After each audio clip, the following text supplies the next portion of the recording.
Around Dodge City and in the territory on West, there's just one way to handle the killers and the spoilers, and that's with a U.S. Marshal and the smell of Gunsmoke.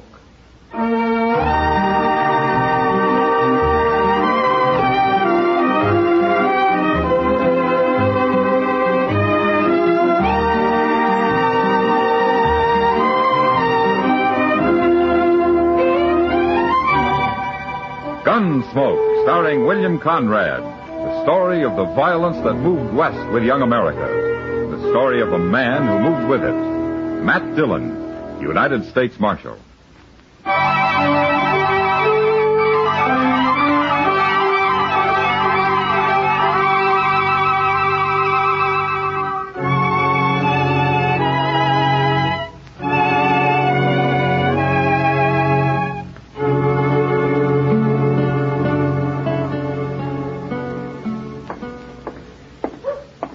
Oh, you call this keeping the peace?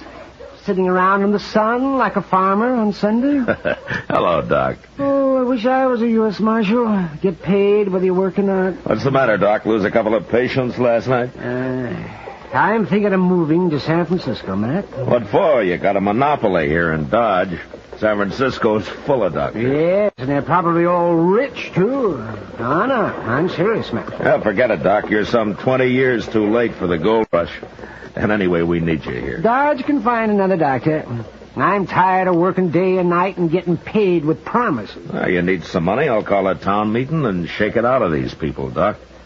But if you try to go to San Francisco, I'll throw you in jail and you can practice from there. Oh, real good. Then you'll have to feed me, too. Yeah. Gladly, Doc, gladly. If you can stand Chester's cooking. Yeah, I take it all back, man. The last time I ate one of Chester's meals, I was groggy for 3 days. Chester.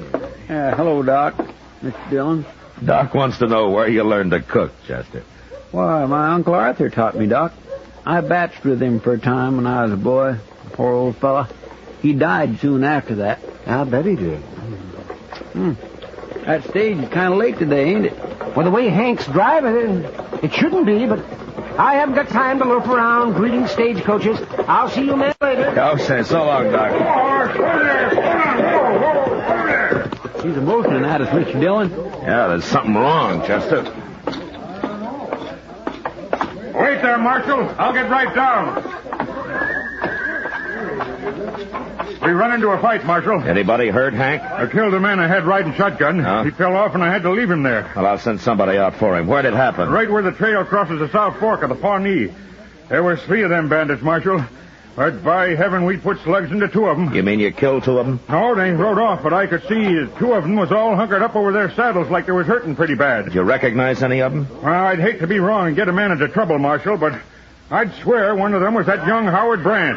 You know the fellow that moved out here with his wife a while back? Yeah, I met him. They got a place up near Turkey Creek, Mr. Dillon, but I ain't never seen it.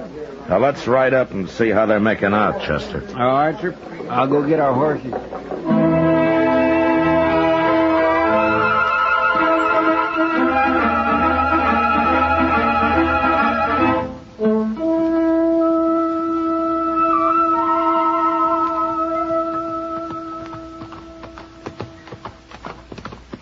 I met Howard Brandt when he first come out here, Mr. Dillon.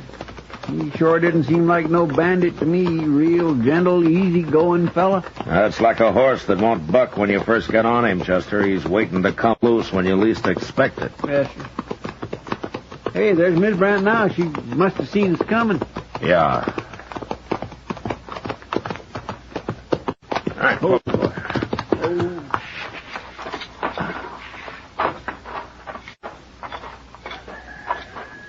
Hello, Miss Brandt.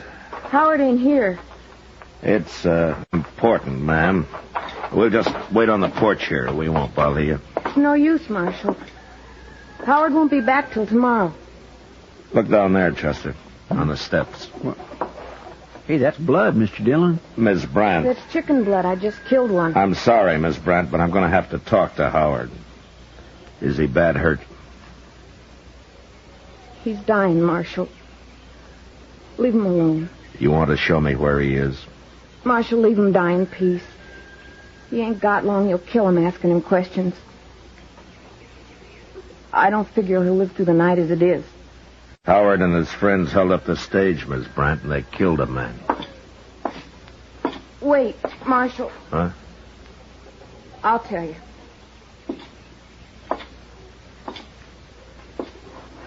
All right.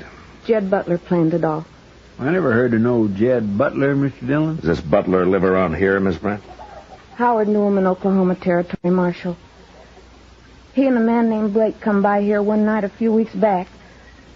They didn't come into the house, so I can't tell you what they look like. But they talked Howard into holding up the stage, is that it? I didn't know nothing about it, Marshal, till today. I was inside redding up the house, and I heard a shout. And I come out, and I found Howard laying in the dirt. They just dumped him there and rode off. You think they forced Howard to go along? No. He probably wanted to go. He disappointed me, Marshal. I thought Howard was an honest man. Maybe it's as well he's dying. I'm going into him now, Marshal. You, want me to send Doc out? No. It wouldn't do no good. Well, if there's anything I can do for you, Miss Brandt, you let me know. Thanks, Marshal. But I reckon it's too late now.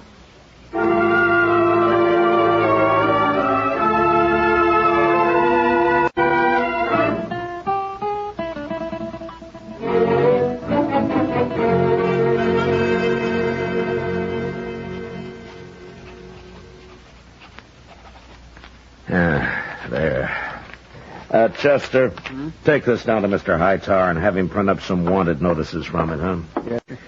I guess that's about all I can do about Jed Butler and his friend right now. Oh, somebody will spot him and come tell you sooner or later. And I hope so. It's already been 2 days. Matt? Hello, Chester. Oh, hello, Miss Kitty. Oh, what's the trouble, Kitty? I just went up to Doc's office to get some stuff for my throat. He isn't there. Well, should he be? Was he expecting you? He wasn't there this morning either. When did you see him last, Matt? I come to think of it, not since the day of the stage holdup. Why? I was with him that night, Matt. He came into the Texas Trail real late. Yeah? We were sitting there talking, and some kid brought him a message. Doc didn't say it was from, but he left. And as far as I can find out, nobody's seen him since. Hey, by golly, Mr. Dillon, she's right. I ain't seen Doc neither. That was 2 days ago, Matt. Well, sometimes Doc's out on a call longer than that. You're trying to fool yourself, Matt. Yeah, I guess I am. I heard about 2 of those bandits being shot. Well, it sure couldn't have been Miss Brandt who come for Doc. No. You mean one of those men was Howard Brandt? Well, they left him at his house. I didn't see him, but I believe Miss Brandt. And he probably died last night. I feel sorrier for her than him. I guess I do too, Kitty. But what about Doc, Matt? What are you going to do? Well, Kitty, if I knew where those men are, I'd have gone after him before now. They're holding him. They might even kill him. Look, Kitty, I can't go out and ride around on the prairie hoping to bump into him somewhere. If anything happens to Doc, I'll go after those men myself, Matt. Well, maybe they'll just turn him loose when he's through doctoring the men. I wish I could believe that. Yeah, so do I.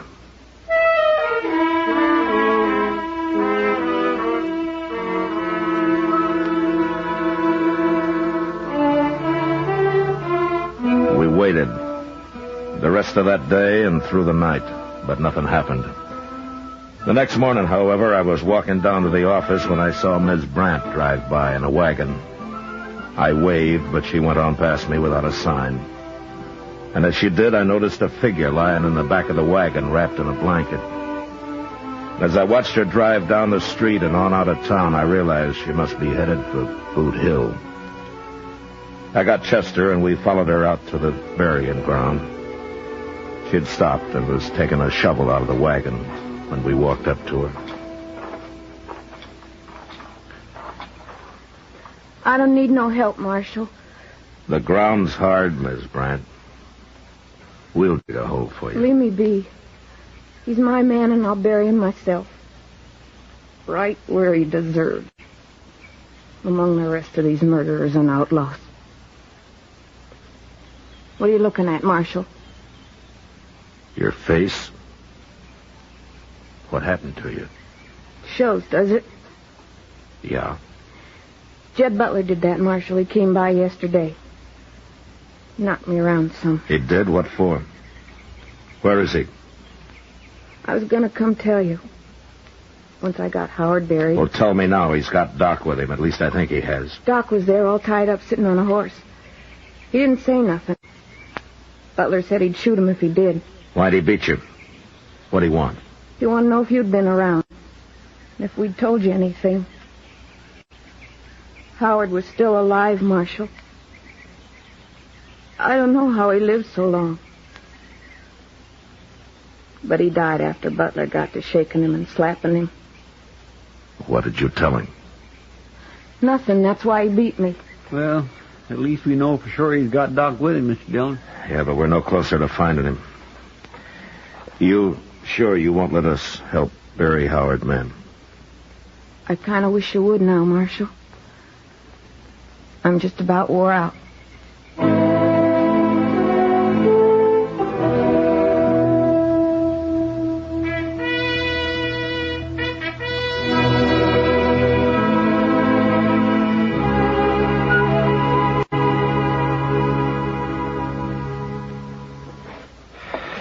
Mr. Dillon, I just can't stand this waiting around doing nothing much longer. Couldn't you organize a posse or something? Butler'd get scared if he got wind of a posse, Chester. You mean he'd shoot Doc and try to get away? Yeah, he might.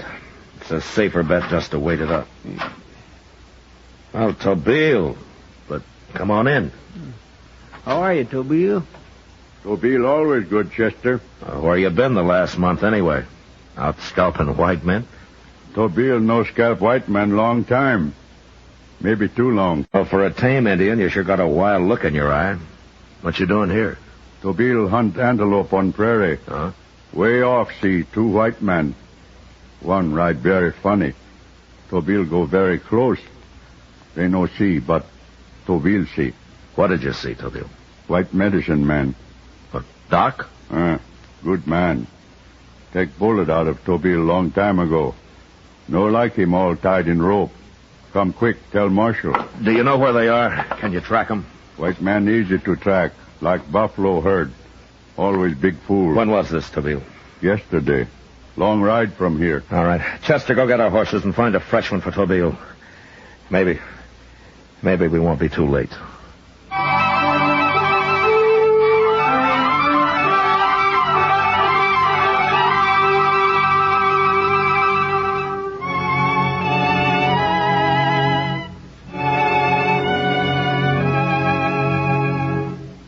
It was 60 miles to where Tobile had seen Doc and Jed Butler, but we rode hard and covered it in a very few hours. From there on, however, with Tobile tracking, we had to slow down. And it was growing dusk when the trail finally led to the edge of a small bluff, and then turned and dropped down around the side of it. We dismounted and followed it the rest of the way on foot to where we could see a small cabin hidden in a clump of box elder at the base of the cliff. And there we waited for the dark. When it came, we sneaked up to the cabin and stood close to the wall, listening. How's he now, Doc? I've told you before, Butler, the man's dying. Listen, you, he's the only man I ever called friend. He'd better not die. I'm a doctor, Butler. I'd do anything in my power to save a life, even that of a murderer. You go on talking like that, I'll blow you open with this shotgun, Doc. Shotgun. Why don't you carry a pistol, like ordinary men? Or are you too much of a coward? Doc, you're either a fool or you're plumb crazy. Oh, why? Because I'm not afraid to die? Well, you're going to die, just as soon as he does. I ain't going to leave you around to spread no tales. I'm going to kill you and get out of here. And it won't be very long, Butler. Blake'll go most any minute. Maybe I ought to shoot you now. Just leave him here. Well, I thought you said that he was your friend. He is. And I'm getting a spooky feeling. Chester, Tobile, Any more let's get talk back. out of you, Doc, and I won't wait. You're going to kill him, Mr. Dillon. Do something. You better bust in there before it's too late. No. He killed Doc, sure we do that. Yeah, Tobile's right, Chester. But we got to do something. Doc said himself that wounded man's going to die any minute. Hell, I'm thinking, Chester. It's plenty time. Could wait and shoot when come out in morning. Yeah, but we got no time. There might be a chink somewhere in that cabin that I could poke a gun through. Man say him very spooky now. One little noise, shoot Doc fast. Yeah, I know. I wouldn't dare take the chance. Tobiel know many trick, all kind. But here, nothing. If Butler used a pistol, Doc might have a bare chance, but that cussed shotgun... Wait a minute. What, Mr. Dillon? That shotgun. It's not a six-shooter, and it's not a repeating rifle. What do you mean? He can shoot it once, and then he's got to reload. Once is all it takes. To kill one man it is, Chester. What are you doing, Mr. Dillon? Here, take my gun belt, Chester. What? Here, take it. Yes, sir, but what for? I'm going in there. Unarmed. What? Now, when I get inside, you and Tobiel sneak up close. And you'll be ready to come through that door when you hear his shotgun go off. Mr. Dillon, you can't do that. Yes, I can. He'll kill you, sure. Maybe. But if you two don't get in there fast, if he does shoot, he'll club Doc to death. But, Mr. Dillon... All right, now, quiet.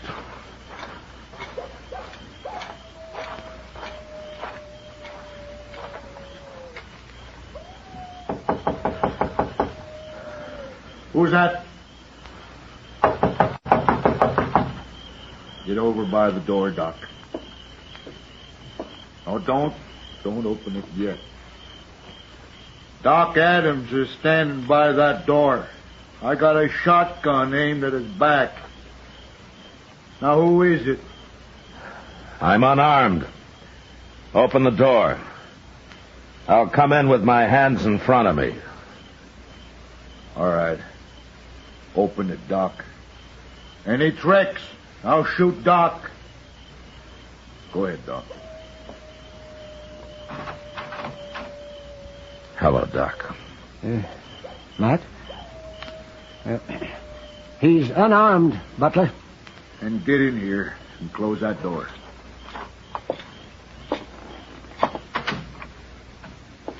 Who are you? Matt Dillon. Dillon? Marshal? That's right. You got some men outside, huh? Well, it won't do no good, Marshal. I'll shoot you before they can get anywhere near me. I got 2 men out there, Butler. And the second they hear a shot, they'll be in here. That'll be too late, won't it, Marshal? Well, it depends on how you look at it, Butler. Won't be too late to take you. That shotgun only shoots once. Take me? You'll be dead. Yeah? Matt, you shouldn't have done this. Why not, Doc? Well, it's bad enough me getting killed. He can only kill one of us, Doc. If he shoots me, Tobiel and Chester will get him. And if he shoots you, I'll kill him with my bare hands. You got it all figured, ain't you, Marshal? Yeah? Well, I'd rather kill a U.S. Marshal than a doctor any day. You know that? Matt, he's right. You should have stayed outside. And stand there waiting for him to shoot you? No, I wouldn't like that much, Doc. Well, maybe you shoot me anyway. Maybe. But at least there's some kind of a chance, no? Shut up a minute, you two. Shut up. I don't quite figure this. No? No. You mean you come in here knowing I'll probably kill you rather than Doc? Is that right? Yes, Butler, that's right. Yes, that's what he did. Why? Well, no reason, Butler. No reason at all, except we're friends, I guess. Just something like that. What's being friends got to do with it? You wouldn't understand, Butler. You no good, filthy, rotten scum. He's willing to die for you, ain't he?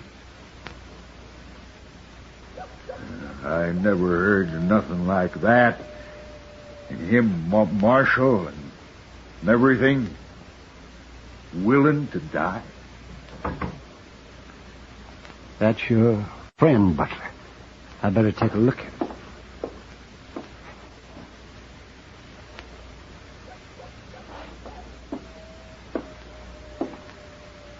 He's dead now. Well, make up your mind, Butler. I just don't understand a man like that. Greater love hath no man than this, that a man lay down his life for his friends. What's that? You ain't saying that. That come from something. Scripture, huh? Is that what it is? Blake's the only friend I ever had. Oh, and a while ago you were willing to leave him here to die. Alone. You don't know anything about friendship, Butler. No, I guess I don't. Anyways, if I was in a spot like you, there ain't nobody in the world would have walked in here to do for me what the Marshal's willing to do for you. Oh, and I feel sorry for you, Butler. Real sorry. If it'll still give you pleasure to shoot, well, go ahead. No. I'd just get killed anyway.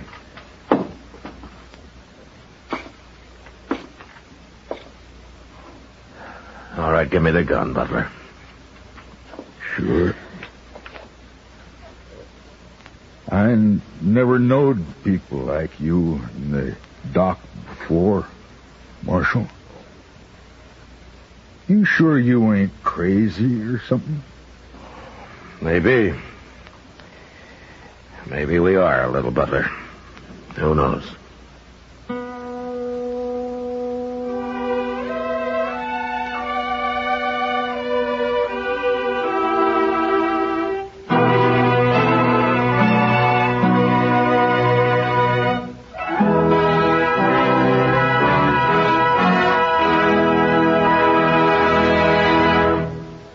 Gunsmoke, under the direction of Norman MacDonald, stars William Conrad as Matt Dillon, U.S. Marshal.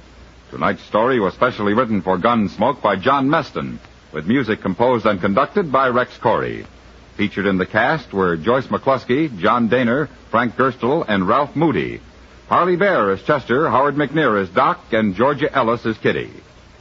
Join us again next week as Matt Dillon, U.S. Marshal, fights to bring law and order out of the wild violence of the West in Gunsmoke.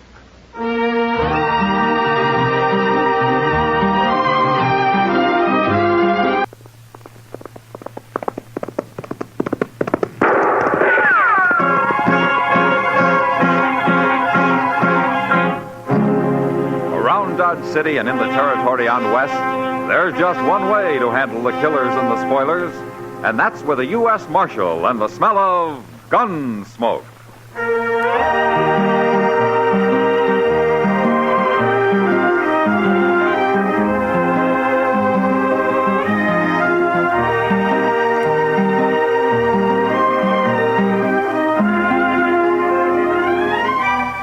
Gunsmoke, starring William Conrad, the story of the violence that moved west with young America. The story of a man who moved with it. Matt Dillon, United States Marshal.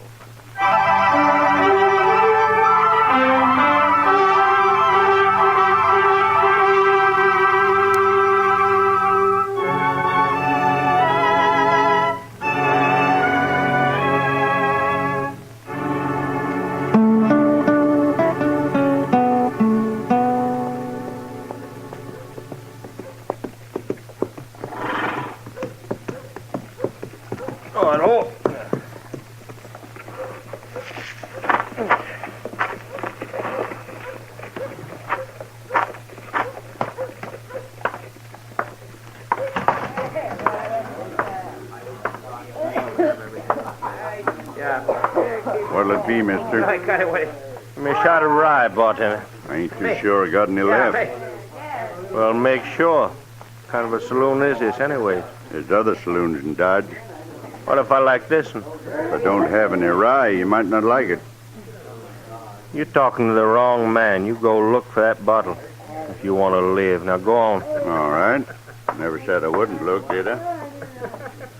Hey, you're a stranger in Dodge, ain't you? It beats living here, mister, and being drunk to boot. I'm only a little drunk. No business of yours. Go on back to your pigs. Go home. Milk your cows. Yeah, you talk pretty big. You know what? I think you're a gunman. And you ought to have sense enough to keep your mouth shut. What's your name, anyway? I killed men for asking that. You're so crazy, I'll tell you. My name is Ken Creed. Ken Creed? I never changed it. Oh, the way I've heard it, Ken Creed's pretty fast with a gun. Well, you heard right. Now, shut up. Here's your rye, mister. You're a better bartender than I thought. Hey, Creed. I told you to Well, now look at you. Sure, look at me. You may be fast, Creed, but you ain't smart. Not with my gun aimed right at your belly. Makes it kind of dangerous to take a drink around here, don't it? For you it does. I'm sorry it's got to be this way, Creed, but I am a little drunk. I can't take any chances. Man, with a gun in his hand, he's taking chances, friend. Especially when he's pointing it at me. Still talking big, ain't you? Go back to my pigs, huh? I'm gonna kill you for that. I'm gonna be the man that killed Ken Creed. The rest of that man ain't been born yet. All right, put the gun away, mister. Who are you? I'm a U.S. Marshal. Put it away. You ain't arresting me. No, it was self-defense. He looked away from you when I yelled, and he was drunk. But he drew first, all right. Then I'll put my gun away. Chester, get a couple of men and take his body out back, huh? Yes, sir. Give me a hand here, will you?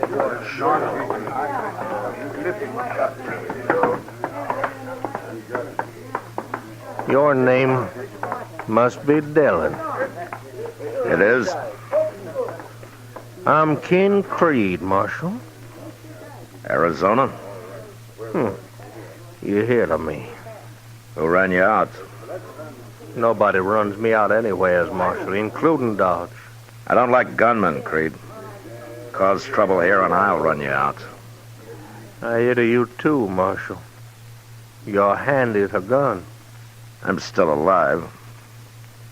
Didn't mean a thing to me. Shoot that drunk they just carried out. I ain't at all proud of it. I know you're kind, Creed. I think I'm gonna like Dodge. You have a right to protect yourself here, but that's all. And don't forget it. Mr. Dillon, that fella had a friend who's going to see he gets buried. Come on, Chester. Yes, sir.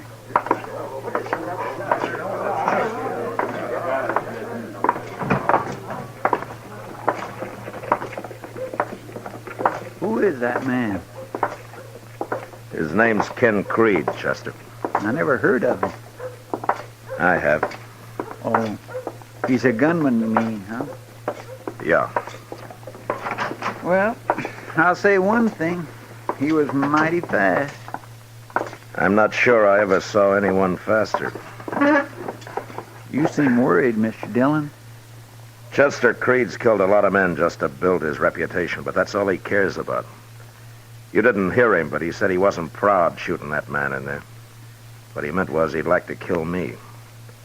That'd make him proud. Oh. You think he'll try? He'll try. Then why don't you go out right now and shoot him down? I'm a lawman, Chester, not just a gunfighter. Why should I risk my life to satisfy whatever's wrong in Ken Creed's head? Yes, sir, you're right. I guess I just wasn't thinking. If he breaks the law, I'll fight him, but I won't fight him over anything as stupid as reputations and the like. No, sir. I sure do wish he'd haul himself out of here, though. Well, that isn't likely now. There's no use worrying about it. Say, I've got an idea. Maybe you ought to wire Abilene and get Mr. Hickok to come over here for a little visit. You think I'm afraid of Ken Creed? Oh, no, sir, it isn't that, Mr. Dillon. I just thought maybe he'd leave town if there was more than one man to face. Creed's as fast as any man I ever saw, Chester. Maybe he can beat me. I don't know. And I sure don't like the idea of dying. But I got over being afraid of it a long time ago. Yes, sir, I know. And if I ask Wild Bill for help, he'd come expecting 20 men like Creed, not one. Now, why don't you go upstairs and get Doc? He said he wanted to have supper with us at Delmonico's tonight. All right, sir. I'll go get him.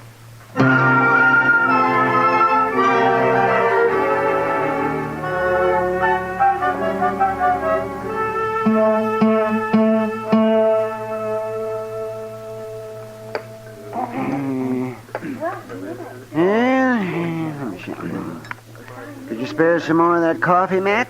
Well, you're paying for it, Doc. Here, help yourself. Thank you. Yes.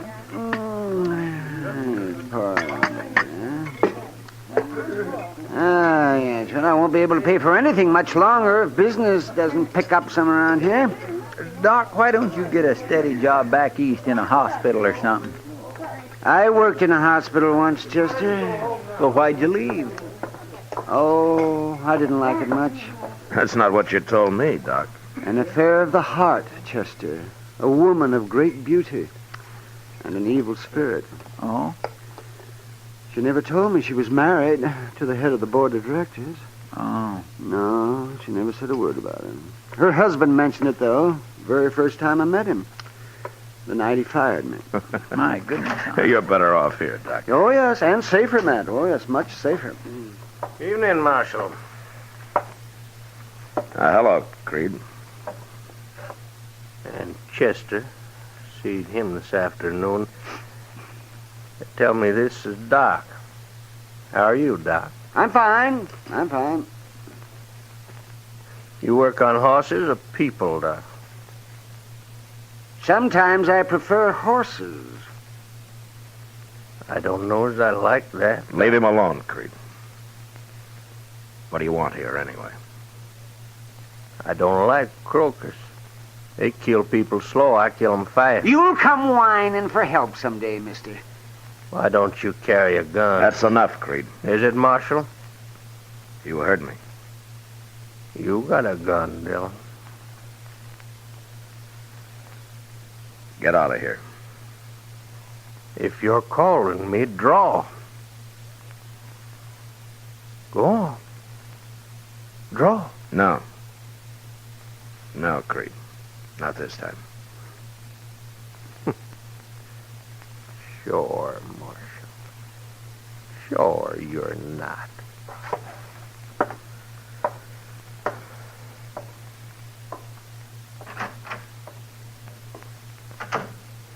Oh, I'm sorry I got you into that, man. No, you didn't, Doc. He's just trying to start a fight any way he can. A fight? Well, what for? Says maybe he can say he killed Matt Dillon. No other reason. Come on, let's get out of here.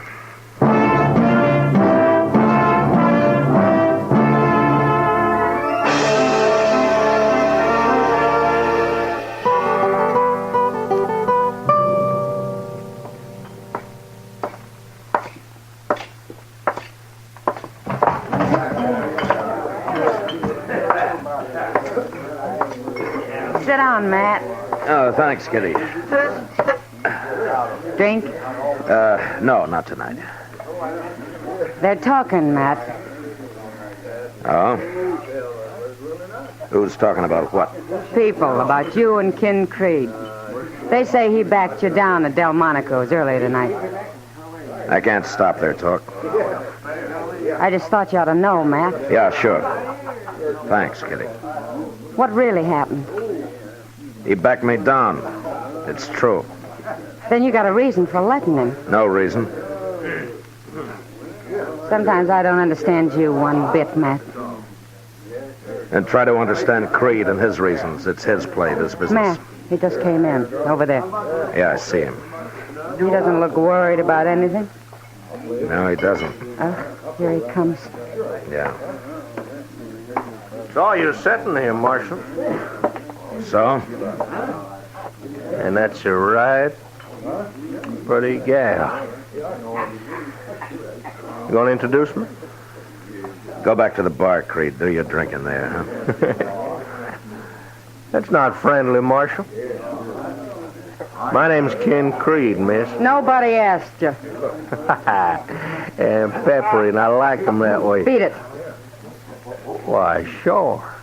When you get rid of your friend here, why, you and me can get together later, okay? Creed,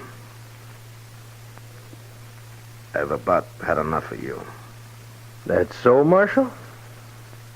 All you want is for me to draw on you, isn't it? That's all, Marshal. And if I don't? Well, you will, Marshal. Sooner or later you'll have to. I'll think of something.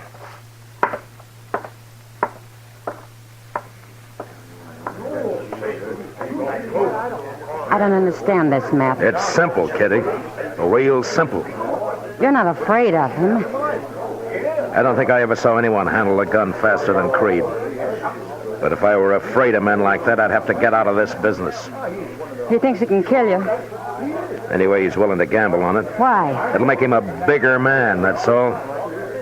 And I'm not interested in that. No matter what people are saying. You're in a bad spot, Matt. Yeah. Yeah, it looks that way.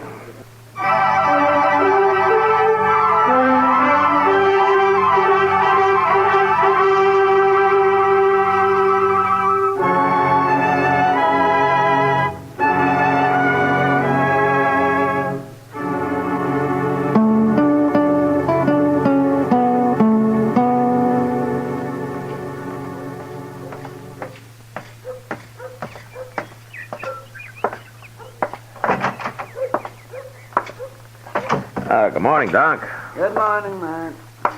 You ought to paint this place, Doc. Oh, yes, out of it. If I did that, people think I'm rich. They'd have one more excuse not to pay me. Why don't you make them pay in advance? Oh, well, that's a good idea. I'll start with you. You got $5? I'm sorry, Doc. I'm not sick. I'm just looking for Chester. I thought he might be up here. Well, I haven't seen him today, but I'm glad you came anyway. Oh? This talk that's going around, Matt, you got to put a stop to it. About me being afraid of Ken Creed? Yes, it's bad for you, Matt. It's very bad. Doc, if I start shooting it out with every gunman that hits Dodge, it'll never stop. I'm hired by the government to enforce the law, not to build me a reputation or to add to somebody else's. Yeah, I understand If that, Creed Matt. breaks the law, I'll go after him. People ought to know that. People aren't very smart sometimes, Matt. Yeah, they sure aren't. Mr. Dillon?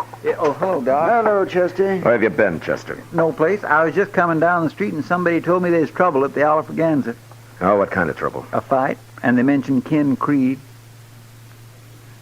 No. Yes, sir. I didn't hear any shooting, though. I come looking for you right away. Well, let's go over there. See you later, Doc. Sure, Matt. And good luck. Thanks. Bye, Doc.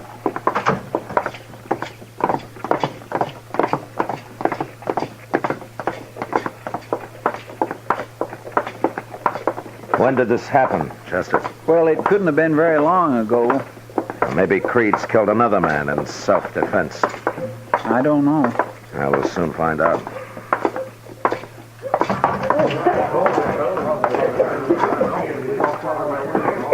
There's a man laying on the floor there. Yeah, but I don't see Creed. He ain't dead, Marshal. Just got knocked out. Who did it, Sam? Ken Creed.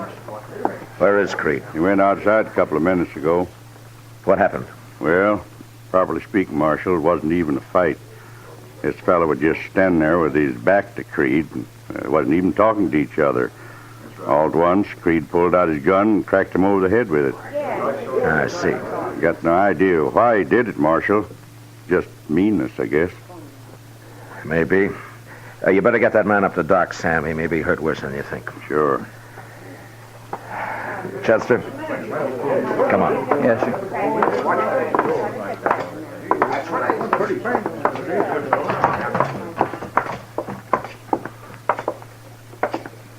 What do you make of it? It's simple, Chester. Now, Creed's got his fight. You mean with you, Mr. Dillon? I don't think he'll submit to arrest. No, I guess he wouldn't. I gotta stop him now. Why don't we go after him with shotguns? No. No, I'll face him. I don't like it. Not one bit. Now, this is as good a place to wait as any. Creed will be along soon. It just don't make sense, Mr. Dillon, you having to shoot it out with a man like that. No, I can't let him go any further. He'll kill somebody next, and I can't let some innocent man die. Well, you're innocent. You haven't done anything. I'm a marshal, Chester. There's a difference. And anyway, he hasn't killed me yet, you know. Oh, no, sir. I didn't mean it. Well, of course he hasn't. You don't think he can, do you? Chester, you know the saying, there was never a horse that couldn't be rode, nor a man that couldn't be throwed? Yes, sir, I understand. Creed's fast. Maybe that's not enough. Maybe it is. Here he comes now. Right down the middle of the street. Yeah. I guess he knew you'd be waiting for him. You keep out of it. Yes, sir.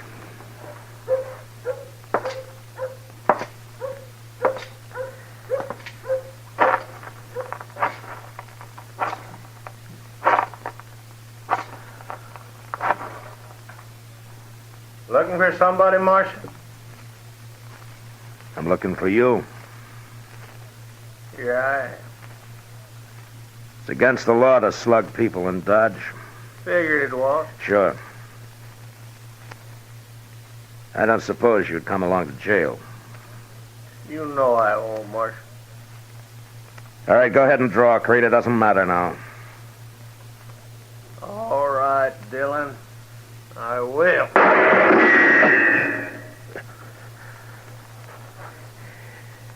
You missed me, Creed. You hit my gun, but you missed me. Right with your neck. Bullet glance into it? Yeah. I could kill you easy now, Marshal. But you won't. You couldn't brag about shooting an unarmed man. No, I couldn't. Well, get yourself another gun, Dillon. You're fast, Creed. But you don't shoot very straight. We'll see about that. All right, I'll be back as soon as the doc patches me up. Take your time. I don't mind waiting.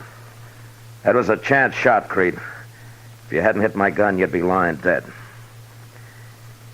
Are you sure you won't come to jail? You're wasting time, Marshal. Yeah.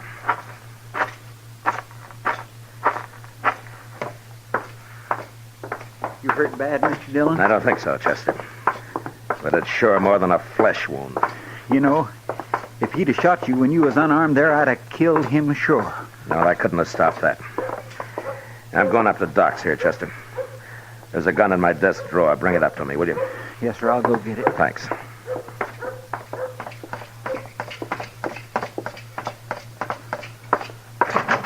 Yeah, I saw the whole business, Matt. Oh, yes, I saw it. I was just getting my things together here, and I was going to come down. It's not too bad, Doc. Well, come on over here now, and let me see it. Yeah. That's it. Now, sit down. Sit down, Matt, right here. That's it. Now, here. You wipe your hands with this. Yeah, thanks. That's good. Now, let me see this thing. Now, let me see there. Just missed the vein. You're lucky, Matt. You're mighty lucky. Yeah. See, tore the muscle there. That's not bad, though, no. I'll just take a couple of stitches and you'll be as good as new. Almost. Hurry it up, will you, Doc? You just hold still now. You be very careful. See what's the matter. What's your hurry? I want to face Creed before my neck gets stiff. Might throw me a little. That's all right now. You mean you're going back after him? Of course. Of course I am. That's all right now. But that's crazy, Matt. That's plumb crazy. Let's see. He's all speed, Doc. Unless he's right next to him, and it's luck if he hits him. He missed me. Yes, but he hit your gun, so. But that wouldn't happen again in 1,000 times. Yeah, well, maybe you're right, Matt. You know, it takes nerve, Doc, to stand there and hold your fire for that 1 second you need to aim. Yes, I know. And I don't think Creed has that kind of nerve. Well, I hope not, Matt, but we'll see in a minute. Ah, there you are. Now. Just wrap a bandage around your neck and we're through. How is he, Doc? Well, he's pretty good, Chester. If he doesn't tear those stitches out. Well, you can always sew me up again, Doc. Oh, sure, yeah. Is this the gun you wanted? Yeah, that's it, Chester. Well, I'll see you later, Doc. Matt, Yeah. I want to take a look at that. In the morning, you come by then. Yeah, thanks, Doc.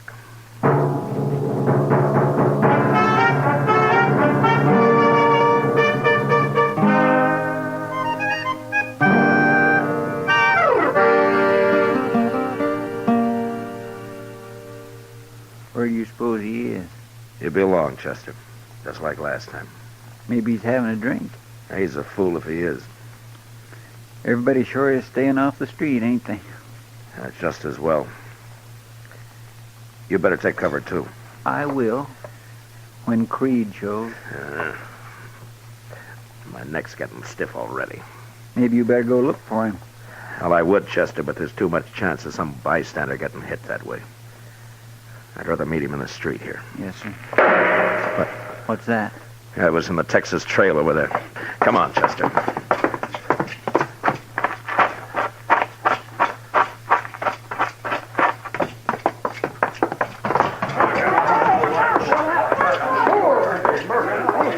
Somebody must have been shot where they're all crowded around back there. Yeah. All right. Here. Let me through him. Come on. Let him Out of the way, please. It's Creed, and he looks dead to me. All right, quiet. Quiet him. Shut up! Now, who shot Creed? I shot him. I shot King Creed. All right, I'll take your gun, mister. No, you won't. I'm a gunman too, Marshal. You ain't taking my gun. You're drunk. Get your hands up. I'll kill you too.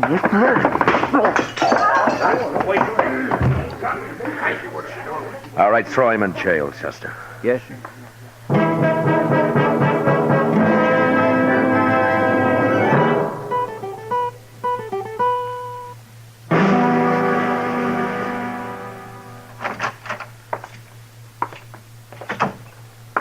That fellow's pretty sober now, Mr. Dillon. Says his name's Chuck Carter. You want to talk to him? No, I heard the whole story, Chester. There were plenty of witnesses. Carter claims he don't remember what happened. Well, he'd better remember. He'll probably hang for it. You mean he started it? It wasn't even a fight, Chester. It was just like that man Creed clubbed. Only Carter didn't club him. He shot him. How? Right in the back. Creed didn't even know it was coming. Funny way for a man like him to die, ain't it? Yeah, but maybe it's best this way. How do you mean? Well, if Creed and I had shot it out, the survivor would have been just that much more of a prize for some drunken bum like Carter. And that had to been you, Mr. Dillon. Yeah, maybe. But I'll never know for sure, Chester. Not now. Well, Mr. Dillon, I'll tell you something. I was scared plumb to pieces. Well, Mr. Proudfoot, I'll tell you something. So was I.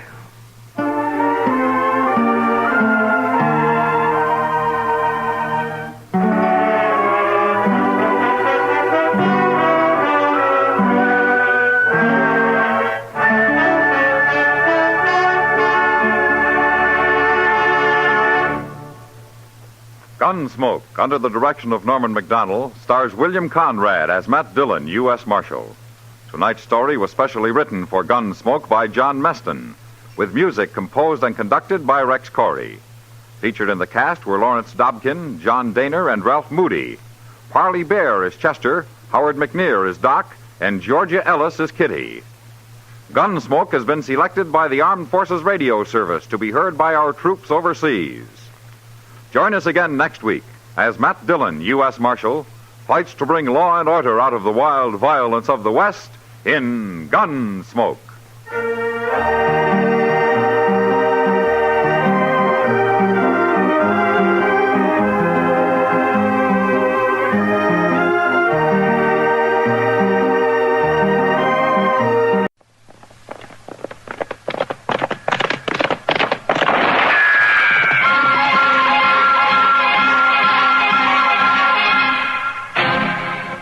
Dodge City and in the territory on West, there's just one way to handle the killers and the spoilers, and that's with a U.S. Marshal and the smell of gun smoke.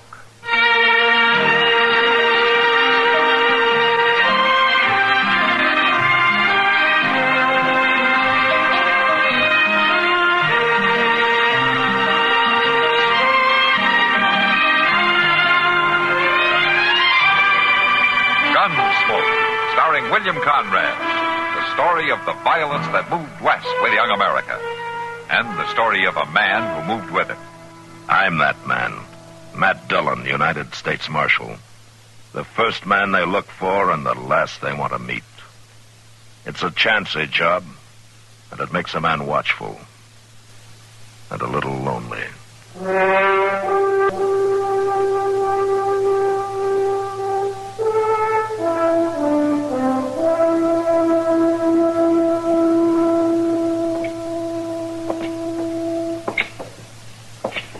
Kindly nippy tonight, ain't it, Mr. Dillon? It's getting toward the season for it, Chester. I always hate to see winter come on. It's a lonesome time of year. You know, I remember you saying last spring that you hated to see summer come on because you didn't like the heat. Well, yeah, but at least it ain't lonesome. There's always something going on in summertime. Yeah, dust and flies, mostly. Well, come on, let's go over to the jail. Huh? Well, anyhow, it don't snow and freeze up everything in the summertime. You got me there, Chester. I sure can't recall ever hearing of any snow in the summer in Dodge. Oh, my goodness. Another bunch of cowboys come to eat up the town. Yeah, it sounds like they're feeling pretty good, too.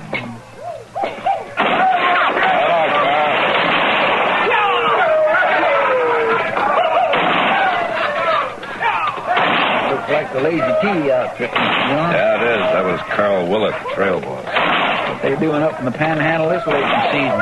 Well, I heard they were going to try to make a second drive this year. I've forgotten about it. Well, they're going to have a mighty hard time finding buyers. Most of the cattle agents has gone back east. Yeah, they probably contracted the herd when they were here in the spring. Come on, Chester. Well, ain't you going to stop them shooting that way? They're not doing any harm, just letting off steam. They'll quit pretty soon and settle down to spending their money.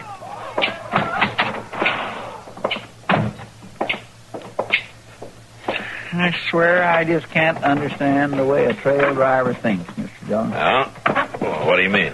Well, they'll spend 2 months or more working a herd north. Then they hit town with a pocket full of pay. They go out and throw it away in one night, and they're flat broke again till they get back to Texas. Yeah, but they sure got a night to remember, Chester. Well, maybe so, but doggone it, you'd think they'd use some sand once in a while. Well, what is it, Kitty? Up the end of the street, Matt. You better come. It's Red Bastion's wife.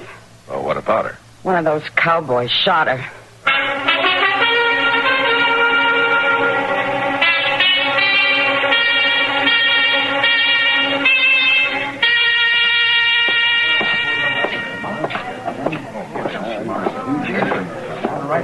Yeah, will you let me through here, please? Please let me through here. Get through here. Stand back now, will you? Will you? Please, will you stand back? Doc? Oh, hello, man. You need any help? Well, no. How bad is she? Well, it's hard to say until I get the bleeding stopped. Bullet grazed the side of her head. She's still unconscious. Her husband's over there. I guess he can tell you what happened. I haven't even had time to find out. Well, I'll go talk to him. You holler if you want me, huh, Doc? All right, man. Red? She gonna be all right, Marshal? Doc's doing his best. How'd it happen? Them halfway drunken cowboys. They ought to be run out of town and kept out. Did you see which one it was? No, it was too dark. Anyhow, I was across there by the stable when it happened. Yeah. Where was your wife? Melodia was there on the seat of the buckboard. She was holding the horses while I went to fetch some harness I'd bought. We were just fixing to go back out to the farm. I see. I heard them whooping and hollering and firing their guns. I come running out. Then Melodia yelled and fell off the seat. By the time I got there, found out what had happened, they'd rode on past. That's a bad thing to have happen, Red, even though it wasn't on purpose. That ain't no excuse, Marshal. I know that. And the law will deal with whoever did it. The law's sure better. Now, you just take it easy, Red. I've used gun law before, and I can use it again. Now, don't be a fool. There are 20 lazy T-riders in town. I never started nothing yet I couldn't finish. And whoever shot my wife's going to be a lot better off if you get him before I do. You can tell him that, Marshal. Red. You tell it to him just that way.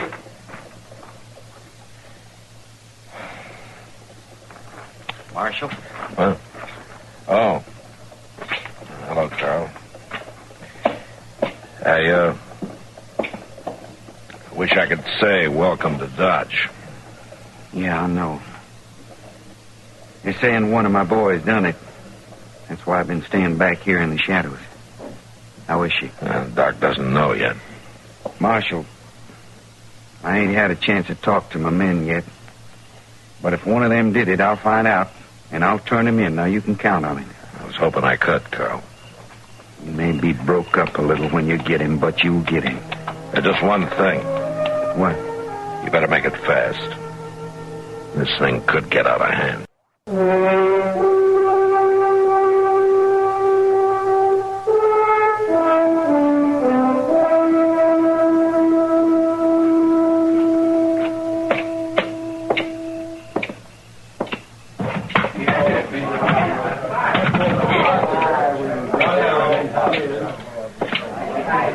Over here, Matt. Huh? Oh, all right. Hello, Kitty. You look like you could stand a drink. Yeah, I think I could.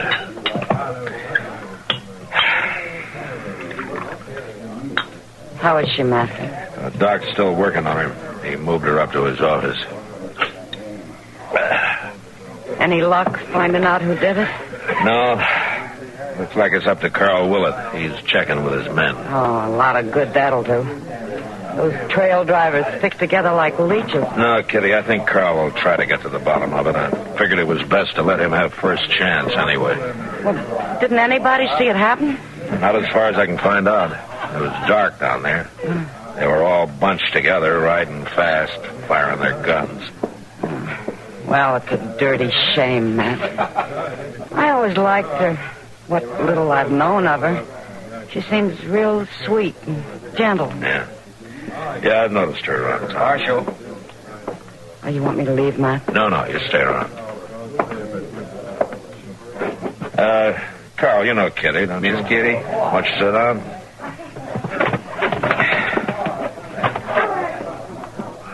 You, may be sorry you invited me, Marshal, when you hear what I got to say. Oh. None of my boys shot at her. They was firing in the air. Yeah. That's what they say, huh? Marshal, I've rode with them men. At least 2 drives with all of them. 10 or 12 with some. Now, you get to know a man on a cattle drive, and you know when they're telling the truth. I believe them. I see. Marshal? That's her husband. We met last spring. I bought water off him for a couple of weeks. Find out who shot my wife yet, Marshal? I'm working on it, Red. Why don't you make Carl Willett here tell you? It was him and his men riding down that street. None of my boys did it, Bastian. That's so? Yes, that's so. And what makes you think so, Willett? They don't lie to me. If one of them had done it, he'd tell me. Now, ain't that just fine? My wife's laying over there in Doc's office, hurt bad, maybe dying, but it ain't nobody's fault. Nobody really done it because your man wouldn't tell a lie. Look, Bastion, nobody feels worse than I do about your wife. But you're barking up the wrong tree. I say you're a liar, Willett. Well, you'll only say All right, once. hold it, both of you. Now, you listen to me, Red. Carl's only saying what he believes. If he's wrong, we'll find out about it. Now, you both just settle down. Looks like I'll have to, Marshal. He's wearing a gun and I ain't. I'll be glad to take it off. No. Tomorrow I'll be wearing one myself. As long as you're going to cover up for the man that's guilty, I reckon it'll have to be you I come looking for. Red, you're talking like a fool. Maybe so, Marshal, but the way I see it, the law's had its chance and it ain't done much. Yes, Matt? Oh, Doc. How is she, Doc? It's a close call, but she's going to squeak through. She's resting easy now. That's good. That's real good. You can take her home if you want to, Red. I'll stop by tomorrow. She'll more than likely sleep for 12, 14 hours. Well, could have been a lot worse, Red. It don't change nothing far as I'm concerned. I'll be in town tomorrow, Willett. I hope you are, too.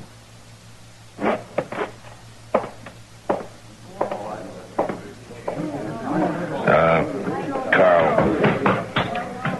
I want to see your men first thing in the morning. All of them. Over to jail.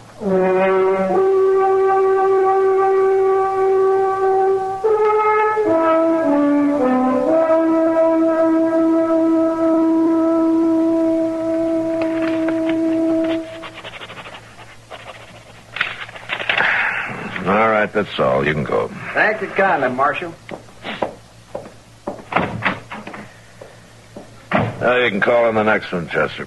Well, that's all of them, Mr. Dillon. Huh? That fellow Tex there was the last one. He was. And we don't know any more than we did when we started talking to him. Well, one of them did do it. He sure is a good liar. Yeah. There, they stuck together like pups in the same litter. They all fired in the air. They couldn't possibly have hit her, and they don't know nothing. Every story just alike. Without a witness, about all I can do is slap a fine on them for disturbing the peace and let it go at that. Well, that won't satisfy Red Bastion, Mr. Dillon. I'm afraid it won't. Of course, now he's had a chance to sleep on it. He might have simmered down some. Yeah. Wish I could believe that, Chester. He's always treated his wife like a dog. I can't figure him getting so riled up about this. Well, I guess it's a matter of pride with him. Matt, Red Bastion's down the street there. Oh? And Carl Willett's standing on the porch of the Dodge house. He's been there all morning. He says he didn't ask for the fight, but he won't run from it. All right, come on, Chester. Thanks, Kitty. If Red had just hold off a few days, we might still get to the bottom of this. Think he'd be happy his wife's gonna get well? I've never seen that man happy in his whole life. There's Red in the street in front of the Dodge house. Yeah. Willett, come on out here. Red, wait a minute. Bastion, you're acting like a fool. Oh, my goodness. Come on, Chester.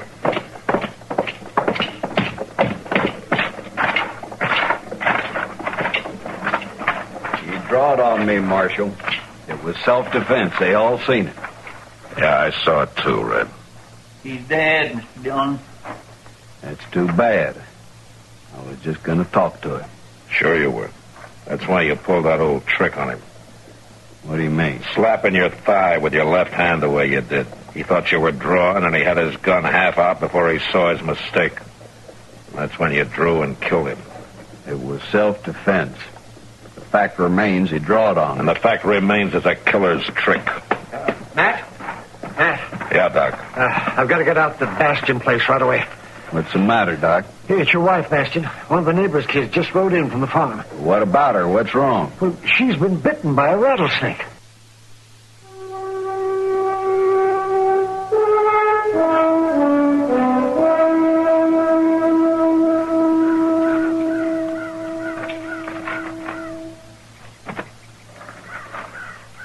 Doc's sure taking a long time in there. Well, As long as he's in there, there's still hope. That poor woman, shot like she was last night, and now being bit by a rattler.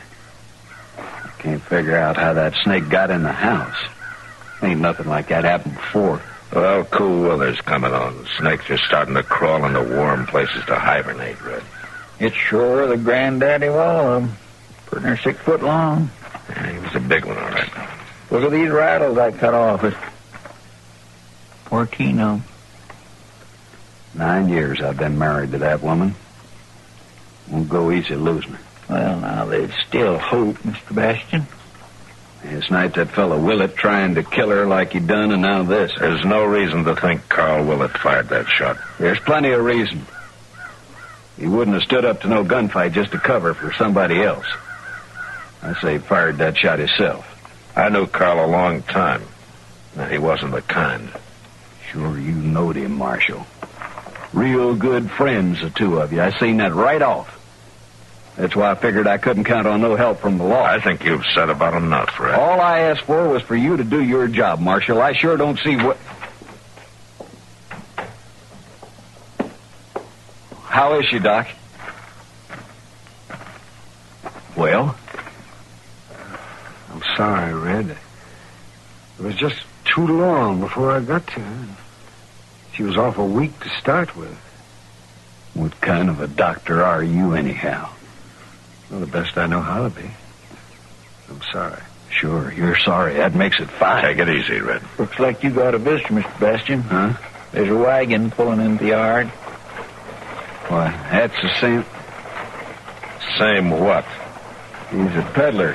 Tinware and stuff. He come through here this morning heading west. What the devil's he doing back?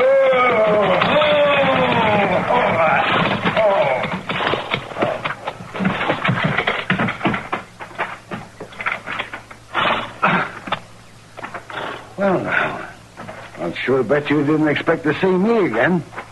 What do you want? My horse went lame on me out of the way. I ain't got no horses to sell. Oh, that's too bad. Well, say, did you get rid of that big snake? What snake, mister? Well, the one he had when I come through this morning. Said he caught it out in the barn and was fixing to kill us. Hold it, Marshal. Don't move. You know there are 4 of us against you, Red. But you're the only one wearing a gun, Marshal. The others will be just like sitting ducks. So you're the one who shot at your wife. Now, wait a minute. Then you turned that snake on her this morning before you came into town. All right, so it's true. I wasn't going to let her go away with him. With who? Carl Willett. They got real friendly when he was here on that drive last spring. Yesterday she told me she was going to leave with him when he come back. I ain't letting no man take a woman off me. So you murdered her, huh? You sure ain't going to leave with him now. Rattlesnake right behind you. Where? All right, drop the gun, Red. Not hardly.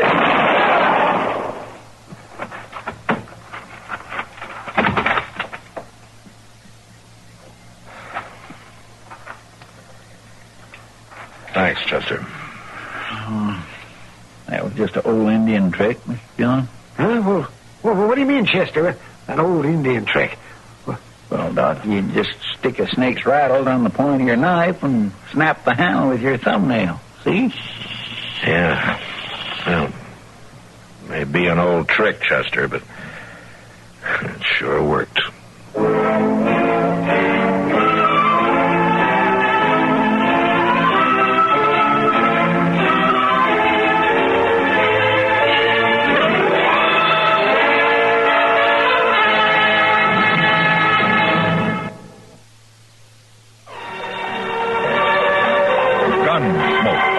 Produced and directed by Norman McDonald, stars William Conrad as Matt Dillon, U.S. Marshal. The story was specially written for Gunsmoke by Les Crutchfield, with editorial supervision by John Meston. Featured in the cast were Vic Perrin, Harry Bartell, and James Musser. Harley Bear is Chester, Howard McNear is Doc, and Georgia Ellis is...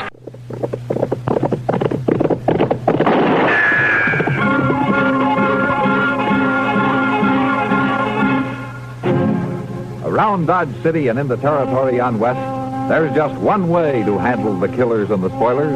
And that's with the U.S. Marshal and the smell of Gunsmoke.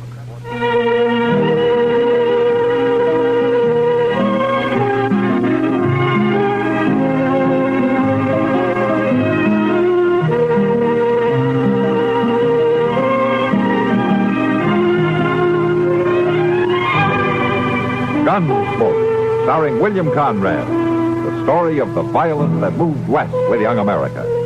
And the story of a man who moved with it. I'm that man. Matt Dillon, United States Marshal. The first man they look for and the last they want to meet. It's a chancy job, and it makes a man watchful. And a little lonely.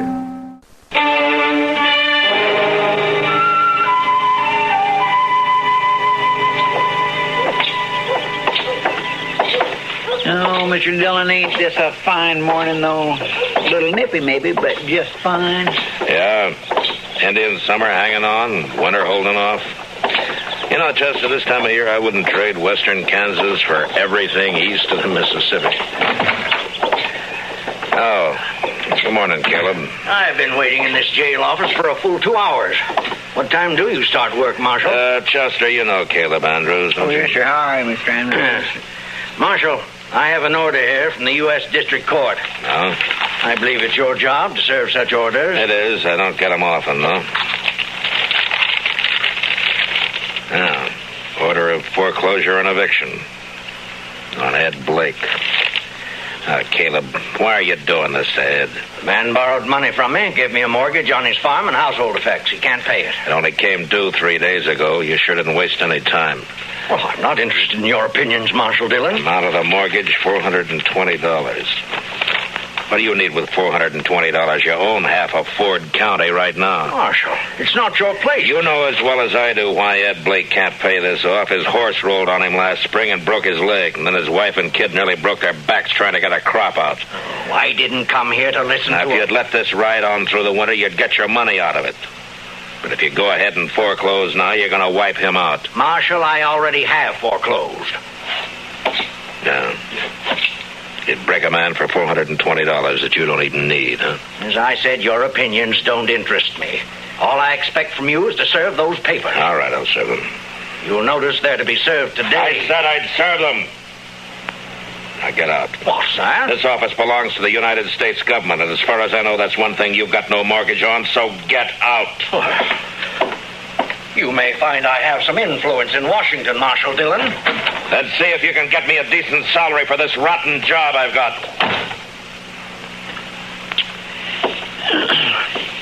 Sure was a fine morning, Mr. Dillon. Yeah, it sure was. All right, Chester, let's settle up.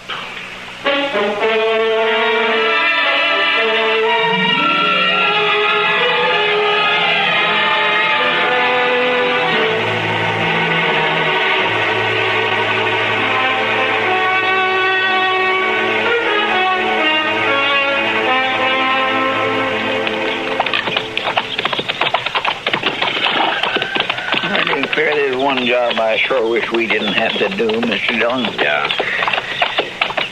It sure is a nice farm. Ed and Martha put in a lot of work here the last 4 years. Chester, we don't have any choice. Yes, sir, I know. It's a downright shame. Hey, Marshal! Oh, boy. Well, hello, Jimmy. Look here what I got, Marshal. Looks to me like a mighty dead coyote. He's been killing my chickens, so last night I hid out behind the barn. I got him with one shot, Marshal, and there wasn't even a full moon. Oh, that's fine, Jimmy. Matt Dillon, how are you? Morning, Martha. And Chester, too. Miss Blake? Glad to see you.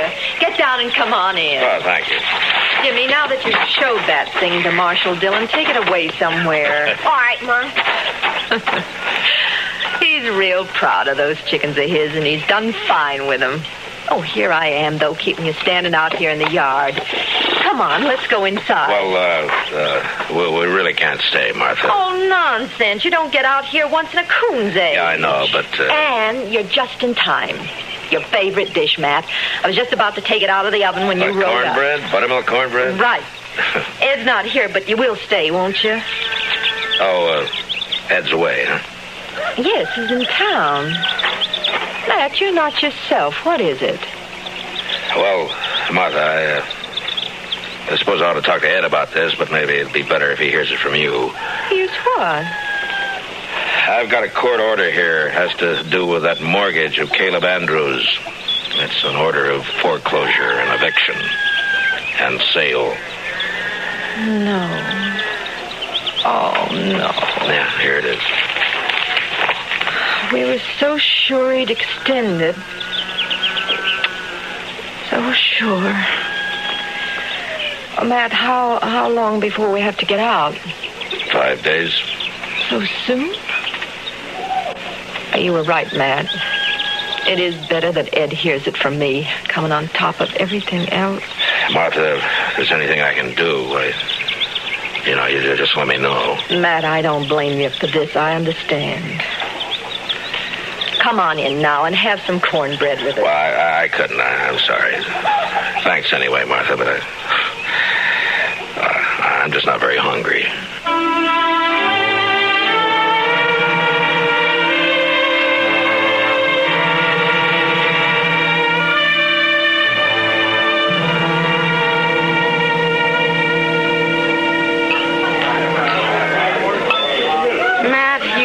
Low all week. Well, it's just things in general, Kitty.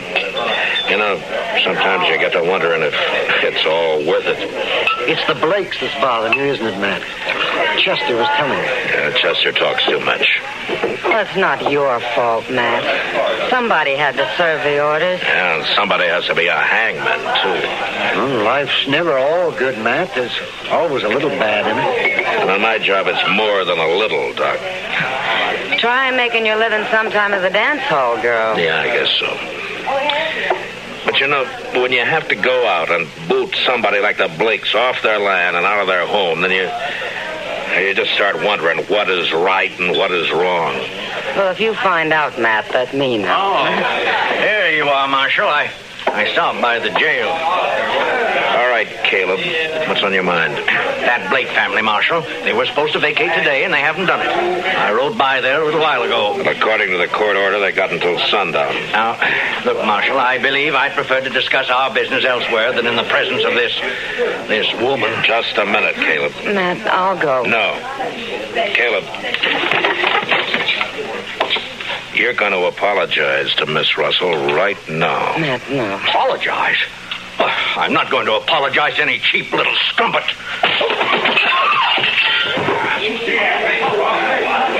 Matt, you shouldn't have done it. Sam. Yeah? Take him outside and throw some water on him, will you? Sure, Matt. Come on. Charlie, come here. He'll do everything he can to harm you now, Matt. He'll take it out on the Blakes, too. Maybe. Look, I just got an idea. I'll see you later.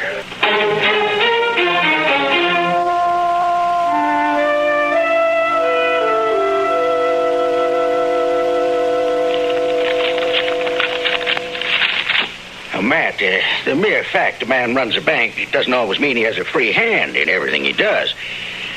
Bank has stockholders, board of directors. I have to listen to them. Well, I think they'd approve the loan, Mr. Bodkin. Another thing, Caleb Andrews is the biggest account I've got. He's out to get that Blake farm. I crossed him by making this loan you suggest. Oh, Matt, he'd break me. I see. All right, Mr. Bodkin, forget it. Matt, I realize I'm under obligation to you. You saved my life that time the James brothers held me up.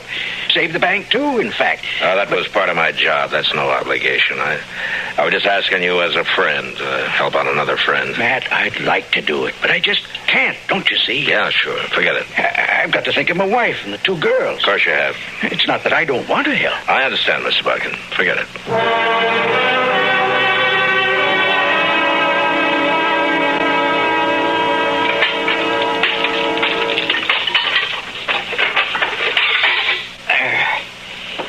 Hold it a while. That fire feels kind of good, Mr. Dillon. Getting chilly out tonight. Yeah. Yes, sir. When winter sets in, it always makes you feel good to know you got a warm place to hole up. It'd be mighty rough to... Yeah, I was thinking of the same thing, Chester. You You reckon they vacated this afternoon? I don't know. We'll ride out there in the morning and find out. Yeah, come in. Can we bother you? Ed, come on in. Martha. Hello, Jimmy. Come on up the stove. Yeah. Fact is, Matt, that we kind of like to impose on you for tonight. So we don't have any place to go, no money, and, well, wondered we could sleep in the jail. Well, sure, Ed. Sure, Chester, will you get a fire going back there? Huh? Yes, Mr. And dig some blankets out of the storeroom, huh? Yes, sir. Want to come help me, Jimmy? Yeah, you go on along with Chester, son. Ed, we may as well get your stuff out of the wagon. Well, there ain't any wagon, Matt. We walked into town. What? You walked? Well... With that leg? The wagon, the stock, all the household goods, they're all covered in that mortgage, you see. So we didn't take anything. We just clothes on our backs. Oh, Ed. So help me, It's all right, Matt. We know how you feel. After all, we started with nothing before, and we can do it again. There's no reason you should have to. We do have to, though, and that's that. Mr. Dillon? Yeah, what is it, Chester? It's Jimmy. He grabbed a rifle from the rack and took out the back way. I couldn't stop him. Where on earth is he going? I know where he's going, and heaven help him if we don't catch him.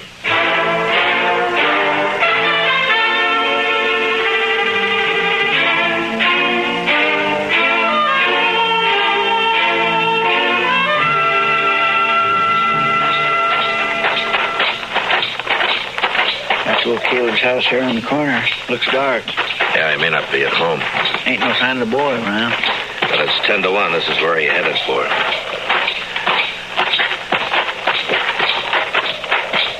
Chester. There's somebody back of that tree there to the left. Oh, yeah. Reckon it's him. I don't know. Just keep on walking. Jimmy? It's me, Matt Dillon. Go away, Marshal. You better go away now.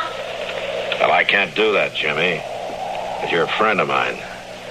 And I figure you're waiting here to do something you'll be sorry for. And I can't let you do that. Nothing you can do about it, Marshal. I got a gun here and I'm going to kill him. Now, you go away and leave me alone. Jimmy, I know how you feel. I don't like Caleb either. But killing him's no answer. Stop, Marshal. Now, stay where you are. Don't come any closer. I have to, Jimmy. It's my job. So if you're going to go through with this, I guess you're going to have to kill me first. Stay back. Sorry, Jimmy. I don't have a choice. But you do. Marshal? Now give me the rifle.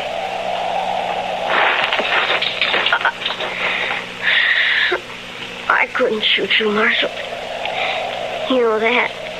Sure. I kept waking up nights and hearing Mom crying. Dad had sit up all night without the lamp lit and no fire and not saying anything. Just sitting. Take it easy now. Why is he doing it to us, Mr. Dillon?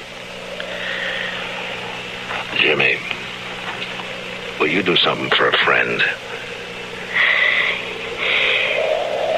If you say so. All right, take that rifle back to the jail. Put it in the rack. And you go to bed. You promise? I promise, Mr. Dillon. I'm sorry. I'll do like you say. All right, Jimmy. Good night, son.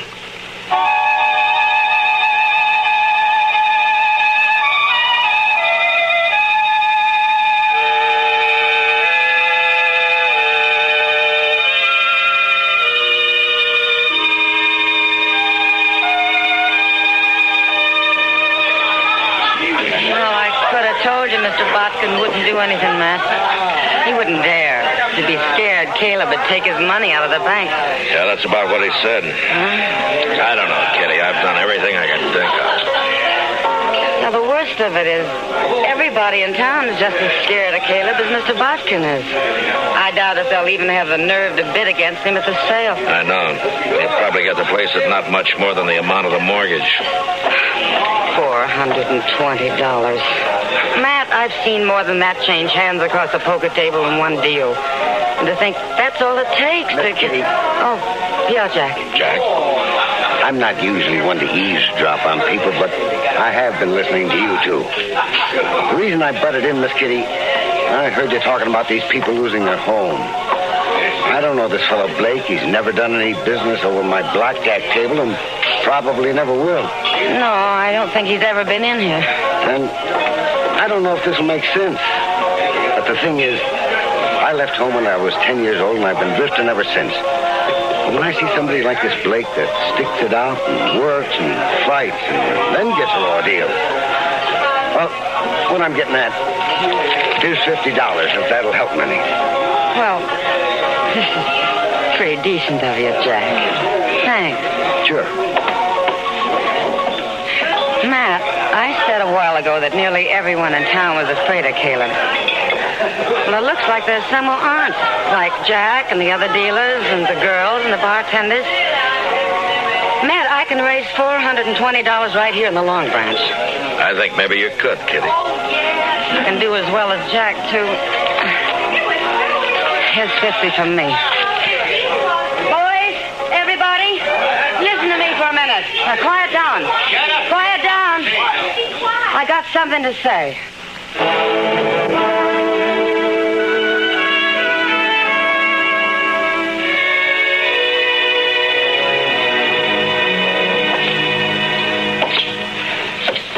Well, he's sure taking his time getting here, Chester. Well, I told him what you said, Mr. Dillon. Ought to bring him to the office on a run, if anything will. Anytime Caleb figures he's about to lose $1 or $2, it's hitting him where it hurts. The Blakes turned in for the night, have they? I guess so. It's quiet back there. Marshal, what's this all about? Shut the door, Caleb. Would you mind telling me why I've been called here at this time of night? Sure. Here's $420. Blakes want to pay off that mortgage. Oh, they do they? The court costs up to now will probably run about $10. I'll pay that myself. Well, that's mighty generous of you. Good night, Marshal. It's a deal, then? I'm not the least bit interested in having that mortgage paid off, Marshal Dillon. The Blake farm is worth about $2,000 now. In 5 years, it'll be worth 3 times that much. Land's going up in Ford County. So I don't want the money, I want the farm. And when it's put up for sale, I'll get it at my own price. That foreclosure still goes. I see. Oh, good night, gentlemen. Well, I guess that's that. I don't know why I ever thought he'd take the money. The Blakes won't get a cent out of the sale. He'll scare everybody off and bid it in a few dollars over the amount of the mortgage, and nobody in town will even try to...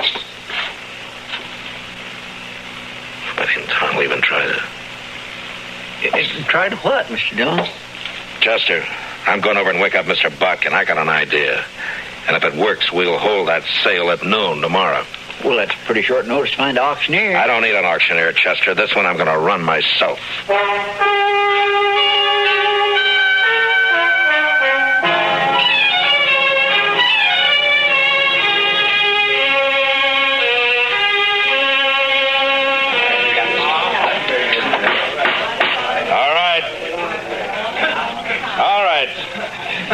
All of you know what we're here for.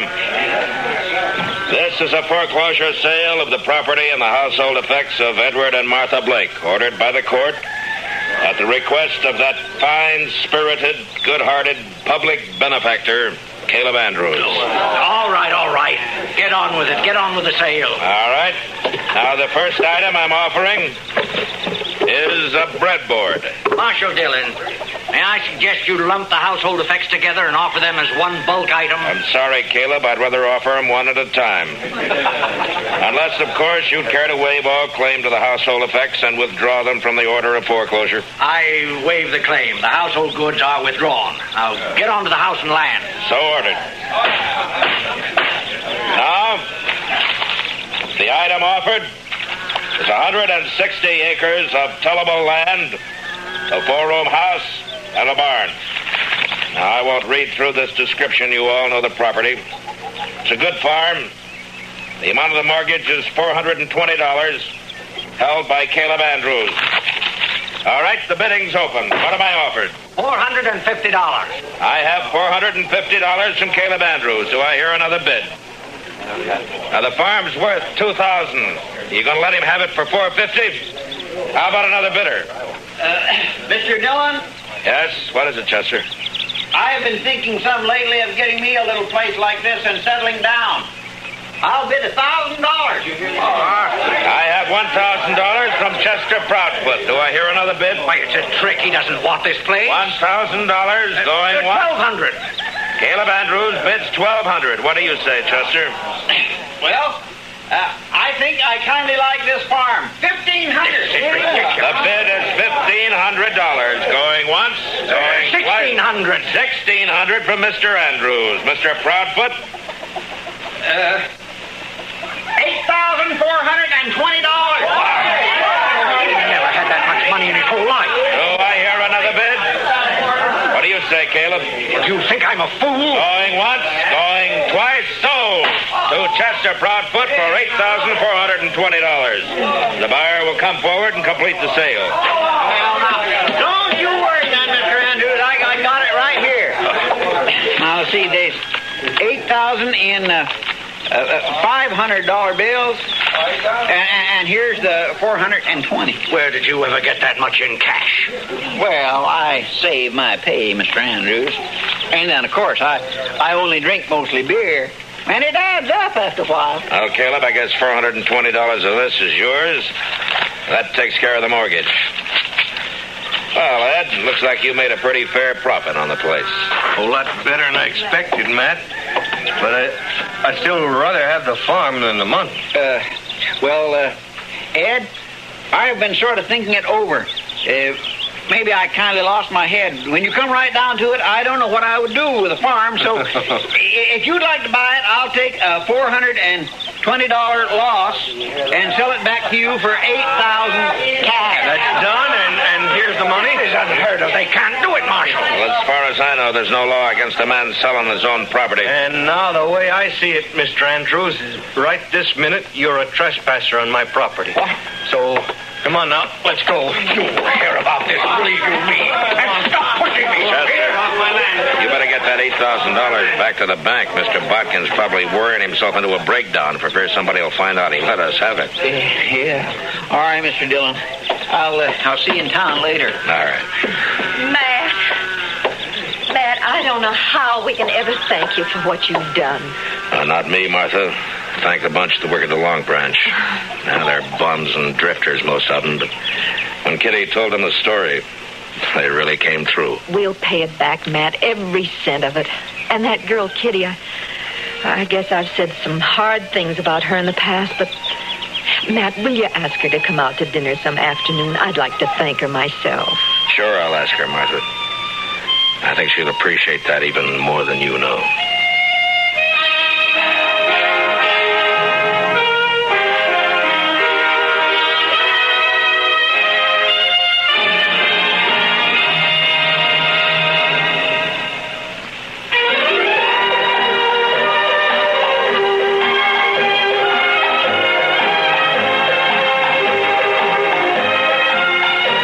Gunsmoke.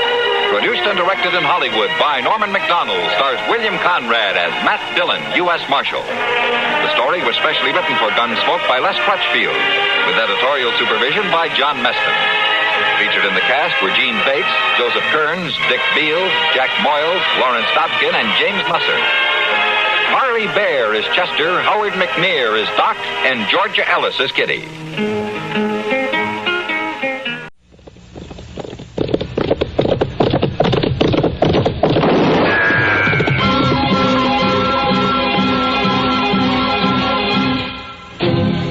Around Dodge City and in the territory on West, there's just one way to handle the killers and the spoilers, and that's with a U.S. Marshal and the smell of Gunsmoke.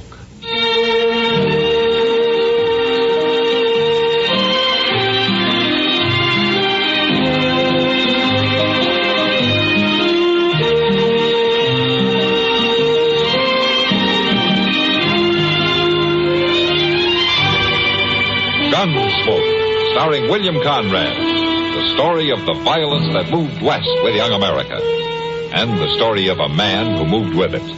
I'm that man, Matt Dillon, United States Marshal. The first man they look for and the last they want to meet. It's a chancy job, and it makes a man watchful and a little lonely.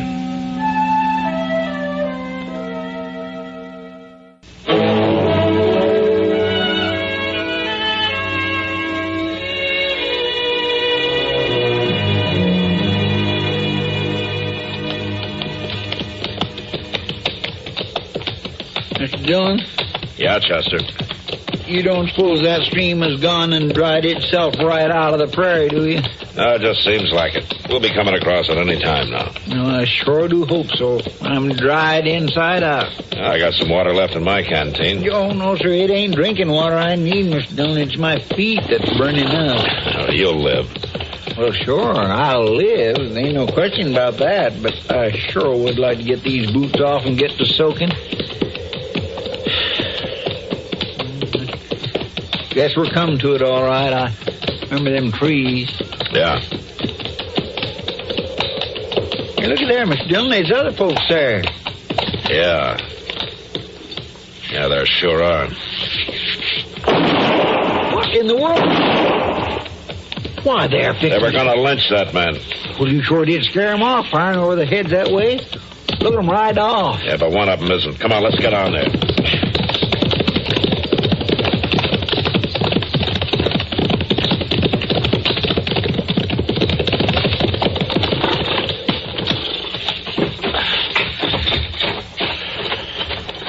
Cut his arms loose, Chester. I will. There we go. Now we'll get that gag out of your mouth. There we go. Cowards. Lousy running cowards. You all right? In a couple of minutes, they'd have finished me for sure. You don't look hurt none to me. I ain't hurt. Guess I ought to thank you some for that. Some? You know who it was? Sure I know. Ain't never gonna forget neither. What were their names? Why, you're a lawman. Yeah, U.S. Marshal out of Dodge. Well, ain't that something? Getting my neck saved by a lawman. Any objections? I guess it ain't something I can be too particular about. Who are you? And who were those men? I'll tell you, Marshal. This is something I'm particular about. What do you mean? It ain't my habit to tell nothing to a lawman.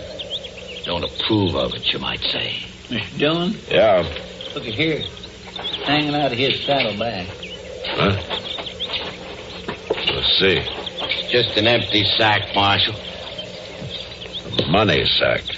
Says Wichita Bank on there. Well, what do you know about that? I know more than I did a minute ago. 3 men robbed that bank, mister. You got 3 guesses then, ain't you, Marshal? I don't need more than one about you. Come on, Chester, let's take him in.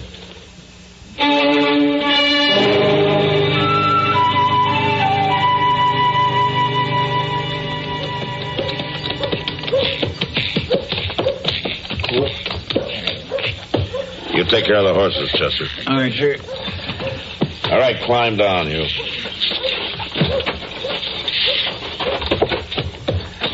In here.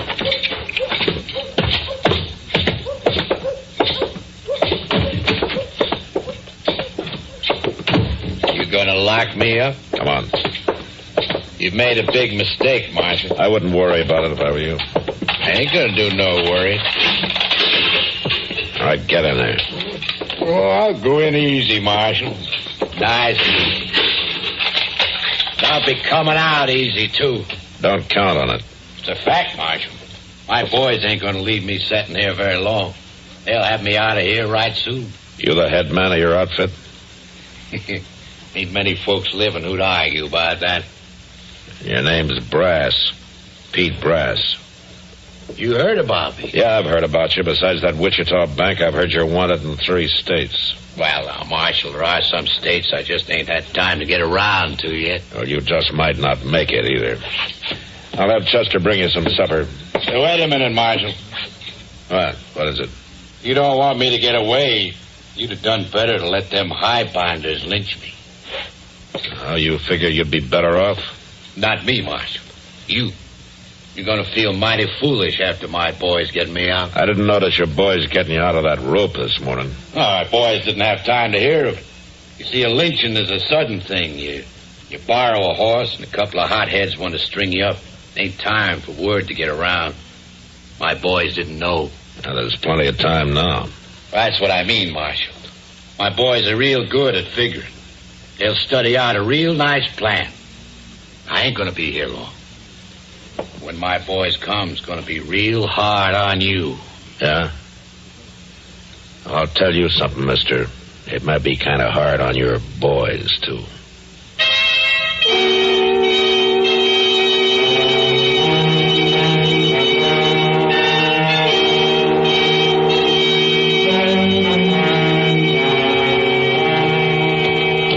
I'll say this, Jess. He sure didn't pick out much of a town to get himself locked up in. It ain't so bad, Milt. I see 2-3 saloons right down the street there. Saloons ain't what we're looking for. Well, there's a marshal's office. That sure don't look like much. They probably got brass locked up in the back of it. Hey, there's the bank, Milt. We ain't going anywhere near that bank. Looks like it'd be real easy. Listen, Jess, you gotta keep your mind on what we're here for. To get Brass out of jail, that's all. Sure, Milt, sure. How are we gonna do it? That's what we gotta figure. You know, we could bust in there tonight shooting. We could have a horse ready. Uh-huh. We might just get shot doing it like that. Well, if we ain't gonna shoot him out, how are we gonna get him? We gotta learn about this town. Gotta work it out real careful. Shooting's easier. Now, you listen to me, Jess. We gotta have a plan. All right, Milt, all right. Where are we gonna get one? Oh. We're gonna start in right here. Well, you said we wasn't looking for saloons. Not for drinking, Jess, for listening. Come on. You telling me not to have a drink? You stick to beer till we get this thing settled. And you drink it slow, you hear? Well, look out, Milt, them doors. And as soon as you're able to get on your horse, you ride right out of town. You got that straight? I got it. All right, then. Here's his hat, Matt. Oh, thanks, Kitty. Here you are. Come on back, Matt. He's not going to cause any more trouble. You finish your drink. All right, Kitty. I guess I will at that. You see that, Milt? You see that big fella throw that man out of there like he was a sack of meat? Yeah. He's the fella we got to outsmart. Marshal. Come on, let's go in.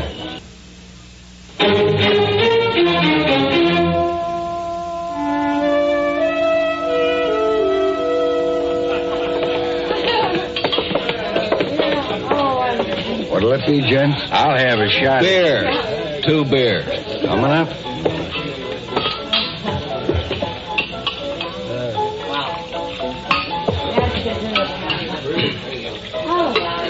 Thanks. Hey, barkeep. Yeah? We just seen that babe Marshal throw a fella out of here. Marshal Dillon won't fool around. He in the habit of mussing up your customers like that? If they get to acting smart with Miss Kitty, he is. Kitty. That saloon gal sitting over there with her? I'd be careful how I talked about her, mister. The Marshal's partial to her, is he? He don't like nobody to cause her trouble. You're sure about that? Yeah, mister, I'm sure. You'd better be sure about it, too. Well, that's interesting, friend. Mighty interesting.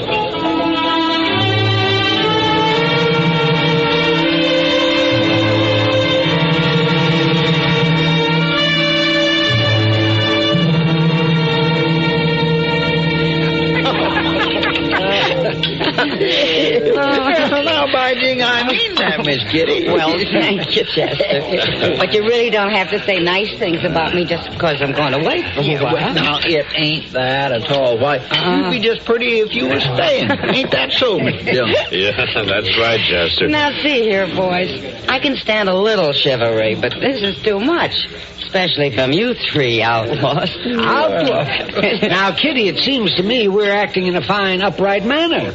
We're giving you a farewell dinner. We're being as nice as we know how. Yeah, that's just it. When you all start acting so nice, I begin to worry. It doesn't sound like she appreciates us, Doc. No, man, it doesn't. It doesn't at all.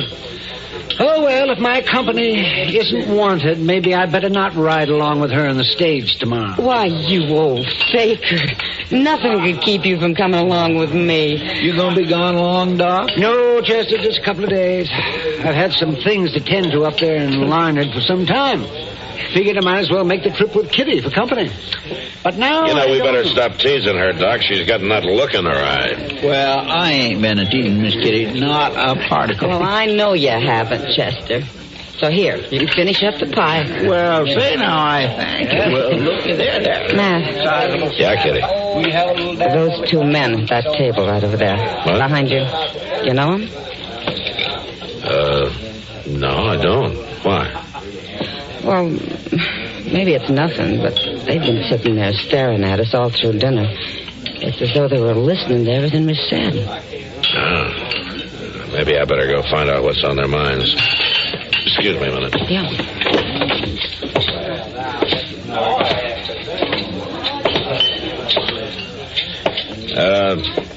You men seem kind of interested in what we've been talking about over there.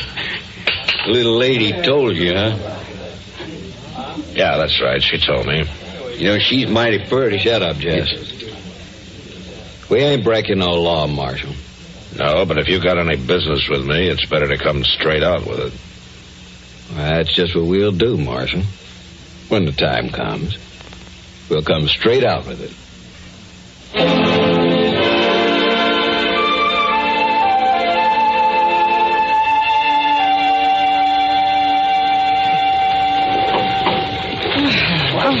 I don't know about you, Doc, but I'm kind of sorry I thought about making this trip. Yeah, a ride like this doesn't make you want to do much traveling, Kitty. Oh, you're right about that. Feels like the driver's trying to show us how fast he can go. I don't think it makes much difference, Kitty. A jolt's a jolt on a trip like this. Going slow just makes them last longer. Yeah, well, I guess you're right. Hey, maybe you heard us, Doc. How's that? Oh, we're slowing down. Oh, let me see. I'll look out here. Yeah, you're right. Yeah, wait. Sit quiet, Kitty. What's the matter? We're not slowing down. We're stopping. It's a holdup. A holdup? Now, don't you worry, Kitty. You won't be hurt. Driver, just keep your hands up high. Jess, you cover it. Okay, Mill. Come on out. I have nothing of value. Not you, her. Me? Now, see here. Don't make me do no arguing. Come on out, Miss Kitty. But you're the... You come out, lady, or I'll fix this old geezer so his doctor won't never be able to help him. Kitty, don't do it. Oh, it's all right, Doc. That's better. Now, Doc, it's your turn. Don't you hurt him. Why, I ain't gonna hurt him none. I'm just gonna send him back to Dodge. And a message for that big marshal. I'm not going and leave her. You better. Or there ain't no chance for her at all. Or for you neither. Go on, Doc. That's more like it. You head right back there and tell the marshal that I'm in the mood to do some horse trading.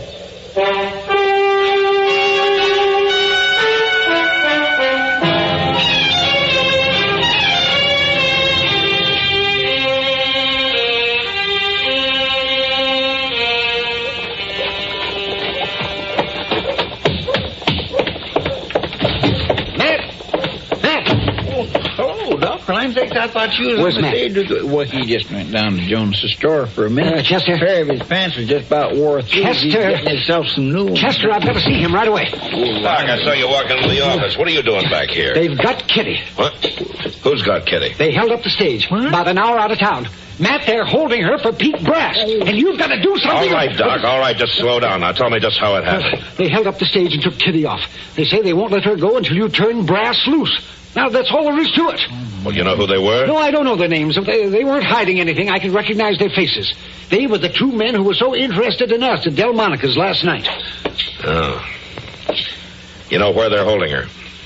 No, Matt, I don't. They just said to have Brass ride down the stage road.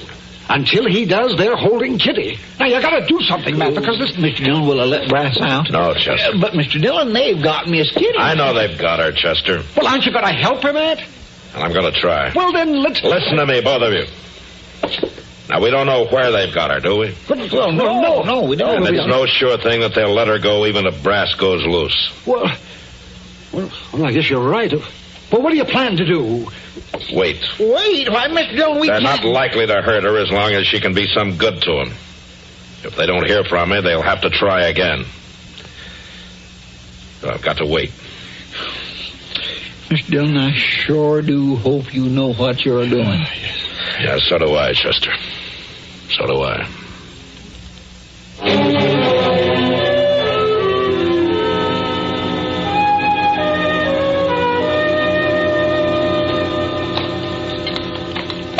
Sure glad you decided to do the cooking, Miss Kitty.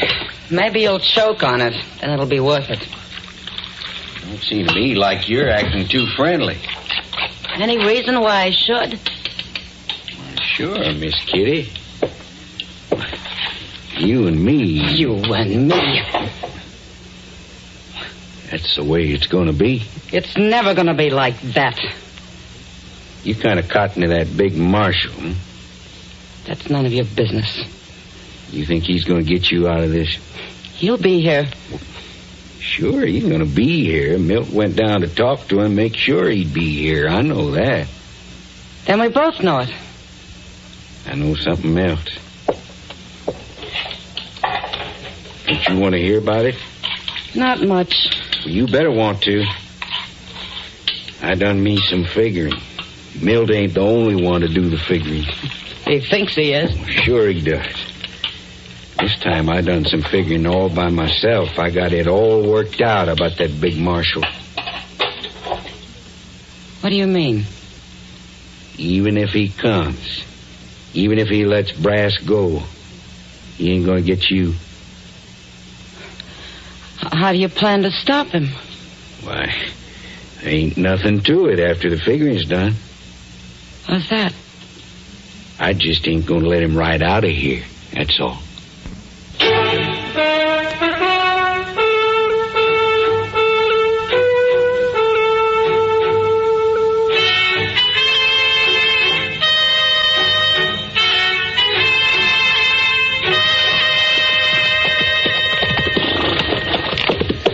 We ought to be getting pretty close now, Mr. Dillon. Yeah, Chester. Right along in here. You think they'll really show up with Miss Kitty? Hell, if they want this man, they will. They really got you squirming, ain't they, Marshal? Don't worry about it, Brass. I told you my boys would study it out. They haven't finished it yet. Mr. Dillon, there, under them trees. Yeah. Come on.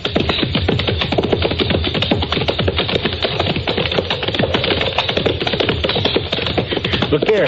I can see Miss Kitty and one of them fellas. Just keep your eyes open, Chester. All right, Marshal, that's far enough.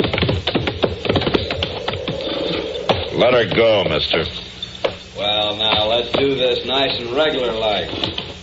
Dismount, all of you.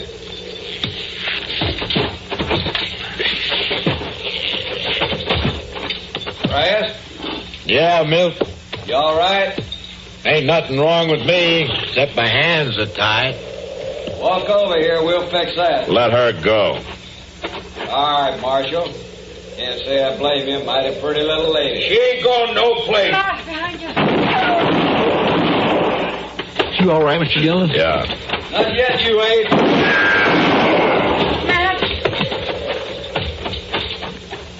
Oh, Matt. It's all right, Kitty. Yeah, both of them. Yeah, it's all over. This one's still alive, Mr. Dillon.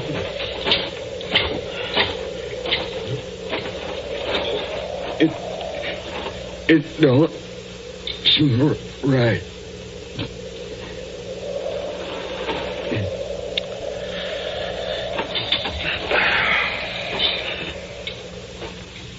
No, it doesn't seem right.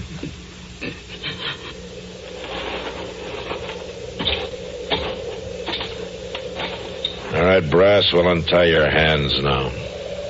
Untie him? You letting me go? No. But you're gonna need your hands to dig 2 graves with. For your boys. Before you go back to jail.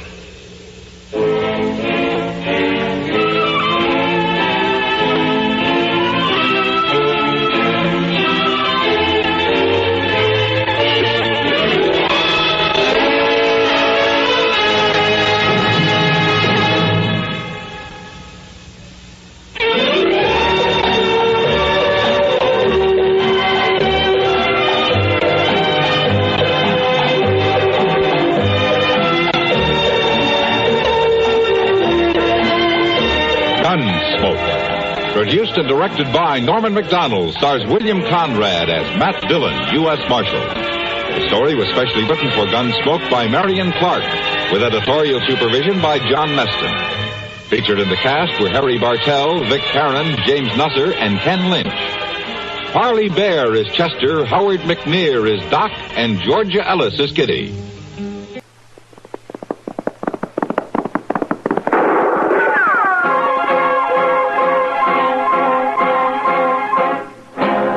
Around Dodge City and in the territory on West, there's just one way to handle the killers and the spoilers, and that's with a U.S. Marshal and the smell of Gunsmoke.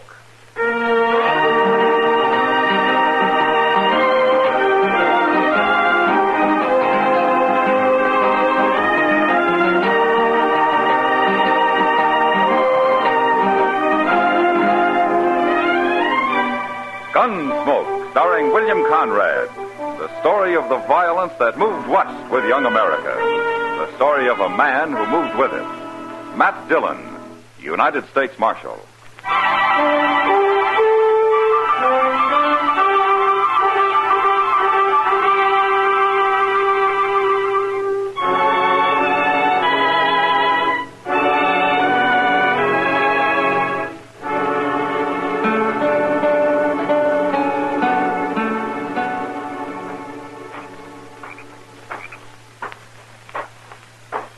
That you, Si?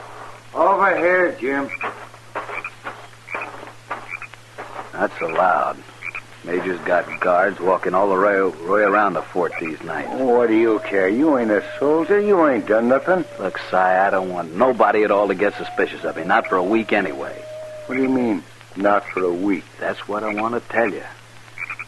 I'm going to be hauling rifles into Dodge starting day after tomorrow. Rifles? That's right, about 4 wagon loads. Huh? That'll be a heap of rifles, Jim. Sure it will.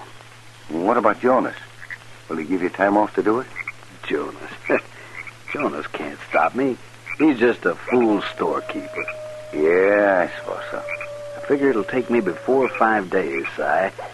And afterwards I'll just quit and disappear before anybody catches on. When they do, we'll be a long ways from here. The Army will get their rifles back, Jim.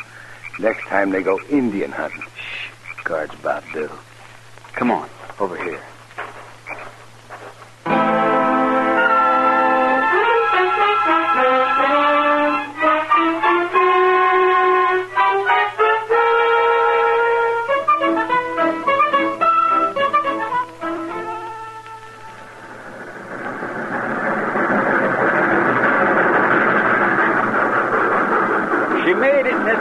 For the first time all week, she made it. Now, you can't expect the train to pull in on time every day, Chester. Well, the railroad people expect her to. Otherwise, they wouldn't write it down on the schedule board up there. Well, that's the time they hope she'll arrive. Well, then they ought to say so. With all their money, they can afford to be honest about such things.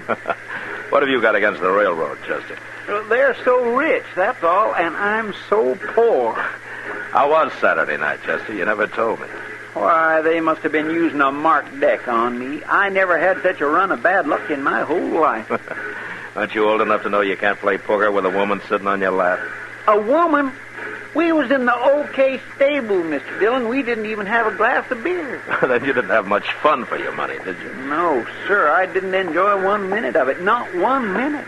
Hey, you fellas busy? What can we do for you, mister? I got some supplies coming on the train. I need a little help loading my wagon. Oh, why don't you hire someone? Well, I aim to hire you 2 men if you want to work. I'll give you 20 cents an hour. That's fair enough. Now, here's your chance, Chester. You won't get rich, but it's something. All right. I'll take it, mister. Well, what about you? Thanks, but I got to pick up some mail. You're talking to the U.S. Marshal, mister. He don't take odd jobs. U.S. Marshal? Not a fact. But I don't see no badge. Well, I don't often wear one. Well, I'm glad to meet you, Marshal. My name's Will Jonas. I am the sutler out of Fort Dodge. I'm glad to know you, Mr. Jonas. My supplies are in the last freight car, Chester, down yonder. Well, where's your wagon at? It's on the other side of the train. Won't take more than an hour and a half, maybe. 30 cents, but I can sure use it. Well, let's get at it, Mr. Jonas.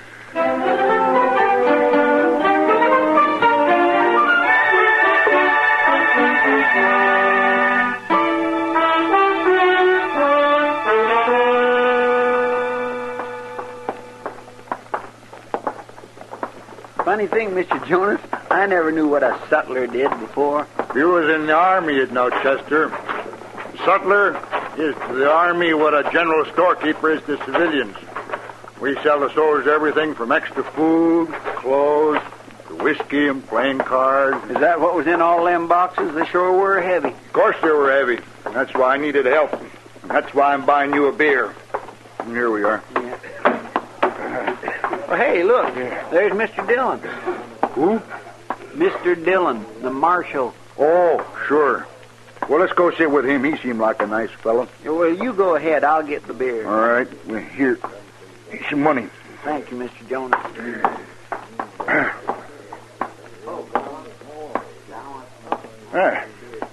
Join you, Marshal? Sure. Sit down, Mr. Jonas. Yeah, I ought to have met you before, Marshal, but I usually drive straight to the depot and straight back to the fort. Oh? Have you been at the fort long? 3-4 months. I've been a sutler for 10 years, ever since I got married, in fact. Is your wife at the fort? She is. She helps keep the store there. There we are. Beer looks mighty good to a working man. Don't take on airs, Chester. It wasn't much over an hour. Here's to you. Yes, sir. Don't you have some sort of rank in the Army, Mr. Jonas? No, it don't mean much, Marshal. I'm sort of warrant officer. I ain't really in the Army, though. In fact, the major's about to fire me any day as things stand. Why is he going to fire you? Oh, my assistant, a fella named Vale, I hired a few weeks ago. The major likes him. He wants to make him the chief sutler. Oh. See, this Vale is willing to do extra work for the Army, so the major's always calling on him for this and for that. And it's the work the soldiers ought to do, and I just won't do it myself. Not without extra pay, I won't. What sort of work, Mr. Jonas? Oh, all kinds of things. Hauling stuff, mostly. Vale's got a wagon of his own. He's no good. I don't like him, nor do I trust him. Oh, why don't you fire Vale, then? Too late now, Marshal. It'd look like sour grapes. And the major, he'd just hire him back as soon as he got rid of me anyway. That major sounds like a real hard-nosed to me. Well, I suppose.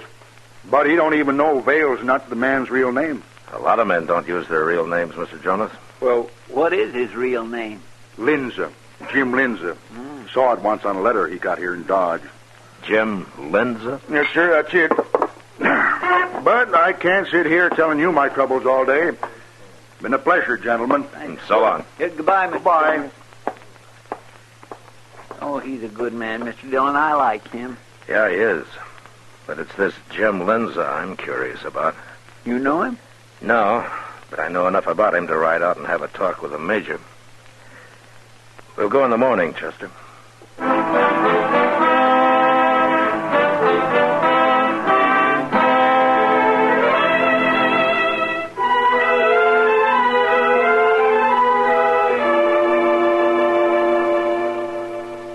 you're talking to the major, I think I'll go see Mr. Jonas.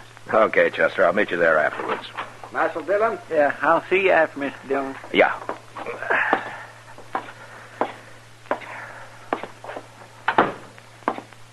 Oh, good morning, Marshal. Have a chair. Oh, thank you, Major. No trouble, I hope. Well, that depends. What do you mean? Major, you got a man out here called Vale, the sutler's assistant. Vale, oh, yes. Very willing fellow. Hard worker. What about him? He's got another name. Jim Linza. So? If he's the Linza I've heard about, he's not a very good man to have around an army post. Now state your case, Marshal. Well, there is a Jim Linza who's a renegade. He's spied for and fought with the Indians. Sold them supplies. All of that. You think this is the man, Marshal? Well, he has the same name. And you'd condemn a man for that? No, but I'd sure keep an eye on him and find out what he's up to. I see. I think Vale's all right, Marshal. I don't think he's a renegade. Yeah, but, Major, if he is, he could sure cause a lot of trouble. One man against a regiment of cavalry? Well, I didn't say he might take on your troop single-handed. Oh, of course not. Marshal, who told you Vale's real name is Linza? Man whose word I think I can believe. Will Jonas, wasn't it? Oh, you don't have to answer. I've been watching Jonas. He's only interested in his store. I know what he's trying to do. Jonas seems like a good man to me. Perhaps, but you're not in command of Fort Dodge. No, I'm not. Command has its problems, Marshal. I wouldn't expect a civilian to understand them. All right. But what about Linza? Well, thank you for trying to help, Marshal. I'll handle the matter. By firing Jonas and making Linza your sutler, is that right? I've been thinking about it, but I'll still call him Vale. All right, Major. I warned you. Good day. Good day, Marshal.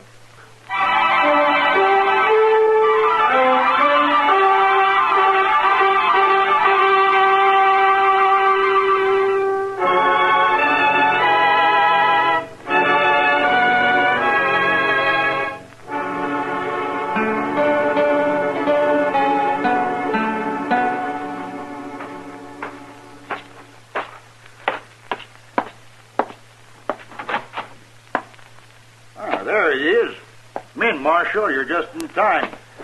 Hello, Mr. Jonas. In time for what? Chow. Mrs. Jonas is expecting you. Chester here already accepted. Because they insisted, Mr. Dillon, that's why. Well, if it isn't putting you out... Oh, glad to have you. We live right in the back of the store here. Lil, come on out and meet the marshal. Well, here she is. Lil, this is Marshal Dillon. How do you do, ma'am? How do you do, Marshal? It's good of you to fix dinner for us. No trouble, Marshal. If you don't mind dried vegetables, that's about all the Army ever eats. Sounds fine, ma'am. Well, some of the boys brought some fish last night, though, and I'm sort of fixing it all together. Fish stew. Oh, I made that myself. Well, then I hope you'll like mine, Chester. Oh, I will, ma'am, especially seeing as I'm half starved. I'm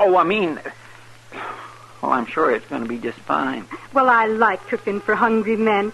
It'll be ready in a few minutes. You can wash up out back. Oh, well, thank you, ma'am. There's soap out there and a towel, if nobody's run off with it yet. Oh, now who'd do that, Lil? I don't know, but the boys seem to figure it's a good place to find a clean towel. Oh, they always return it. Dirty, of course.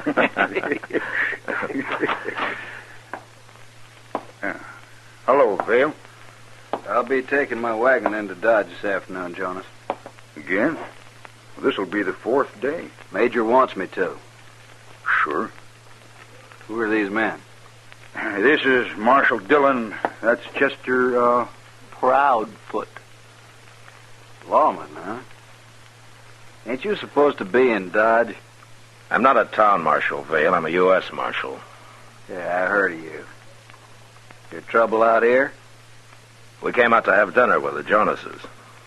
I didn't know you knew them. You didn't? What time you leaving, Vale? I don't know. Whenever the major says. The major ought to be paying your wages. Yeah, he should, shouldn't he? I'll see you later.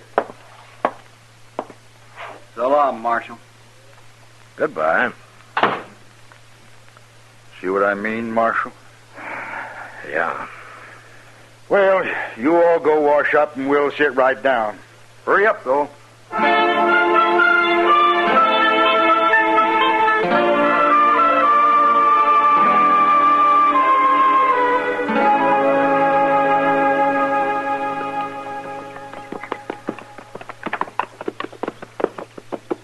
That sure was a good dinner, wasn't it, Mr. Dillon? Yeah, it was. Yeah, I'm afraid we stayed too long, though. It must be nearly 3 o'clock. Well, it's only 5 miles to Dodge. We can get there way before dark. Hey, look yonder. That wagon up ahead. Something's wrong with it. Yeah. Looks like he lost a wheel. Ah, poor fellow. Maybe we can help him. Sure. Mr. Dillon? It's that fellow Vale. Yeah. Come on.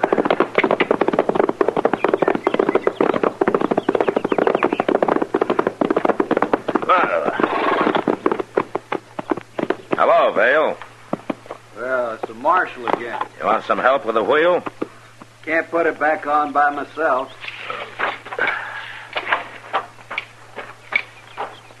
There's a pole in the ditch over there. We can use it for a lever. I'll get it. Yeah.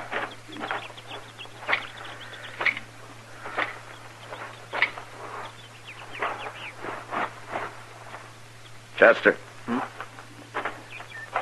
Look here. In the wagon box there. What? My goodness. He's got a load of rifles. Yeah. Put the canvas back. Here he comes. You think he stole them? I don't know. That pole's no good. It's rotten. What do we do now? Well, we could ride back to Fort Dodge and send some help out to you. Oh, no, I don't want that. No? Why not, Vale? I just don't, that's all. Well, it'll take at least 4 men to lift this wagon. Unless you want to unload it first. No, and I ain't gonna unload it. Wait. Here come some soldiers. That's a major. Yeah, so it is.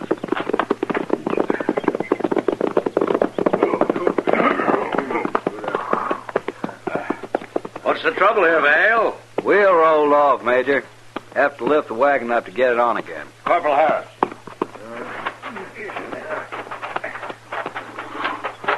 All right, now, if you men will just get under it now. Get it up good now. Here we go, on. Oh, Marshal, step over here, will you? Sure.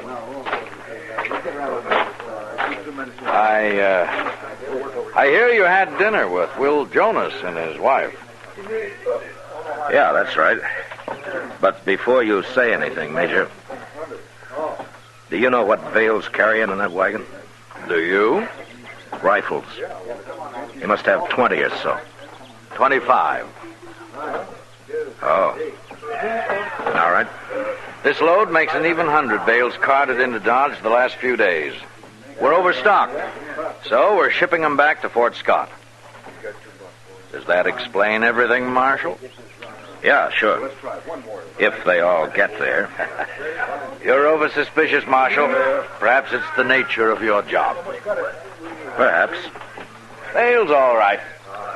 His helping out with this sort of work means my soldiers have more time for their military duties.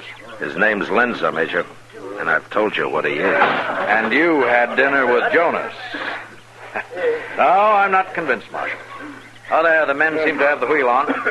I've got to get back to the fort. I've just been exercising my horse a little, you know.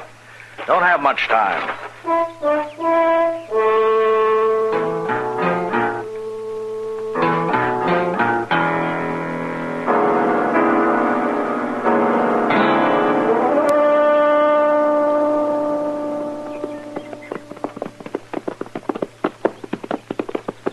We'll get behind this bluff, Chester. He can't see us. He's not out of that cottonwood grove yet.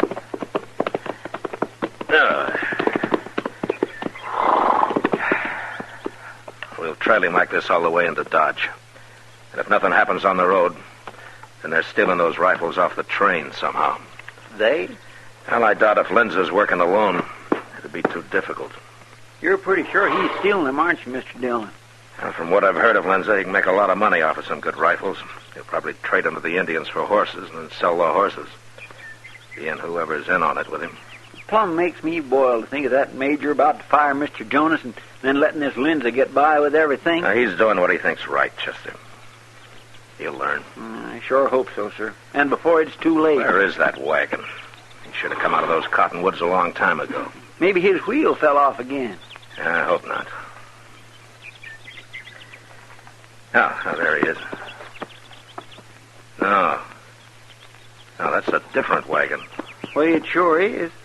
And it's headed this way. Look, it's left the road. Yeah. I didn't see a wagon hunter come through there, did you? No. It could have been hidden easy enough, though. There's Lindsay's wagon now, just leaving the trees. What'll we do? That first one will be over here pretty soon. Yeah, let's drop back a little, Chester. They might see us. Yes, sir.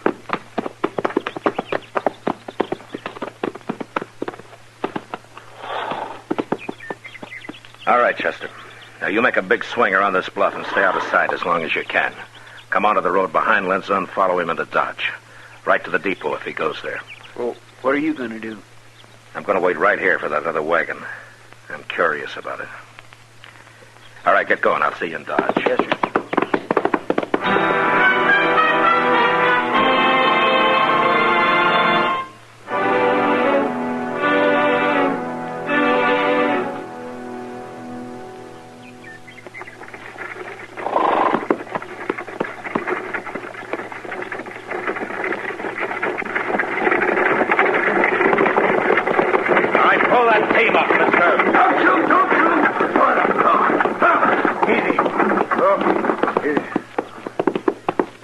Now wrap your hands around those lines.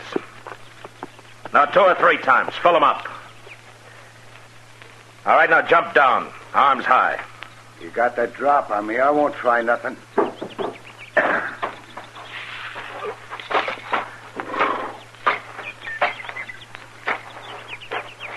Now take your gun. All right, you can put your hands down. What is this, a holdup? I'm a U.S. Marshal. This is no holdup. What do you want me for? Your team will stand, drop the lines, and get around to the back of the wagon. What's this all about, Marshal? I ain't done nothing. And I don't want you, and I'll apologize to you. But first, I want to see what you're carrying. I can tell you that. It's just a bunch of shovels, and I'm late home, Marshal. Well, let's see them. Check that canvas off. Go on. Okay, Marshal. So they ain't shovels? No, they're sure not. Well, what's wrong with a man having a few rifles? Nothing. About 15, I make it. That right? 15. Now can I go? What's your name, mister? Cy Wills. All right, I'll find out your real name later. Get back on the wagon. I bought them rifles. Gonna trade them off around the country to cowboys and hunters and the like. Yeah. Go on, get up on the box. Can I go now? Sure, you can go. Right ahead of me, straight into Dodge. Now get moving, Wills.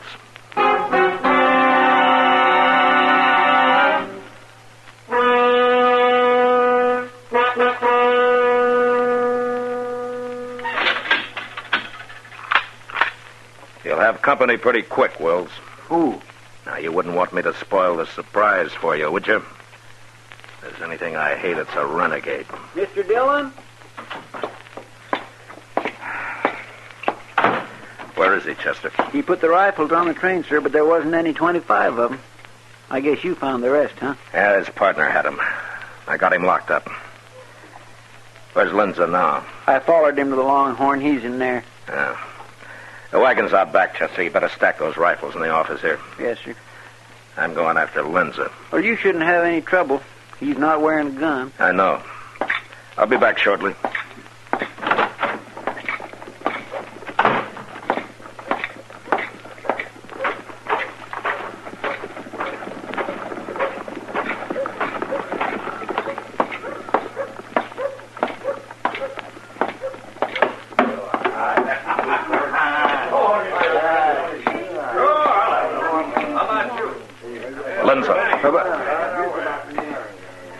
Give a man the jumps coming up behind him that way, Marshal. What are you doing, anyway? Why'd you call me that? It ain't my name. You're under arrest, Linza. My name ain't Linza.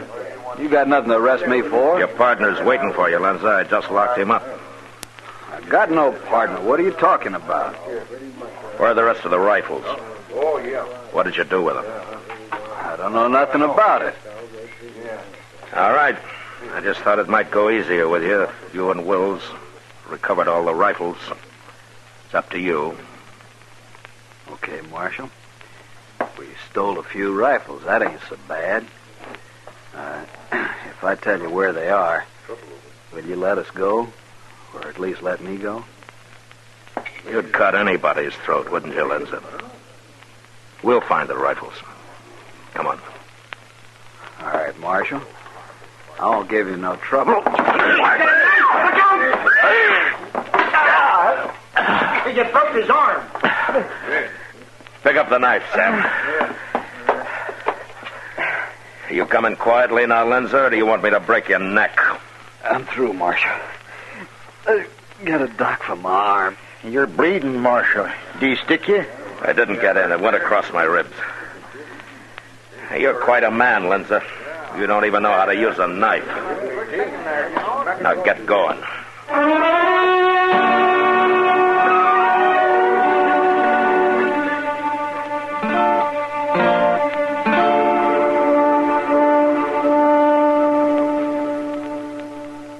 I heard what happened yesterday, Marshal, so I come in early this morning. Well, glad to see you, Mr. Jonas, anytime. He didn't hurt you bad, did he, Marshal? Oh, it was my fault. I got careless. Doc took 5 stitches in him, Mr. Jonas. I watched the whole thing. Me, I don't like blood. My old man was a butcher, too. Well, maybe that's the reason, Mr. Jonas. I don't follow you, Marshal. Good morning, Marshal. Gentlemen. Major. Oh, Major. Oh, that's quite a stack of rifles you've got here, Marshal. Yes, isn't it? I heard the whole story, Marshal. I hope you weren't hurt. No, I'm all right. I looked up the bills of lading. They'd obviously been altered. Out of 100, I figured they shipped 40 rifles and stole 60. Yeah. You still got that Pawnee Scout, Big A? Yes, I have. Well, Chester will ride out and chime the wagon tracks. Big A will find the rest of your rifles for you. Good idea. Oh, Mr. Jonas, I'd like to apologize to you, sir. Oh, no. That ain't necessary, Major. For me, it is. Oh, all right. I think I understand, Major. Thank you. Marshal, I find myself in an extremely embarrassing position, professionally, with the Army, you understand. And I wanted to ask you... Major, I'd like to ask something of you first. Why, yes, certainly. Those 2 men I got locked up, I was wondering if you'd take them back to Fort Dodge. It's sort of a military matter anyway. You could try them out there. Well, that's very decent of you, Marshal. Well, I figure once is enough in any one day for a man to admit he was wrong. Thank you, Marshal. I'll send a guard in for the prisoners. Mr. Jonas, would you care to ride back to Fort Dodge with me? I came in alone. Oh, be happy to, Major.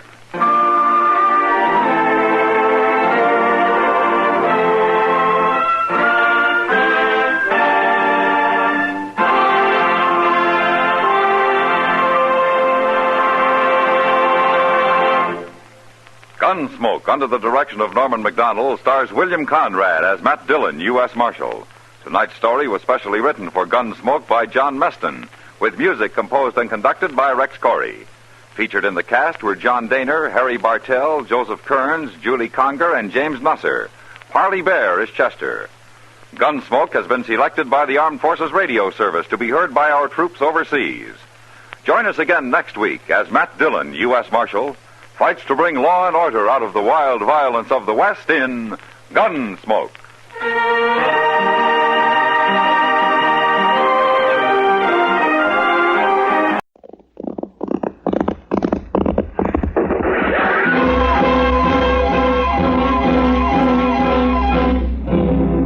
Around Dodge City and in the territory on West, there's just one way to handle the killers and the spoilers, and that's with a U.S. Marshal and The smell of gun smoke.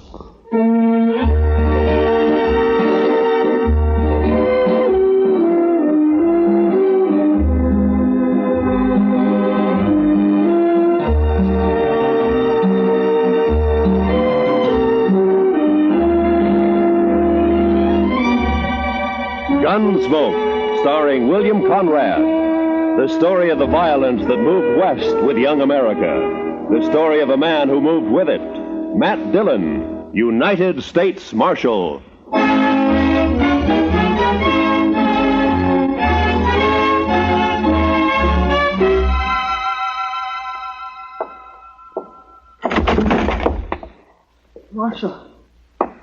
Marshal Dillon. Over here, son. What's the trouble? Marshal. Why, that's Will Thompson's young'un, Mr. Dillon. What is it, kid? What's wrong? Dad. Mom. They burned our house. Got the fences. 4 of them. My sister. They rode in and shot. He's been shot. Hold that lamp down here, Chester. Yes, sir, Mr. Dillon. Blood all over the back of his shirt. Will Thompson, he's a homesteader, isn't he? That's right. Came to Dodge City about 3 months ago. Took up a section over on Mulberry Creek. Mr. Dillon, you want me to go get the doctor? No. Boy doesn't need a doctor now.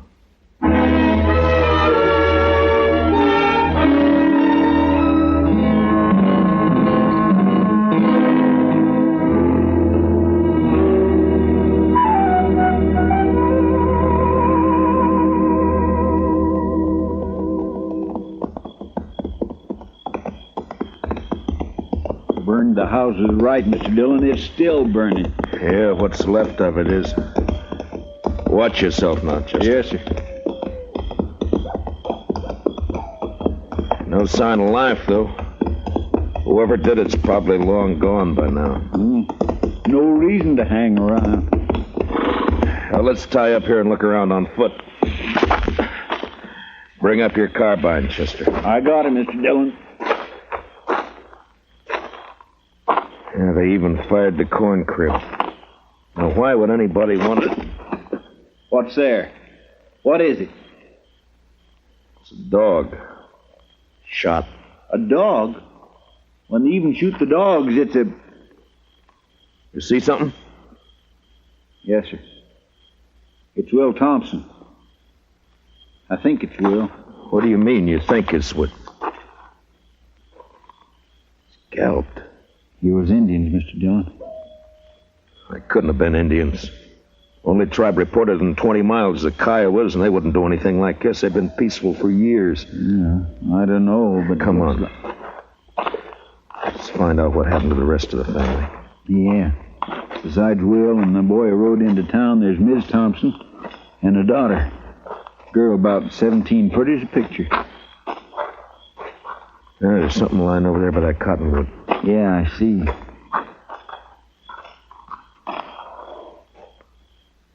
Well, I guess we found Will's wife. She's alive. Yeah, if you can call it that. Scout around and take a look for the daughter, Chester. Yes, Mr. Dillon.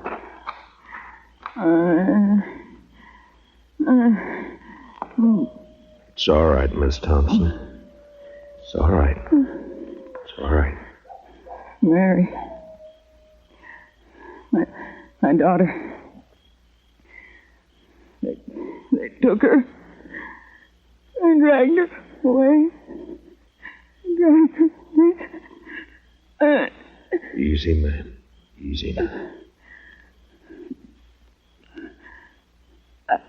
I tried to stop them. I held on to one of them. He kicked me loose. And his spur came off. It's here somewhere. It's on the ground somewhere. On the ground. Yeah, I see it. My daughter. I took her away. My baby. There now. My baby. There now. It's all right. We'll find her, ma'am. We'll find her and then...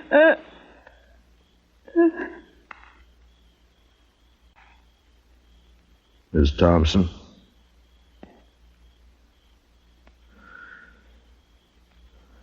Well, you're better off, ma'am. Mr. Dillon? Yeah. Over here in the willows. I found her. All right, Chester.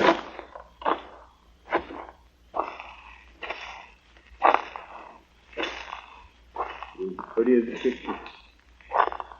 Seen her in Dodge. Walking down Front Street. Pretty as a picture. Yeah. All right, let's ride.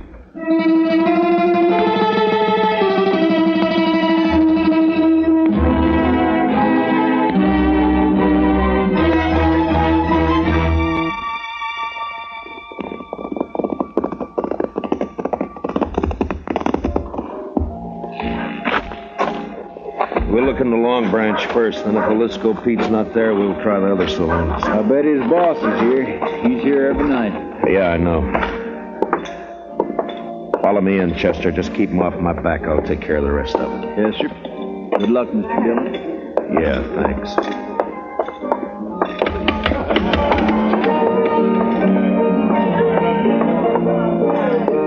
Well, look who's here. Matt Dillon. Hiya, Kitty. What brings you in, sweetie? Business or pleasure? It's not pleasure. Ah. Plenty of other men in Dodge, Kitty. Are there? They come in here, don't they? Sure. They come in. I talk to them and I drink with them. That's my job. You follow me, Matt? I follow you. I'm off at 2 every night. Kitty, have you seen Jaliscoe tonight? No, he hasn't been in, Matt. Ben Rourke's sitting over there at a draw table, though. Good, I'll talk to him. I'll see you, Kitty. Sure, Matt. Sure you will. Oh, I think I got a pretty good hand here myself. All right, boys, here's where money talks. I'm raising another 100 and I'll stand pat. Ben? Huh? Well, it's the Marshal himself. I'd like to talk to you, Ben. All right, Matt, talk. Not here. We'll go over there by the bar. I'm sorry, I'm busy. I got a pat hand and a cinch bet. Maybe. This is official, Ben. Meaning? Meaning I want to talk to you. Now, come on. Take over my hand, Donnelly. I'll be right back. All right, Matt, let's have it. What do you want to talk about? One of your cowboys, Ben, Jaliscoe Pete. What about him? Know where he is? Around somewhere, I guess. Why? I'd like to know if he lost his spur recently. Tonight, in fact. It's pretty, ain't it? Mexican silver, needlepoint rowel, gold inlaid. Pete's the only man I know in Dodge who's got a pair like this. All right, I'll see that Pete gets it. He'll appreciate your finding it. I doubt that. I found it lying beside a woman he'd just kicked to death. Will Thompson and his whole family were wiped out a few hours ago by 4 night riders. You know anything about it? How would I know about it? Your boys call you King, Rourke, don't they? Never heard of one of them pulling anything without being sure you'd back him up. Matt, are you claiming I was in on this? You're a cattle rancher, Ben, an open range man. You boys all hate the homesteaders coming in with their plows and fences. Been a lot of fences cut by night riders. Now it's murder. You haven't named me yet, Matt. A couple of months ago, here in the Long Branch, I heard you say you'd get the homesteaders out of Ford County if you had to burn them out. Well, did you? Sometimes a man gets known as a fast gunslinger and it goes to his head. I asked you a question, Ben. Then he gets himself a tin star and goes around bothering people.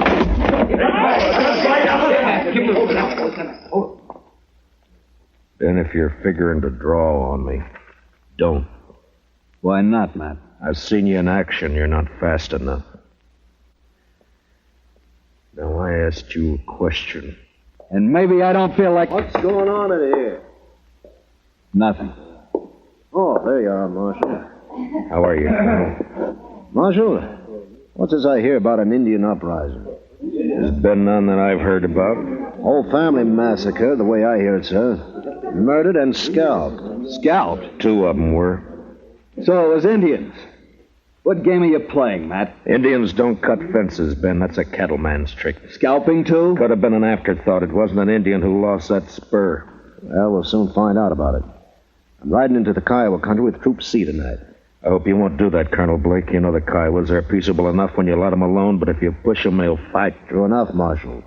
We can't let them get away with it. The Indians weren't responsible, Colonel. I got evidence to the contrary. Give me 24 hours and I'll prove it. Well, I certainly don't relish stirring up a tribal war, but... Just 24 hours. Well, all right. Ben, if you know where Jaliscoe is, you better turn him in. It'll save trouble. When any of my boys need discipline, I take care of it. Not this time. Other people are involved. Homesteaders. Squatting on a measly 320 acres apiece. Ruining the whole country. They got rights, Ben. Who says so? I do.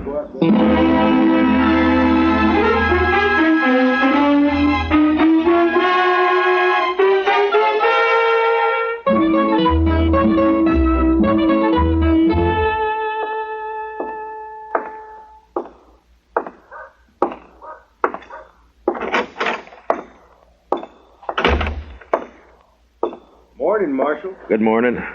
Any luck, Chester? No, sir. I just stopped by the jail here to see if you'd found it. I wish I had. I'll head out again in a few minutes.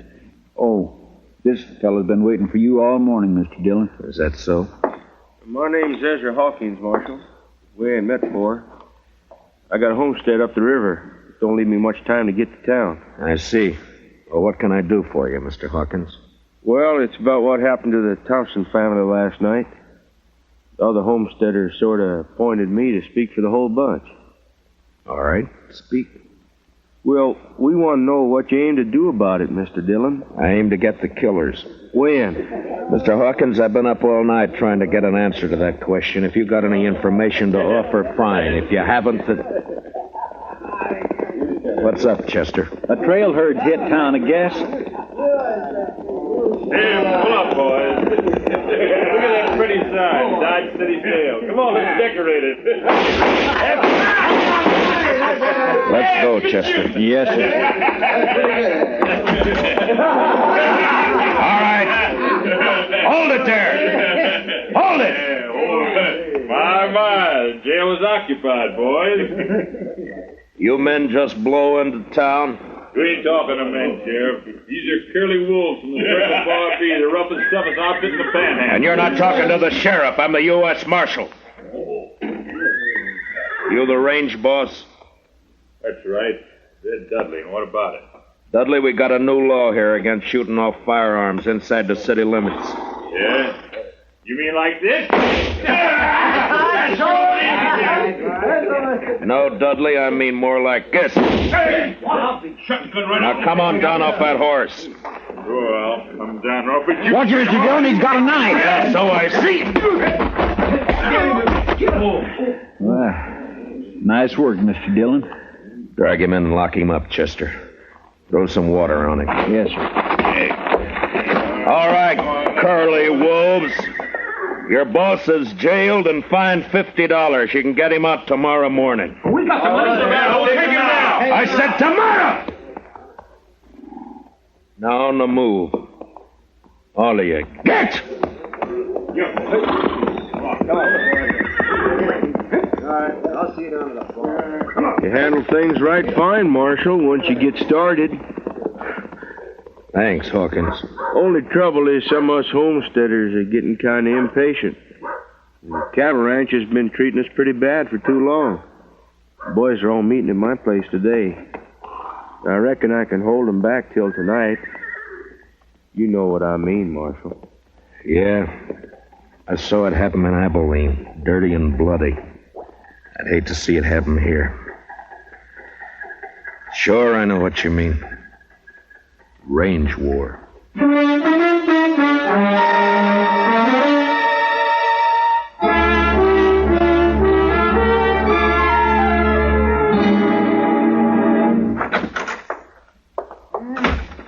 Yeah, Well, Marshal, we can hold an inquest any time now. I'm all finished with the autopsy. All right, Doc. It goes pretty fast when you can line them that way, 4 in a row. Makes the job a lot easier. Yeah, I imagine. Doc, have you ever seen a range war? No, but I hear there's one brewing. There is, plus Indian trouble. If I don't bring in Jaliscoe Pete before tonight and find out who his 3 partners were, you're going to have bodies lined up 20 in a row. Well, it sure bring in a lot of fees. I could retire and buy myself a ranch. Sure, Doc. Oh, that sounds like Chester, Marshal. Yeah, he's been scouting those thickets along the river bottom. Mr. Dillon, I brought in Jaliscoe. Where is he, Chester? Outside, tied on a pack mule. Good. No, sir. I'm afraid it ain't so good. He's dead. Been shot in the back and scalped.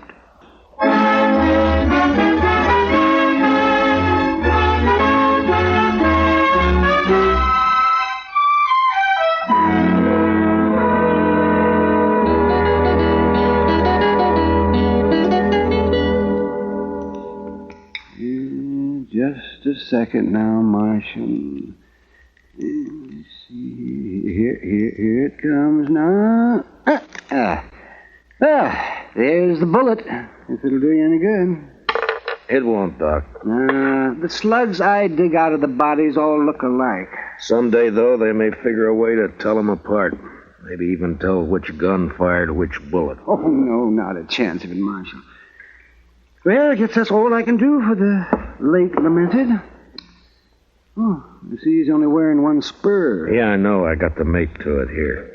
That's what I wanted to talk to him about. It's too bad, Marshal. His talking days are over. Yeah, somebody made sure of that, all right. Then tried to cover the trail by scalping him. Well, I can tell you one thing.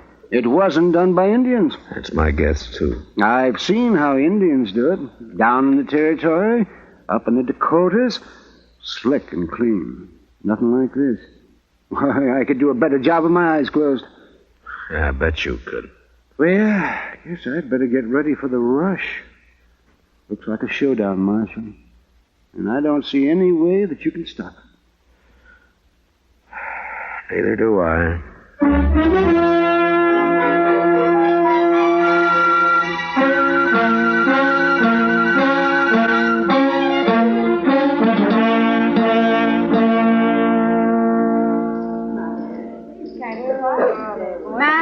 Over here, Matt.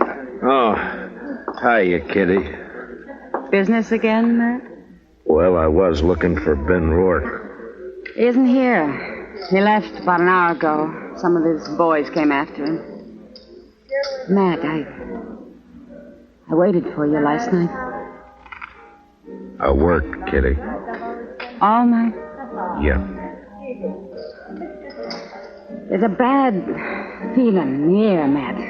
What is it? What's going to happen? I wish I knew. They called all the soldiers from C Troop back to Fort Dodge this afternoon. I hear they're planning to move out tonight. I hope not.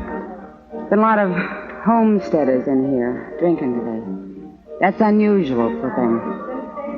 What's going to happen, Matt? The bloodiest mess you've ever seen. And I don't know any way of stopping it. If I'd only found Jaliscoe Pete before they killed him, now I got nothing to go on. Jaliscoe came in here last night, late after you'd gone. What? Well, why didn't you let me know? There wasn't time, Matt. He heard he was wanted and he left right away. His friends with him. Friends? What friends? Oh, I'd never seen him before. I think Pete had known him in the Pecos country. They're all pretty drunk. How many were with him, Kitty? 3, I guess. One of them was named Red Dudley. Red Dudley? And one called himself Tulsa Jim. They kept talking about the Circle Bar Yeah, beef ranch. it might be. They could have ridden in last night ahead of the herd to look up Pete, and then they... Oh, Marshal, say you better come on outside here if you want to stop a lynching. Coming, Doc. Be careful, Matt. Be careful. What is it, Doc? Ben Rourke and some of the cattle ranchers. They caught themselves an Indian, and they're going to string him up. I doubt it. Let us take clear of this, Matt. We know what we're doing. I hope so, Ben. Who have you got here? One of the murdering skunks that wiped out the Thompsons. Any objections? I might work up some, Ben. What's your name, fella? He won't talk to you. Hasn't opened his mouth. Look, fella, as an Indian, you're a ward of the government. I'm a U.S. Marshal. I represent the government. I'm here to protect you. Now, what's your name? Keith Doxwa. Work hard. Good man, no kill. What makes them think you did? Say kill people, no kill. He pleads not guilty, Ben. Sure he does. And maybe he can explain why we caught him 2 miles from my ranch house. Is that reservation? What was he doing there? Go ahead, ask him. Mr. Rourke? Maybe I can tell you what he was doing. What? Ezra Hawkins. One side, if you don't mind. Let me through here, please. Let him stand. Thank you. We got tired of waiting, Marshal. We come on into town. Maybe that was a mistake, Hawkins. Maybe. You have to play it the way you see it. Look, mister, let's have it. What's this all about? I'm a homesteader, Mr. Rourke. Well, I accept your apology. Weren't no apology. I just wanted you to know who those 100 men across the street were. They all got guns. 100, huh? Well, there's 30 of us, so the odds aren't bad. What's on your mind? This Indian's been working for us, Mr. Rourke. Tracking down fence cutters. Maybe that's why you caught him within 2 miles of your house. Got the nerve to come out and say what you mean, homesteader? You bet I have, fence cutter. All right, hold it. Now, you're covered, Ben, and you too, Hawkins. This play's gone far enough. Not giving a man a chance to draw, Matt? Not this time, Ben. All right, Kitoxa, climb off that horse and get over here behind me. Move slow and stay out of the line of fire.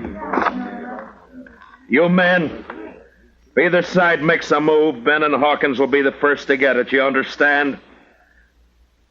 Doc, take us into your office. Oh, sure, right away, man. Well, Matt, what's the next step? You can't keep us here with our hands in the air forever. I don't intend to. I got one of the murderers locked up in jail. I want you two to come along and listen to his statement, but leave the questions to me, all right? It's just fine with me, Marshal. It's your show, Matt. Good. Come on.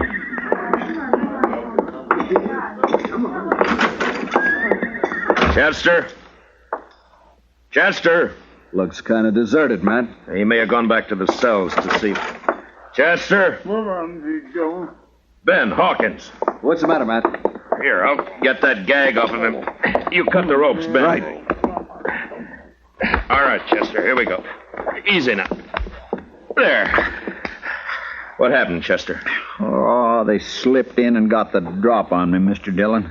Took Red Dudley with him. There was 2 of them, not more than 20 minutes ago. Who were they? Did you know them? Nope. Circle Bar B-boys, I think. They slugged me and thought I was out, but I heard them talking. They were all in with Pete on the Thompson killing. Yeah, I know. And they killed Pete, too. They was afraid you'd make him talk. The question now is, where are they? I know where. The Arkansas rooms. The Arkansas, huh? They planned to hole up there till it got dark. Maybe they've gone by now, though. Maybe not. Want some help, Matt? No, thanks, Ben. It's my job, mine and Chester's. Come on, Chester, let's go.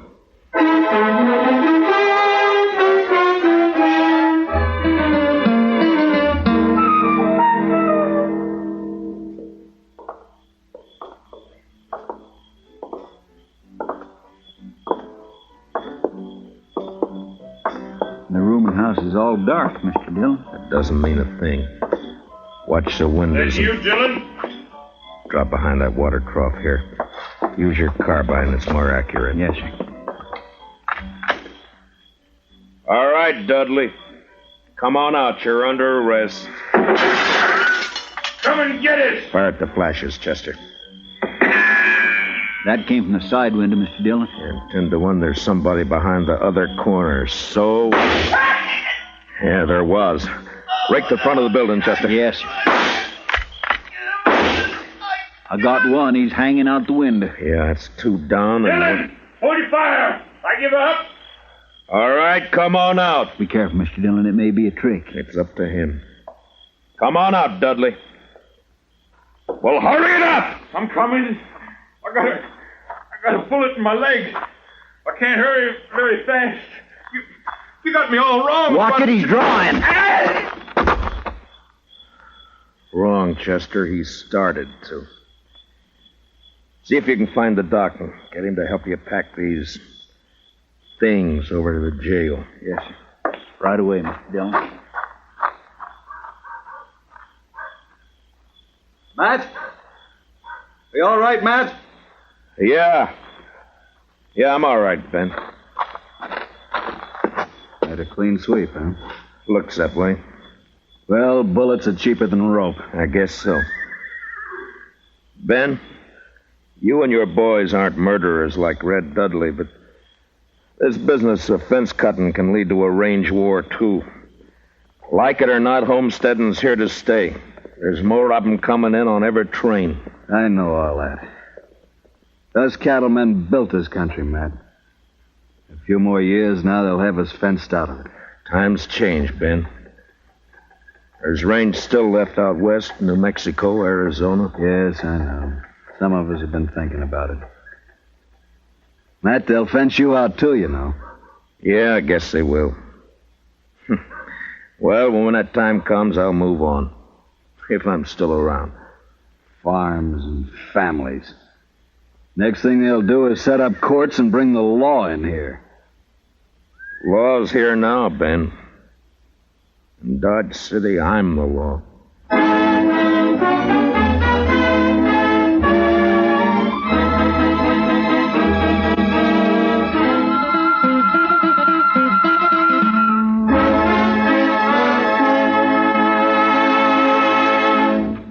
Gunsmoke, under the direction of Norman MacDonald, stars William Conrad as Matt Dillon, U.S. Marshal. Tonight's story was especially written for Gunsmoke by Les Crutchfield, with music composed and conducted by Rex Corey.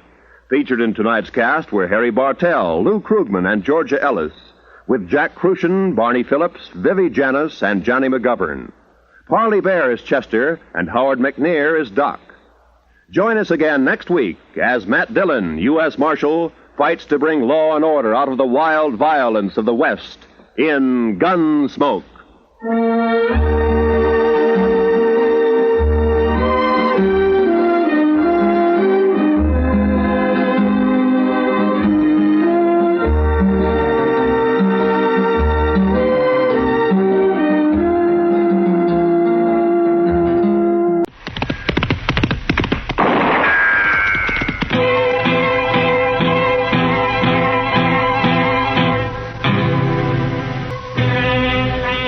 Dodge City and in the territory on west, there's just one way to handle the killers and the spoilers, and that's with a U.S. Marshal and the smell of gun smoke.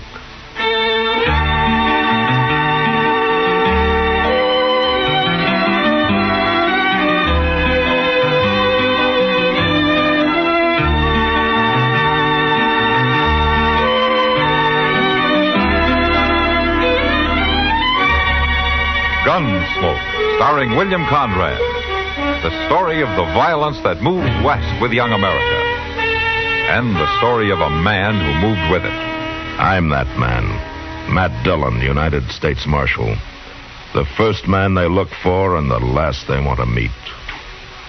It's a chancy job, and it makes a man watchful and a little lonely.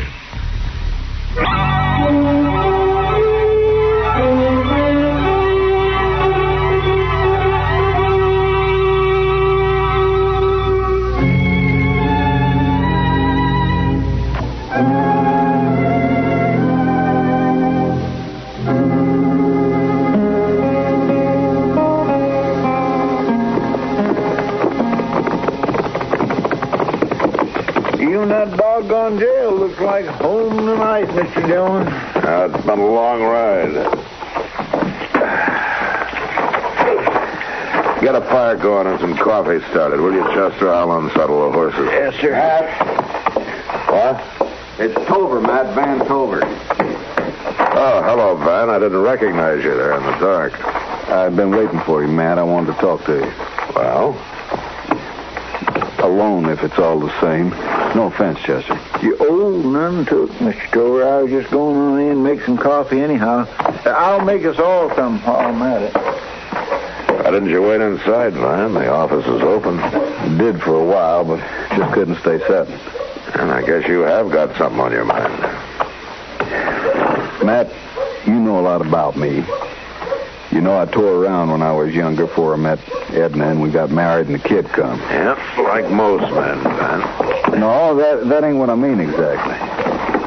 I mean, I never quite got on the wrong side of the law, but I pretty near did a few times.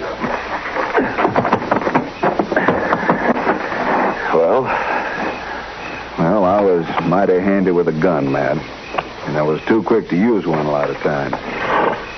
Sure, it was always self-defense, but... What are you getting at, Van? Matt, you still got that gun I gave you 2 years ago when the kid was born? Yeah, it's in the office in the safe. You got any need for it? No. I want it back. I better get this other saddle off. No, Matt, wait. I can go buy another gun. It's just that I'm used to that one. I carried it for years. And I got to have one tonight. You haven't worn a gun for 2 years now, Van. You told me when you gave it to me you were through with gunfighting. I didn't ask for this. For the kid's sake and Edna's. So you told me. That's true, Matt. You said you only had one enemy in the world and you hadn't heard of him for years. What's the matter? Have you gone out and made yourself a new one? No. And it's the same one, huh? He's caught up with you? No, it was 12 years ago. Clear down in Durango. Fight over a girl, nobody. She didn't even count. I just fought easy in them days was all. Yeah, sure. This fella drawed on me, and I put a bullet through his leg. He was still laid up with it when I rode out of town. And he swore he'd find me and kill me. I didn't pay it much mind. We all talk big when we're young, you know. I know. He rode into Dodge today. He's been asking for me. Uh-huh. What's his name? Largo Greeland. He's a big fella. He's built like a bull.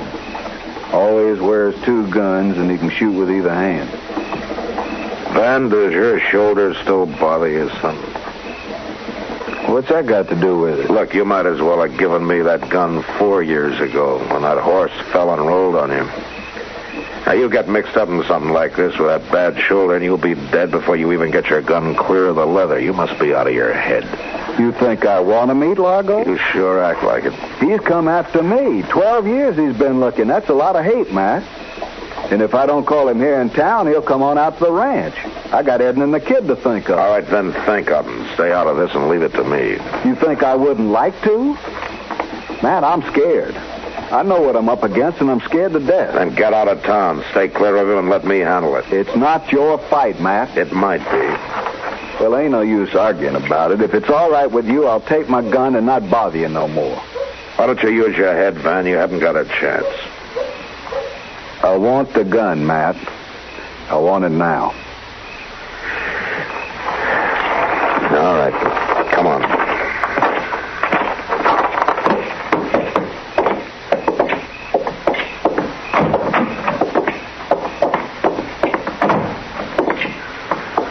Chester? Yes, sir, Mr. Dillon? Get Van Tover's gun out of the safe, will you?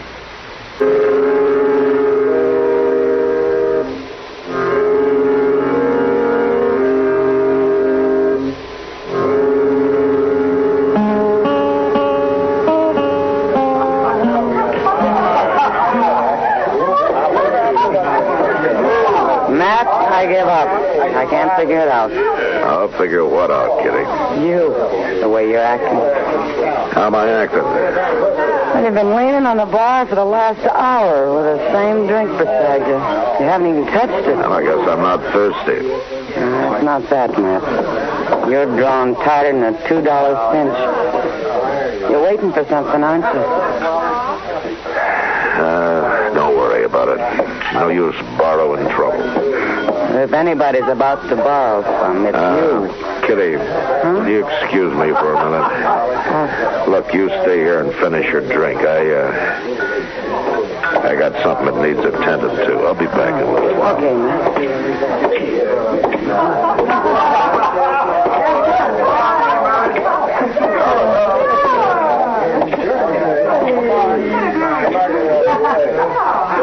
name Largo Greeland? Might be. What's on your mind, mister? Well, I'm the marshal here in Dodge. One of them, huh? Yeah. You, ever been on the Cherokee Strip, Margo? Oh, now I see. Vantover come whining to you, I reckon. Got you to do his fighting for him, huh? I'm not talking about Tover. I'm talking about some wanted bulletins I've been looking over. Got your name and face on them. You don't say. One of them's for murder down on the Cherokee Strip. Man must have changed some. Spook's easier, for one thing. Hollers for his hit. Forget about Van. That's kind of a hard thing to do, Marshal, when you've looked for a man 12 years and finally found him. Understand he's staked out over by the stock pens. Got covered to sides and behind. Sure looks like he ain't running no chances. But I can wait. Let him sweat some. He can't stay there forever. You're under arrest for murder, Largo. Now, I'd like to blood you, Marshal. But I got other business in town. Not now, you haven't. Oh, I ain't gonna draw on you. More than likely, you got a man somewhere behind me. No, I ain't gonna draw on you.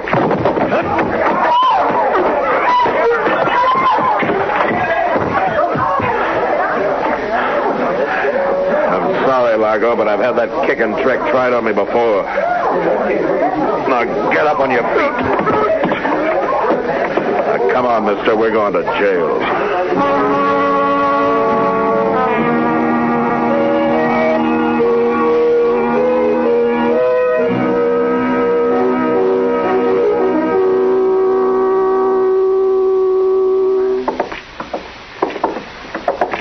Doggone it, man, I'm telling you. Someday you're going to take one chance too many. Oh, what do you mean, Doc? Trying to arrest somebody you know's a killer with your gun in your holster. Doc, a lawman that went around with a pistol in his hand would last about a week. Why? Because every outlaw in town would figure he had a right to ambush him. Marshal! Oh, you're in town kind of late, aren't you, Miss Tover? Marshal, where's Van? Oh, I don't know. Around town somewhere, I guess. Now, Doc, you know Miss Tover, don't you? Oh, do I? Of course I know. Who do you think delivered that baby of hers? How are you, Edna? Marshal, who's Van going to fight? Fight? He's wearing a gun, first time in 2 years. And he's in town looking for somebody. He wouldn't tell me anything, but I know. I can feel it when a man's mind's took up with killing. Easy now, Miss Tover. Whatever he might have been thinking, he can forget. And you can, too. There's nothing to worry about. That's easy to say. It happens to be true. The fellow he was worrying about's in jail. I guess Van doesn't know it yet. Are you telling me the truth, Marshal? Yes, I am. Now, why don't you get yourself back out to the ranch? That husband of yours is going to be tired and hungry when he finally rides in tonight. You're sure this man's in jail, Marshal? Yeah, he's there, all right. Well, of course he's here. Now, you head for home, young lady, before you really give Van something to worry about. Gallivanting around alone this time of night. All right, Doc, I will. Good night. And good night, Marshal. Good night, Miss Tover. Blameful woman worrying over nothing. Yeah, that's right, Doc. The same as you were. Same as I was. Oh, you mean about you taking chances and all. Oh, well, that's different now. Mr. Dillon? That Chester. He can find more reasons to hoop and holler. Yeah, what's the matter, Chester? He jumped me right there in the cell. I fetched him some water so he could clean up when he come to, and he was just playing possum. Well, are you hurt? Well, no, I ain't hurt. That ain't what I'm trying to tell you, Mr. Dillon. Well, what is it, then? He got away.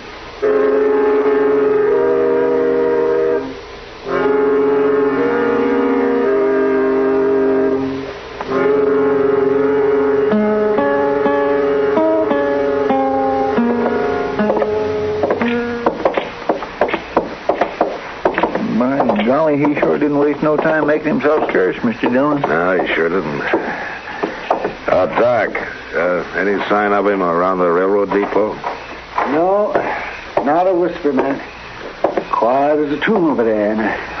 And I didn't see Van Tover either. Yeah. We gotta find one of them before they find each other. Well, it's just possible that he pulled stakes and lit out, man.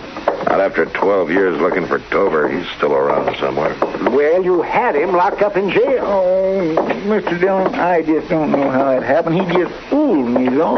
You're probably thinking about women. They're always fooling you, too. Now, you look here, Doc. Forget it, Chester. We all get taken in once in a while. No, I just don't know how he tricked me like that. Well, never mind. It's done now. The thing to do is to find him.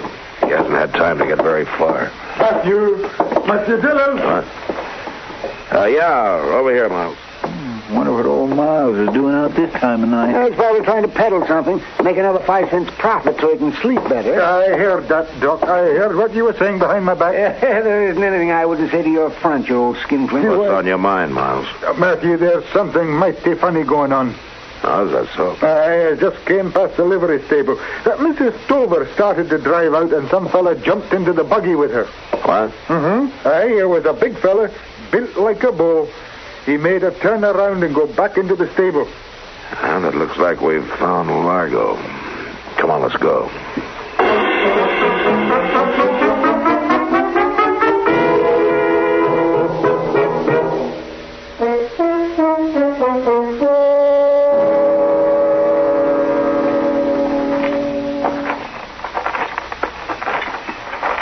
Ain't no sign of life, Mr. Dillon. There's no reason for him to advertise. Well, he might have left. It's been 5 minutes since I saw him. If you saw them at all, you've probably been nipping at that Scotch whiskey of yours. One of these days, Doc, you'll go too far.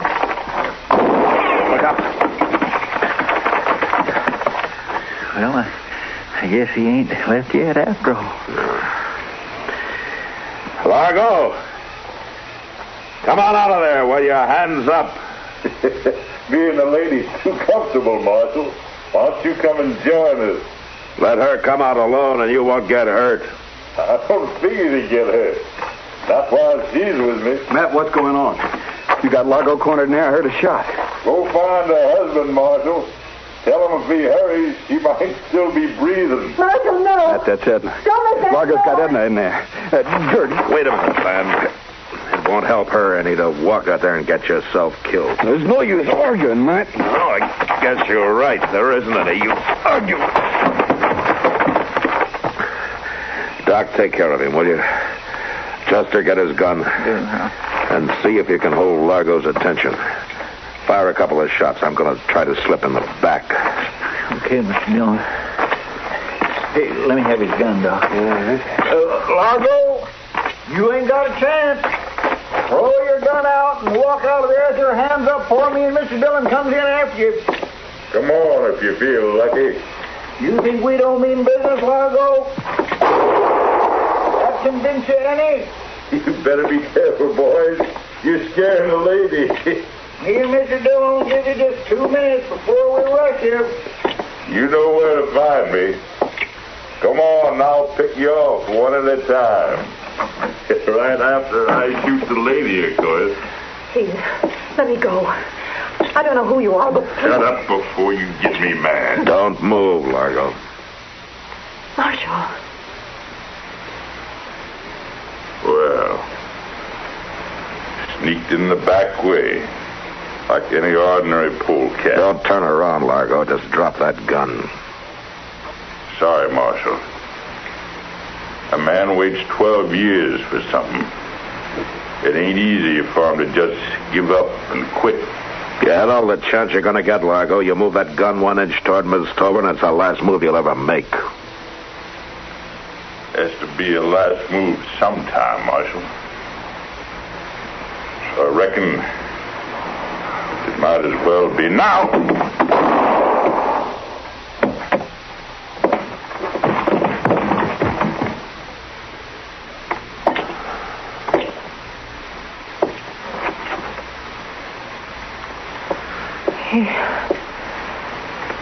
He's dead. Yeah, he's dead. Oh, Marshal. You all right, Mr. Dillon? Yeah, I'm all right, Chester. Get her out of here, will you? Take her to Van. He'll want to know that she's safe. Yes, sir, I will. Everything's all right now, Miss Tover. You just come along with me now. There we are.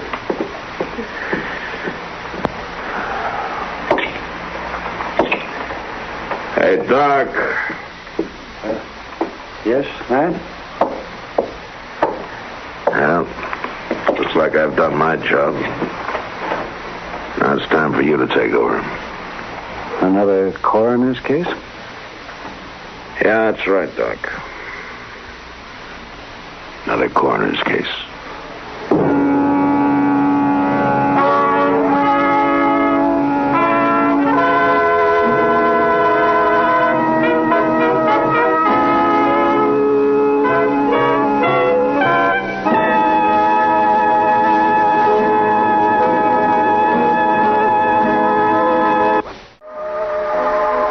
Gunsmoke. Produced and directed by Norman McDonald, stars William Conrad as Matt Dillon, U.S. Marshal. The story was specially written for Gunsmoke by Les Crutchfield, with editorial supervision by John Meston. The music was composed and conducted by Rex Corey. Sound patterns by Tom Hanley and Bill James. Featured in the cast were Harry Bartell, Gene Bates, Barney Phillips, and Ben Wright. Harley Bear is Chester, Howard McNear is Doc, and Georgia Ellis is Kitty.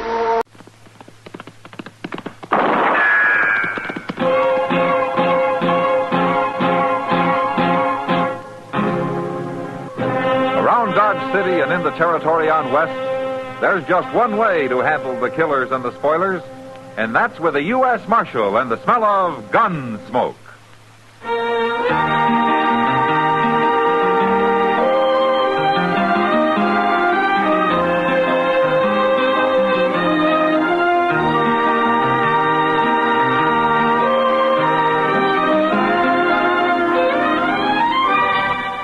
Gunsmoke, starring William Conrad. The transcribed story of the violence that moved west with young America. And the story of a man who moved with it. I'm that man. Matt Dillon, United States Marshal. The first man they look for and the last they want to meet. It's a chancy job, and it makes a man watchful. And a little lonely.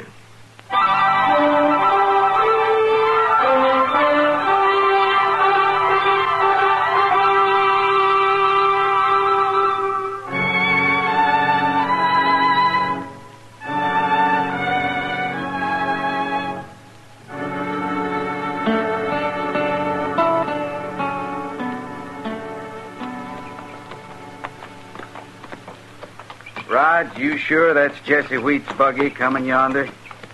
I got eyes like an eagle, Box. That's his buggy, and that's Jesse driving it. Good. I wish you'd tell me what we rode down here to meet him for. Look, kid, we've been together 6 months, ain't we? Sure. Another month or two, we're going to be rich. Not riding for Jesse Wheat, we ain't. We're just about through riding for Jesse Wheat. Huh? Let's wait for him here. You mean you're going to tell him we're quitting? I ain't going to tell him nothing. What we're going to do ain't none of his business. You're sure a hard man to understand sometimes. You'll learn. Oh, look at Jesse. He's kind of mad already. What are you men doing clear down here? We're going into Dodge, Jesse. No, you ain't. I ain't paying you to spend time in Dodge. You just been there. I had business there. Now you men turn around right back to the ranch and get to work. For a man that don't carry a gun, you talk mighty loud, Jesse. I don't have to carry a gun. Don't you? Look at mine, Jesse. Point that thing the other way. No. Now look, quit fooling. I don't like it. I ain't fooling. What you doing, Box? You're just going to make him mad. I'm going to kill him. Now look here. I've had enough of this. You put that gun away. Shut up, Jesse. You shot him. Of course I shot him. What for? You're always asking questions. He wasn't even armed. He didn't do nothing. That's murder. Nobody'll ever know. But why'd you do it? You wanted to get rich, didn't you? What's killing Jesse Wheat got to do with that? You'll see. You're in trouble. Murdering Jesse like that. You're really in trouble. No more than you are, kid. If they catch us. Don't you ever forget it. I didn't know you was going to do this. That don't matter. Now we'll get that horse started for home, and by the time he and Jesse get there, we'll have our alibi all set in Dodge. Nobody'll ever know where or when this happened. See how smart? You stick with me, kid.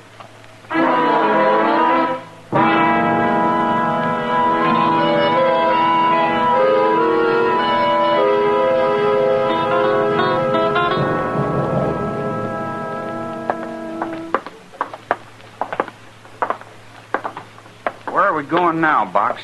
We're going to set our alibi with a man who's going to be more interested in this business than anybody in Dodge.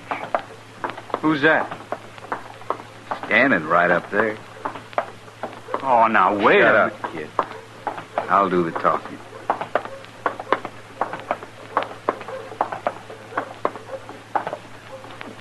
Hello, Marshal. Hello. Well, I guess you don't remember us, Marshal. No, I don't. Well, we only been in Dodge once before. I'm Jim Box, Marshal. My friend here is Rod Allison. How do you do? Hello? We work for Jesse Wheat, Marshal. We was to meet him here, and we can't find him no place. Well, I saw Jesse last night. Maybe he's gone back to the ranch. That'd sure beat all, telling us to meet him and then forgetting all about it. Oh, that Jesse's getting too old. Why, we've been looking for him the past 2 hours. Box. Shut up. Hey, Box. Like I was saying, Marshal. No, look. Well, I'll be. That's Jesse's buggy. Going into the stable there. Yeah, and there's nobody driving that buggy. There sure ain't. But it's Jesse's. Well, let's go over and take a look, huh? What for, Marshal? Jesse ain't there. You too. Come on. Kind of funny. Horse and buggy and nobody driving it. I sure hope nothing's happened to Jesse, don't you, Rod? It'd be awful. How long you men work for Jesse Wheat? Ooh, some 6 weeks, Marshal. He's sure a good boss. We like him fine, don't we, Rod? He treats us real good. Whose stable is this? Moss Grimmick runs it, but he's not here right now. Yeah, there's the buggy.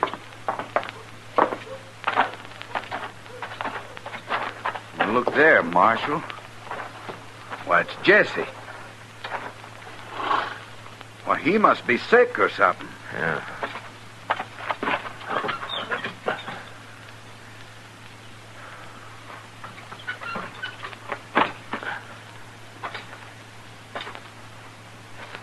He's dead. He's been shot. That's terrible. Now, who'd have done that? Can't understand that horse coming back here. Why wouldn't he have gone on home to the ranch like any horse would? You say you've been working for Jesse 6 weeks? Well, sure. And you ought to know his brand. Say, that ain't a XL horse. No, it isn't. It belongs to the stable here. Jesse told me last night that his horse went lame. I never noticed the horse. It don't matter, Rod. It's a good thing that horse brought him back here. Now the marshal can get to work fast and find who killed him. We'll help you, Marshal. We sure don't like old Jesse getting shot. Well, you can help me get him out of the buggy. But I'll handle the rest of it. It's not your trouble.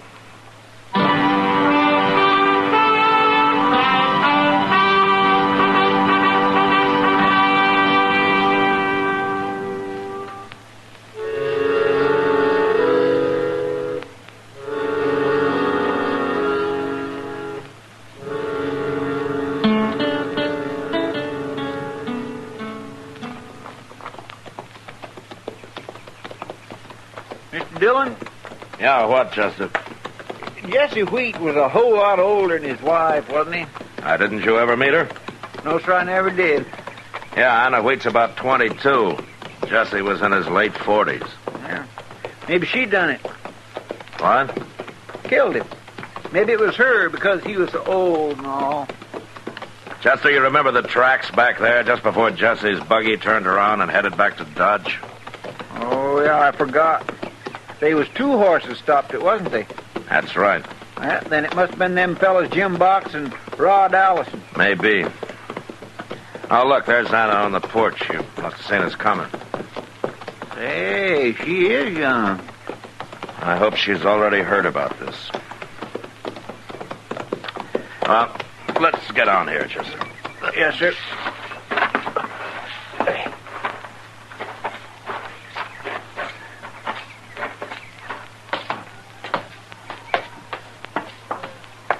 Hello, Anna. Hello, Marshal. Anna, this is Chester Proudfoot. How do you do? How do, Miss Wheat? Did Jim Box and Rod Allison show up yet? They told me about Jesse.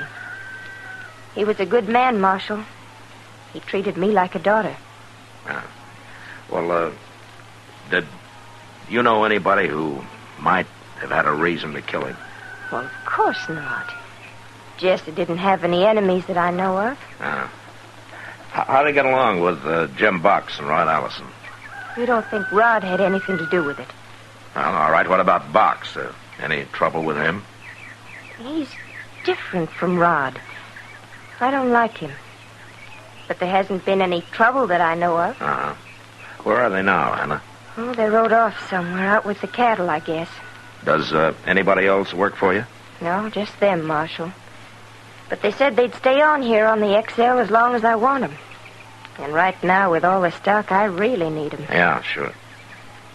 Will you come in for some coffee? You and Chester? Well, thanks, Anna, but next time maybe, huh? We've got to get back. Well, so long. Bye, Marshal. Goodbye, Chester. Bye, Miss Wheat.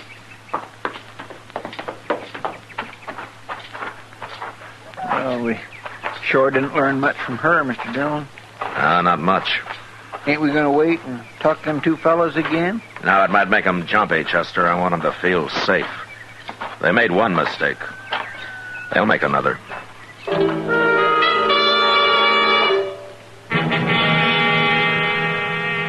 It was hard to believe that two cowboys like Jim Box and young Rod Allison wouldn't have noticed the horse Jesse Wheat was driving wasn't his own. But I guess when you're murdering a man, you got other things on your mind. It was a bad mistake, however. And from then on, I was ready and waiting to move on him. My first chance came about a month later, when I heard that some XL cattle had been driven to Dodge and were being sold to a buyer named Jake Worth. So Chester and I walked down to the loading pens to have a look. There's Jake over yonder, Mr. Dillon. He's talking to some fella. Yeah, that's Jim Box he's talking to, Chester. Oh, I couldn't tell with his back to us. I wonder where Rod is. Well, we'll ask him.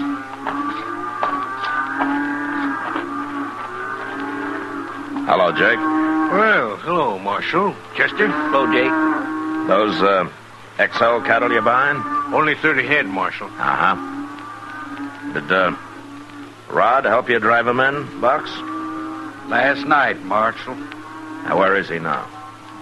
He went back to the ranch this morning. Why? Jake, what are you paying for these steers?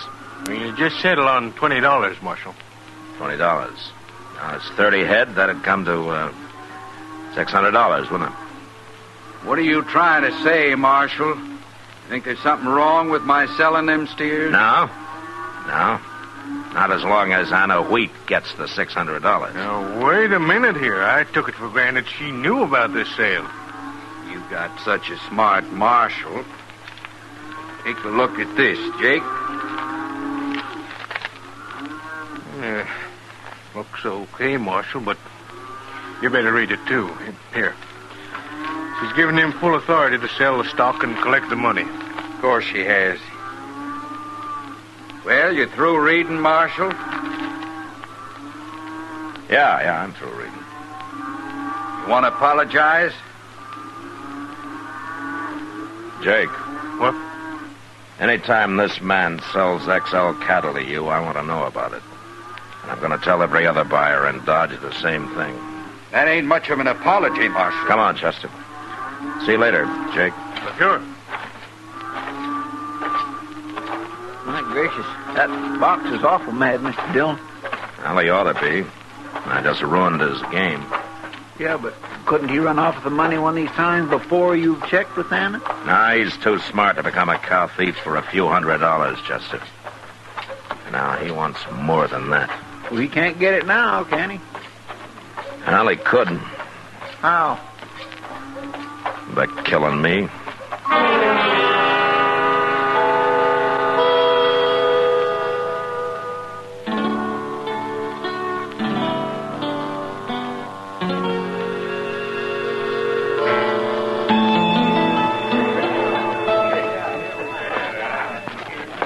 Evening, Marshal.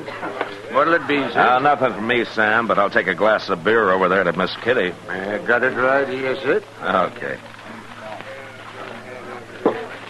Yeah, it's on the house, Marshal. All right, Sam, I'll tell her that. She's the only girl in here that don't drink whiskey all night long. Well, she claims it makes her drunk. My whiskey'd make a buffalo drunk, Marshal. I'll tell her that, too. There you are, Kitty. Compliments of the house. Where's yours?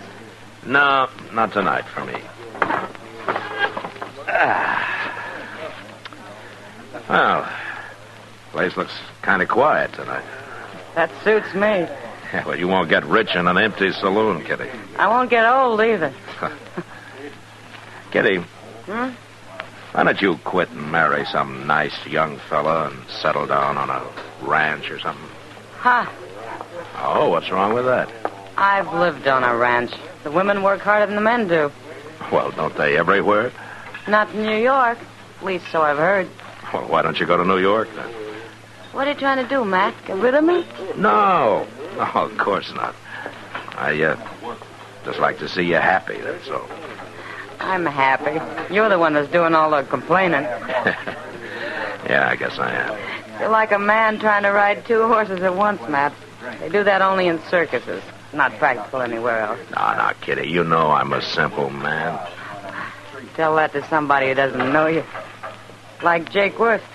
Jake Worth? No, looks like he's come to tell you something. Oh? Evening, Miss Kitty, Marshal. Hello, Jake. Jake? Sit down. Thanks. It's all right to talk in front of Kitty, ain't it, Marshal? It doesn't matter, Jake. She finds out everything anyway. Now, what's on your mind? Jim Box. Oh?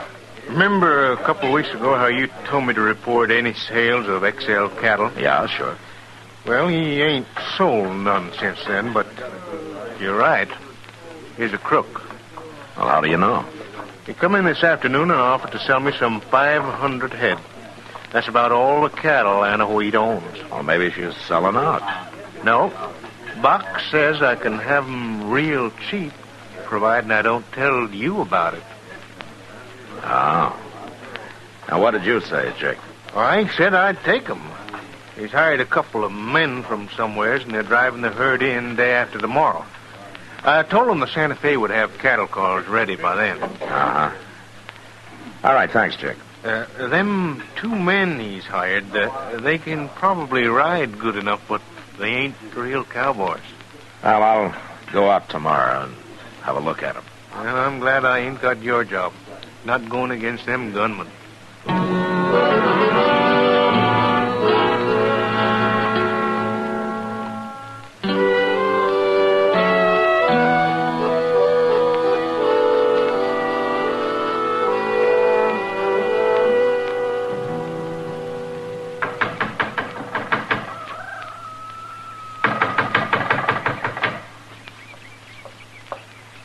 Marshal.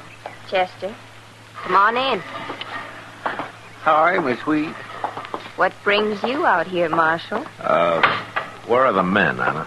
Oh, they're out on the prairie somewheres. They'll be in for supper. Huh? All of them? You mean both of them? Jim Box and Rod the only men here? Of course. Why? Oh, nothing. Is there something wrong, Marshal? Yeah, plenty. Then I'd better tell you something. Rod and I are going to get married. What? We fell in love when he first came here. I told Jesse about it right off. He understood. Jesse was a sick man. I guess he figured he wouldn't live very long anyway. All he asked was that we'd wait a while. But we didn't do anything wrong, Marshal. Look, Anna, I'm here to arrest Allison and Box. What? One of them murdered Jesse. They both had good reasons. Oh, Marshal, you can't. Not Rod. I know him. He wouldn't do that. Take a chair by the window, Chester. We'll wait for him.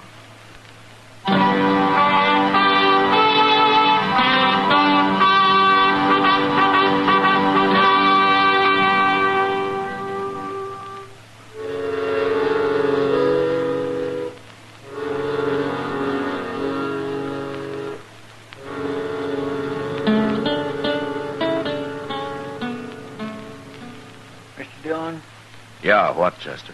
you better come here and take a look. Huh? There's 3 of them. Yeah. Well, they must have left one man with a herd. And it was Rod. That's Jim Box and 2 strangers out there. Rod isn't with him? No. Thank heaven. It's no use, Anna. We're going to have to find him anyway. Not if Jim Box kills you, you won't. Chester, take Anna out to the kitchen. If she tries to warn them, stop her. Yes, sir. I'll hide here by the door. And if they get me, you do what you can. I'm sorry, Marshal. I didn't really mean what I said. That's okay, Anna. Come on, then. Sure.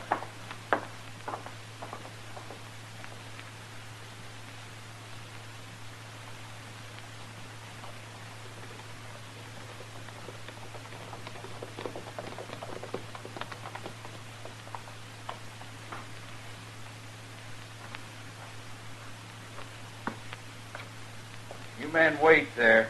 I won't be long.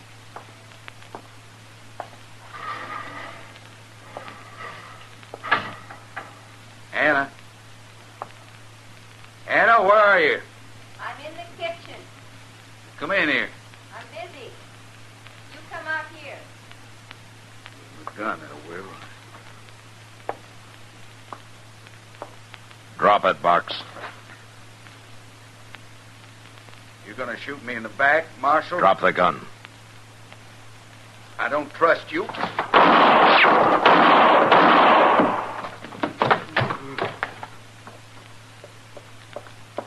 You got him, Mr. Dillon? Get out of the way, Chester. His men will be here in a minute. Hey, they're running off. Let's go get our horses, Mr. Dillon. No. Let them go, Chester. Well, we can catch them easy. I got nothing on them. It's Rod I want. Did they get away, Marshal? Now, they won't stop till they hit the Rocky Mountains, Anna. You killed Jim Box. Yeah, I had to. Now Rod's all alone. He's the only one left to blame it on, isn't he? I tried to take Box alive, Anna. Anna! Anna! Rod. No, Anna, wait. No. All right, careful now, Chester. You'll use her as a shield. Oh, I won't shoot, Mr. Dillon. Rod, what's the matter? Now what? Don't shoot him, Marshal. Well, looks like he's already been shot. Are you hurt bad, Rod? I ain't gonna die. He was lying on the floor here when I came in, Marshal. Get his gun, Chester. Yes, sir. I ain't gonna use my gun. Oh, well, I'll take it anyway. Now, who shot you, Rod? Box did. But I got away. Well, why would he shoot you? I found out he was going to steal Anna's cattle, and I started an argument. He shot me, but I got away. I was riding up from in back there when I heard the shooting. You see, Marshal, Rod hasn't done anything. Rod, who killed Jesse? What difference does it make? You'll never believe me anyway now. Don't talk like that. Tell him. They'll hang me, Anna. I never done it, but they'll hang me anyway now. Marshal? Yeah. Is that true? What he says? It could be. If I charged him with it. Well, what are you going to do, Marshal? Tell me. I'm going to leave Chester here to help you take care of him till I send Doc out. And when he's well, you bring him into Dodge. You mean to jail? Well, you might stop by. That is, if you want me at the wedding.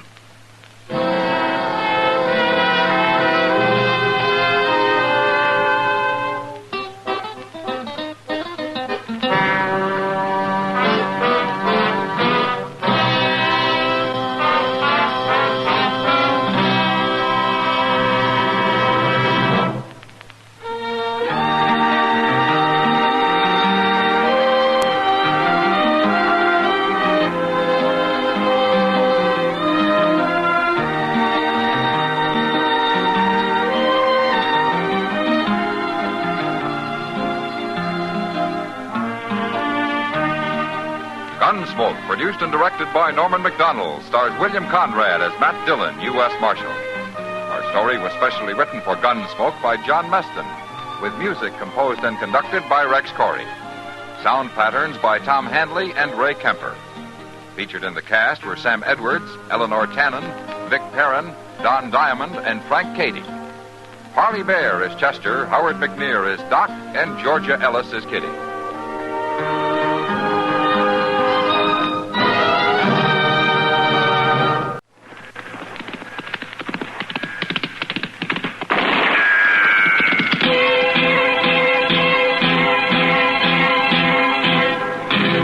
Gunsmoke. Around Dodge City and in the territory on West, there's just one way to handle the killers and the spoilers, and that's with a U.S. Marshal and the smell of gun smoke.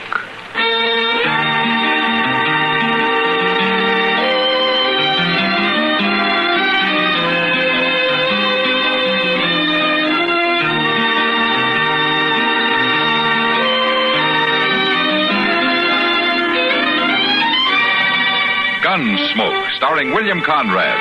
The story of the violence that moved west with young America. And the story of a man who moved with it. I'm that man, Matt Dillon, United States Marshal. The first man they look for and the last they want to meet. It's a chancy job, and it makes a man watchful. And a little lonely.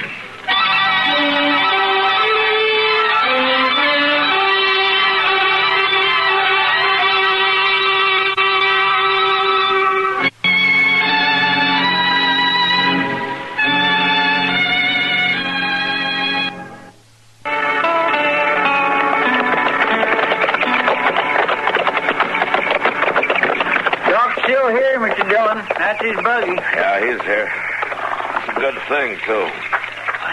Sure do hope she ain't bad hurt. Yeah, so do I, Chesters. That you, Matt? Yeah, Doc. Screens unhooked. Come on into the bedroom. All right. In here, Matt. Ah, good. See if you can talk some sense into this cantankerous old lady.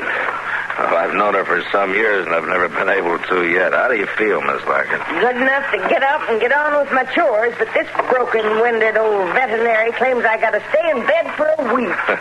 Well, Doc's right sometimes, just by the law of average. Oh, Mrs. Larkin, what have you been up to, Miss Larkin? Going in for bulldogging steers at your age? Oh, just a piddling little old accident.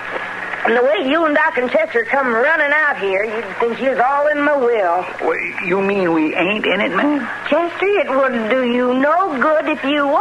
I ain't going no place. I've got another good 20 years in me yet. Well, if you go around wrestling steers, you haven't. How'd it happen?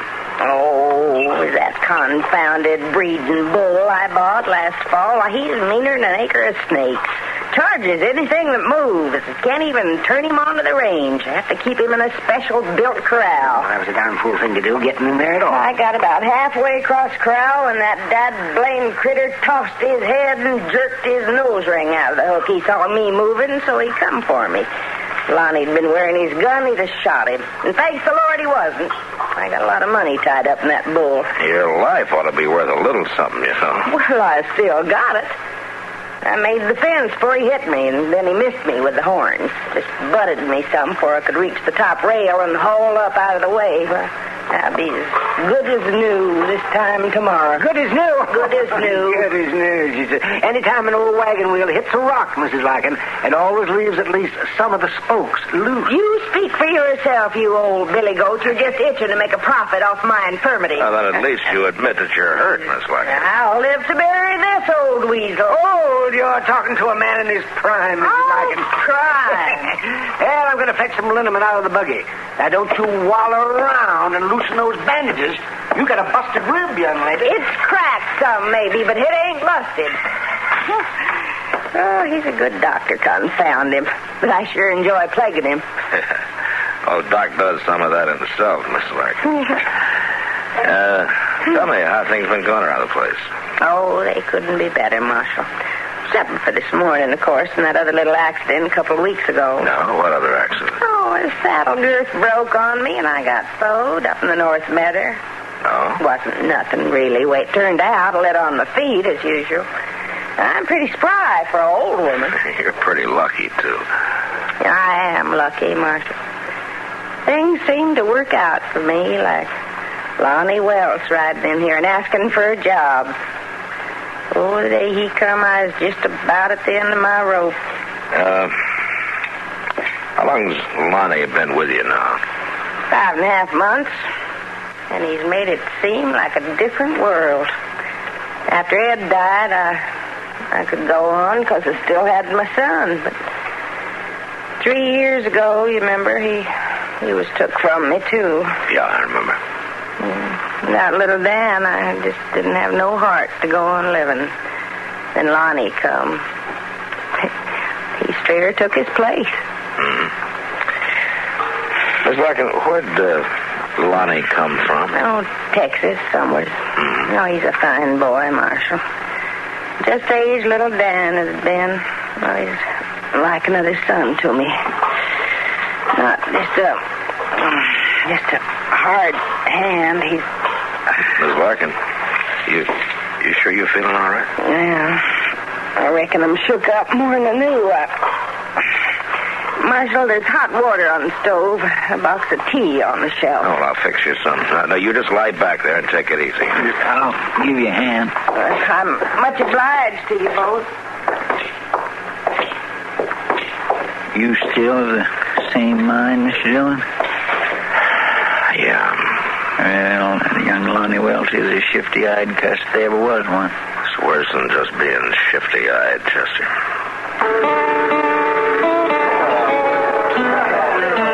Matt? Yeah? I want something real bad. Sure, lots of time. What do you want? That's the crazy part. I don't even know. No? Just something. Something I don't have, I guess. Couldn't be spring fever, could it? It might. Except I felt the same way in the fall. Sometimes I think it's this country out here, Matt. The prairie. Oh, what do you mean? It's just so darn big. Empty. You know what I mean? I think so. You feel so alone. Like something's lacking in you. So you try to fit things in. Things or people or something. Yeah, I know. Matter of fact, I know an old woman who's doing that right now. She's trying to find a substitute for her dead son. Who's that? Liz Larkin, out west of town. Oh, with Lonnie Welch, you mean? Well, he's sitting over there in that poker game right now. Yeah, I've been watching him. He throws money around pretty free for a hired ranch hand, doesn't he? The way I hear it, she gives him all the money he wants. Yeah, but maybe not as fast as he wants. What do you mean, Matt? Well, early last month, Mr. Bodkin over at the bank came and told me that Ms. Larkin had been in and made a will. She's leaving everything she's got to Lonnie. Oh, no. Yeah, I felt the same way.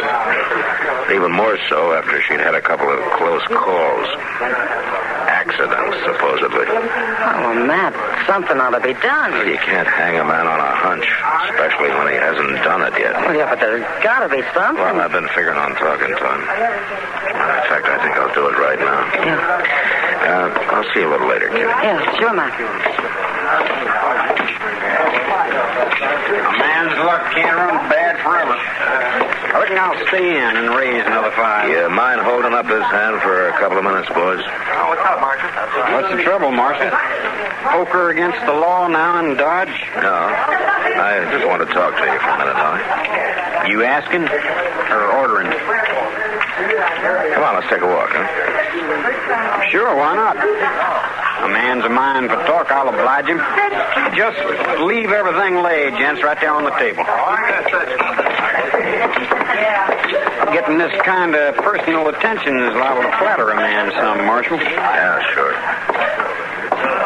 We're right handy to the bar. I'll be glad to buy you a drink. Lonnie, where did you come from before you hit Dodge?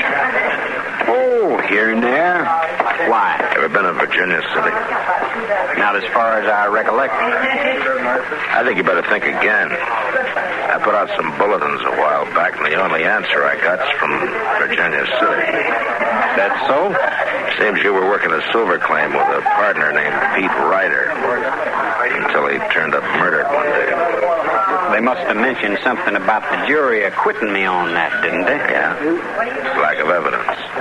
Well, in that case, I reckon I'll... Just a minute. You got something else in mind? Yeah, I have. I want you to know that I'd figure it was real suspicious if Ms. Larkin was to die suddenly by accident. Like yesterday with that bull. Now, look, that bull's a born killer, Marshal. You don't think I trained him, do you? No, I think you let Miss Larkin go out in the middle of the corral and then turned him loose. And you told Mrs. Larkin that, too, didn't you? I did.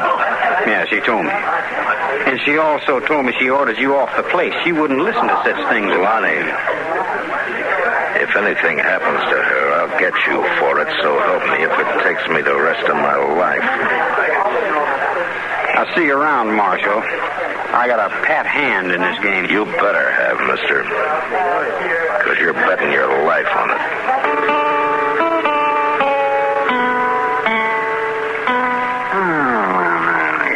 Doggone it, Matt. There's just no sense to the way you play checkers. Why do you say that, Doc? Well, you make some of the darndest moves I've ever... Well, you're worse than Chester. No?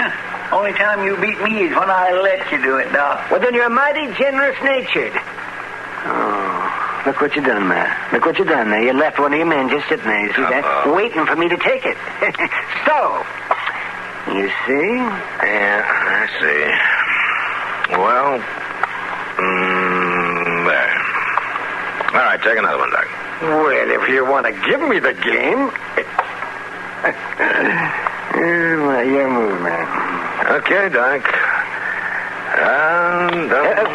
Wait, Lucy, now, what?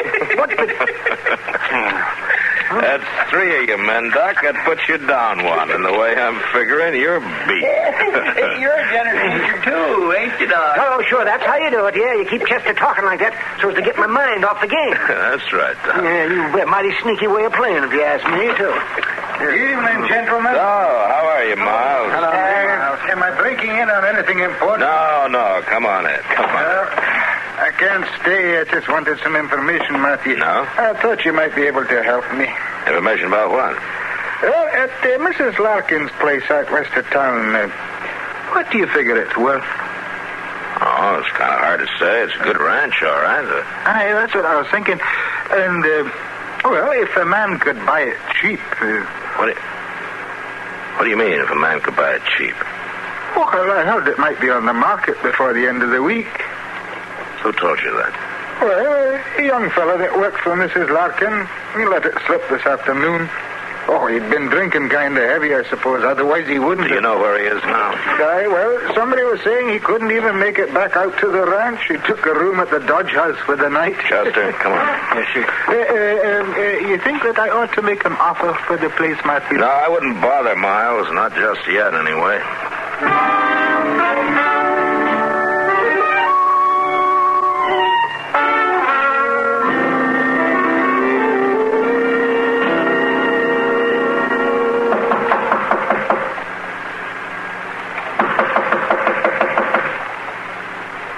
He sure is dead to the world, Mr. Dillon. Yeah. Blind drunk, the clerk said. Didn't want to be disturbed before noon tomorrow. Well, he's gonna be disturbed. Give me that pass key, Chester. Here you are. Thanks. I bet he's gonna be madder than a wet hen being dragged out of bed this way. Yeah, I'll bet he is. See if you can find the lamp and get it lit, huh? Yes, sir. Might be over here on the bureau. Mr. Dillon, look, he ain't here. That bed hasn't even been slept in. And the window's standing wide open. He could have went out of it. Yeah. Well, he's got a good start on us, Chester. Come on, let's get moving.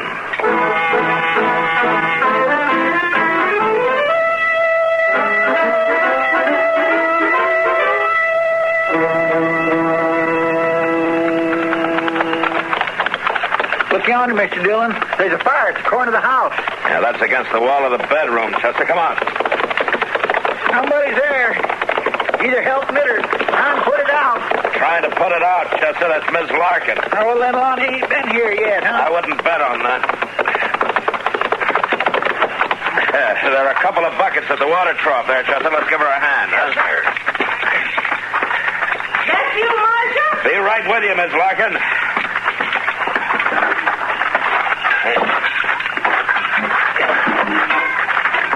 All right, you ready, Chester? Let's go. It don't look near as bad as I thought at first. Oh, she's about got it put out, I think. A little water here against the wall ought to do it. Right. All right, throw the other bucket in the same place, Chester. Yes, sir. Well, now. Looks like that just about does it. We'll touch and go there for a while. We better watch it for a few minutes. Those embers might flare up again. That didn't do too much harm, looks like. Just burned the outside wall some. Yeah, it was mostly just trash burning. All piled up again in the house that way. What's the matter, Chester? Mr. Dillon, you smell coal oil? Yeah, I do. Miss Larkin, did Lonnie start this? How'd you know? Well, he made a big show of spending the night in town. We went over to the Dodge house, and he wasn't in his room. I don't know what it was woke me. But I looked out the window, and there he was. He'd piled brush against the wall and was just setting fire to it. Aimed for me to die right in my bed. Marshal, I guess I owe you an apology. You was right. I was wrong. Well, Lonnie's a smooth talker, Miss Larkin. Anybody might have been taken in. But he won't get far. We'll find him before sunup. I don't reckon that'll be much of a chore, Marshal, finding him. Oh? He seen me at the window, and he picked up a heavy chunk of wood and come into the house. When Lonnie opened the bedroom door and come for me with that club, I shot him. He's laying in there dead. Land's sake. Well, you got nothing to worry about, Miss Larkin. Any jury in the world would call it self-defense. I ain't worrying, Marshal. Not about no jury. But it's going to be mighty lonesome around here again. Without Lonnie on the place. No, I ain't going to like that. Maybe not, but being dead might be pretty lonesome, too, Miss Larkin. You just can't tell.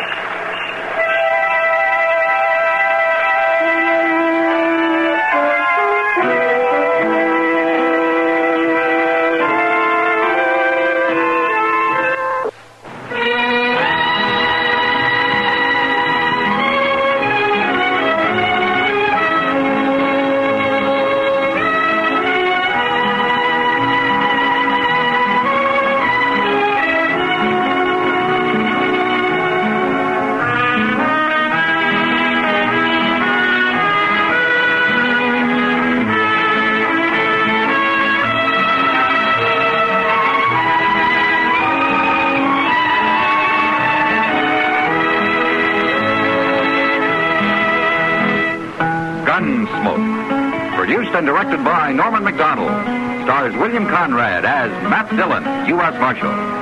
Featured in the cast were Parley Bear as Chester, Howard McNear as Doc, and Georgia Ellis as Kitty.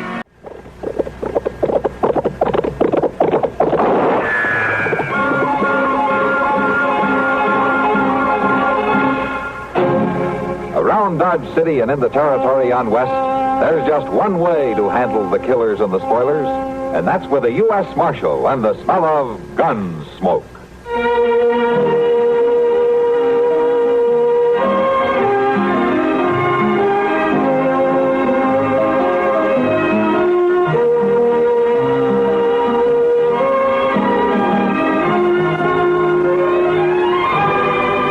Gunsmoke, starring William Conrad, the story of the violence that moved west with young America, and the story of a man who moved with it. I'm that man, Matt Dillon, United States Marshal. The first man they look for and the last they want to meet. It's a chancy job, and it makes a man watchful and a little lonely.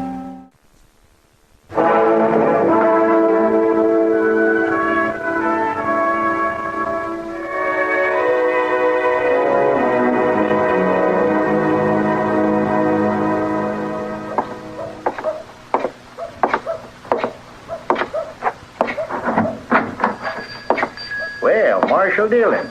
Come in, Marshal, come in. Hello, Peters. You got time to give me a haircut? I think I kind of need one. Sure. You're the only customer I've had in an hour, Marshal. Just hang your coat and your gun belt right over there, and I'll get things ready for you. All right. Yeah, I haven't seen you around town lately, Marshal. I've been over in Abilene for a week. I just got back late last night. Oh. You must have come in on the midnight stage. Yeah, that's right. I sure wish I could get out of Dodge once in a while. Not the way I do it, you wouldn't. You just be glad that you can stay here, Peters. Yeah, maybe you're right, Marshal. Hey, isn't this a new chair you've got? Yes, sirree. That's the finest barber chair west of St. Louis. Wow. Well, that's pretty fancy. You betcha. Try it. Yeah, you comfortable? I'll tell you after I find out if you've raised your prices to pay for it. Well, here, let me get this cloth over you. There we are. Yeah, haircut's still a quarter, Marshal. A shave? Yeah, too tight around your neck. No, that's okay. What about shaves? Price of a shave is going up a dime, Marshal. A dime? Now, Marshal, you wouldn't want to stand in the way of progress for the sake of a dime, would you? Who's progress? Well, anyway, you don't need a shave. Not today, anyway. That's a good thing. Just take a chair there, stranger. I'll be with you in a few minutes. A few minutes? Yep, you're next, right in line.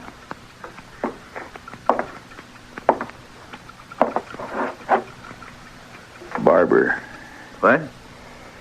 I ain't next.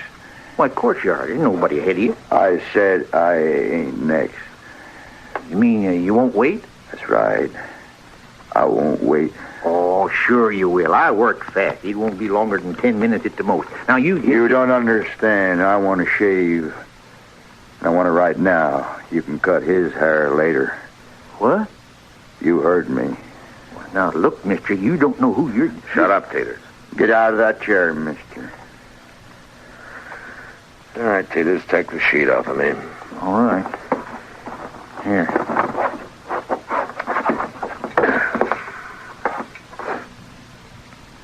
Okay, mister. I'm out.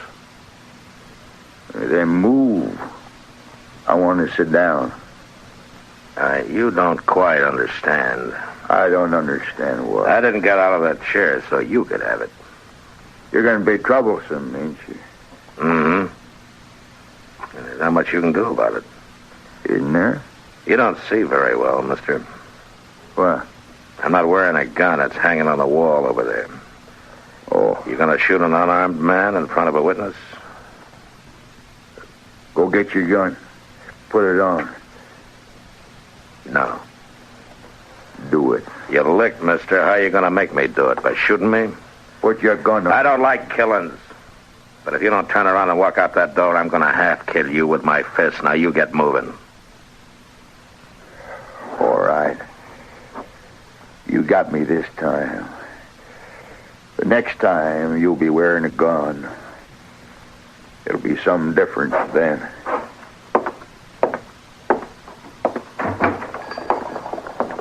I My goodness, Marshal, you took an awful chance here. Who was he, Teeters? I don't know. I never saw him before, but he might have killed you, Marshal. Oh, that'd have been murder. You get hung for murder. Why don't you quit shaking and let's get this haircut over with? He won't be back.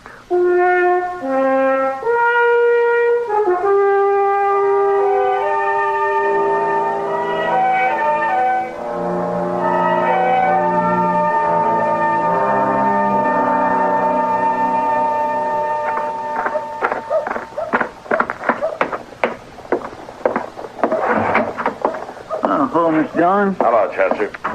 I was looking for you. I've been right here in the office past half hour. I know you have. I went by the barber shop and Teeters told me. And he also told me how you handled that fella. Oh, did he? Teeters described him to me, Mr. Dillon. I know who he is. You do? He come here about a week ago, just after you went to Abilene. Oh, what's his name? Springer. Nate Springer. What? That's right.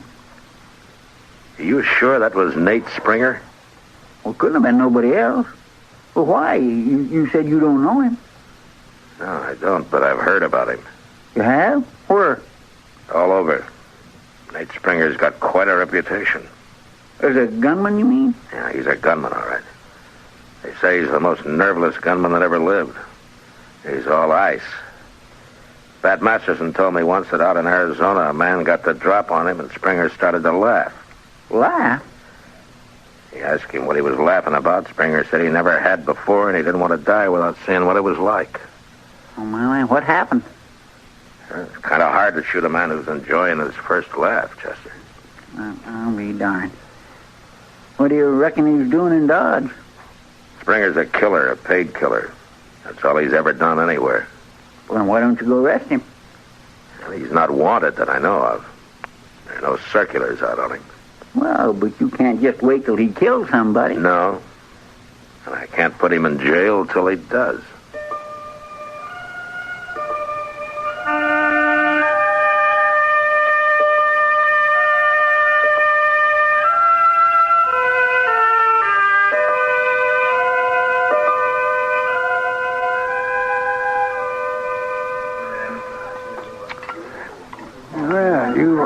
You got time for another cup of coffee, Matt?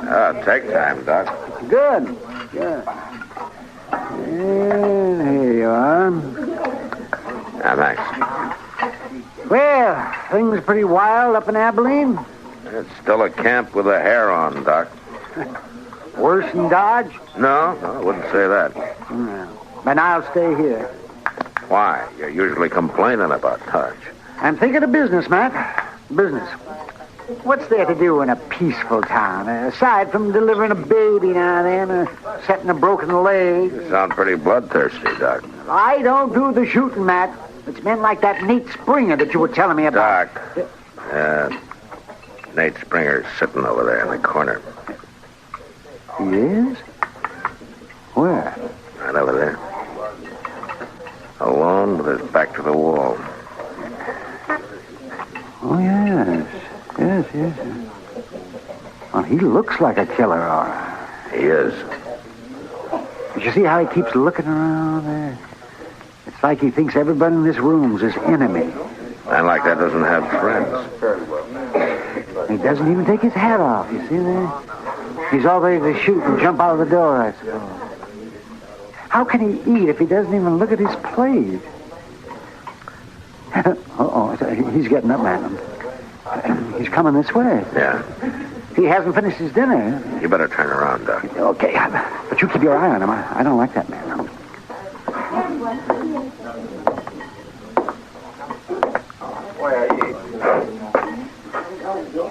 Hey, you. Me? What was you staring at me for? Well, I wasn't staring at you. No man stares at me without a reason. I don't like it. I want to know why you was doing it. Well, now, look here, mister. You're getting all upset over nothing. You'll ruin your dinner working yourself up. You tell me why you was staring at me, or I'll put a hole in you. I'll do it. Well, you're awful jumpy for a big gunman. Tell me, I said. Hold it, Springer. This is Doc Adams. He doesn't carry a gun. He doesn't? No, but sometimes I wish I did. Wait a minute, Doc. Why, You getting into this, mister? I am. Who are you, anyway? Matt Dillon. Matt Dillon. That's right. I knew I'd run into you sooner or later. Why? In my line of work, there's always some lawman wanting to interfere. Sure, it'll happen here, Springer. You kill anybody. Fair fight's a fair fight, ain't it? Not when you're paid to pick a fight with a man. Like I said, Marshal, I knew I'd run into you. Springer, when I find out who you're after, I can probably find out who's paying you. Then I'll jail you and him both. But you're going to lose a lot of sleep trying to find out, Marshal. I can stand it. You're the one that needs sleep, Springer, a lot of it. Without any bad dreams.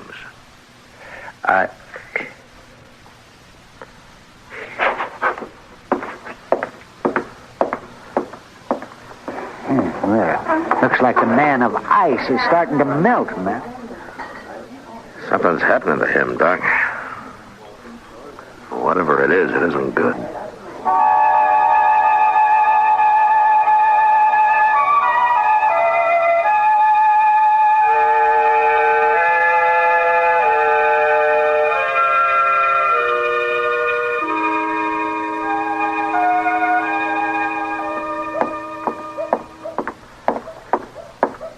Kitty? I didn't see you, Matt. Why don't you sit down? If you got time. Oh. I don't have to go to work till after sundown. Guess I might as well sit here and watch Front Street with you as anything else. Good. A little air is good for you. A lot of it be even better. You know, Kitty, you ought to buy a horse. Huh? Take a ride up the river every day or so.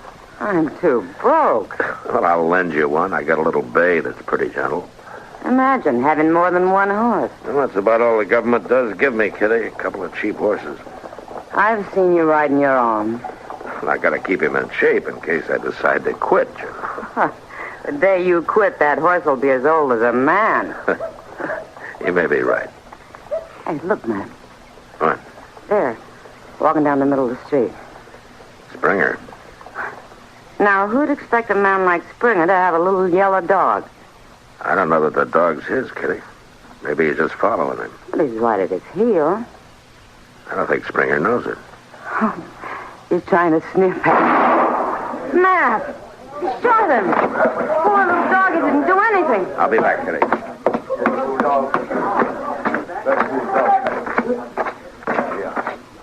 Well, what do you want, Marshal? Just a dog. You think he was going to bite you? He might have. How'd I know? I didn't know what it was. Could have been anything. Or anybody, huh? I knew it wasn't a man. Yeah, but you just said... Who cares what I said? That dog shouldn't have been sniffing around. Not around you, that's for sure. Well? Why don't you go get a drink, Springer? I think maybe you need one. I don't drink, Marshal. Never. You don't have any vices, do you? Marshal? Huh? Yep. Nothing. Go ahead.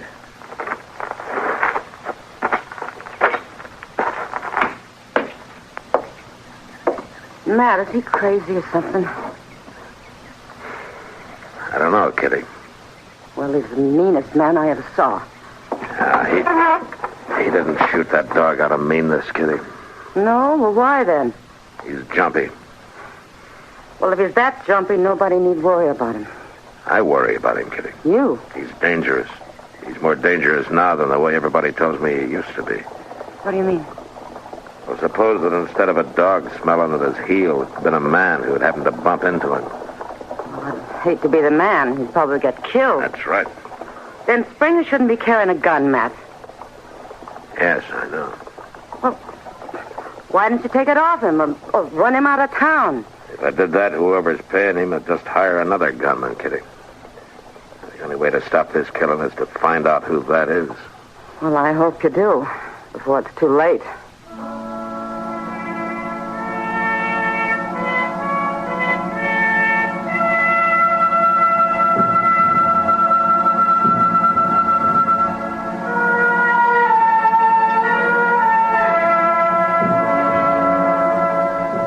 That night I had Chester follow Springer around and keep an eye on him. But all he did was buck the faro bank for a few hours and then go to bed earlier than the most respectable citizens. Next day, Chester went back to trailing him while I sat in the office and tried to figure a way to trap him into telling me who'd hired him. By mid-afternoon, I was no further than when I'd started. The only idea I had was to choke it out of him.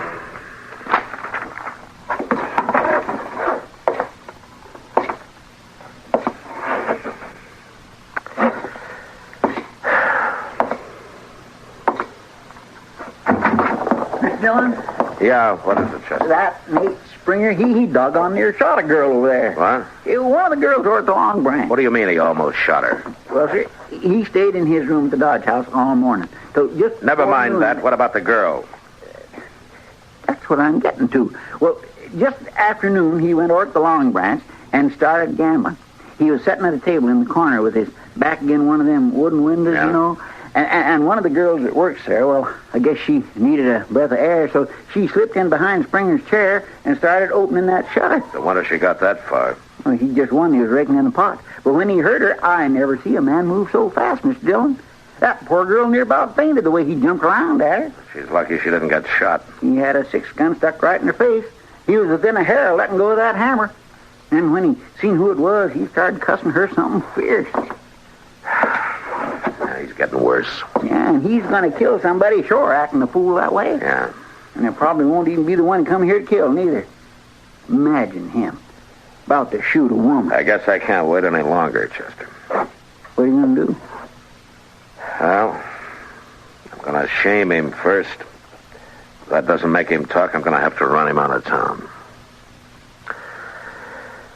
All right, come on.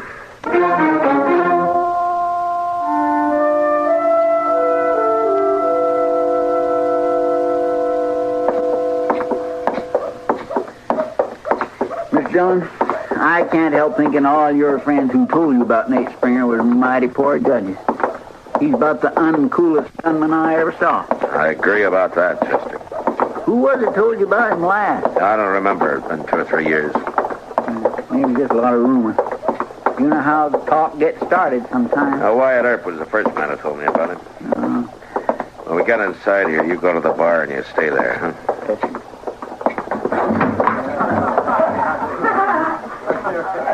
Yonder he is, Miss Dillon. Yeah, I see him.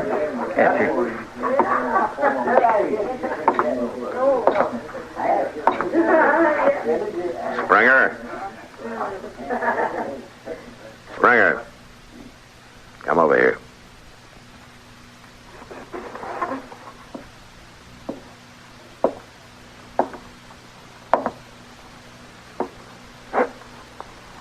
You're interrupting my game, Marshal. Your game's over, Springer, for good. What's that mean? Get out of Dodge. What? If you've been paid in advance, you better give him back his money. You're not going to earn it. You're saying I ain't? It's an hour to sundown. Be out of town before dark. It's a long time since a man's talked to me like that, Marshal. How long's it been since a dog scared you into shooting him or since you drew on a woman? You've lost your nerve, Springer. You're not going to kill anybody. You shut up. I'll shut up. If you tell me who hired you. No. Then who are you supposed to kill? I won't tell you. I didn't think you would. Then be out before dark, Springer, and don't come back. Ever.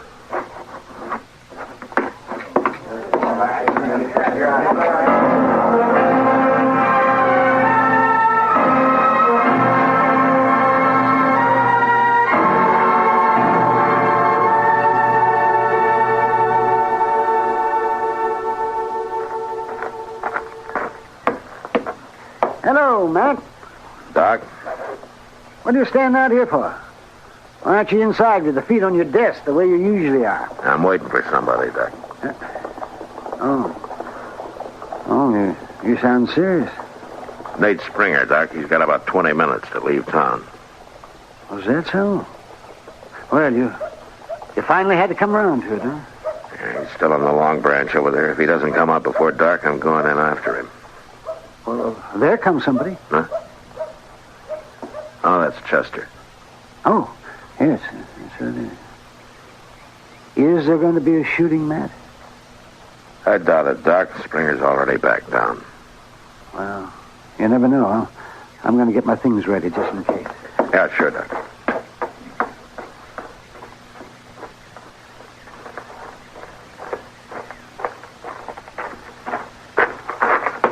Mr. Dillon, I thought I'd better come tell you. What, Chester? Springer's been bellied up to the bar over in the Long Branch for the last half hour. He has? Yes, sir. Been drinking down one glass after another. Yeah, Doc was right. You never know. What? He's getting ready to use his gun, Chester. I'm going over and stop him. Look. He just come out. Yeah. He's headed this way. You stay here.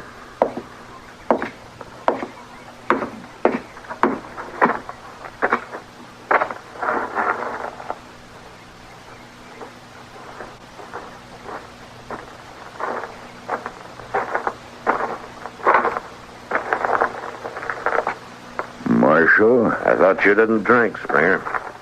I never did before. You started too late. You haven't time to find your man. You're leaving town. I've found him. What? You, Marshal. It's you I'm going to kill. Who had you, Springer? Let's draw, Marshal. I feel like it now. Let's draw. Don't be a fool. You're drunk. Not that drunk. I can kill you. And then I'll be all right again. Now. No.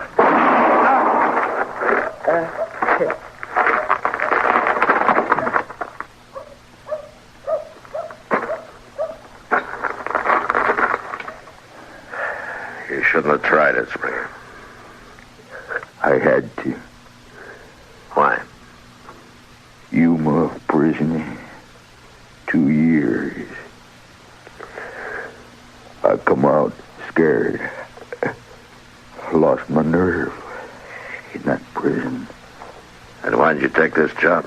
I had to. Who hired you, Springer?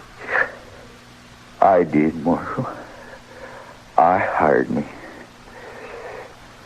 I had to face somebody like you to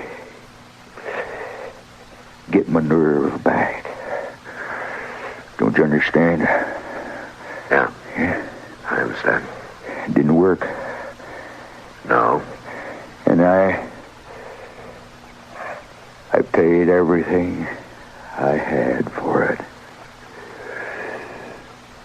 It cost me everything in the world.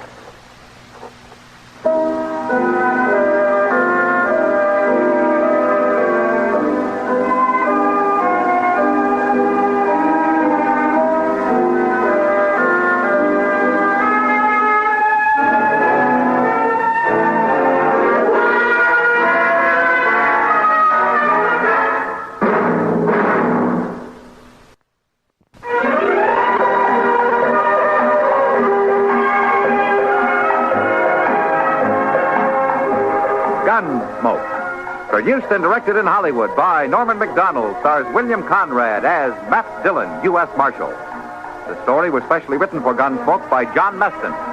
Featured in the cast were John Forcum and Jess Kirkpatrick.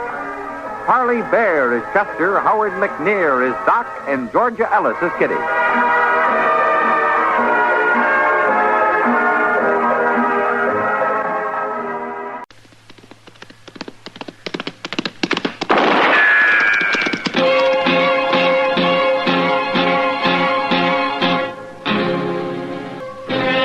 Dodge City and in the territory on West, there's just one way to handle the killers and the spoilers, and that's with a U.S. Marshal and the smell of gun smoke.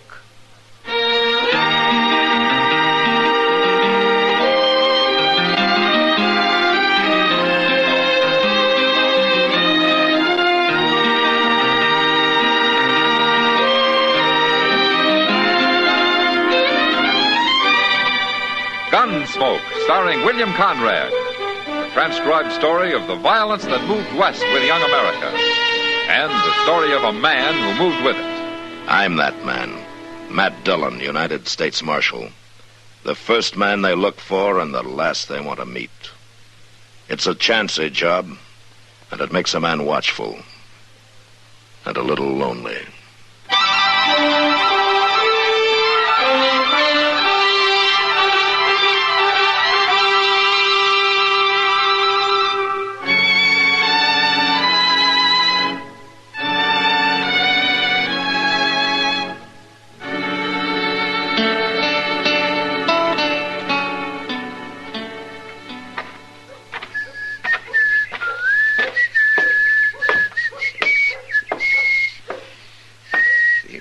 Oh, Mr. Dillon? Oh, sit down, Chester. You got yourself out of the sun. It ain't only me you ought to get out of the sun. Oh, what do you mean? See them two fellows down the street there? See them? Yeah? Oh, what about them? Well, they've been standing there most an hour, Mr. Dillon, arguing. And you've been listening to them for most an hour, huh? Oh, no, I was in Teeter's getting me a haircut. Oh. But I was watching them. The young one, he's the tall one, he don't say much. But the old one that keeps jabbering at him, I swear, I don't see how that boy can stand it. Well, all he has to do is walk off, you know. Yeah, I suppose. My, they sure do look like they never got far from the sod, don't they? Yeah. Oh, look at that. Oh, he slammed that old fella into the wall. I knew he'd get enough sooner or later.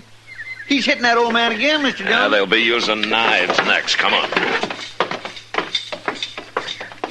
He stopped hitting him. He's just kindly squeezing him now. Yeah.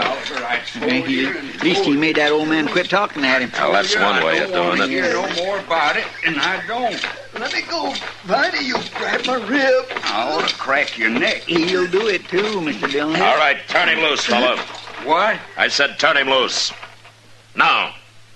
All right. You're meddling, mister. It's my business to meddle. I'm the marshal here. Marshal? That's right. Well, I wasn't hurting him none. You're all right, ain't you, Uncle Oliver? Little bear hug ain't gonna ruin me. He didn't mean nothing by it, Marshal. Didn't mean nothing by why he liked to killed you. Viney plays rough sometimes. You're his uncle, huh? Yeah, Viney's pa died not very long ago, and he practically never did have a ma, so I'm kind of taking care of him. Isn't he a little old and need taken care of? I think I'm 22. You don't understand. Viney's lived all his life out on the prairie. This is the first time he's come to town, but he's gonna make out fine. You'll see. Oh, Uncle Oliver. No, I mean it. You be an important man someday, Viney. As important as Marshal here. Hey, wait a minute. I got an ID. I know what it is, too, and I'd like it fine, Uncle Oliver. But I can't be Marshal. Now use your head. I am using it. Why can't you be Marshal? 'Cause they got him, that's why. I don't mean right now. You gotta learn how first. And you know how to learn how? By working for this Marshal. You follow them around, Now, help wait a them minute. out, find out all the things they done. Oliver. Ain't I right, Marshal? No. What's wrong with it? Now, for one thing, I don't need a helper. Oh, everybody can use little help. Chester Proudfoot gives me all the help I need. What's Chester Proudfoot? I'm Chester Proudfoot, doggone it. Oh.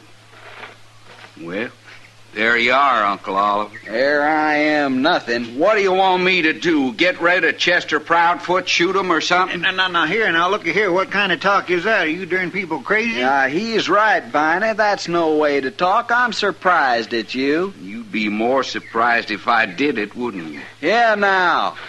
I'm going to find our wagon and get me some sleep. I'm tired of talking to you. He don't mean nothing by it, Marshal. He's young and hot-headed. Well, I sure hope you're right. He come to the city to make his way, and I'm trying to help him. Now, there's nothing wrong with that. There is plenty wrong with that, the way he was talking. Well, no use arguing. I'm going to go do me some gambling now. I'll see y'all. Why didn't they stay out on the prairie where they belong? I wouldn't worry about them, Chester. Well, you don't have to. It's me they was talking about. Forget it. Come on, I'll buy you a beer. I thought you was taking Miss Kitty to dinner. Yeah, I am, but we got time for a drink. Well, I could sure use one.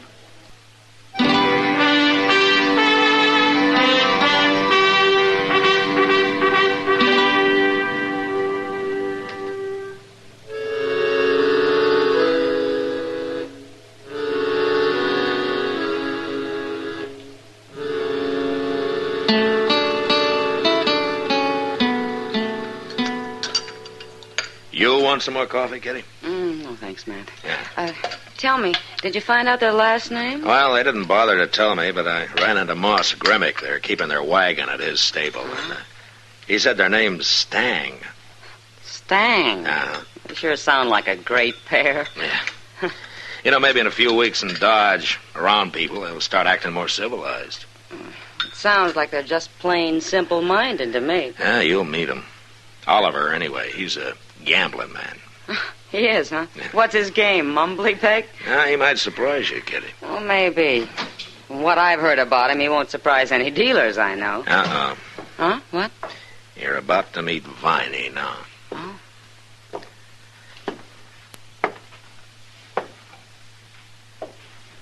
Marshal? Hello, Viney. I don't aim to bust in on you and this lady Marshal. That's all right. I want to tell you something. This Miss Russell, Viney Stang. How do you do, lady? How do you do? It's about that job, Marshal, working for you. Well, I thought we'd been through that, Viney. I'm worried you might let Uncle Oliver talk you into something. Well, you can stop worrying. What I come to tell you is I changed my mind. I don't want that job. Well, that's fine, Viney. You don't get it. I don't want no part of it. That's what I come to tell you. Viney, you can quit worrying about the job. It isn't there.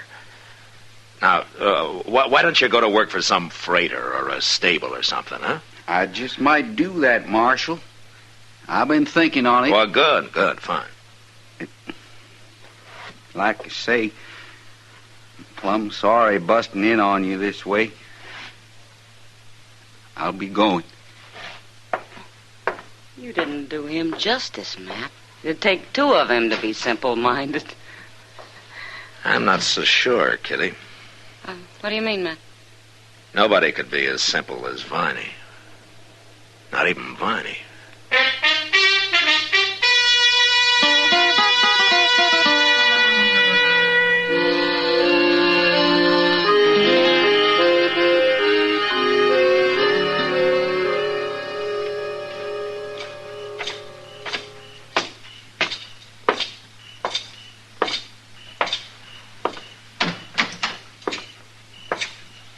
Evening, Mr. Dillon. Evening, Chester.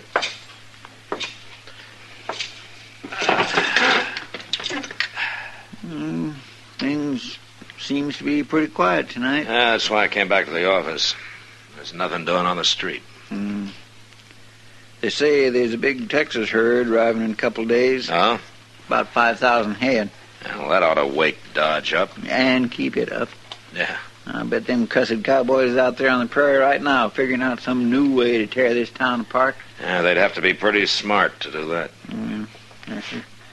Oh, I throwed the mail on your desk there, Mr. Dillon. No? Oh, yeah, I see it. Thanks. I'm going out back a minute. Okay.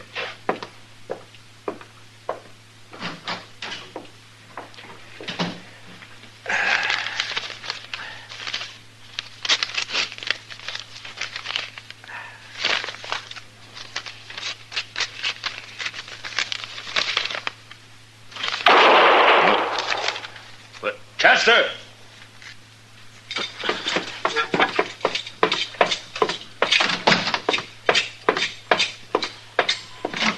Chester? Hey, Chester! What's going on down there, Matt? What?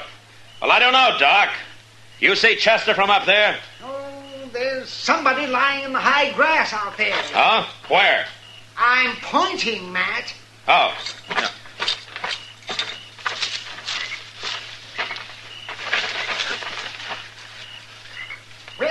Who is it? What's happened? It's Chester, Doc. He's been shot. Chester, get him up here to my office. Now, hurry up. I'll get things ready.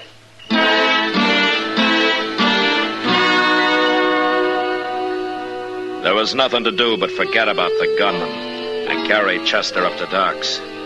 He was still unconscious when I got him there. And after Doc took a look at the crease in his head, he wouldn't even guess how much longer he'd stay that way. And of course I knew now why Viney Stang had come up to me at the restaurant, made such a big point about not wanting Chester's job. He was planning all the time to shoot him. So I went out after Viney, and I went almost everywhere, but I didn't find him. Finally, I tried the Long Branch, where I thought Oliver might be gambling, and then maybe he could lead me to it. Evening, Matt. Hello, Kitty. You look like you're about to strike. I am. Anybody in particular? Viney Stang. Huh? He ambushed Chester a while ago. Oh, no. Matt, he didn't... Chester's still unconscious, Kitty, but Doc thinks he's going to pull through. You sure it was Viney did it? Sure enough to be looking for him. Last I saw him was in the restaurant. I thought Oliver might know something about him. Has he been in here? Oh, he was till about an hour ago. He got sleepy. What? Well, that's what he said. He went out back, said he was going to have himself a nap. On the ground? Well, I'd be surprised if he ever slept in the bed. Yeah, you may be right. Well, he had supper out there, too. We quit the faro table and went to the bar and got some beer, and then he pulled some jerky out of his pocket and went out back to eat and sleep the whole thing off. Nothing's too good for Oliver. Well, I hope he won't mind me disturbing him. Matt, I'm going to go over to Doc's and see if there's anything I can do. Yeah, you tell him I'll be by later, huh? Yeah, all right.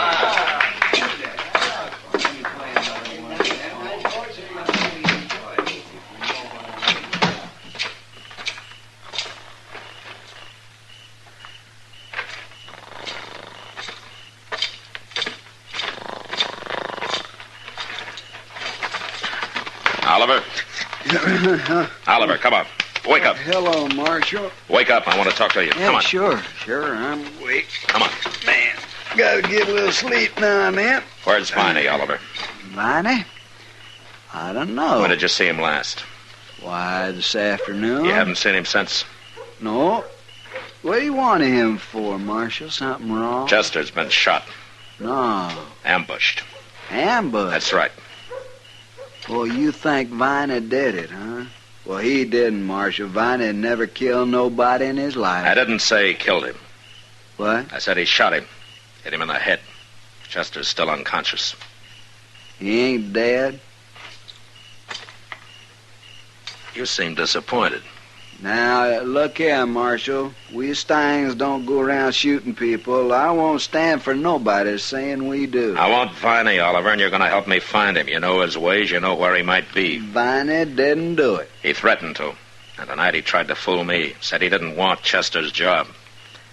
Chester doesn't have any other enemies I know of.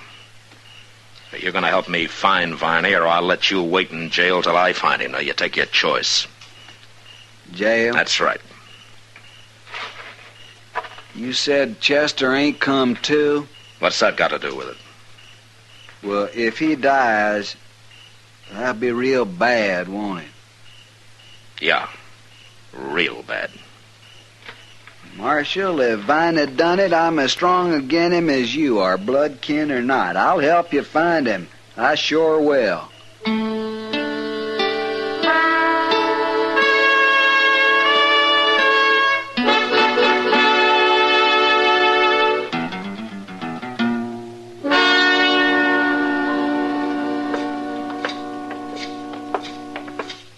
Well, look in the oasis here, Marshal. This is the last place I can think of where he might be. Any particular reason why he'd be in here? It's the littlest rag-tailed saloon in town. Can't be many people in there. Viney's more at home where there ain't too many people. All right, I'll go in first, Oliver. Sure.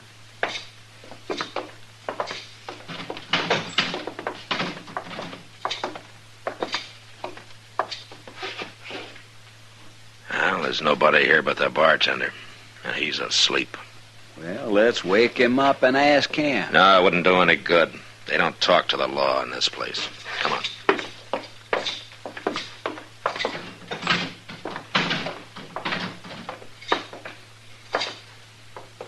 just plumb confounded, Marshal. I don't know where to look now.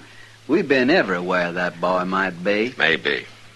Well, you think of some place then. You think of it, Oliver. I'm going back and see how Chester's coming along. You talk like you don't believe me. I'll believe you when you find Viney. All right, I'll find him. I'll look all night if I have. Not all night, Oliver. It's about 10 o'clock now. You look till midnight. What do you mean? Have Viney in my office by midnight.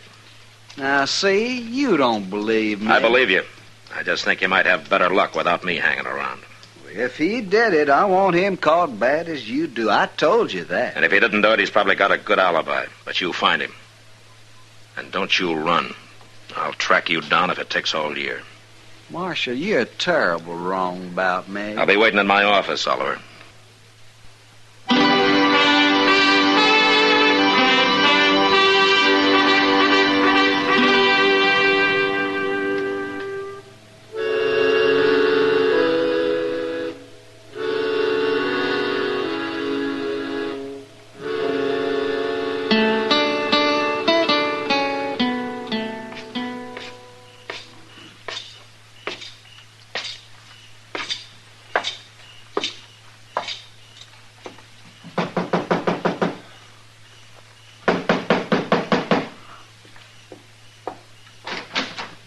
Oh, come in, Matt. Come in. I got Chester in the back room. How is he, Doc? Oh, I can't say for sure yet, but my guess is he's going to be all right. It'll take time, though, of course. Well, as long as he makes it. Is he conscious? No, not now. You mean he was? Well, he came to about a half an hour ago. He wasn't very clear, of course, but he was mumbling something, and he got his eyes open for a few seconds. Didn't last long. He passed out right away again. Oh, what was he mumbling about? Did you catch any of it? Well, it was about the shooting. He saw who it was, Matt. He did? Mm-hmm. But he didn't get the name out. Viney's or anybody else's. Oh. I asked him, but he passed out again before he could say it. I don't suppose there's any way of telling how long it'll be before he comes around again. Huh? Oh, no. No way in the world. Might be in an hour and might not be for a day or two. Uh-huh. But he did see who it was. Oh, yeah, sure. But he didn't say who. So, that's no help. Yes, it is, Doc. How? If Chester saw Viney, then Viney must know he did. And he won't make him feel very easy. Well, you've got him in jail, haven't you? No. But it won't take long now. Oh, and Doc, while I'm gone, you lock this door and you keep it locked, huh? Sure, Matt, yes.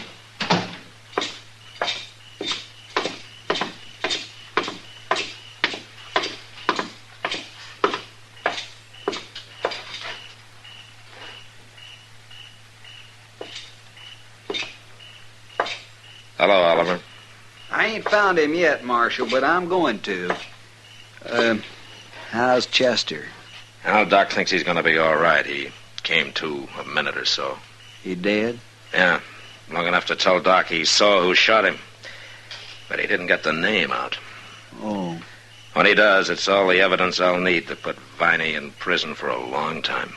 But there's one good thing. If Chester don't die, Viney don't hang. What I'm worried about is that he's bound to hear Chester's still alive and try to finish him off before he can talk. Marshal, I swear I'll run him down before he does anything like that. He's in bad enough trouble now. Yeah, the way things are, I'm not going to wait for you to do it alone. You look where you think best, Oliver. I'm going to cover the south side of town again.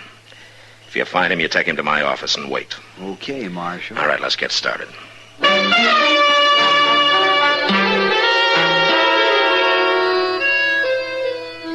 As I left Oliver and walked down Front Street, I noticed a figure standing in the shadows directly across from where we'd been talking. I guessed it was Viney, but I couldn't be sure. And at the moment, it didn't matter much anyway. I walked on a ways. And then I ducked up an alley and ran around back to the rear of Doc's place. A handful of pebbles brought him to his window, and he lowered the fire rope for me, and I was soon inside. We pulled the rope up and locked the window, and then went into the front office to wait. The door's still locked, Matt. He can't get in. Yeah, he'll knock, Doc. When he does, you open the door fast and get behind it and stay there. Yes, I'll stay there, all right. Matt, are you sure Viney's coming up here? He's got to shut Chester up before it's too late, doesn't he? But he must know I'm here with Chester. Yeah, that's right, Doc. Oh, you mean he aims to walk in here and shoot me, too? You must be tired tonight, Doc. Oh.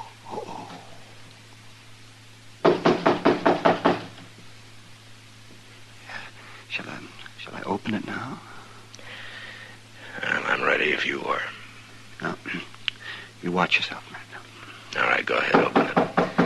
Yeah, I'm coming. I'm coming.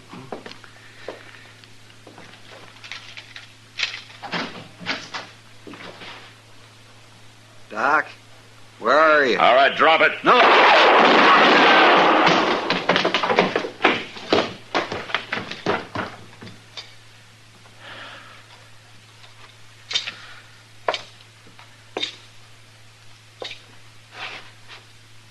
All right, Doc. He's through. Why, Matt, it's Oliver. Yeah. Wait a minute. Who's that? Stand back, Doc. Sure.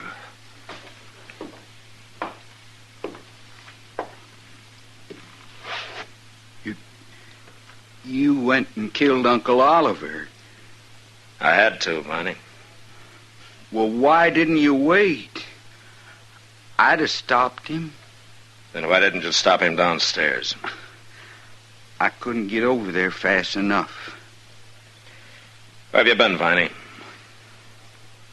Uncle Oliver told me to go wait for him by the river this evening, but I figured he was up to something. And then I heard about Chester, and I knew. I've been following him ever since. I was afraid to show myself. I thought you'd shoot me, Marshal, just like you shot him. I told you I had to shoot him. But he was only trying to help me like he promised Pa he would. He tried too hard. All I want is to go home. I didn't want Chester's job.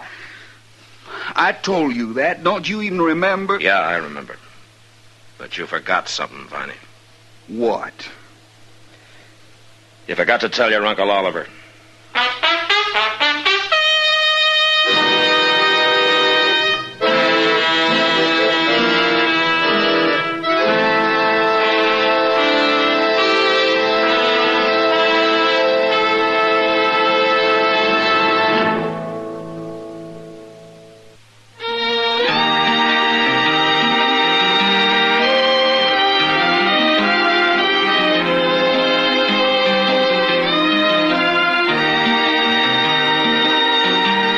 Gunsmoke, produced and directed by Norman Macdonald, stars William Conrad as Matt Dillon, U.S. Marshal. Our story was specially written for Gunsmoke by John Meston, with music composed and conducted by Rex Corey. Sound patterns by Tom Hanley and Bill James. Featured in the cast were Vic Perrin and Harry Bartell. Harley Bear is Chester, Howard McNear is Doc, and Georgia Ellis is Kitty.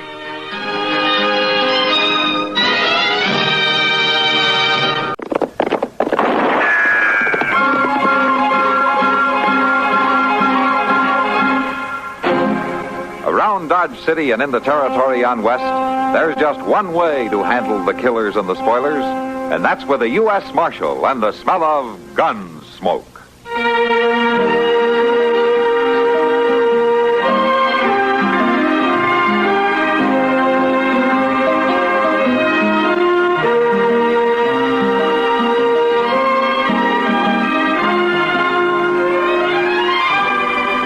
Gunsmoke, starring William Conrad, the story of the violence that moved west with young America, and the story of a man who moved with it. I'm that man, Matt Dillon, United States Marshal.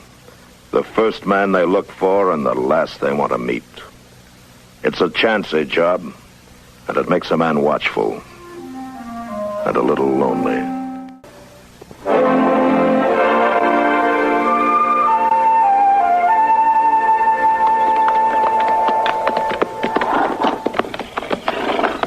I swear, Mr. Dillon, that cussed Hayes City kindly reminds me of a puffed up horny toad. Oh, how's that, Chester? Well, what I mean is it's all blowed up clean out of proportion.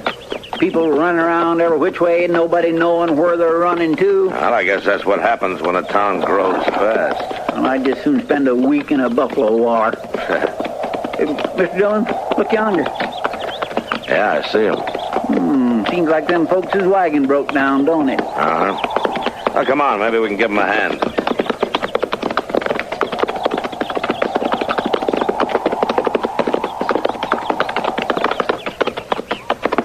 Whoa there. Oh, we saw you were having trouble. Came over to see if you could use some help. Much obliged to you for that, mister. Treadwell's my name. Cole Treadwell, and this is my missus, Beth Ann. Hello. How do you do? Glad to know you. I'm Matt Dillon. This is Chester Proudfoot. How do you do? Real pleasure. Say, you're the Marshal in Dodge, aren't you? That's right. Now, isn't that something? We're headed there. Oh, that's so? That wheel hadn't froze up. I expect we'd be there by now. Well, you could still make it before dark if the wheel's all right. Oh, yeah, it's fine now. I cooled it off and greased it up good as new. Trouble is, it's a mite heavy for me to set back on. One man just can't get the job done. Well, the three of us won't have no trouble, Mr. Treadwell. How about a cup of coffee before you men start breaking your backs? Beth Ann's a great gal for making coffee. The minute we stop, she gets a pot on the fire. Well, it's got a right good smell to it. Well, there's plenty of it, too. Oh, thank you, ma'am. I sure wouldn't want to pass up a good cup of coffee. I don't get one very often. What? There you are, Marshal. Mr. Proudfoot. Thank you, ma'am. Thank you. Ah, that is good. Are you folks just traveling through? You might say so, Marshal. We do a lot of that. Traveling, I mean. Stopping a town here and a town there. Well, you mean you ain't got no home or nothing? Oh, someday we'll find ourselves a place that seems right. Then I guess we'll settle down for good. You see, my husband is a parson. Well, I declare. Now, Beth Ann, you shouldn't have said that. Oh, what's wrong with being a parson, Mr. Treadwell? Well, there's nothing wrong with it, Marshal. It's just that I'm not truly a parson. I'm not ordained, never had the proper schooling. Well, Dodge City is one place that could use a parson, ordained or not. You know, Cole and I have always wanted to see Dodge City. Well, there's some mighty nice folks in Dodge, ain't there, Mr. Dillon? Sure. They're nice people everywhere. Hold on now, Beth Ann. You start lecturing the Marshal and Mr. Proudfoot, they may change their mind about helping me with that blame wheel. Well, my apologies. Thank you for the coffee, Miss Treadwell. With our pleasure, Marshal. Well, come on, let's get to work on that wheel, or it'll be dark before we hit Dodge.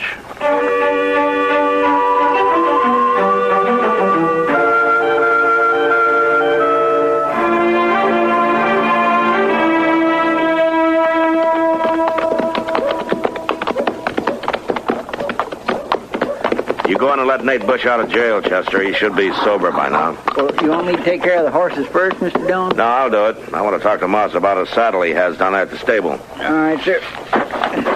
Oh, will I give Nate his gun back? Yeah, might as well. I'll see you later. Yes, sir.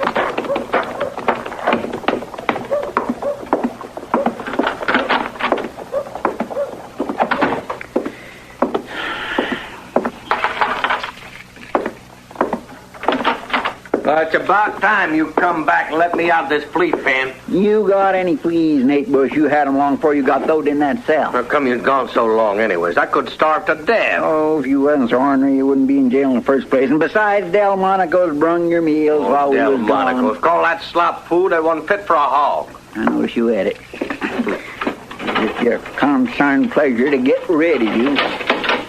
Yeah. Well, just you let me tell you something, Chester Proudfoot. You ain't rid of me. No, sir. Not by a long sight you ain't. And just what's that supposed to mean? I got a special hate for smart Alex. Well, if you got such a special hate, you better tell Mr. Dillon about it. He's the one who throwed you in here. And you was the one who told him I was raising a rook, 'cause you was the one who caused me to be here. What? Well, now, that's the craziest piece of thinking I ever heard. All the same, you just better watch yourself, 'cause I might have a score to settle with you next time we meet.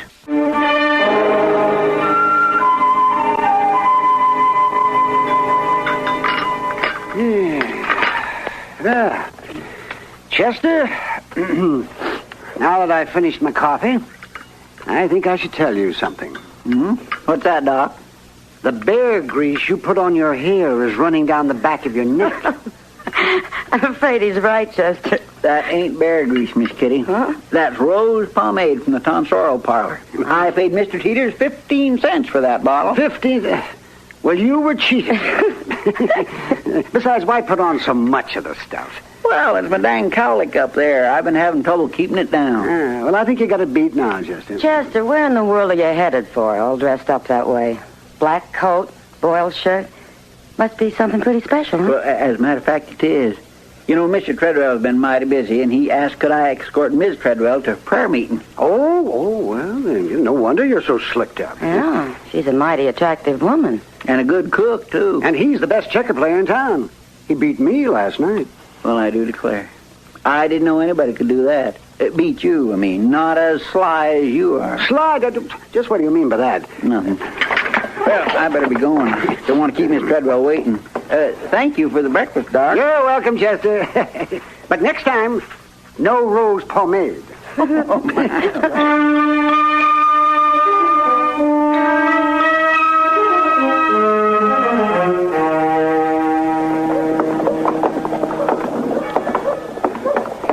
It's nice of you to escort me, Mr. Proudfoot. I sure do wish you'd call me Chester, Miss Treadwell. Everybody else does.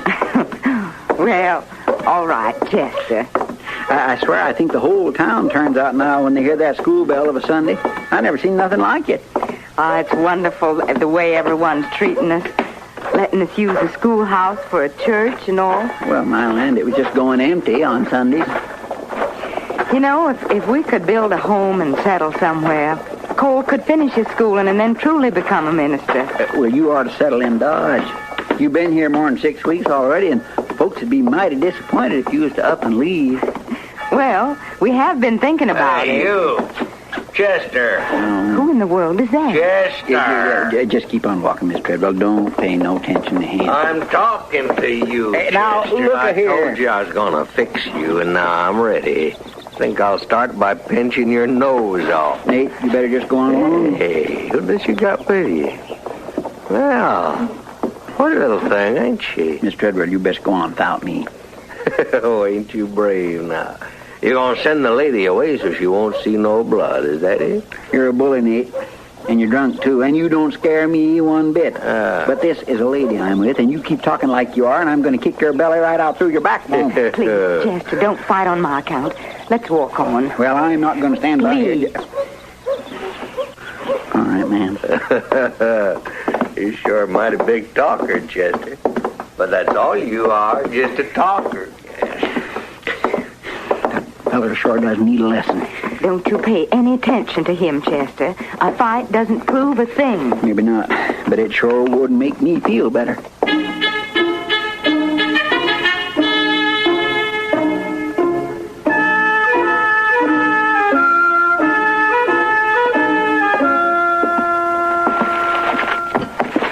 There you are. Will there be anything else now, Miss Treadwell? Got some real nice calico here.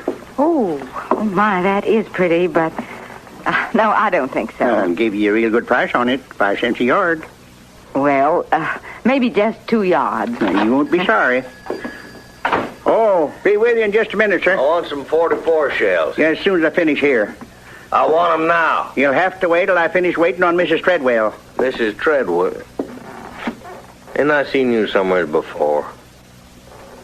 I'll take my packages now, Mr. Jones. Yes, sir. Oh, yeah, Thank you. now I remember. You was with Chester the other day. Now, listen here, boy. Shut up, storekeeper. May I get by, please? Oh, now you ain't gonna run off and leave me, are you, ma'am? Please move out of the way and let me by, Mr. Bush. Why for?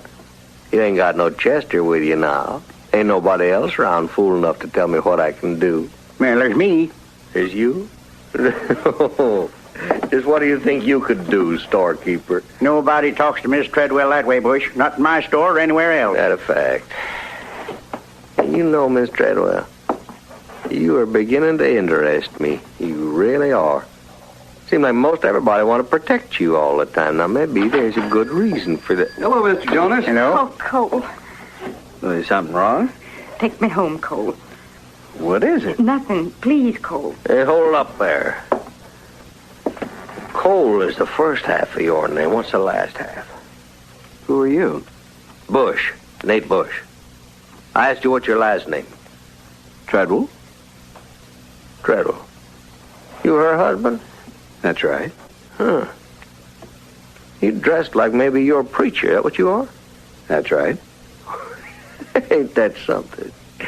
Hey, you better watch his little wife of yours, preacher. I seen her out running around the man the other day. Be careful, Mr. Bush. And you know, I was even thinking buying her a drink just now myself. I bet she'd have took me up on it, too. You hadn't have come in. You ought to be running out of town, Bush. Just who's going to do that, storekeeper? You? What, a preaching man? Now, you know, I got me a notion to take little Miss Uppity out here with me right now. Just so I can see which one of you peacemakers is going to stop me.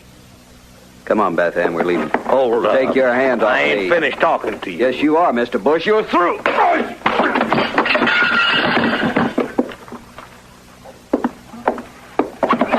Get your hands. I'm sorry you made me do that, Mr. Bush. But I want you to understand something. Nobody mistreats my wife. Nobody insults her. Mr. Jonas, I'll pay for any damages. Nah, you forget about it, Parson. It was worth it just seeing that. Come on, Beth. Hold it right there, preacher. Come on. I don't carry a gun, Mr. Bush. That's the only reason you ain't gonna die now. But you're gonna get a bullet in both your legs. Maybe it'll keep you from standing up preaching for a while. You better think real careful before you pull that trigger, Bush. Because the second you pull it, I'm going to blow you in two with this shotgun. Now, you put that gun back in your holster real easy. I sure ain't gonna argue with no scatter gun, storekeeper. Now, you get out of here. When you walk out that door, you better just keep right on going. Because if anything happened to the Treadwells, you might find yourself hanging from a tree. I got me something to say to Mr. Treadwell. Now, you just did That's all right, Mr. Jonas. Let him speak. There's something about you. I seen you somewhere before. I can't remember where. But I don't think you was no preacher.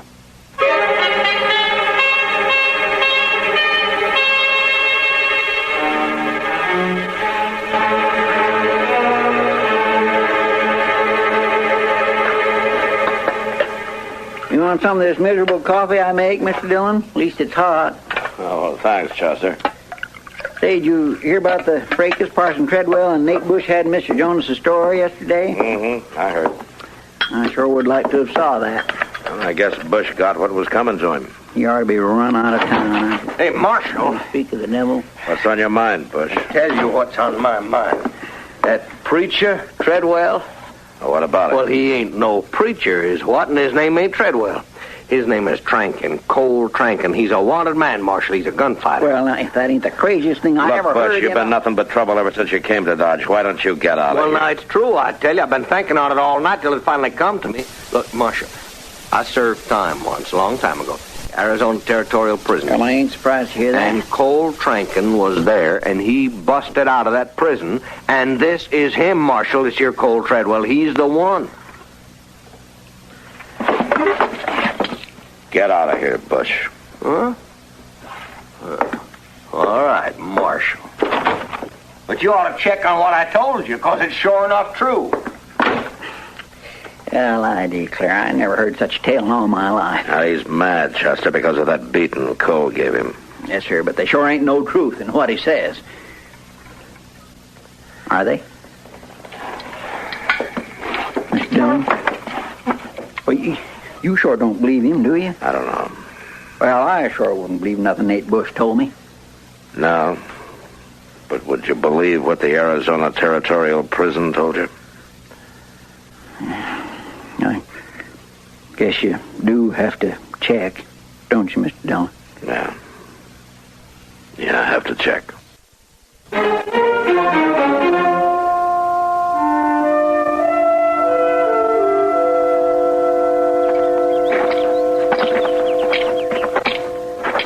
There he is, Mr. Dillon. Out working in the yard. Yeah. Hello, Matt. Chester, what are you two doing out here? We came out to see you, Cole. Come on inside. I'll have Beth Ann make some coffee. Maybe you better read this first. Telegram? Mm-hmm. Cole Trankin escaped from his prison 8 years ago, still at large as date. Your description, Cole Treadwell, fits. Nate Bush said that he's seen you in prison. I guess I shouldn't have hit Nate like I did. He said he'd get me. You mean you are cranking? And you did escape from prison? Do you have to take me in? I'm sorry, Cole. I didn't do what they said. I was innocent. I'm not the judge of that. No. No, of course not. Matt, what about Beth Ann? You mean she doesn't know about this? But you're being tranking? She came from gentle people. She's never known me as anything but a traveling preacher. I couldn't tell her. I just couldn't. Well, you're going to have to now, Cole. I know, but please let me do it alone. If it came any other way, it would kill her. I know it would. Will you come down to the office afterwards? As soon as I talk to Beth, I promise you I'll come. All right, Cole. Come on, Chester.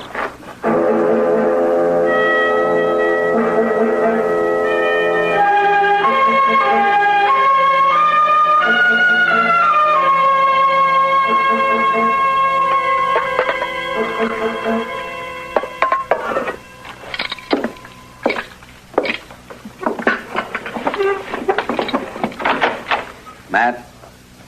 Now, come on in, Cole.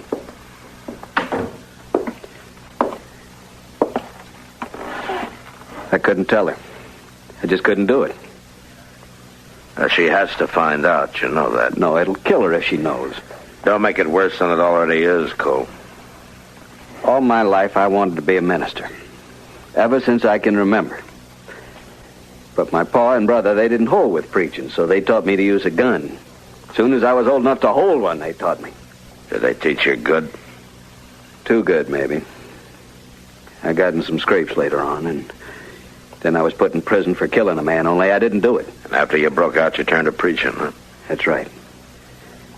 For the first time in my life, I started doing what I really wanted to. And it's been that way ever since. I've done a little good, I think. You have in this town. Other people are going to be disappointed. Matt, do they have to know? Does anybody? Can't you send a telegram to Arizona and tell them I'm not tranking? Oh, you know I can't. I only came back here to your office because I promised you I would. Now I'm going to ask you just one favor.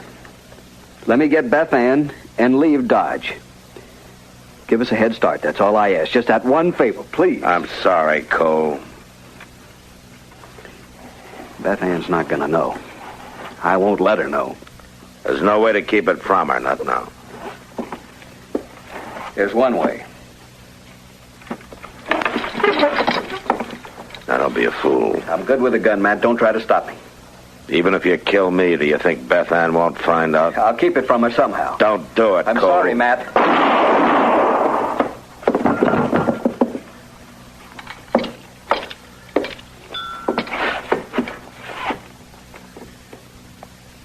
Been a long time since I used a gun. Matt? Yeah. Don't tell her, Matt. Please. You can make up a story. Anything, only don't tell her. I'll try, Cole. I'll try real hard. You're funny. All my life, I could face anything. Anything at all, but...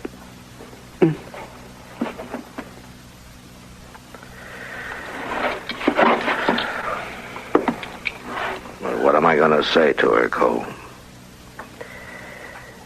You didn't tell me.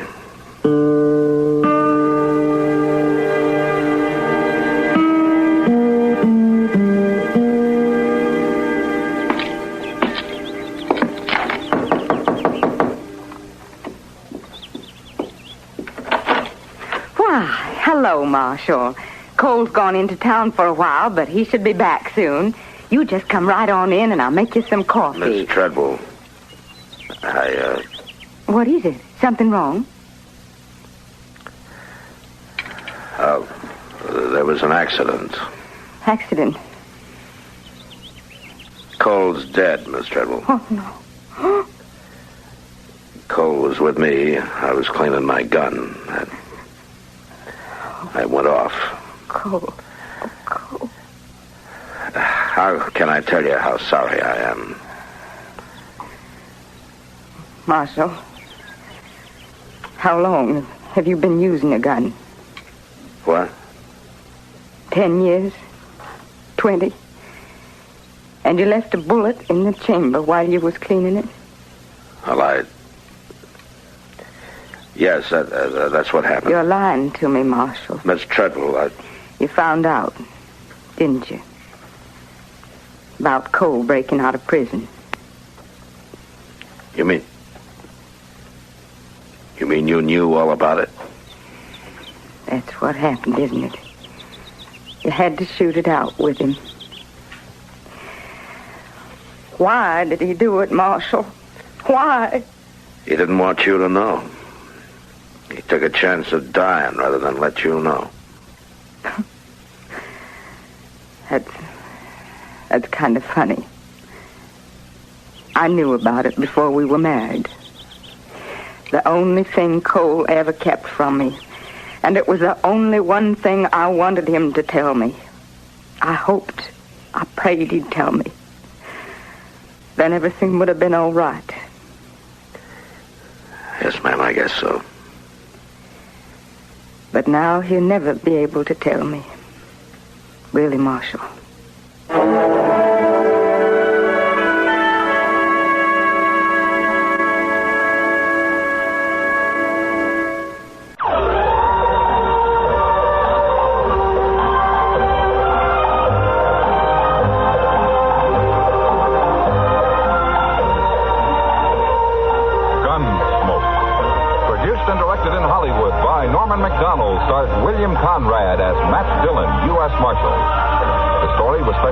Gunsmoke by Ray Kemper, with editorial supervision by John Meston.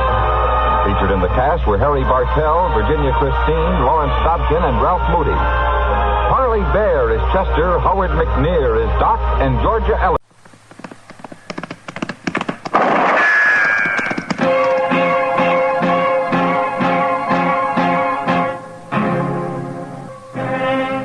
Around Dodge City and in the territory on West, there's just one way to handle the killers and the spoilers, and that's with a U.S. Marshal and the smell of Gunsmoke.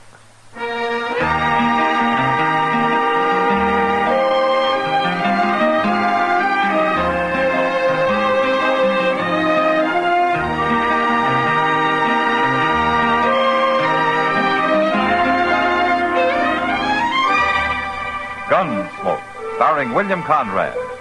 The story of the violence that moved west with young America. And the story of a man who moved with it. I'm that man. Matt Dillon, United States Marshal. The first man they look for and the last they want to meet. It's a chancy job, and it makes a man watchful. And a little lonely.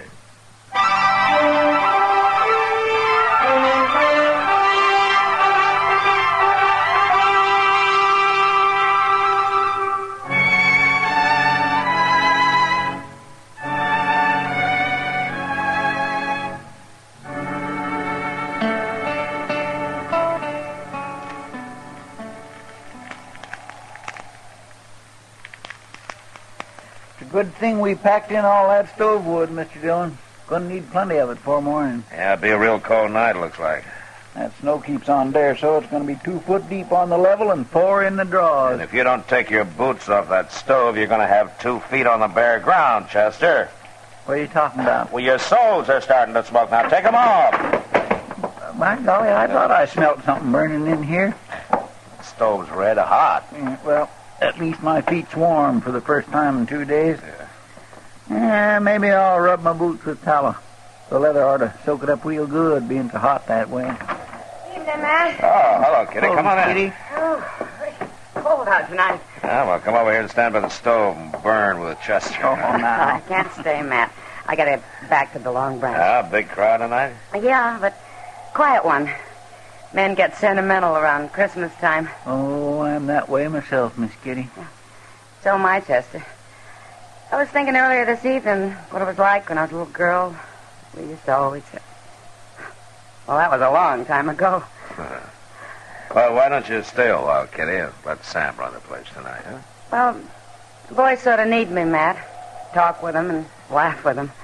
Even though they're thinking of somebody else at the time. Well, yeah, I know, but... Well, I don't mind, really. Kind of nice to be needed by somebody. What I was thinking, though, Matt, later around midnight, maybe the three of us could get together. Make some hot rum, maybe? It's a good idea, Kitty.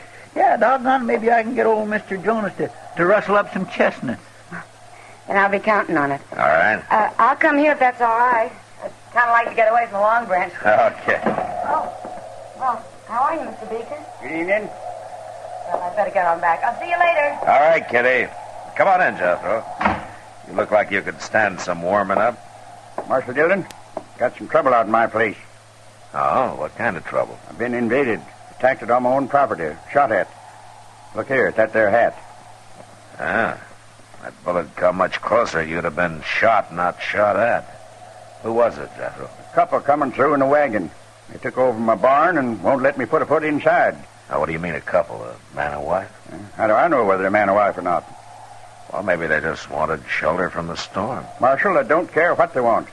They took possession of my barn without so much as to buy your leave. And I want them throw it out tonight. Oh, now, can't we leave it till morning, Jethro? No, sir. Will Ross ain't spending the night on my property. Will Ross? Yeah. Is your daughter with him? Harmony? Marshal, I ain't got no daughter. Well, you did have until 2 years ago when she married Ross and you threw them both off the place. For the last time, I ain't got no daughter. You had one for 19 years, Beaker. You know me for a man of my word, Marshal. Now I'm telling you this. If you don't ride back out there with me right now and get them two off my property, I'm going to burn that barn down with them inside it. Chester. Yes, sir. You better saddle a couple of horses.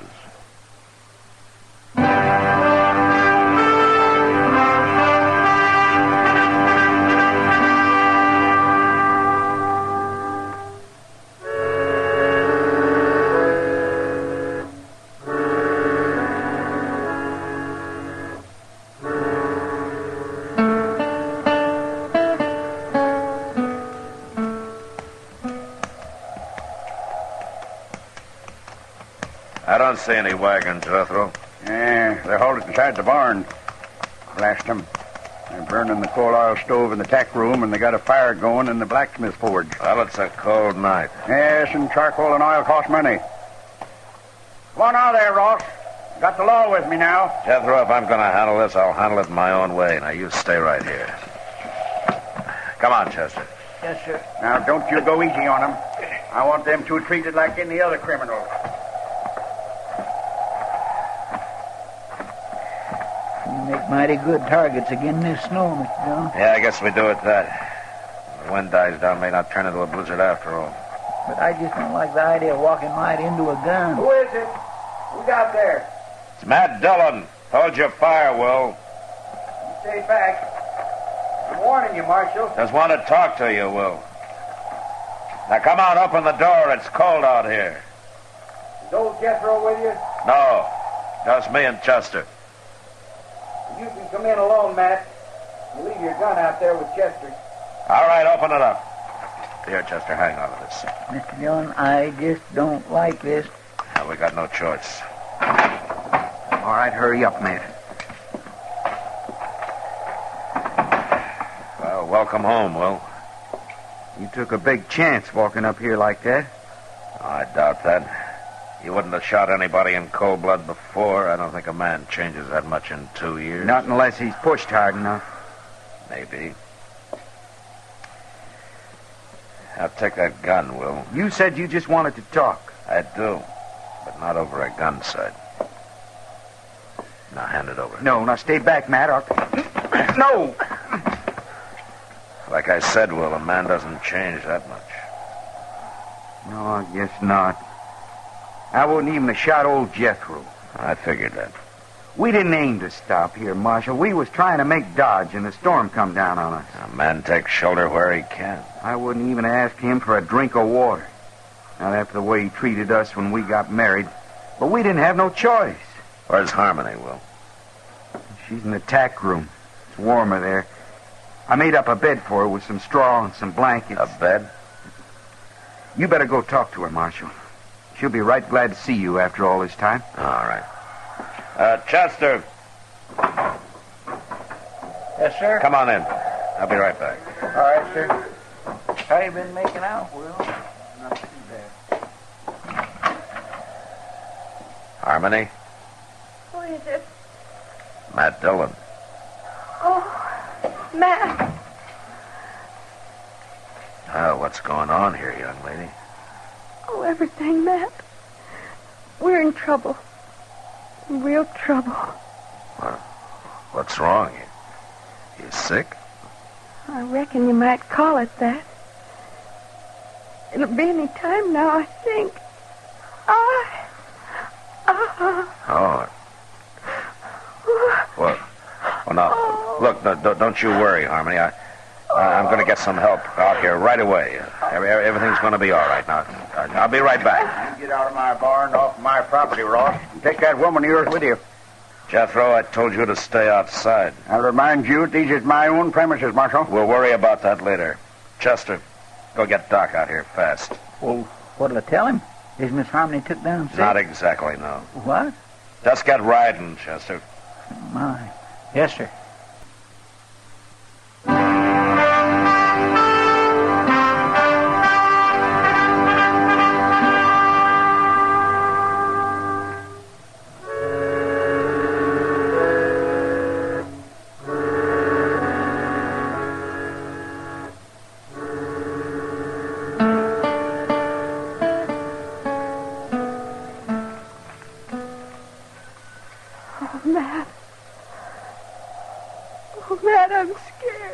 Just take it easy, Harmony. Now, Will and Chester are going to be back any minute now. And they'll have Doc with them. Why don't they hurry? Don't worry, it won't be much longer. They've got to hurry. Oh, they've just got to. Oh. It's going to be all right, Harmony. Couldn't Chester have gone alone? Oh, why did you have to send Will with him? Well, if he'd stayed here, Harmony, your father and him would have been at each other's throats. Where's Pa? He's out there keeping the forge burning, heating up some water. He's looking sicker by the minute. Why did it have to happen? Here, Matt. Oh. Harmony, take it easy. If I only had something to hold on to. Maybe if you'd give me your hand. Here, take my hand. Here. There you go. There you go. There you go. You know, baby's first look at the world ought to be all love and joy, not like this. Now, with Pa hating us like he does. Oh, no, Harmony. He does. He hates us. Will and me both. Well, maybe not as much as he puts on. Oh, Matt. Oh, you're right, I think. What do you mean? Oh, it's not going to be much longer. Just take it easy. If Doc doesn't get here, you'll stay with me. You'll help me, won't you, Matt? Well, sure I will, Harmony. I'll do what I can. But he'll get here, though. Doc always makes it. I hope so, Matt, but I'm afraid Oh, say, it's cold. Now, what's all this fuss about? Oh, Doc, thank goodness. It's a fine time of night to drag a man out in the snow. Yeah, put my bag right there. I can't see why you didn't plan this thing at a decent hour, young lady. Doc, I'm scared. Oh, scared? Fiddlesticks, not a thing to worry about. Women were having young'uns long before you and me was even born. Hurry, please. Oh, well, now then, you just settle back there and you quit worrying. I'll tell you when it's time to hurry. Doc, do you mind if... Well, now, Matt, well, you're as white as a sheet. Oh, well, Doc, Oh, you thought you was going to have to take over by yourself, huh?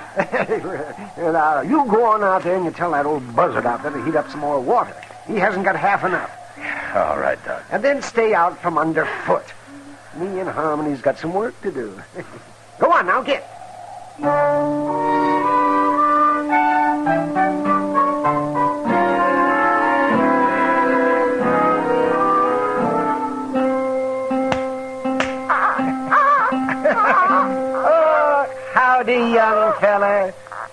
Welcome to the world.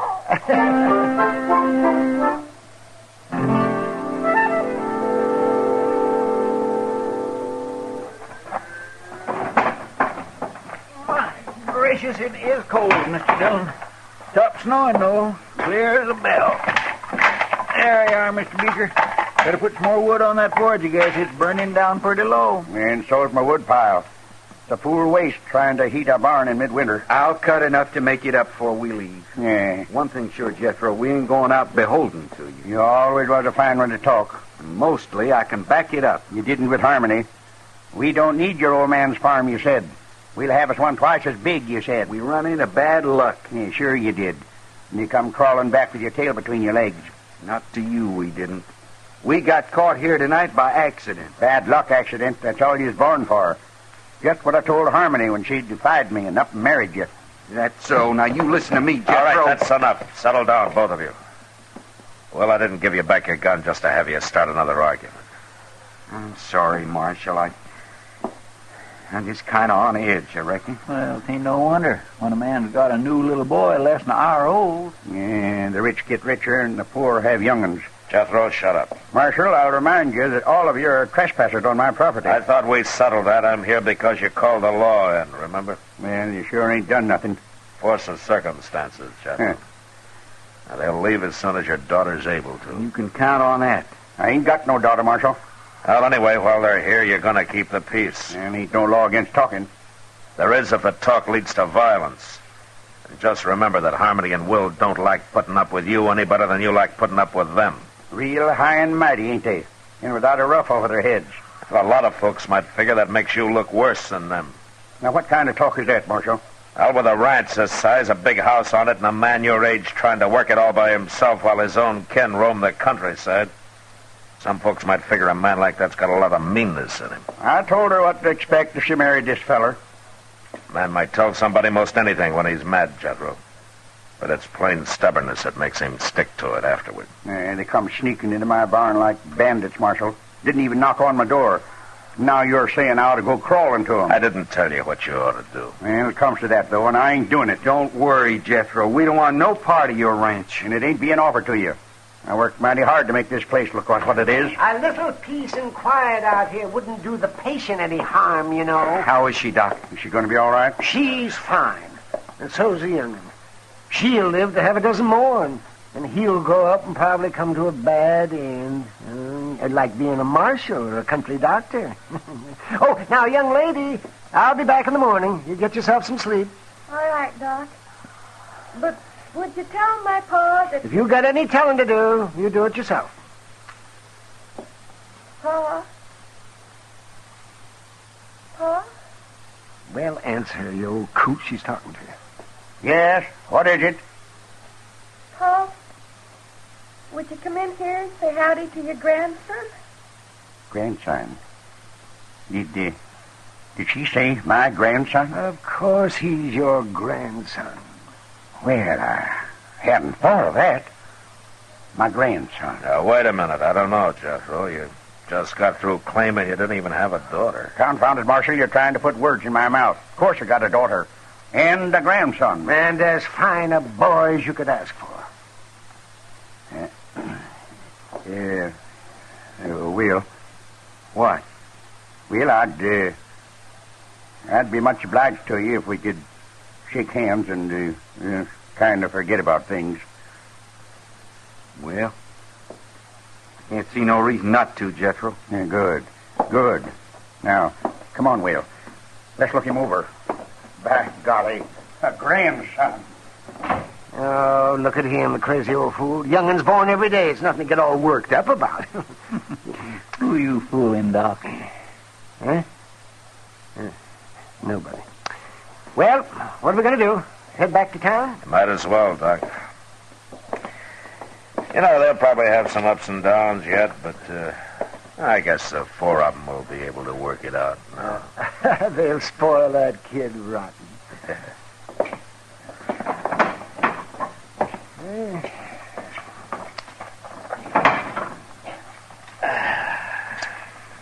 Well, turned out to be a fine night after the snow quit, didn't it? Yeah. Look at those doggone stars. Say, Doc, why don't you come by the office when we get in town? Kitty will be there, and we thought we'd have a little something to drink and sit around a while and talk. Oh, that sounds fine. Yeah, hold on. It's pretty near 4 o'clock in the morning, Mr. Dillon. That's right, Chester. Well, Miss Kitty won't still be waiting up. You want to bet?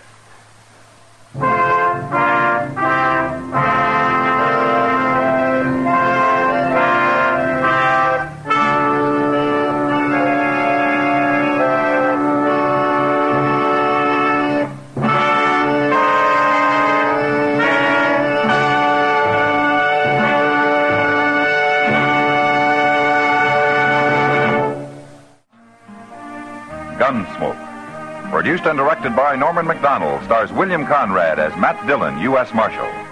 The story was specially written for Gunsmoke by Les Crutchfield, with editorial supervision by John Meston.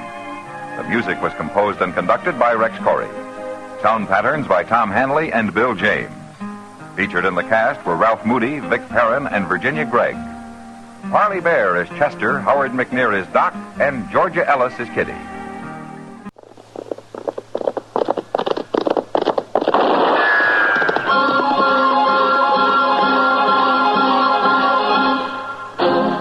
Around Dodge City and in the territory on West, there's just one way to handle the killers and the spoilers, and that's with a U.S. Marshal and the smell of Gunsmoke.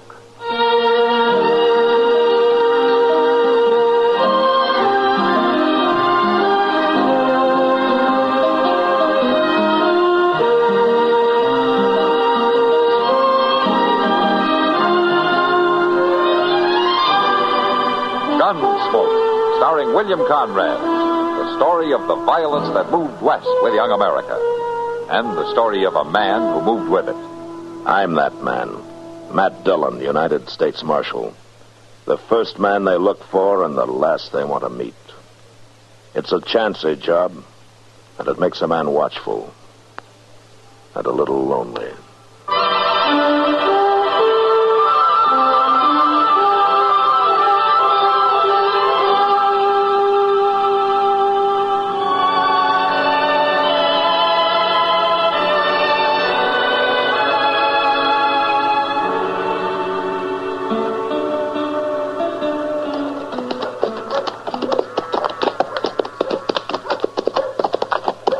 I think that's Orland Barkus over there, Mr. Dillon. No, that's his paw.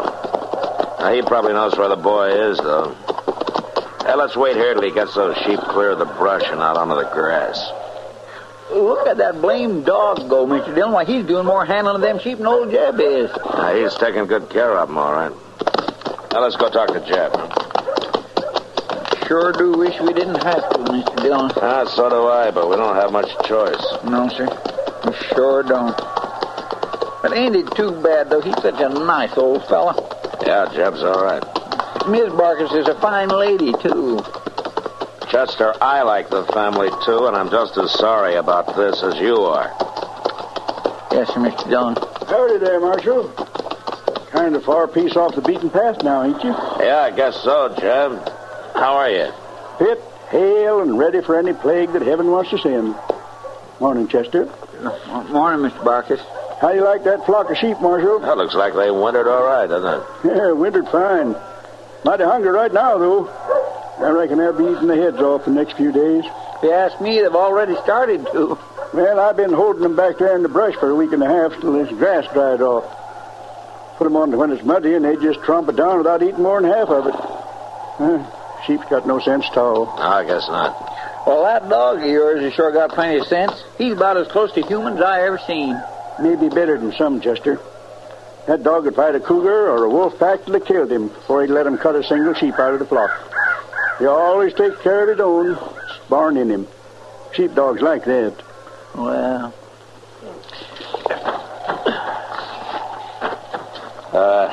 Jeb, is your boy Orland up here with you? He might be down around the house. I know, he stopped by there. Well, I don't know. I left before sunup this morning. Your wife said Orland didn't come home last night, Jeb. Now, Marshal, you know how young folks are. Yeah, sure I know. Orland's been kind of restless lately. Growing pains, I reckon. Wants to stay around Dodge and work cattle this summer instead of going along when we take the sheep out onto the prairie. Yeah, he'll settle down after a while. You know where I might find him, Jim? Well, he ought to be home any time now. Ordinarily, he ain't one to, one to stay out all night. Tell me, Marshal, is this something official? Yeah, I'm sorry, Jeb. It's trouble with the law. Well, Arlen ain't never been in no trouble. Not real trouble. Well, he is now. He was in town last night, Jeb. Till near morning, there was an argument over a poker game, and he shot Will Peterson. No. Did he kill him, Marshal? Will was still alive when we left to ride out here. Well, I don't hold none with gunfighting, but if Will Peterson drawed on my boy, he had a right to defend himself. Will wasn't wearing a gun. I don't believe it. Somebody's lying. Maybe, but that's something the jury's going to have to decide. If thine own offend, deliver them not unto Canaan, but judge ye the false thereof in thine own tents. The law doesn't look at it that way, Jeb. Arlen's one of my flock, Marshal. I'm sorry, but I got to take Arlen in for trial. And the best advice you can tell him is to give himself up. Marshal, I'll have to think about that. Talk to him before I decide. All right, you do that, Jeb. But before you make any move, you'll regret. Just remember one thing. You're not a sheepdog, Jeb, and the law's not a wolf pack. Arlen is charged with attempted murder, and he's gonna stand trial.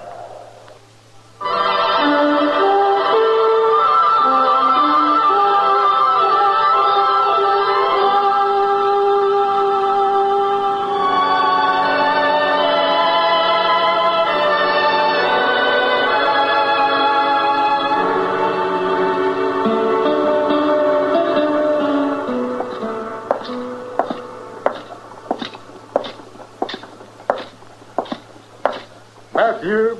What? It's me, Matthew. Oh, how are you, Miles? Have you been up to Doc's office? Yeah, I was just coming from there. Is, Will Peterson... He's still alive, Miles. Doc's doing all he can for him. Oh, it's a terrible thing, Matthew. Will's a fine man, hard-working, wife and family. Yeah, I know. That's pretty tough on Jeb Barkus, too. He just couldn't believe a son of his would shoot a man down the way Arlen did. Miles, you were there last night. I mean, at the poker game, weren't you? Oh, I was. Tell me, was there any excuse at all for what the boy did? Will accused Arlen of cheating with the cards, which she was doing, as well as all of us with a lick of sense knew he was. And the lad knew that we knew. Perhaps that's what made him so mad. Well, he's always been pretty touchy. Well, before one of us knew what he was up to, he hauled out his gun and shot Will twice. And then he ran out of the place, hollering he'd kill any one of us that came after him. If Will dies, that's cold-blooded murder, Matthew. Nothing else but... Yeah, it sure sounds like it. Well, I'll... Matthew, I think there's something that you ought to know. Oh, what? There's talk around town that's been getting louder all day. What kind of talk? Well, some of them are saying that you're not making any effort to find that boy and bring him in. And any of them think they could do a better job? It might be they're aiming to try, Matthew. Yeah, I see. Who's talking the loudest, Miles?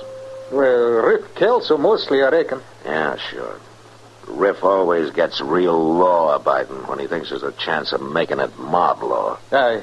Well, I thought maybe you ought to know about it. Well, I'm much obliged to you, Miles. Aye. Riff gets a bunch of drunken loafers around him. There's no telling what he might do. Mr. Dillon? Yeah, what is it, Chester? Old Jeb Barker's over at the Long Branch. Oh? He slipped in the back way, says he wants to see you. Oh, good. Miles, let me know if anything serious gets started, will you? Oh, I surely will, Matthew. Is he by himself, Chester? Well, I don't know for sure. He won't say nothing till he sees you. Well, I hope he's brought the boy in. It'd be better all the way around if he has. Well, how do you know Orland even went home, Mr. Dillon? Maybe he just hit the trail out of town. Now, I'm betting different, Chester. Orland's not trail-wise. He's never been away from home in his life. He'd need a bedroll and grub and money. He ran out on that poker game without even picking up his winnings.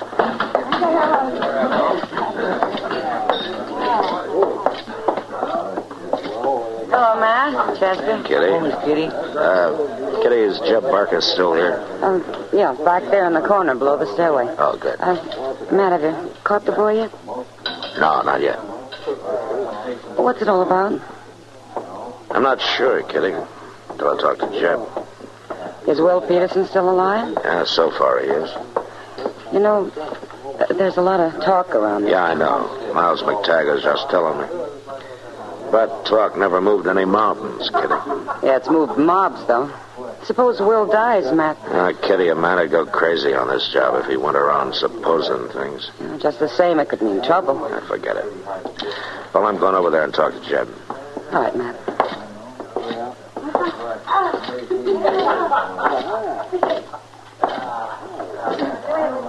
Evening, Jeb. I figured I ought to come and tell you, Marshal.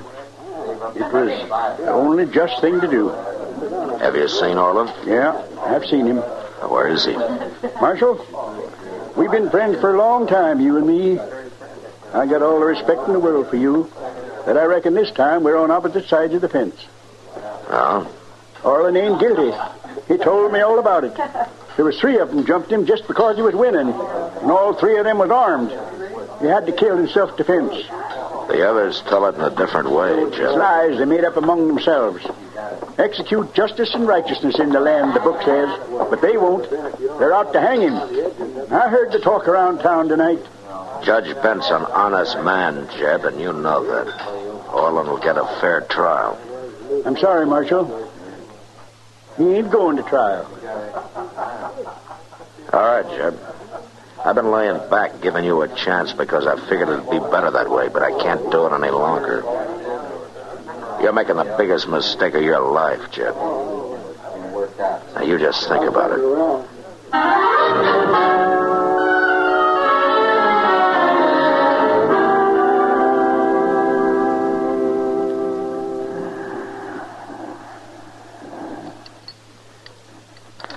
Is Will any better at all?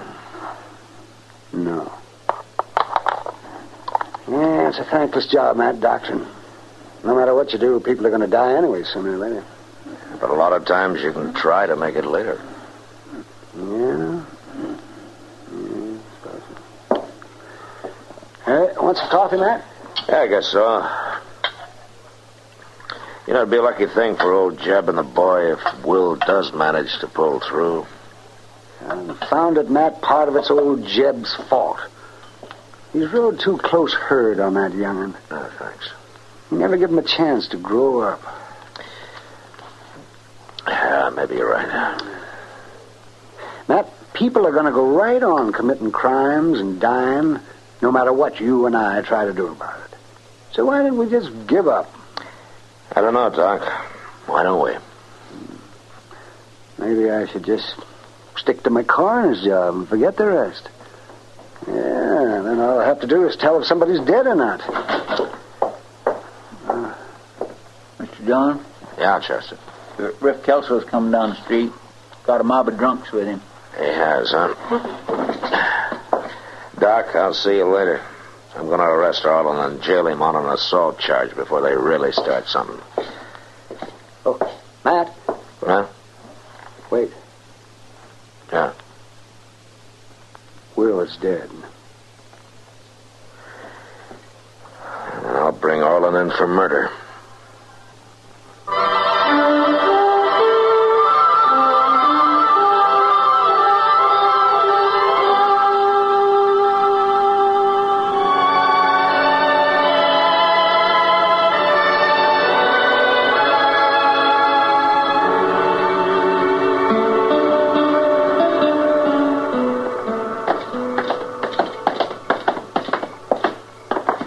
Here they come, Mr. Dillon. He's got quite a bunch with him. Yeah, they're barflies mostly, and drifters going along for this show. Keep your eye on Mike Ellery and Red Stoddard. I'll handle Riff Kelso, and the rest of them don't count. All right, Chief.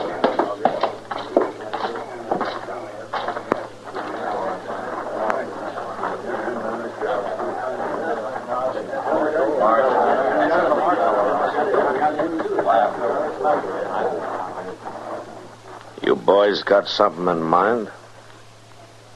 More than you got, Marshal. The way things look. I suppose you told me about it, Riff. Dang right we'll tell you about it. We're old friends of Will Peterson's, Marshal. We aim to see justice done. That's fine, so do I. Well, then why ain't you done nothing about it? You had since last night to find that kid and bring him in. What are you trying to do? Let him get clear out of the country? He hasn't gone anyplace. How do you know where he's gone? You sure he ain't spent no time out looking for him, and all the while Will laying up there dying. You're wrong, Riff. Will's already dead. Dead? You hear that, boys? Will's already dead. That murdering little rat shot Will down in cold blood, and the marshal ain't even bothered to go after him. At least not till now. Now that he's given that murderer plenty of time to get away. You got any reason figured out why I'd do that? You're dang right I got a reason. Everybody in town knows you and Jeb's been friends for years. What I say is, if there's going to be law, there's going to be law for everybody, and that goes for the marshal's friends, too. Well, I'm glad to see you've changed your way of thinking, Riff. So you and your boys are out to enforce the law tonight, is that it? You're dang right, that's it. We got the rope along to enforce it with. If you ain't man enough to do your duty, then we're going to do it for you. All right, Riff, shut up and listen. The rest of you two, shut up! Because this is the last one and you're going to get.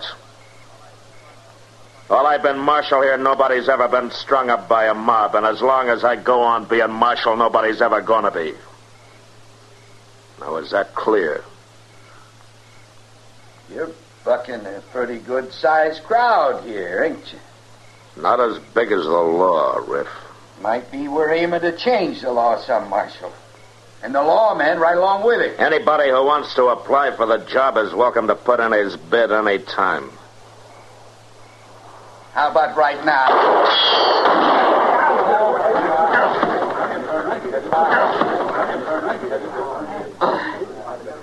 That's not the way to apply, Riff. Not with a gun. Now, are there any other candidates? All right, then a couple of you carry him upstairs and get Doc to patch him up. He's not hurt bad. And the rest of you get on about your business. Now go on, move.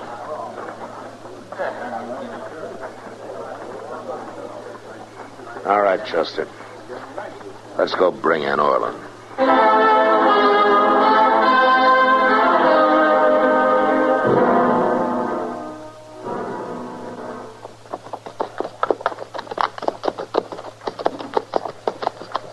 Ain't much sign of life around, Mr. Dillon. And there must be somebody here. House is all dark. Yeah. Oh, watch yourself, Chester. No telling what that crazy kid will do. Yes, sir.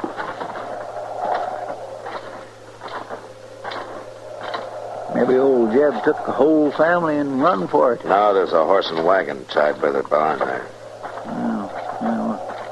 Well, I don't reckon they'd go off and leave a horse standing hitched, would they? Who is it? Who's there? It's Matt Dillon, Jeb. Are you alone? I'm alone, Marshal. Come on up.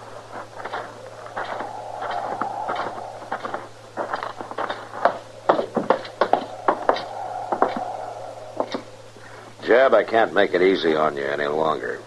Will Peterson died a little while ago. I reckon I already knowed it, Marshal. Somehow I just kind of felt it. The charge is murder now, Jeb. I've come for Orland. Yeah, I know. Orland come running home, Marshal, scared half to death. Just like he'd always done when he was a little shaver. Begged me to help him, and I listened to him and believed him. He was lying, Jeb. I was going to hide him. Help him get away. I know places to hide. Jeb, where is he? Marshal, you told me that it was a lot more than just a wolf pack after the flock. You told me I was making the biggest mistake of my life. Jeb. Now, wait a minute. When I come back out from town tonight, Orland was fixing to leave on his own. He broke into the box where we keep our savings. Pretty near $300. And he hit his ma when she tried to stop him. Hurt her pretty bad. Where'd he go, Jeb? I found him out in the barn, Marshal, saddling his horse. He had some food and my rifle that he was aiming to take along. I argued with him, and he laughed, and he said, "Sure, Will Peterson wasn't wearing no gun." I grabbed the rifle away from him, and he knocked me down. Then he drawed his gun and aimed it at me. Aimed his gun at his own father. Jeb, you're going to have to tell me. Where is he? I was just fixing to drive into town, Marshal. Orland's there in the back of the wagon. I shot him dead.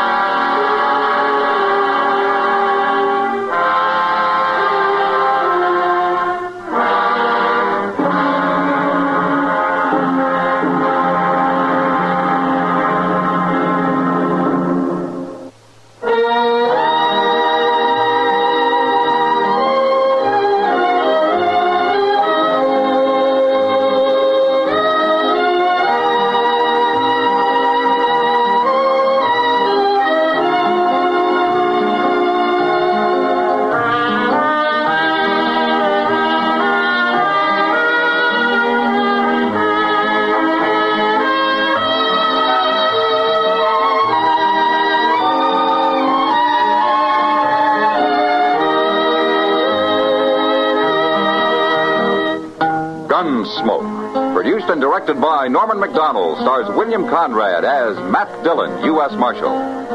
The script was specially written for Gunsmoke by Les Crutchfield, with editorial supervision by John Meston. The music was composed and conducted by Rex Corey. Sound patterns were by Ray Kemper and Bill James. Featured in the cast were Parley Bear as Chester, Howard McNear as Doc, and Georgia Ellis as Kitty.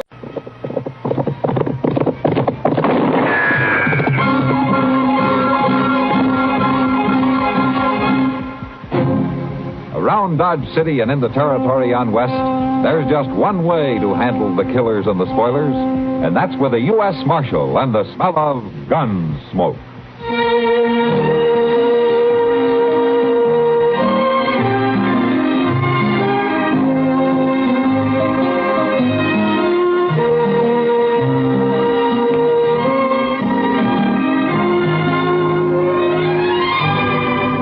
Gunsmoke, starring William Conrad, the story of the violence that moved west with young America, and the story of a man who moved with it.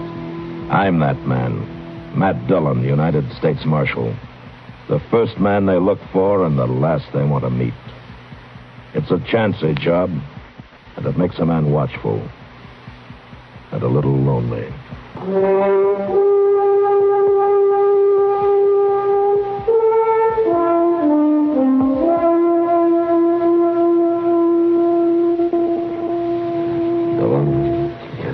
States Marshal. Marshal Dillon? Hello. My name is Brandt, Marshal. Come in, Mr. Brandt. Thank you. Me and my boy, we got a ranch up in the South Fork of the Solomon. Oh, what can I do for you? Well, now, I ain't no ways responsible, you understand. It has been kind of put on me, you might say. What has? And the Indians started it. They was raiding for horses a couple of days ago. They'd have got him. Me, too, probably. But for this kid they had along. A kid? Yeah. He tried to come in ahead of the rest of the Indians. He showed himself too soon. That's what happened. My son saw him in time to warn me. We put up a standoff fight, and the Arapahoes didn't get a single horse. Oh, what's the trouble, then? You know, we got the kid. What? Yeah, he's still there. Wilder than a deer.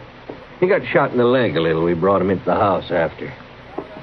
Now, I want to know what to do with him, Marshal. Well, how old's the boy, Mr. Brandt? It's hard to say. I bet he's 12 or under. Well, that's pretty young to be on a raiding party. He sure is, but he's awful wild. He tried to kill me twice already. Why don't you turn him over to a reservation somewhere? They'll take care of him. No, I can't do that, Marshal. They wouldn't have him. Well, why not? Well, he ain't no Indian. He's a white boy. A white boy? Yeah. Sure acts like an Indian, though. I think he's been living with them Arapahoes a long time. That's what I think. Well, I don't know what I can do, Mr. Brandt. Well, one thing sure, Marshal, I can't keep him no more. It don't seem right for a white boy to go back to live among the Arapahoes. No. So you got to come up with me and do something about him. Look, Mr. Brandt, I'm a U.S. Marshal. I'm hired to keep the peace, not... plain nursemaid to orphans. You're the only man I ever heard of around here. Thought might help that boy. Well, if you won't, you won't. Just have to run him off into the prairie, I guess. Well, wait a minute, Mr. Bryan. All right. We'll ride back out with you in the morning.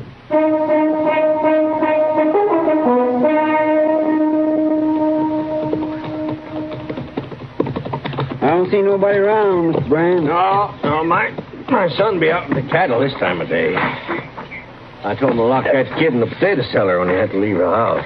That it over there? Yeah, that's it. He'll be in there. Now, we just open the door, Marshal, and maybe he'll come out. All right. You grab him if he runs, Chester. Yes, sir. And you watch out for him. He'll do anything, that kid. Hey, kid.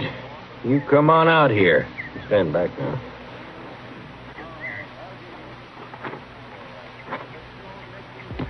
Well, just look at him. You wouldn't hardly know he was a white boy, Mr. Dillon. Hello, son. You've come to kill me, haven't you? Oh, my goodness. Now, nobody's going to kill you, son. We're just here to help you, that's all. Hey, you look pretty weak to me. Is it that hole in your leg, or haven't they been feeding you? Well, he won't eat, Marshal. At least he wouldn't when I left. You been eating, kid? No. See what I mean? It's easier to be tortured on an empty stomach. Now, son, nobody's going to torture you, and nobody's going to kill you. I would like to have a look at that leg, though, where you got hit. I'm all right. Yeah, come on, let's go in the house and see for sure. No, I don't... Hey. Oh, he's been. Yeah, I got him. Poor old fella. Why haven't you done anything about this bullet in his leg, Brad? Well, I tried, Marshal. He wouldn't let me near it. He tried to bite me. Well, he can't fight much now. All right, come on, show me where to put it.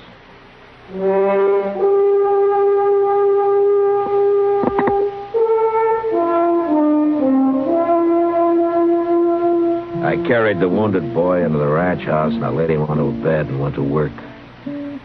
He came to in the middle of the operation, but he didn't move a muscle or utter a sound. When it was over, I got some strong tea on him, and then he went to sleep. A couple of hours later, I noticed that he'd waked up, and I walked over to the bed. You fixed my leg. Well, of course I did. Why? You might have died if I hadn't. A wound like that gets infected. The Arapahoes don't care if their prisoners die. You're not a prisoner here. Yes, I am. Look, what's your name, anyway? Yorky? Yorky? Is that all? That's all I remember. Is that what the Arapahoes called you? Yes, they won't give me another name till I'm a brave. Well, Yorky's a white man's name. Where are your parents? Killed in a raid, they told me. I've been an Arapaho ever since. Huh. What was your father's name? You know? I was too young. Then how come you remember English so well? An old man of the tribe makes me talk every day. I don't know where he learned, but he says it'll come to use later when I'm a brave. There are wars against the white man. Well, Yorky, you are a white man. Yes, but I live with the Arapahoes. Well, you did, but you're back among your own people now. You got to learn to live a different life. No. You mean you want to go back with the Indians? First, I have to make a big coup. Make a big coup? What for? I'll be killed if I don't. What are you talking about? I allowed myself to be seen and exposed to the raiding party. So I'll be killed if I don't make a coup and return with a scalp or some horses. You? A kid like you? Unless you kill me first. Yorky, nobody's going to kill you. You get that out of your head. You're not going to kill anybody either. Or steal any horses, so you forget about that.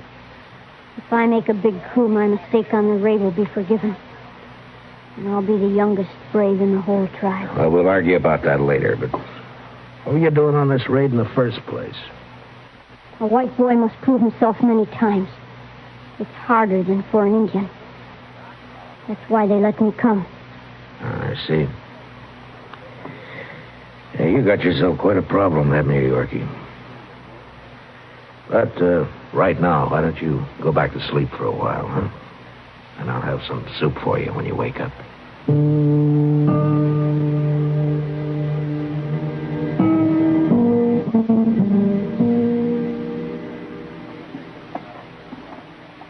Like a little more coffee, Mr. Brand? Oh, yeah, thank you. Now, what you going to do about that kid, Marshal? Well, there's not much I can do, Brent. Well, you can't leave him here. I didn't bring him here. Marshal, I'm serious. Even if that was an ordinary kid, I got no way to raise him. But this thing's bad. I told you, he's been after me twice already. Well, he needs a scalp to take back. It's a matter of life or death with it. I ain't taking mine. You really think he might kill somebody, Mr. Dillon? Left alone, yeah. But he's so young. Well, I heard that Billy the Kid killed a man when he was 12. Age doesn't seem to matter much. Well, can't you talk him out of it? Show him it's wrong? I've tried, but Yorkie thinks like an Indian. He doesn't know anything about the white man's world. I guess not. How's he feeling this morning, anyway? Well, I hoped his fever would be down, but it isn't. Well, he needs a doctor, that's what. Yeah. Oh, by the way, Brant, is this one of your guns? Where'd you get it? Yorkie had it when I went in there this morning.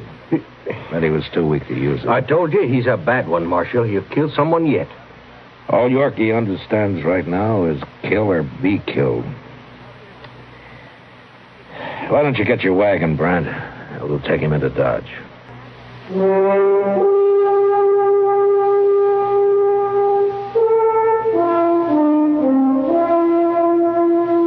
The next few days, Yorkie lay on the couch in Doc's office, and he watched us with wild, restless eyes. In spite of his obvious courage, I think he was a little frightened. And when Doc was suddenly called on a case out in the country for several days, I had an idea. And I sent Chester to find Kitty. You want me to nurse him? Is that it, Matt? Well, partly, Kitty, but also I thought maybe you could talk to him a little. It's hard for him to trust a man, I guess. Yeah, I know. Chester told me about him. He'll be well enough pretty soon to get into trouble. Bad trouble. I'll do what I can. Kitty, try to get him to eat something, huh? Yeah. I haven't had much luck. Yeah, all right. But you stay here. Yeah. Hello, Yorkie. Who are you? My name's Kitty. I'm going to take care of you. Why? Because you're sick.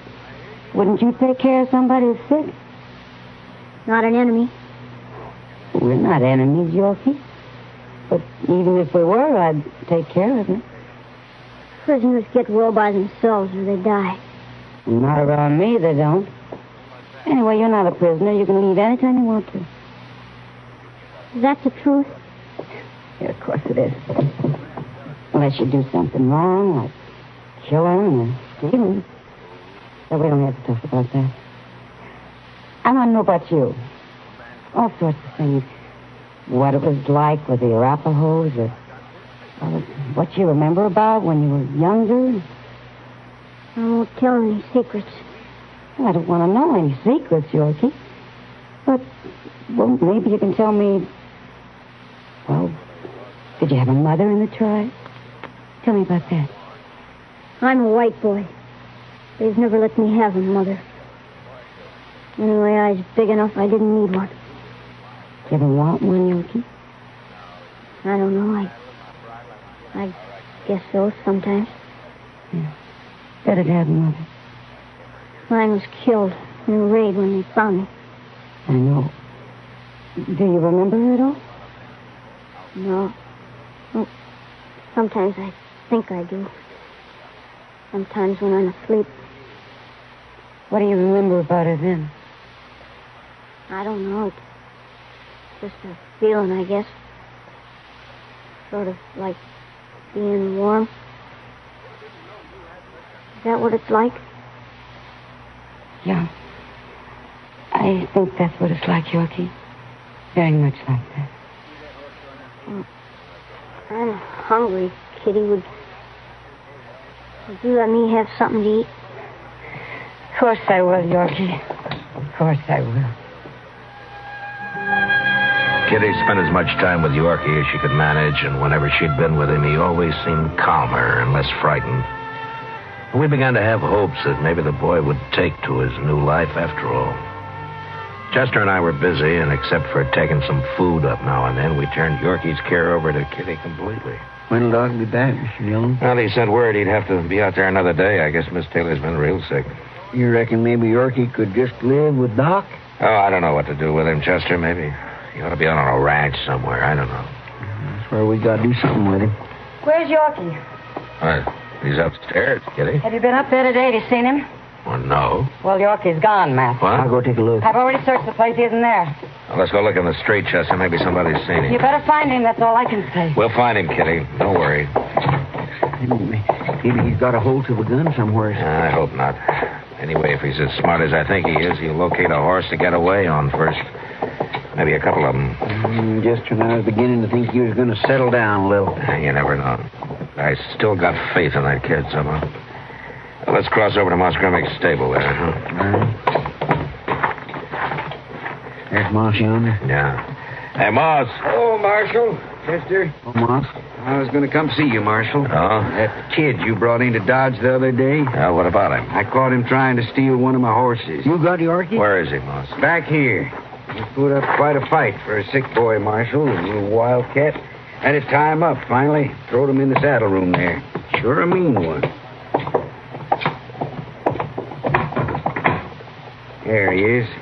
Little devil, he'll hang yet. Here, give me your knife, Chester. Don't untie him, Marshal. I'll handle him all right, Moss. Here you are, Mr. Dillon. Oh, Yorkie, I'm sorry this happened. I'd have given you a horse if you'd asked me.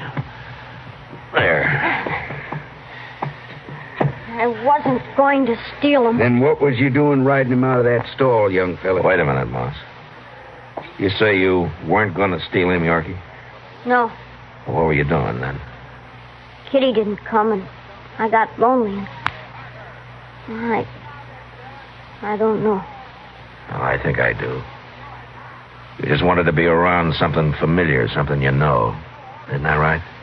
I guess so. And you lived with horses all your life. You know them pretty well, so you came over here, huh? I wasn't going to steal him. I just wanted to get on him. You know, I half believe the boy, Marshal. He's telling the truth, Moss. Yorkie, I'm sorry I treated you rough. Now, why didn't you tell me? What are you going to do with me now?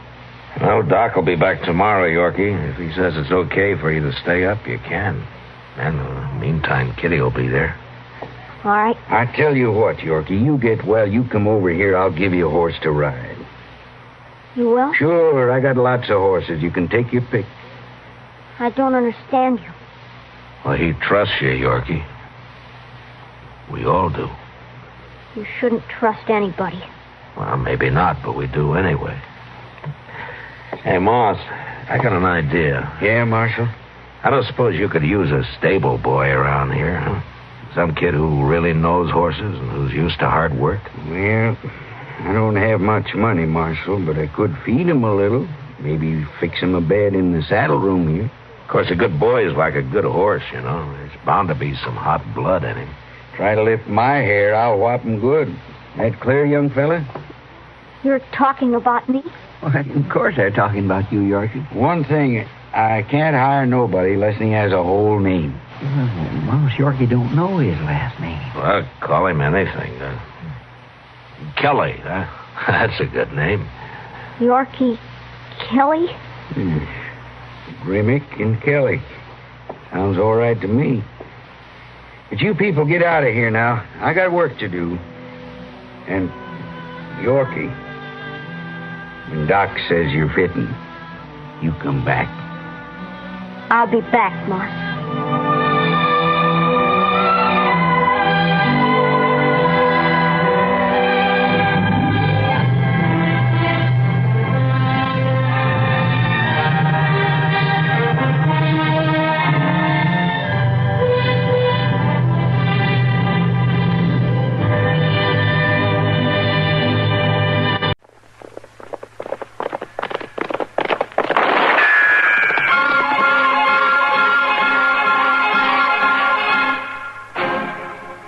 Around Dodge City and in the territory on West, there's just one way to handle the killers and the spoilers, and that's with a U.S. Marshal and the smell of Gunsmoke.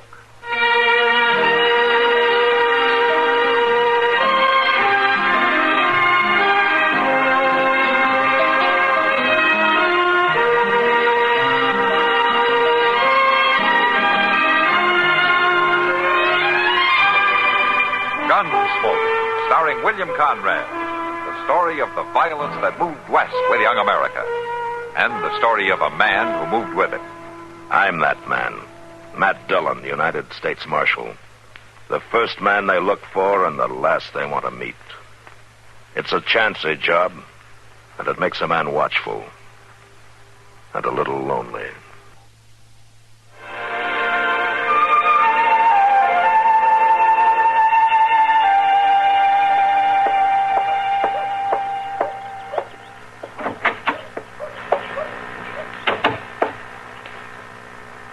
Matt? Oh, Matt? I'm back here, Kitty. I'll be right out. For a minute, I thought you'd left town. No, but it's a good idea. I just released a couple of your hangovers from last night. Thought I better get the cell straightened up. Where's Chester? At Delmonico's. I told him to get some food. He's awful puny this morning. I tried to warn him. And it wouldn't be so bad, Kitty, if you'd stop selling that green beer. It's all I can get, and you know it. You want some coffee? Both. Has Doc come back yet? No. And I don't like it, Matt. Don't worry about it, Kitty. He can take care of himself. I know, but this is the 4th day. It has been 4 days, hasn't it? Yes. Matt, why don't you and I ride out to Emmett Bauer's place and find out where Doc was going when he left there? How do you know he isn't still there? Bauer's boy could have had complications with that broken arm. Well, at least we'd know. Something's wrong, Matt. I can feel it. All right, Kitty, all right. Look, have you had breakfast? No. We better eat first. Come on, let's go over and join Chester, huh? All right.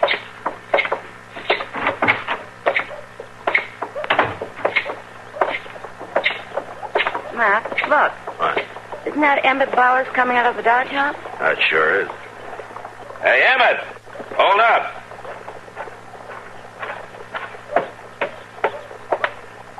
Hello, Marshal. I was just coming over to see you. Morning, Miss Kitty. All right. We were just talking about you. Is Doc out at your place? No, he isn't. As a matter of fact, that's why I was coming over to see you. Oh, how's that? Well, Doc never did show up that day. What? That's right. I went up to his office this morning, but everything was locked up. I thought maybe you knew where he was. I told you, Matt, something's wrong. What about your boy, Emmett? Oh, he's getting along all right. I set his arm myself. But I wanted Doc to take a look at it. Yeah. Well, Kitty, looks like you and I won't be making that trip today. Why not? I better ride out with Chester. He and I can cover more ground. Oh, that's all right with me. Well, it's nice seeing you, Emmett. Yeah. Well, I hope you'll find him all right. I'm sure we will. So long. Bye. So long, Miss Kitty. Bye. You think Chester will feel like riding? And if he doesn't, he'll go anyway. It'll be good for him.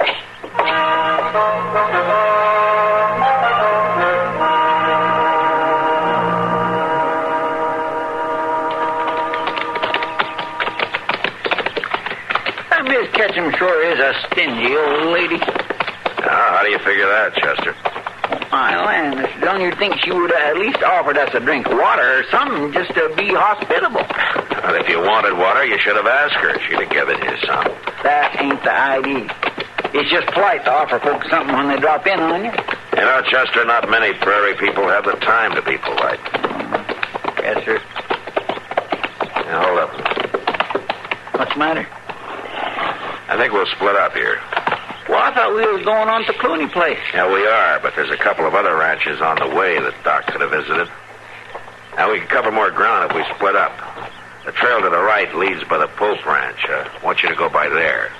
And I'll meet you at the Clooney Place later, all right? Well, but how do I get to the Clooney's after I leave the Popes? Oh, Matt Pope can tell you. Just follow the trail. The Clooney's are about 10 miles north of the Popes. All right. You know, I got me a kindly funny feeling about Doc, Mr. Dillon. Oh? How's that? Well, you know how him and old man Clooney are such good checker buddies, and they don't hardly ever get to see each other. Well, I just bet you Doc's been there with him these past 4 days, taking a little time off of playing checkers. Ah, Chester. That's not likely. No, I guess I was just wishing. Yeah. Well, better get started. It'll be dark by the time we meet at the Clooney's. All right, but what if I find Doc? You just bring him on to the Clooney's with you. We can spend the night there and then head back to Dodge in the morning. Yes, sir. It's been an awful long time since I've been out this way, Mr. Dillon. I'll just stick close to the trail. You won't get lost. Well, so long. So long. And don't waste any time visiting with the folks, huh? Yes, sir. Get out. If I knew I was going to be riding all day, I wouldn't have drunk so much beer last night.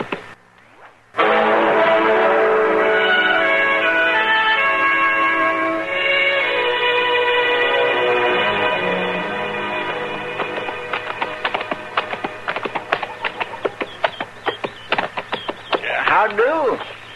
Howdy. Are you Mr. Pope? That's right. Oh, I'm Chester Proudfoot. Now, I know that. I seen you in Dodge. The Marshal couldn't come yourself, huh? Couldn't? Was you expecting Mr. Dillon? Well, sure I was. Oh, is there something wrong, Mr. Pope?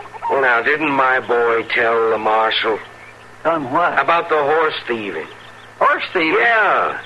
The boy went into town this morning to tell the Marshal to get out here.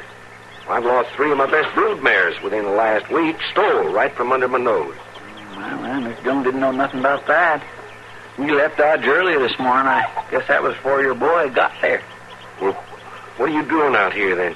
Well, we're out looking for Doc Adams. See, nobody ain't heard from him in 4 days, and we've been awful worried. Well, I ain't seen him. Did you say the Marshal was out with you? Yeah. He took the other trail at the fork about 5 miles back. I'm to meet him at the Clooney Ranch later on. Well, you tell him about my mares. Now, something's got to be done. Oh, yes, sir, I sure will. Say, how far is it to the Clooney place? Good 9 or 10 miles, right toward them clouds. It is kind of black looking over there, ain't it?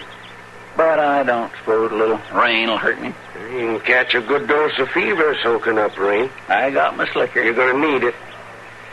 Well, I ain't making no track standing here, am I? I wish I had time to visit with you a little bit, Mr. Pope. Now, don't you forget to tell the Marshal about my horses. No, sir, I won't. So long. So long. Yeah.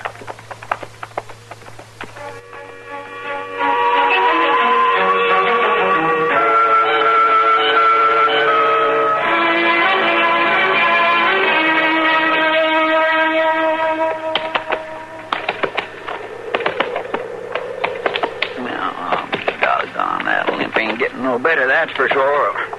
Oh.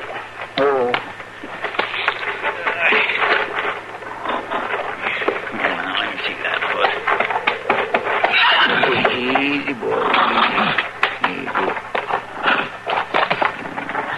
Stone bruise. A bad one. Well, it looks like you ain't going to be no use to me at all. If I ride you anymore, you'll give out altogether. I ain't sure how long that'll last if I have to walk to the Clooney's. Be a good 5 miles yet. Well, come on, horse. I can't afford to leave you out here on the prairie. You can walk same as me.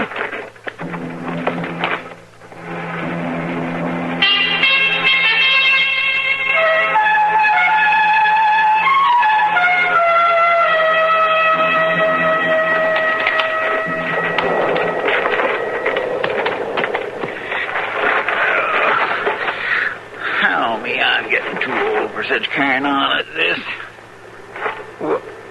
What'll I do, declare? Look at there. That's a cabin hiding in them trees. Come on, horse. I knew the good Lord wasn't going to leave us for the rain.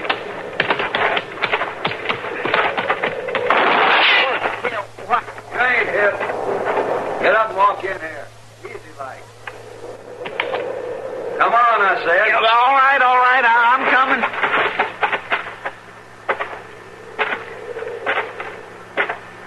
I ain't armed. Don't shoot. wanted to shoot you, I'd have hit you in the first place. That's far enough.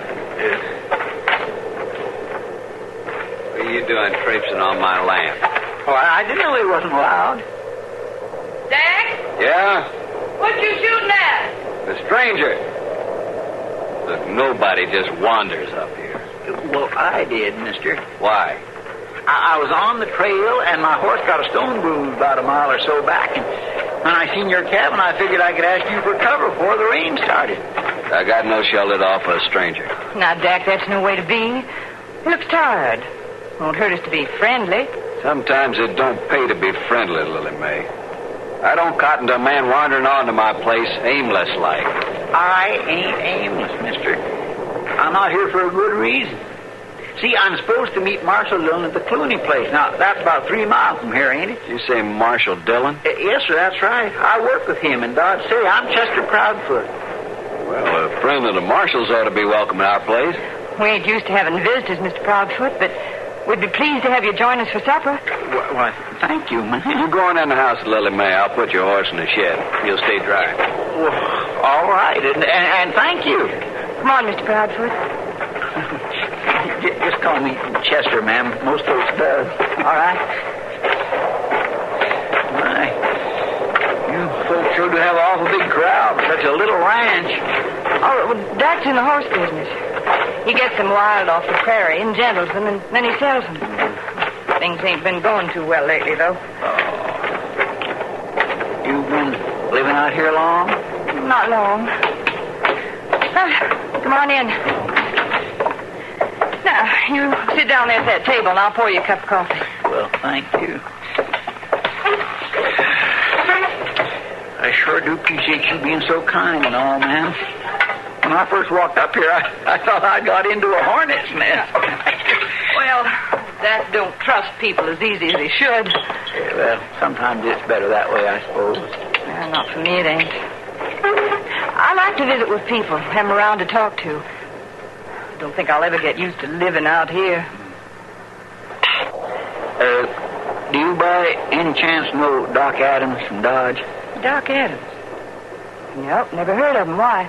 Oh, I was just wondering. Your horse will be all right. I gave him some grain. Well, thank you. Sure.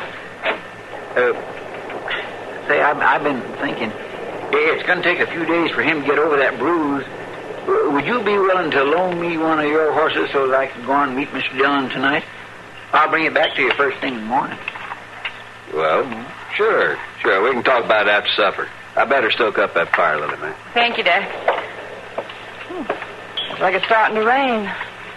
Maybe you ought to stay here with us tonight, Chester. Yeah, well, no, thank you. I guess not, ma'am. Mr. Dillon will get worried about me if I don't.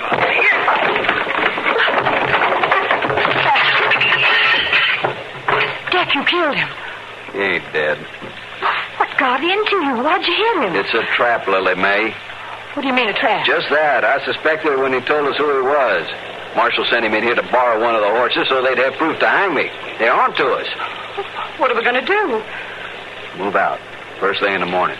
It'll take us most of the night to pack. Oh, Dak, we've been moving steady for 3 years. When does it stop? When I get enough money saved up to buy a decent farm. How many times have I heard that? What are you going to do with him? Tie him up and leave him here to rot. That's murder, Dak. Nobody ever comes around here. You serve him right. You losing your senses? You gonna start killing and I'll be a murderer too? Shut up! I'll do what I have to do.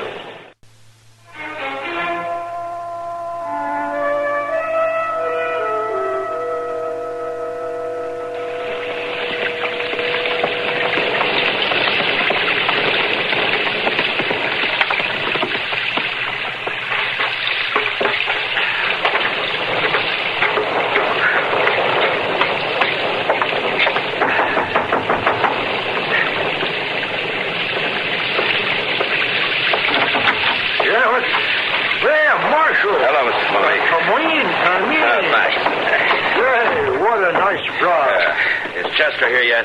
No. Is he coming too? He's supposed to meet me here. Oh, well, you should hang your slicker there. Ah, thanks. Well, say, what brings you out in this weather? Doc Adams. Have you seen him? Well, I reckon I have. Come on back to the kitchen where it's warm. All right.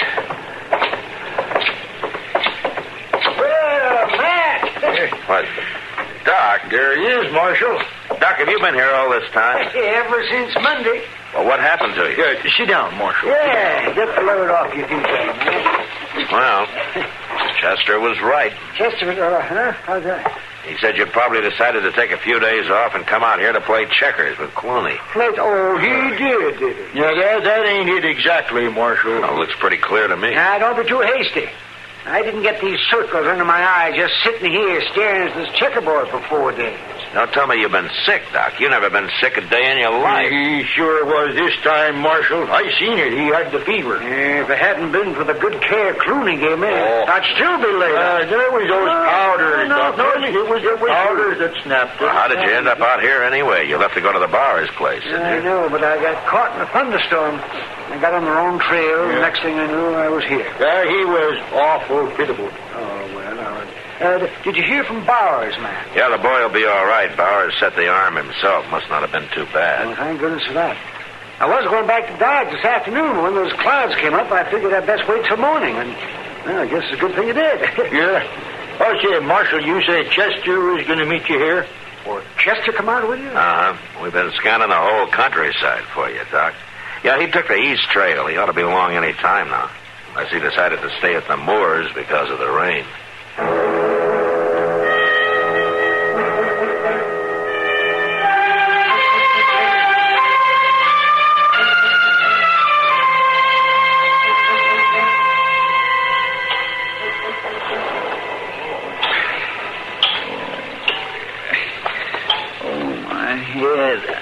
Well, I'm glad to see you come out of it, and that's a fact. What? What happened to my head? Why am I all tied up like this? Dak hit you on the head, and he tied you up. Why? Why in the world did he do that? He's got you figured. The marshal sent you in here to borrow one of our horses, didn't he? No. What are you talking about? Don't lie to me, mister. I'm being nice to you. Almost got myself bruised up for being so nice. I ain't lying. I don't know what you're saying. The marshal knows about Dak. Knows he's wanted for horse thieving. He wanted proof, so he sent you here. No, that ain't so. But if your husband is a horse thief, Mr. Dillon will catch up with him sooner or later. No, he won't. We're going to move on, away from here. Move on? So what's he going to do with me? He's going to leave you here, tied up. It ain't let up, Benny. Oh, he come too, huh? Yeah. Maybe I ought to give him something to eat. Forget that. We got work to do. I finished up in the barn. Now let's get started in here.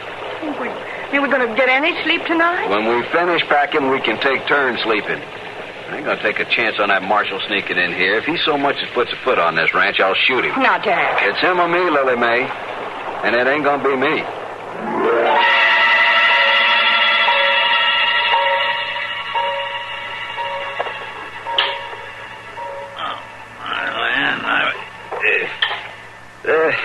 Lily Mae?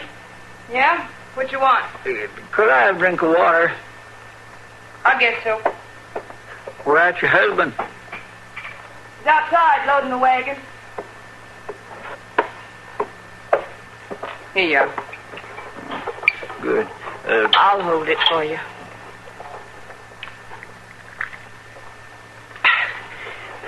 Thank you. How long has it been daylight?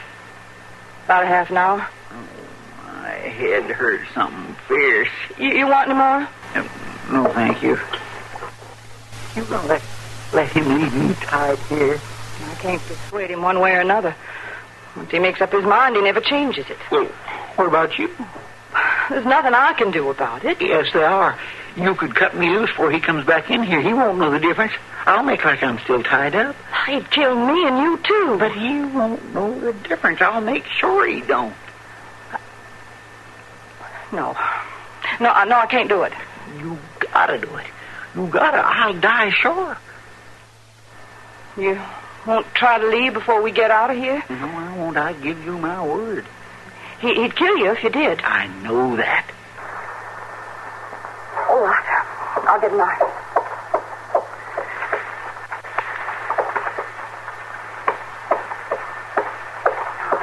Just cut your arms loose. You can untie your feet after we leave. That'll be fine. There. Now, you keep him behind you or we'll both be dead. There's a buggy down on the trail. Looks like that fool Marshal riding behind it. Come here after his friend. Get that rifle. Hey, wait a minute. What do you got in your hand? Nothing? Let's see that. A knife. Why, you was going to cut him loose, you little wench. Don't, Jack. Don't be. Shut up. I'll tell you later. Right now, there's a marshal we got to take care of. Grab that rifle over there and cover that window, you hear? No, I ain't gonna do it. What? I ain't gonna do it. I'm tired of running, living like an animal. Let that marshal come in. What kind of talk is that? You're in this as deep as I am. I didn't steal any horses. They won't hang me. All right. No, Jack. Jack, please, no. No, please, don't. All right, Jack. Leave her alone. I got your rifle. What? I'll shoot you if you hit her again. So she did cut you loose. Well, you really done it this time, Lily Mae. Back over towards the door. What for? So you'll be there when Mr. Dillon comes in. Go on. All right. Sure.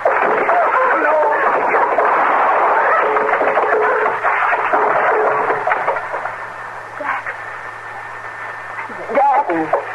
Wait. He tried to grab the rifle. I didn't want to shoot him. I'm sorry, ma'am. You don't have to be sorry, Chester. There's no reason for you to apologize. Suddenly, it don't seem to matter. Yes, ma'am. Anybody in there? Hey, it's me, Mr. Dillon. Chester. What? Chester, what in the world? What's going on here? Who's this? Well, see, I saw him, but he's going to be all right. Mr. Dillon, you just won't believe it. Maybe you better try me, huh? Yes, sir. Well, see, I was riding along down the trail towards this place, and it seemed to me that my horse was getting kind of gimpy, so I got off, and sure enough, he had a real bad sting. So I had to start.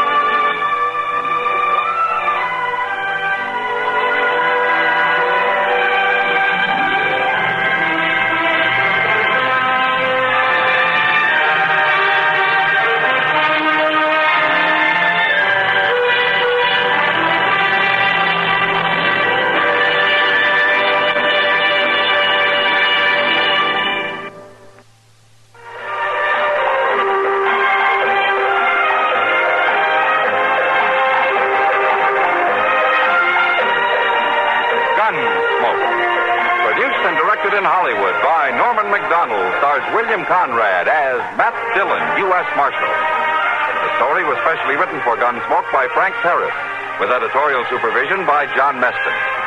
Featured in the cast were Harry Bartell, Lynn Allen, Vic Perrin, and Bartlett Robinson.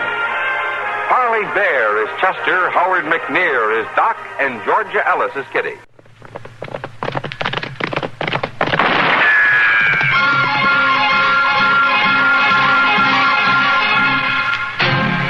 Around Dodge City and in the territory on West, there's just one way to handle the killers and the spoilers, and that's with a U.S. Marshal and the smell of Gunsmoke.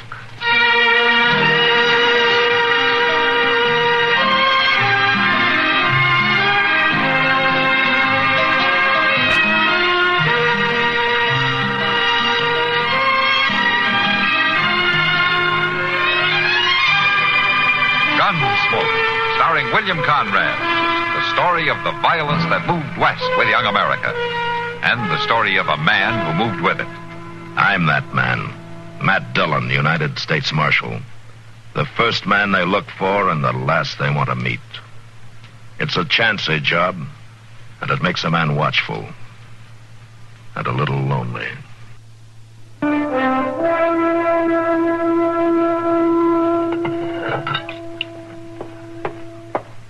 Here's the water, Doc. It's hot. Thank you, Sarah. Put it down on that chair. Doc. Yeah? Doc, you can heal him, can't you? You can make him live. He's bad hurt, Sarah. Awful bad hurt. But he's so young. Don't that help, being young? Bullets are no respecters of age. If I could have seen him sooner, maybe. They sent him home like that, Doc. My boy, tied to the back of his horse like a butchered hog. Hand me that cloth, sir. Here it is. They was brutal, whoever they was. You don't know? He never said who he was seeing. But I know why they shot him. Oh? Why? Because he was through with them. He told him he wasn't going to ride with him no more. Mm. Oh, let me. There's the bullet. He's coming too, Doc. Lemmy. Lem, who did this to you? Tell me, Lemmy. Don't be afraid. Tell me who hurt you. I can't see. Try, Lemmy. Try to speak. Who shot you?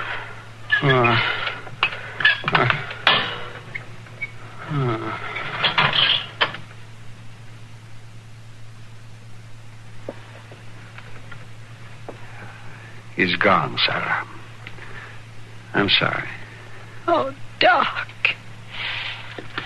Maybe if you hadn't been at him so. Sarah, you know I wouldn't hurt your boy. I've known him since he was a child. But we should know who did this terrible thing. They should be made to pay. There's no paying for Lemmy. I know, Sarah. I know. But someone's got to answer for it. Now think now. Are you sure you don't know who did it? No, Doc. I swear I don't. This is one thing Lemmy didn't talk about. And I know he wasn't proud of it. I know that. And he went to them this morning to call it quits? That's what he said. He told me. He told me I wouldn't have to worry about his riding off no more. There, Sarah, there. You've just got to believe that he's all right now. Lemmy. But I'll arrange things in town, sir. I'll be back in a little while. Will you be all right until then? Yes, Doc. I'll be all right.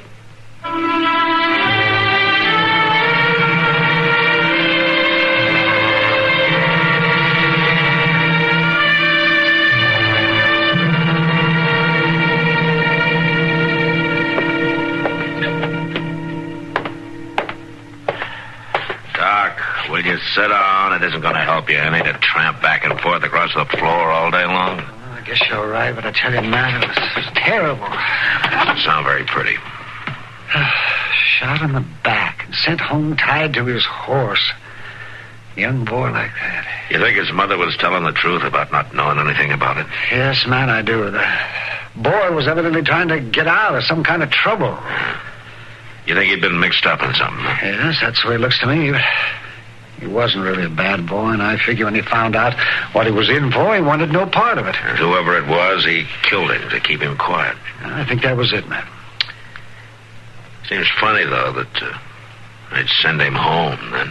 Well, whoever it was thought he was dead. There was barely a sign of life in him when I got to him. Yeah. He might have been sent home as a warning to his mother, in case she did know anything. Yeah, you could be right. I'd give a lot to know who did that. Well, I'll ride on out there this afternoon, Doc. Whoever it was will be hard to trace, though, with the boy not saying a word. Well, I suppose so. I wish that... Say, Matt. Yeah, Doc? How would it be, do you suppose, if the killer thought the boy did talk? Huh? What do you mean? I mean, suppose word got around that the boy had talked to me, that I know who the killer is. You'd be a bigger target than a buffalo. Well, no, I think that... Now, you're thinking crazy, Doc. If the killer got the idea that you know anything, your life wouldn't be worth a nickel. It'd flush them out, wouldn't it, Matt? Well, maybe it would, but if they thought that you knew about it, they'd kill you. Yeah, but maybe now, it's you the listen way... to me, Doc. This is my business. You stick to trying to keep folks alive. You let me take care of the other. Well, I'd sure like to take care of this one. Just forget it, Doc. You've already done all you could for Lemmy and his mother. Now, right out there. Mr. Dillon? Oh, hello, Doc. Oh, Chester. Mr. Dillon, there's been a killing out to the woods place. Yeah, Chester, I know. Doc was there when the boy died. Oh. Well, that's a shame, Doc, a nice boy like that. It's a terrible shame. How'd you find out about it, Chester? Well, I was passing by Mr. Jonas's store, and I heard about it. I ordered the coffin there, Matt. Oh, I see. Matt, I don't think you'll find much to go on out at the woods place. I looked around, but there weren't any unusual tracks. You was doing some tracking? Well, I may not be a bloodhound like you are, Chester, but I can read some. That's all right, Doc. Get my horse, will you, Chester? Yes, sir. Doc, you want to come with me? No, Matt, thank you. I've been there twice today.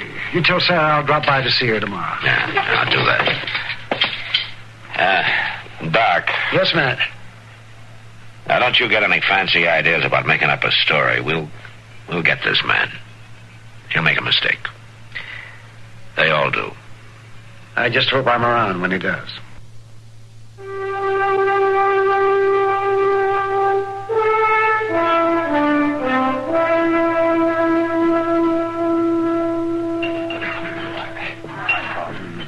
Yes, sir, I've seen a lot of killing since I came to this misbegotten town, but I do believe this is the worst. Sounds awful, Doc. Shooting the boy in the back. That poor kid didn't even have no chance to see who done it. Oh, he saw who did it, all right. Oh, yes. He knew who killed him. I thought you said he was already out when you got to him. Well, he was, yes. He was. But he roused himself just before he died. Enough to say a few words. And you heard him, Doc? I heard him all right. Well, who done it then? Not so fast. No, not so fast. I'll do my talking at the proper time and not before. Seems to me you're doing an awful lot of talking right now. Yeah. Oh, hello, kid. He's telling us he knows who killed the woods boy. Oh, that's so? Why don't you come over to my table, Doc, and talk to me for a while, huh? Yeah, well, it's all right, Kitty. You bet. Sam, another round of beer over here. I'll see you later. Yeah, sure. Sure, Doc. You ever hear anything like that? All right, Kitty. Now, Doc Adams, what are you up to? Well, just have a beer, Kitty.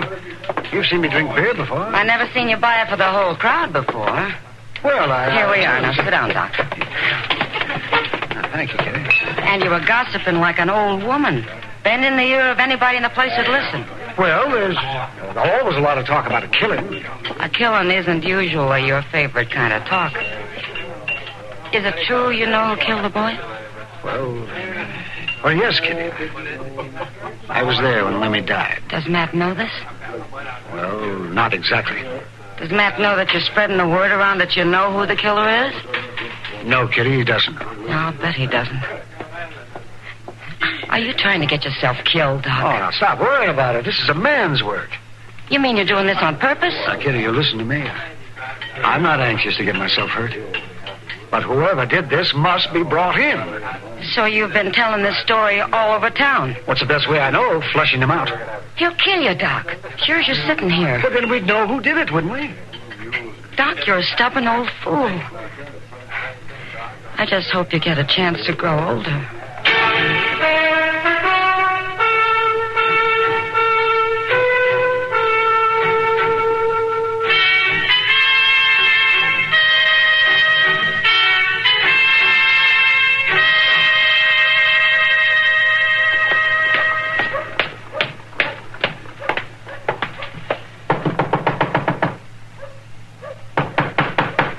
All right, I'm coming. Yes? You're Doc Adams, ain't you? That's who I am, son. Well, I'm supposed to fetch you out to the Widow Wood's place. Oh. Something wrong with Sarah? Reckon so. You're supposed to come. Sarah sent you, did she? Well, you're supposed to come because she's sick. I see. Well, now, you just wait here a minute while I get my bag and you can ride out there with me in the buggy. No, thanks, Doc. I'd rather go home by the creek. I don't want to ride with you. Oh, all right, son. Yes, all right. Perhaps I'd better go alone at that. Okay. Well, so long, Doc.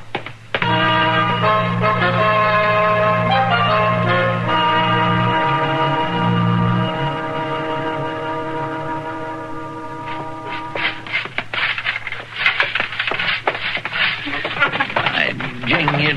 Woman's work sweeping and dusting and keeping things in order. Ain't that so, Mr. Dillon? What? What's that, Chester? I say, ain't redding up a woman's job. Well, you have to find the woman first. Well, I wasn't cut out for it, I can tell you that. Seems to me a man ought to stick to what he is cut out for. You take old Doc now. He'd sure be better off he'd stick to his line. Yeah. You ain't been down the street this morning, have you, Mr. Dillon? No, Chester. I've been trying to get through this pile of stuff that came in the mail, and I'm still trying. Well, it's just a caution. That old busybody's been covering the town, telling his story about the way the woods boy got killed. What's that, Chester? Will you put that broom down? Oh, my. Now, what were you saying? Well, I was telling you about how Doc should ought to stick to his own business, Mr. Dillon, instead of bragging around about how much he knows about the shooting. I tell you, he ain't missed nobody in the saloon, at the livery stable, nowhere. You mean he's saying he knows who killed Lemmy? That's what he's been saying ever since it happened. I thought you told him to keep his mouth shut. I did, Chester, and I guess I better go tell him again. Well, he ain't up to his office. You know where he went? Yes, sir, I do. I seen the whole thing. Ragtail boy come in a little bit ago and fetched him out to the Widow Woods'. How do you know that? Well, 'cause the kid come flying down the stairs from Doc's office looking like somebody was after him, and I grabbed him. I thought he might have stole something. Well, go on, Chester. What did the boys say? Well, he just said they sent him to get Doc out to the Widow Woods', that's all. Then I seen Doc drive off in his buggy. Come on, let's get our horses. What? Looks like Doc talked himself into a trap. Come on.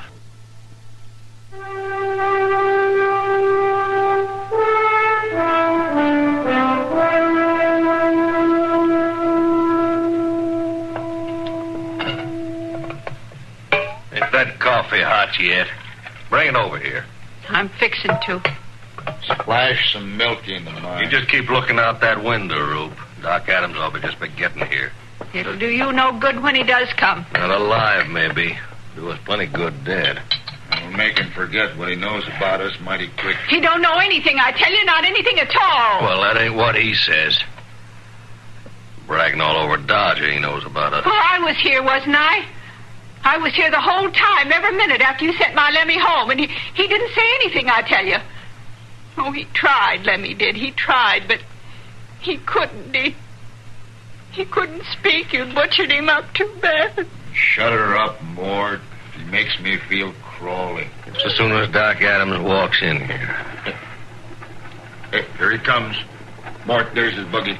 Stay low now till he gets in here.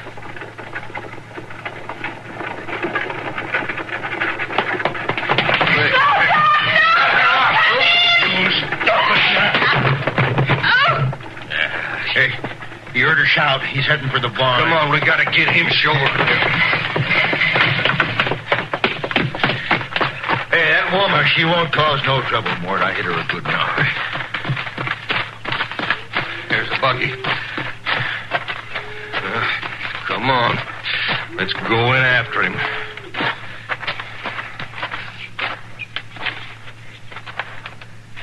All right. Inside now.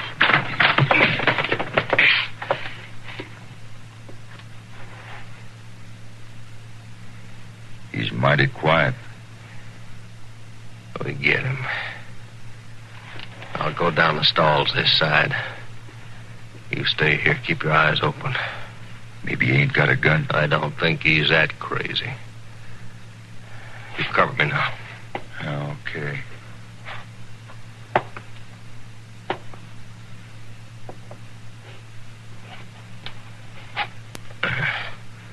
Ain't in this stall.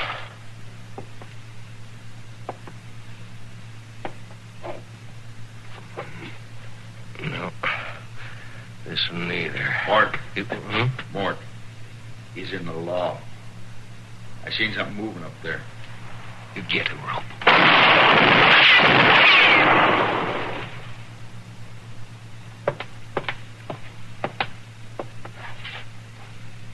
He ain't shooting back. Oh, he sure ain't. Maybe he hasn't got a gun up there. Or maybe you hit him. He could be trying to fool us. He ain't got that kind of time. I'm gonna go up after him. You shoot anything that moves.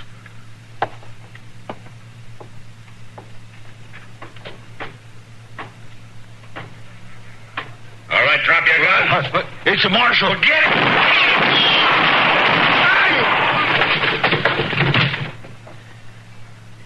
They're both down, Mr. Dillon. That big one fell off the ladder. Go over and get his gun, Chester. This one's dead. Yes, sir. He dead too, Mr. Dillon. Yeah. Doc, you all right? Well, certainly I'm all right. Well, come on down then. Gladly, Matt, gladly. Not too comfortable up there.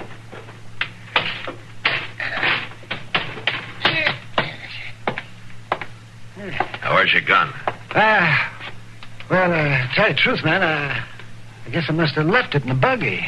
Well, if that don't just beat all. You make your brags around town to get yourself in a fix. We have to come all this way out here to save you, and then you don't even carry a gun. Of course, it probably don't make no difference. You couldn't hit the broadside of a barn anyhow. Well, I got to see Sarah, Matt. She tried to warn me. They may have hurt her. All right, Doc. Well, that's better. It's about time you start doing what you're supposed to do, taking care of folks, instead of kiting off on a wild goose chase. Yes, well, maybe you're right, Chester, but it wasn't exactly a wild goose chase, now, was it? No, Doc, I guess it wasn't. Yeah, well, explain that to Chester, will you? I got work to do. Well, I'll say one thing, Mr. Dillon. Doc maybe wasn't too smart about the way he handled things, but he sure has got heart. Yeah, he sure does, Chester. Old Doc's got a lot of heart.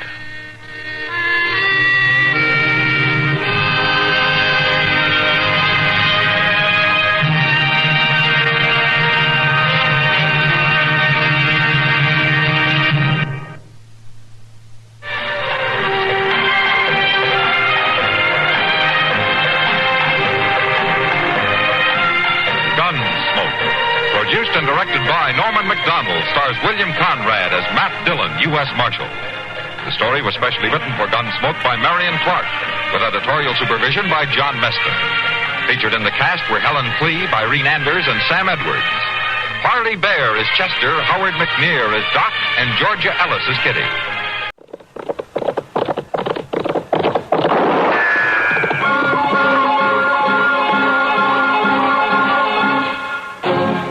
Around Dodge City and in the territory on West, there's just one way to handle the killers and the spoilers, and that's with a U.S. Marshal and the smell of Gunsmoke.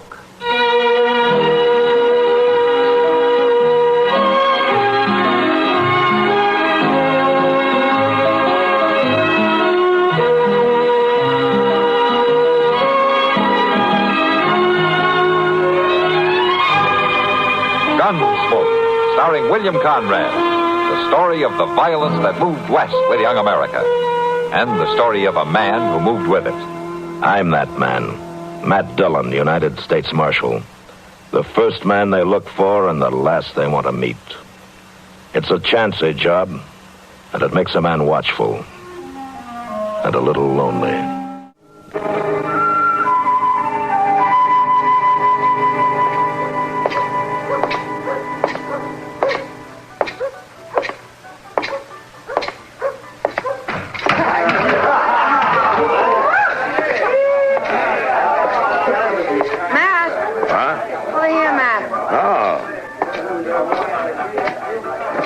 Kitty. Hello.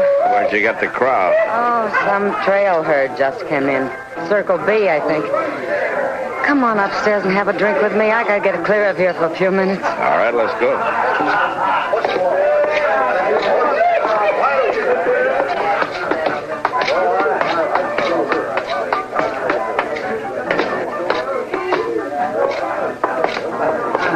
You ever get fed up with it, Matt? With what? Everything. Come on in. Make yourself down. Thank you. What's bothering you, Kitty? Oh, nothing special. Just the whim-whams, I guess. Who has a drink, huh? Okay. You know, since you're so fed up, why don't you get out of it? Go back east. And get married and settle down? Yeah. Nice, quiet bank clerk. Tub of wash, cook stove. And kids. I like kids. Let's have that drink, huh? Ah. There you are. Thanks. Oh, I'm not getting out, and neither you. So let's live while we still have it. Oh, if that's some drunken herder, so help me out. Yes? Well, let's sit downstairs. The marshal was up here. Come in. Matt. What's on your mind? I thought maybe you could give me some information, Marshal. I'm looking for some folks named Crail. Mr. and Miss John Crail. I understand they got a place around Dodge somewhere. Yeah, Ms. Crail does. John Crail died about 3 years ago. No. Are you old friends of theirs? They're my folks. My ma and pa. What? I'm Billy Crail. Maybe they've mentioned me. Yeah, your mother's always said that you'd come home someday. She's never given up hoping.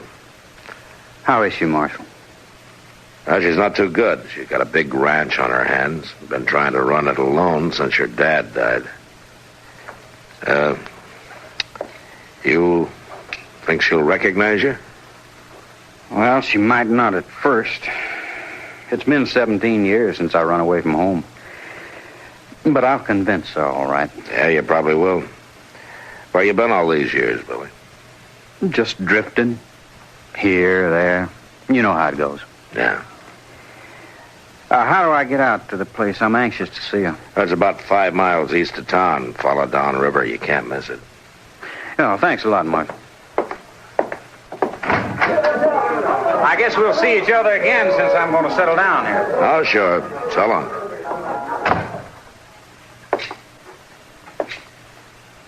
All right. Let's have it. What do you mean, Kitty? Something was wrong there. What was it? Just this, Kitty. A few years ago, Miss Crail asked me to try to trace her son. I did it. And I didn't have the heart to tell her. Tell her what? I got a report back from the War Office. Billy Crail had joined the Union Army at the start of the war. He was killed in action at the Battle of Shiloh.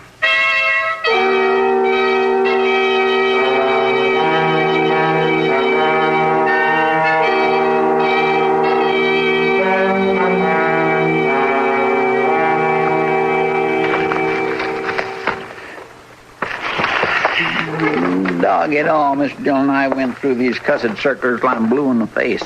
There's cutthroats, cattle rustlers, horse thieves, bank robbers, everything you can think of.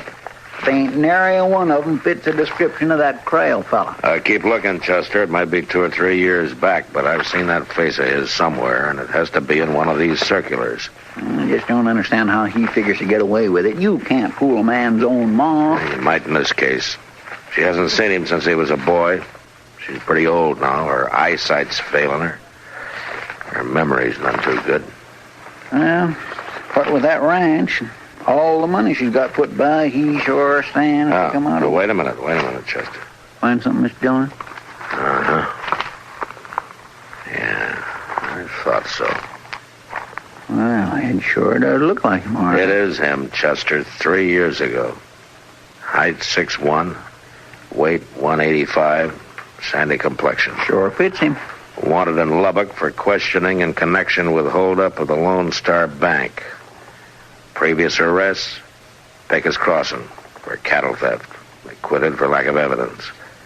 Convicted San Antone 8 years ago, armed robbery. Served 4 years, paroled. Known associates Nate Barger, a Ponca City kid. Reward $1,000. Calls himself Johnny Red. Well, Chester? Yes, sir? Let's go get him.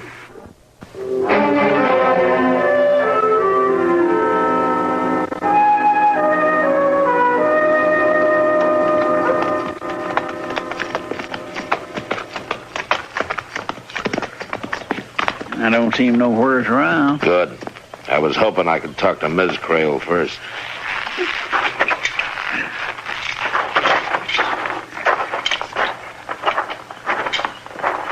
Reckon he'll put up a fight, Mr. Dillon? I don't know. is it? It's Marshal Dillon, ma'am. Well, if this ain't a surprise now. Come on in. Set a spell, Marshal. Oh, thank you, Miss Creel. Good to see you, Marshal. And you, too. Mr. Proudfoot, ain't it? Yes, ma'am. I wasn't too sure. My eyes ain't quite... come on in, gentlemen. Land's sakes, I do like company. Seems like nobody ever comes out this way no more. Now, set yourselves down there now. Well, thank you. Rest your feet. I'll get you a cup of coffee. No, don't bother, Miss Creel. We don't have much time. Oh, time. Won't take no time. Got it already made. Just fixing to have some myself. Land alive, but body can't do a little something for her company. She ain't fit to have none. Yes, ma'am, I guess it does get pretty lonesome out here. Well, it did. I got a big surprise to tell you about, Marshal. You mean your son? Shucks. The way gossip flies round Dodge City, a body don't have a chance to get ahead of it. He's come here. She can always tell her own. Why, the second Billy walked up on that porch and said, "How are you, Ma?" I knew him, just like that. I see. You know, I'd been sort of going downhill since John passed on. Work was hard, and seemed like I'd kind of lost my reason for living. I don't think I'd have lasted, Marshal. Well, now, But it's different now. Why, I'm happier than I've been in years. You sure seem to be. My son has come home. Could a mother ask for more? No, ma'am, I guess not. I suppose that's all that matters. That's all. Well... Oh, I'm sorry, Marshal. Here I've been talking a leg off of you, and I haven't even thought to ask what brings you out this way. Oh, nothing, Miss Creel. As a matter of fact, we just rode out for a friendly little visit. Well, I'm mighty glad you did, Marshal. You just stop by any time. You too, Mr. Proudfoot. Thank you, ma'am. Goodbye, Miss Creel. Goodbye.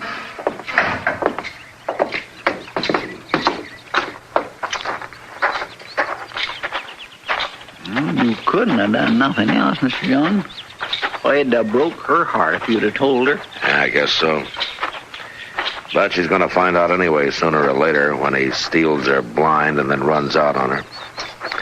And that's a bad deal, Chester, any way you look at it. Marshal? What? Well, kind of sets you a problem now, don't it? Well, I may set a few problems for you before I'm done with you, Johnny. And break an old lady's heart? I don't think so, Marshal. And the name is Billy, by the way. Billy Creel. Not in Lubbock. Lubbock? Where's that? Don't worry, Johnny. When I send you back, there'll be somebody along to show you the way. I don't know why you keep on calling me Johnny. Because that's your name, Johnny Red. Bank robber, gunman, cattle thief. You fill out the list. Maybe you could get my mother to fill it out. Miss Creel's an old woman. She doesn't know that her son was killed at the Battle of Shiloh. That report was a mistake, Marshal. But I figured it was best to let it stand. I deserted 2 weeks before Shiloh. Yeah, sure you did. I don't know where you got this crazy idea I'm somebody named Johnny Red. A man's own mother ought to know. And before you go off half-cocked, I'd say it might be a good idea to check with the sheriff in Lubbock. Meanwhile, I figure it's like your friend there was saying. You wouldn't want to break an old woman's heart, now would you?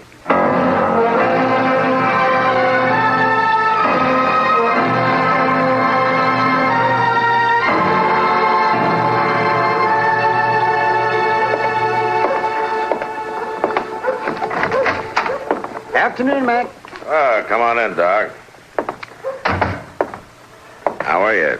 Oh, terrible, terrible, Matt. Lost another patient this afternoon. Oh, somebody die? No. You figure on that happening. But you don't count on them getting well on you. And they don't very often. Well, who was it that pulled this mean trick on you? Old Lady Creel. Oh? Mm-hmm. A month ago, I wouldn't have figured he'd live through the winter. Even thought she might leave me something in her will, but Doggone it, she was jumping around out there this morning as chipper as a young filly. Threw away all her medicine, told me not to even bother coming out anymore. She's a young mother now. It's no joke, Matt. That's exactly what it is. That boy of hers has been home 3 weeks now, and it's made a new woman out of her. Yeah. Only he's not really her boy, Doc. He's not really her boy? What do you mean? He's an ex-convict from Texas. I had a reward circular on him from Lubbock. Oh, now, wait a minute, man. Now, he might be able to fool other people, but his own mother... I know, Doc. A mother can always tell her own. And that's right. Well, maybe this is the exception that proves the rule. Well, if you really think that, and if he's wanted, well, then why don't you go out there and arrest him? Because I got no charge against him. I wired Lubbock. It seems that he was wanted, but he's not anymore. They'd already picked him up, and then they turned him loose for lack of evidence. No, I just can't believe that, Matt. If he's not Billy Crail, well, then what's he up to? Huh? You know how much that ranch is worth, Doc? That Miss Crail keeps ever since she's got out there at the place because she doesn't trust banks. Now, what more reason would a man like that need? You better come quick, Mr. Dillon. Well, what's wrong, Chester? Jake just brought Simmer on stage in. He got held up right outside of town. They shot the guard.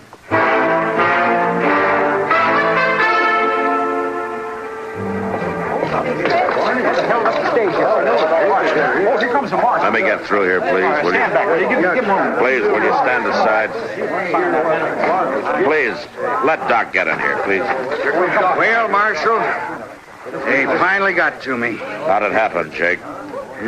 Boldest thing I ever seen. It was about 3 miles out of town. They throwed some cottonwood limbs across the trail, so I'd have to pull up. And that's when they jumped me. How many of them? Just 2. Couple I never seen before. Brassy as sin. Didn't even bother to wear masks. And they hauled off and shot Barney there without even giving him a chance. Well, what did they get? The cash box. I don't know how much was in it. Matt? Yeah, Doc? There's nothing I can do for him, Matt. 2 bullets right under the ribs. I doubt if he even knew what hit him. Well, take charge of it, will you, Doc? Matt, somebody said Barney got shot. Yeah, he's dead, Kitty. Oh. Jake, would you recognize either of those men? I sure would. One of them was a tall, skinny fella. The other one was kind of a kid. Tall one called him Ponca. Ponca? Yeah. They were strangers, though. They ain't from around here. That sounds like a couple of fellas I saw on the Long Branch today, talking to Billy Crail. Oh? Yeah, Billy finally left, and they stayed another hour or so, talking real serious together. Those 2 gunmen, Jake, where did they head for when they left you? Well, it was a funny thing. I figured they'd make a run south, but instead they rode east, downriver. Now, that trail don't lead nowheres. That's right, nowheres, except to the Crail Ranch.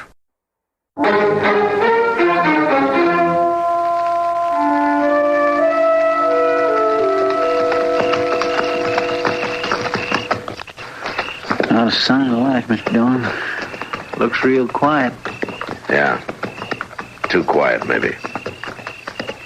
Ain't no lights, neither. Let's walk from here. All right.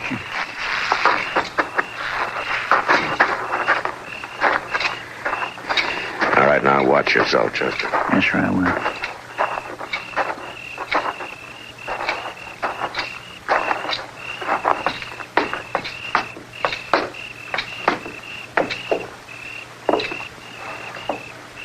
Now, when I jerk this screen open, I'll go in fast. I'll keep you covered, Mr. Dillon.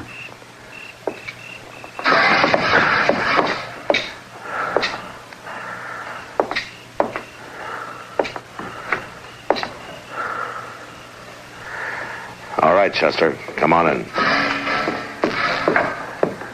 See if you can find a lamp. I think there was one over here on the table the other day. Oh, yeah. There it is. All right, light it and then bring it over here. Yes, sir. Here you are. Oh, my. Hold the lamp down, Chester. Mr. Dillon? Yeah. She's dead. She's been beat bad, too. Yeah. Well, it's not questioning that he's wanted for now. It's murder. Reach! What? Both of you! What? Oh. It's you, Marshal. Who were you expecting, Johnny? Nate Barger and the Ponca City Kid? That's right. They're down there digging by the riverbank, but they'll be back. They won't find what they're looking for. Well, who shot you? I don't know which one of them it was. It don't matter, though. I'll last till they get back. But not long enough for a murder charge, Marshal. Now, don't try for your gun, Marshal. I'm not that much of a fool, not with yours on my back. I wouldn't want to shoot you. I got nothing personal against you. But your way of handling this ain't the way I aim to. Put out that lamp. They're coming back. They're out there now. You stay where you are and stay quiet. I gotta get to a window. All right, Chester, let's ease out the back way. Come on. Yes, sir. Over here.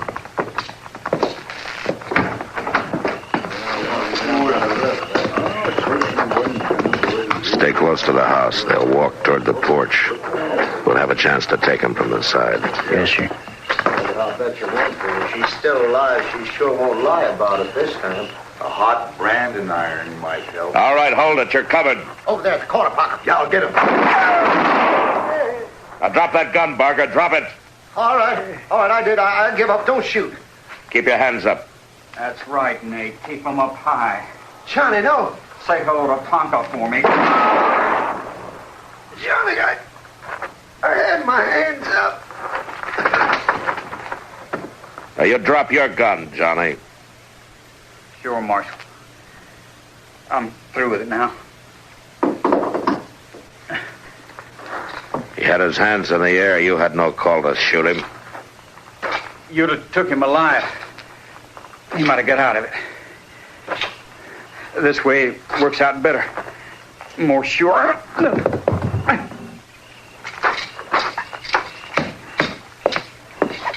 Johnny?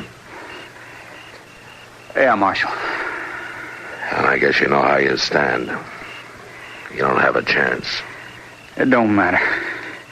I lasted till it was finished. What started it? An argument over the split? There wasn't no split. I wasn't in with him. They followed me here from Texas. That's right, Marshal. I'm Johnny Red. I never doubted it. They thought I was double-crossing them. They laid for me out here at the ranch. They thought they'd killed me. And her. They beat her, Marshal. Trying to find out where she kept her money. But she wouldn't tell. She lied to him. Said it was buried down by the riverbank. Where is it buried? No place. I took it into the bank for last week. You what? Yeah, I figured it wasn't safe for her to keep it here. Yeah. So you still think her mother can't tell, huh? Sure, Marshal. I've been called Johnny Red for years now. But my real name is Billy Crail. I wasn't lying about that. She was, my mother. She... Oh, Mom.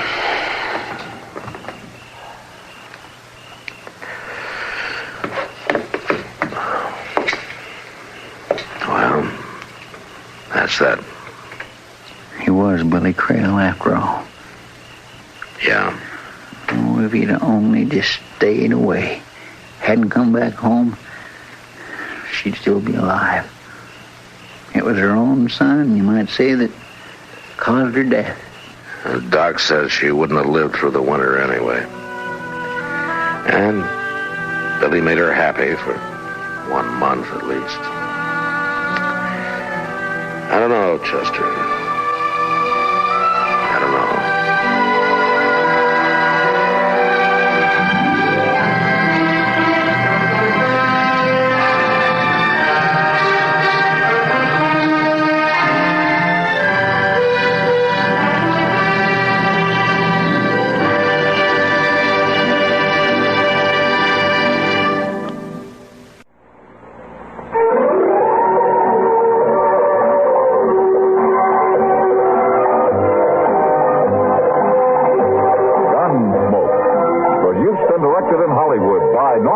McDonald stars William Conrad as Matt Dillon, U.S. Marshal. The story was specially written for Gunsmoke by Les Crutchfield, with editorial supervision by John Meston. Featured in the cast were Sam Edwards, Helen Cleve, Vic Perrin, and Luke Krugman. Harley Bear is Chester, Howard McNear is Doc, and Georgia Ellis is Kitty.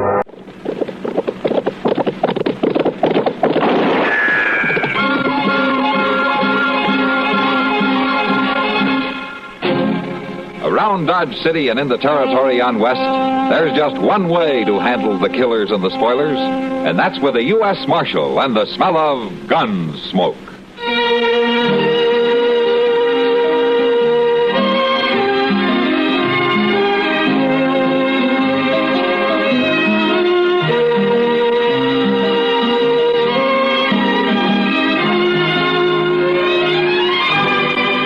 Gunsmoke, starring William Conrad, the story of the violence that moved west with young America, and the story of a man who moved with it. I'm that man, Matt Dillon, United States Marshal. The first man they look for and the last they want to meet. It's a chancy job, and it makes a man watchful and a little lonely.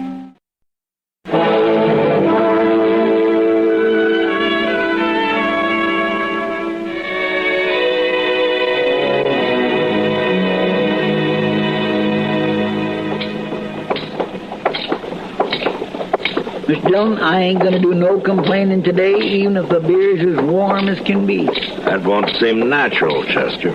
Maybe not, but I swear to gracious, it seems like this wind has put all the dust in Dodge right in my throat. Yeah, it's pretty dry, all right. Pretty dry? Why, Mr. Dillon, it's a whole lot more than pretty dry. Hey, excuse me, Mr. Dillon, I'll be right back.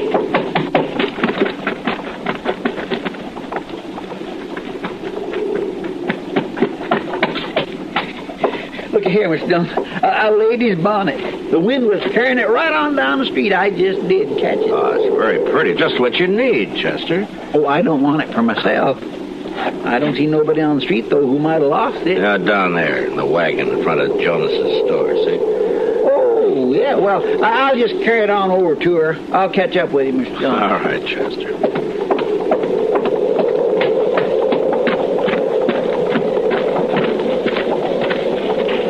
Excuse me, ma'am. I brung this bonnet. Thank you. I figured it must have been yours with you sitting here without no hat on and all. Yes. Well, I loosened it for a minute to set it straight. I shouldn't have in this wind. Well, it didn't make no difference. It didn't hurt it none. I was thinking for your trouble, Mr. Proudfoot. Chester Proudfoot. I was thinking for your trouble, Mr. Proudfoot. Well, my land, that wasn't no trouble. Leaning down and snagging up a pretty thing like that. Well, I thank you, Mr. Proudfoot. As a matter of fact, it gives me the chance to kindly pass the time of day with you, ma'am. I think that's real nice. A fellow like me, well, he enjoys meeting up with folks. Especially lady folks. Oh, I guess we ain't rightly met yet. I don't know your name. Well, my name's M. Feeney, Mr. Proudfoot. Well, now, that's nice. That's real nice. I ain't seen you around here before, Miss Feeney. We just come. Oh. Staying on, are you? I can't say for sure, Mr. Proudfoot.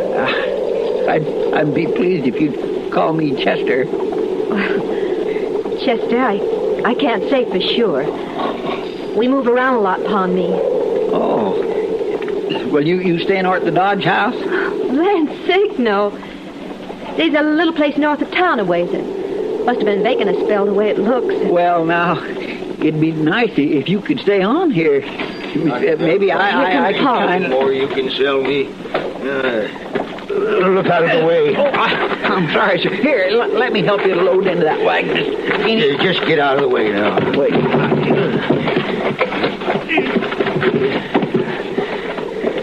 Pa, this here is Mr. Ain't got no time for foolishness.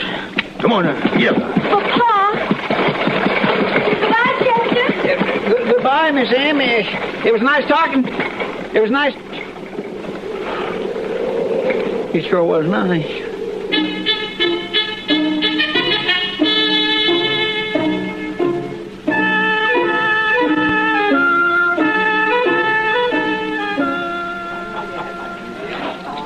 So long, Kitty. Thanks for the beer. You're welcome, Matt. Oh, Mr. Dillon, I'm sorry. What's the matter, Chester? You running away? Running away? Who from? The girl in the wagon back there. Oh, no such a thing, Mr. Dillon. Oh, she's a real nice girl. I just want to see Miss Kitty, that's all. All right, Chester. All right, I'll pick up the mail then. Boy, I clean forgot about that, Mr. Dillon. I'll go on down there. No, never mind. This seems to be your day for talking to ladies anyway. Well, I wasn't aiming to put you out. I'm going to go down there anyway. You go on, you see Kitty. Well, I just wanted to ask her something. And she'll probably have an answer. I'll see you later. All right, sir. Bye, Mr. Dillon. Hello, Chester. Whiskey? Beer? Oh, no thank you, Sam. I was looking for Miss Kitty. She just went in to check supplies in the back room. Miss Kitty! Coming. Chester here wants to see you. Well, hello, Chester. Oh, Miss Kitty, I wondered, could we sit down somewhere? Well, sure, Chester, we can. You want a drink? Well, mostly I just want to talk, private-like. All right, then. Come on back to the office. Sam, bring in a couple of beers, will you? Sure, Miss Kitty.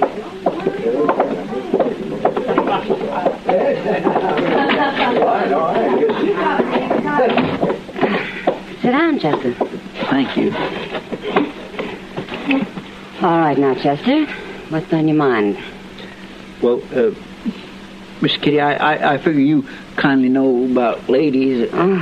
Sometimes I think I know more about men, Chester. Well, I mean, you know what's right and proper. Well, if I did know, I wouldn't get much chance to use it around here. Oh, I thought maybe you might kindly be of the mind to give me some advice, Miss Kitty, but if you ain't... Oh, well, sure I am, Chester. Here you are. Thanks, Sam. Well, now, what do you want to know? It's about a girl. I figured that. Who is she? Her name is Miss M. Feeney. You keeping company with her, Chester? Oh, no, ma'am, I ain't. Well, not yet. I ain't anyway. That's what I wanted to ask you about. You don't need my permission, Chester. I ain't asking your permission, Miss Kitty. I'm asking if it's proper. Well, why wouldn't it be?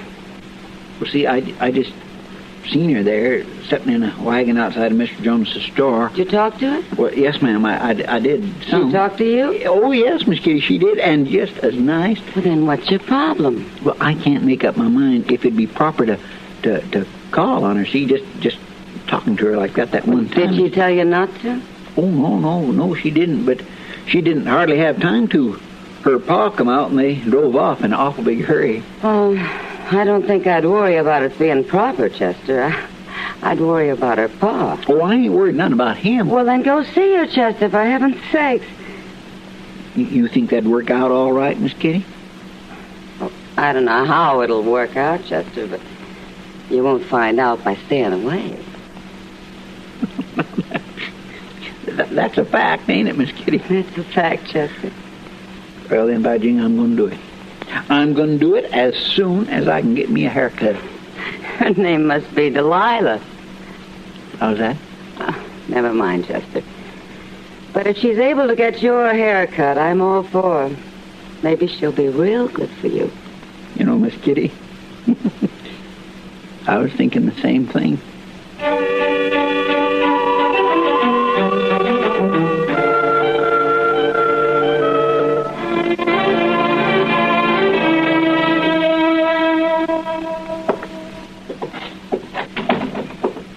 You get things packed up now, Em. We want to be ready as soon as Luke comes. I'm doing it, Pa. He's likely to come in any night now. Yes, Pa. I wish we could stay on here for a spell. Well, we can't. I know we can't. But it ain't easy. Moving here, moving on. Woman likes to stay a spell. Get to know folks. When you get to California, we'll stay. Now, go on now, girl. Get things together. Yes, Pa.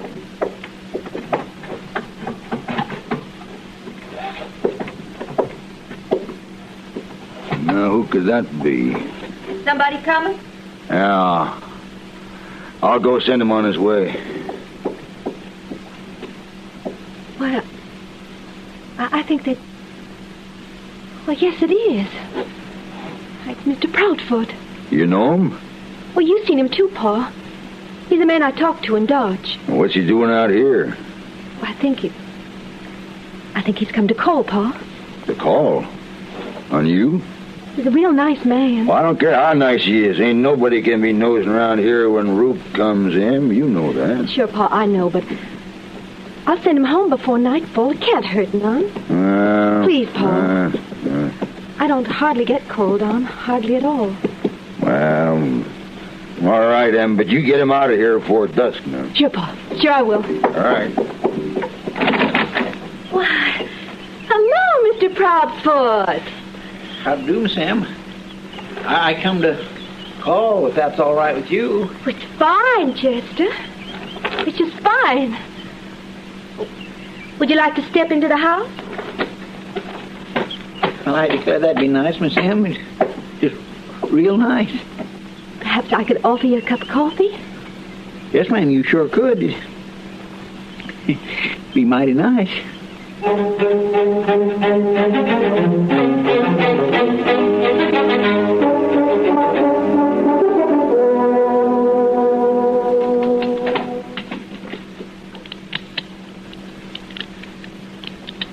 Matt, I thought Chester never wanted to miss one of your weekly gun inspections. Well, he usually doesn't, Doc. Yeah? What's the matter? He's sick or something? No.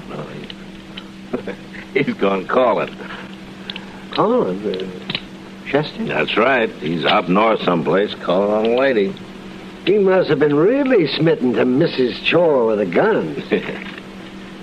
You know what, Doc? He even went to Kitty for advice. Well, yeah, I'll say this for him. He went to the right person. That does it.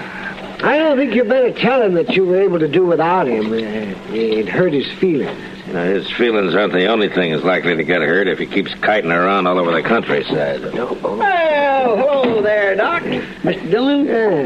Chester. Glad you showed up, Chester. I tell you now, it is a pretty day.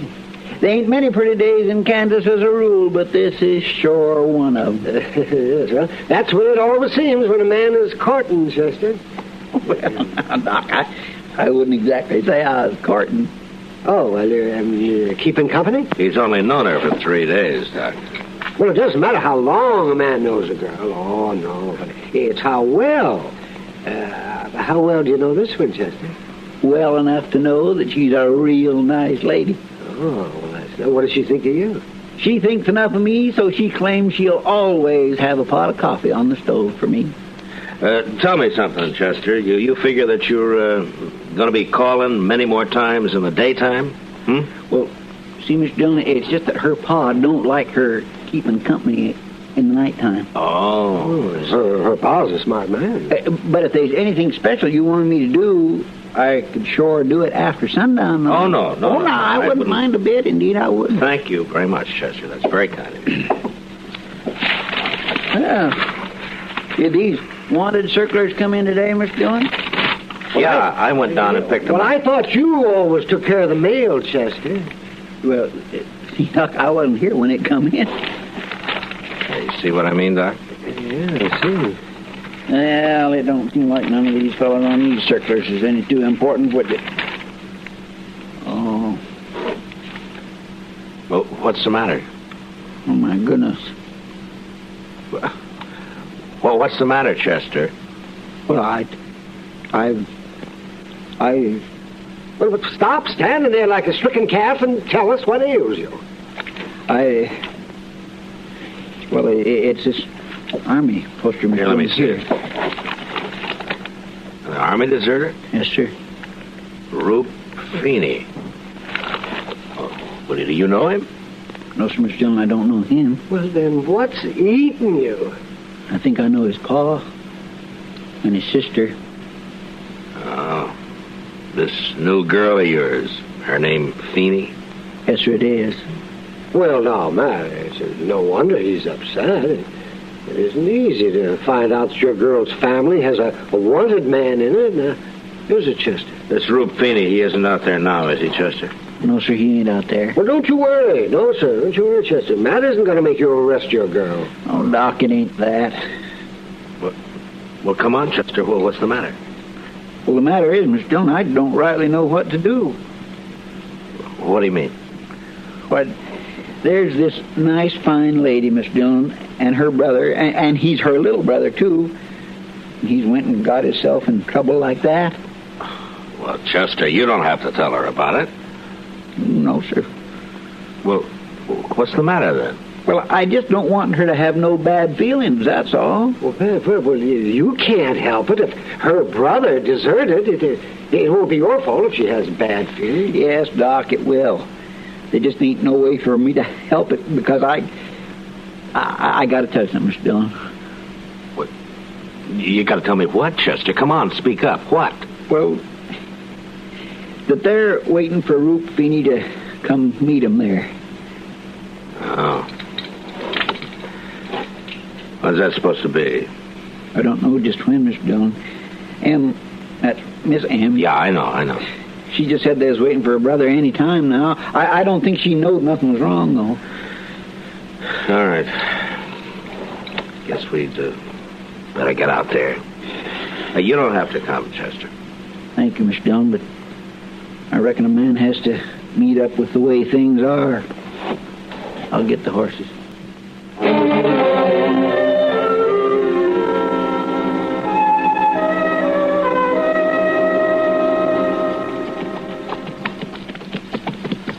You must have came just after I left, Mr. Dillon. Yeah, they must have packed up in a hurry. That house was sure cleaned out. Well, I guess I wasn't thinking too good when I was there drinking coffee and all. Yeah. See, what I mean is they was packed to leave all the time. Things in barrels and cases instead of scattered around the room. They couldn't have got too far, Chester. Don't worry about it. Mr. Dillon, I ain't worried about not catching them. I'm worried about when we do. Mr. Dillon, yonder's a wagon. Yeah, I see it. All right, come on.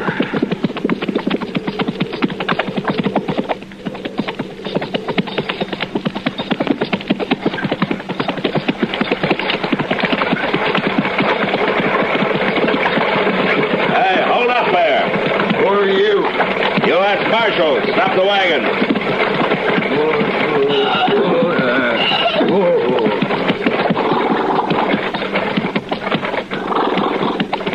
Why, Chester.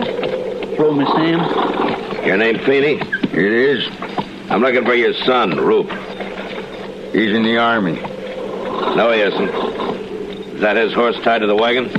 You don't see him, do you? No, I don't see him, but I think I would see him if I pulled that canvas off the wagon bed. You stay away from my wagon. I wouldn't want any trouble, Mr. Feeney, but I can cause trouble if I have to, and I'll tell your son to come out. Now, you wait. Listen to me.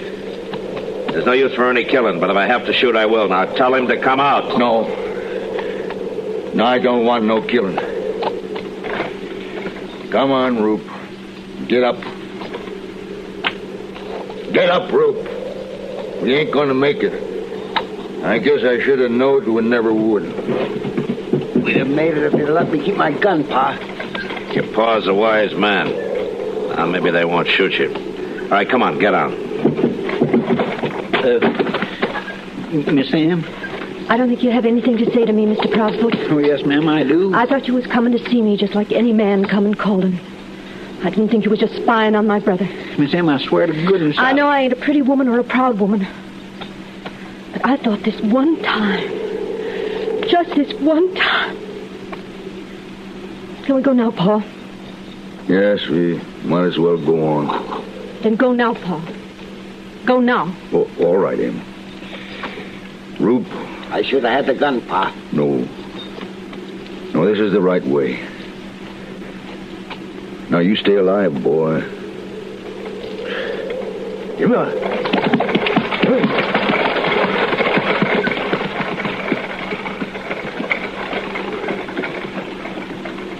She wouldn't even say me a proper goodbye.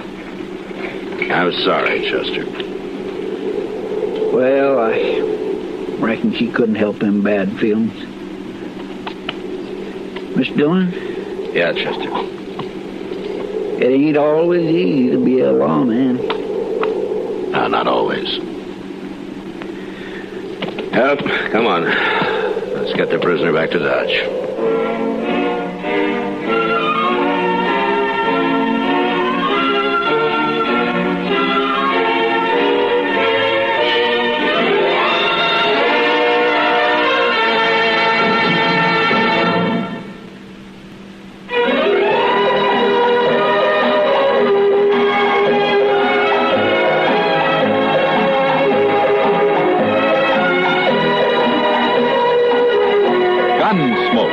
Produced and directed in Hollywood by Norman Macdonald, stars William Conrad as Matt Dillon, U.S. Marshal. The story was specially written for Gunsmoke by Marion Clark, with editorial supervision by John Meston. Featured in the cast were Gene Bates, John Daner, and James Musser. Harley Bear is Chester, Howard McNear is Doc, and Georgia Ellis is Kitty.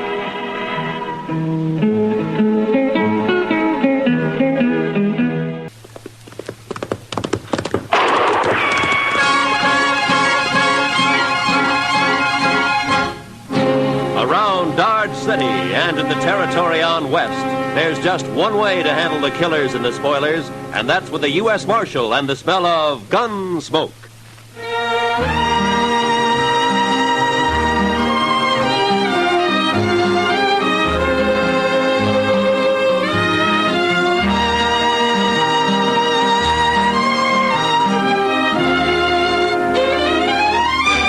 Gunsmoke, starring William Conrad.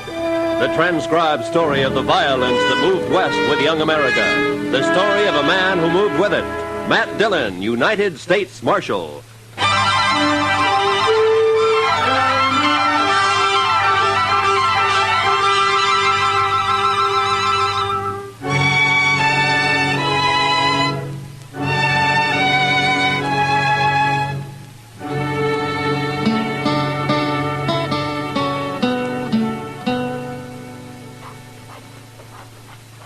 Goodness, Mr. Dillon, come over here at the window and take a look at this fella.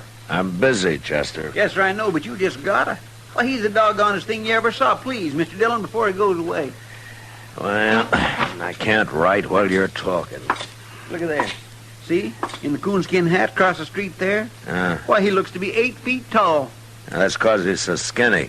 And that long rifle. Looks like a fish pole. How's he going to shoot buffalo with that? He's a squirrel hunter, Chester. That's a southern mountain man. Now, that fella he's talking to now is pointing this way. Oh, here he comes. Howdy. Hello. Well, come on in. Be you the... what you call him? Oh, the marshal? I'm against schools and education. Never heard nothing called a marshal. I'm a peace officer. I'm a country man. I'm again towns, too, and jailhouses. Well, so am I, but sometimes they're necessary. No, they ain't. No more than the law is. It ain't fitting for some folks to be meddling in other folks' business. Uh-huh. Where do they figure it like that, stranger? The Ozark Mountains? Better country than this. My name's Luke Humbird. Mine's Dillon. This is Chester Proudfoot. How do you do?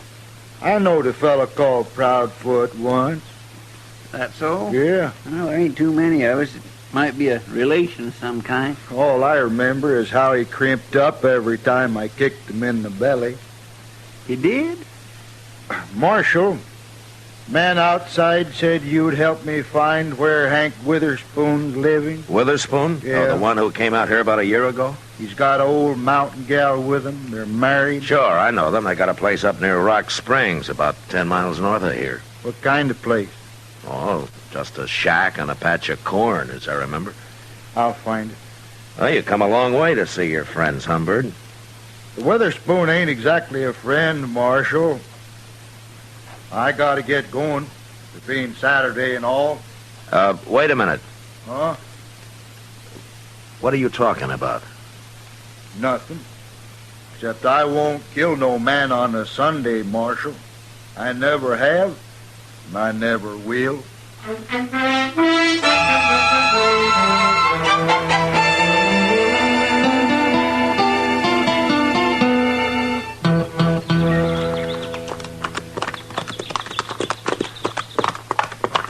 You think Humbird meant what he said, Mr. Dillon? He's too mountain simple to lie, Chester. Yes. Hey, look, there's Miss Witherspoon now, out in the corn patch. Yeah, I guess it'd be polite to stop and say hello to her first. Come on.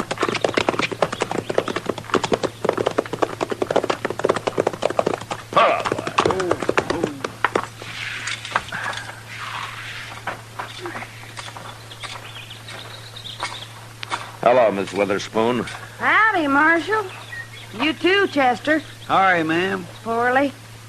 Hank's done healed it into Dodge, Marshal. Don't you know today's Saturday? Oh, what's Saturday got to do with it? Every Saturday Hank's in Dodge. He don't come back till Sunday night. Well, that's funny. I don't recall seeing him in town much. He's got his ways, Hank has. He goes to town, but he ain't too sociable. I see. Miss Witherspoon, do you and Hank know a man called Luke Humbird? Humbird? Don't say his name round us, Marshal. Oh, there's trouble between you? Trouble? Marshal, Hank's the only Witherspoon left, and Luke's the only Humbird. Both families been whittled down to just them two. Oh, a feud, huh? Their grandpa started it. Now there's only one man left on each side. Well, don't you think it's gone far enough? Hank or Humbird. Either one of them could call it off, only they're both too muley for that. Well, didn't Hank come out here to, get away from it? Course not. He's always talking about going back long enough to kill Luke Humbird. How'd this feud start, ma'am? Well, they say Hank's grandpa stopped by the Humbirds one day and they asked him to sit and eat. He did. Dinner was slow cooking and he got to hollering about it. Sat there pounding on the table with his knife just a-faunching and a-slavering for his victuals until Luke Humbird's grandpa, he took offense and told women not to feed him at all. He went off mad. They've been feuding ever since. Well, forever. You mean they're still fighting over that? Course they are. Where'd you see Luke Humbird? Well, he was in Dodge asking about Hank. That's bad, Marshal. Hank don't even know he's around. Well, that's why I came out here. Hank ought to be told. He's better shot than Humbird any day. Look, Miss Witherspoon, the law doesn't recognize a feud as justification for murder. If one of them kills the other, he's going to hang for it. I never heard tell of no such law, Marshal. You're making that up. No, it's true, Miss Witherspoon. I've warned Humbird, and I'm going to warn Hank. They'll shoot you start meddling. These people just don't understand nothing, Mr. Dillon. I'm worried about Hank. He'll be drunk soon as it's dark. Oh, well, I'll find him. Goodbye, ma'am. You better find him, Marshal. He'll get killed, sure, if you don't. Yeah. Come on, Chester.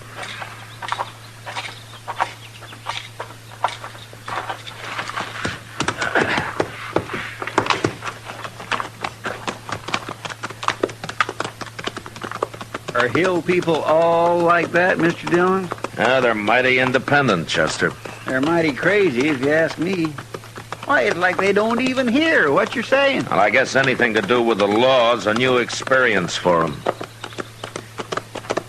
Now, look over there, Chester. Huh? By that little bluff over to your right there. Well, how'd he get out here? Well, let's go ask him.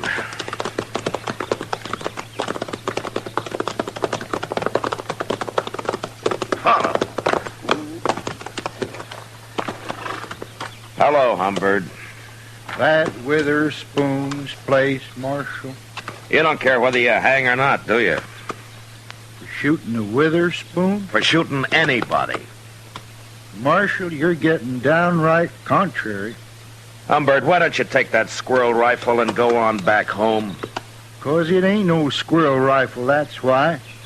This here is a human rifle, Marshal. Oh, there's no use even talking to him, Mr. Dillon. Where's your horse, Humbird? How did you get out here, anyway? I come afoot. I don't need no horse to travel by. You mean you walked all the way from the Ozarks? 'Tain't far. When they's Witherspoon a-waiting at the end of it. Maybe I ought to just throw you in jail for a while. Well, then nobody get killed, Marshal. At least not till I got out again. But you're being awful meddlesome. I gotta get closer to that house. So long. Now, don't worry. I don't aim to shoot his old lady. Mr. Dillon? Yeah. Maybe it'd be better if you just let them shoot each other and have done with it. Don't tempt me, Chester. Well, let's go find Witherspoon.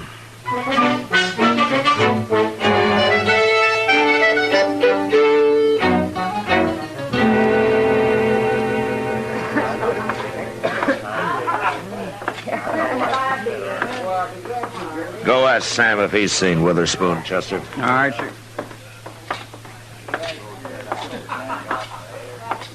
Hello, Matt. How are you, Kitty? Well, things have been pretty quiet around here for Saturday night. Well, I'm not complaining about it. The Santa Fe agent told me there's a big Texas herd due to be shipped out of here in a couple of days.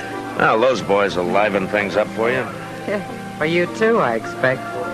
Where you been, Matt? It's pretty near midnight. Kitty, I've been trying to stop a feud. A feud? Yeah. What kind of feud? An old one. There's only one man left on each side. Been a long time since I've heard of a feud around Dodge. Well, this one kind of got transplanted from the Ozarks. Oh. Say, don't tell me that crazy Hank Witherspoon's mixed up in it. I've been trying to find him all evening. You know where he hides out? I bet you $1 he's right out back, Matt. What? Regular as clockwork. Every Saturday night he comes in carrying a long rifle and buys a bottle of corn from Sam and takes it out back and drinks it. All alone, as far as I know. He just sits there, looking at the moon and drinking his whiskey. Never causes any trouble, huh? Oh, no wonder I never see him around. Mr. Dillon? Yeah, I know, Chester. Kitty just told me. Go see if he's there. Bring him in, will you? Yes, sir. Who's he feuding with, Matt? Fellow by the name of Luke Humbird. I never heard of him. He just arrived today. On foot. On foot? Yeah, he's all legs, Kitty. A real traveling man. Well, if he's anything like as weird as Hank Witherspoon, you've got a problem on your hands. Yeah, I know. Well, here he is, Mr. Dillon. I made him leave his rifle outside. Hello, Hank. What do you want with me, Marshal? I don't like it all cooped up in here. Hank, Luke Humbird is looking for you. Birds and the Witherspoons been looking for each other nigh on to 40 years, Marshal. They most all got found. How drunk are you, Hank? Marshal, my old woman won't allow no drinking on the place, so I gotta come into town every Saturday. Hank Witherspoon? It's Humbird, Mr. Dillon. I got you caught like a bear up a tree, Hank. But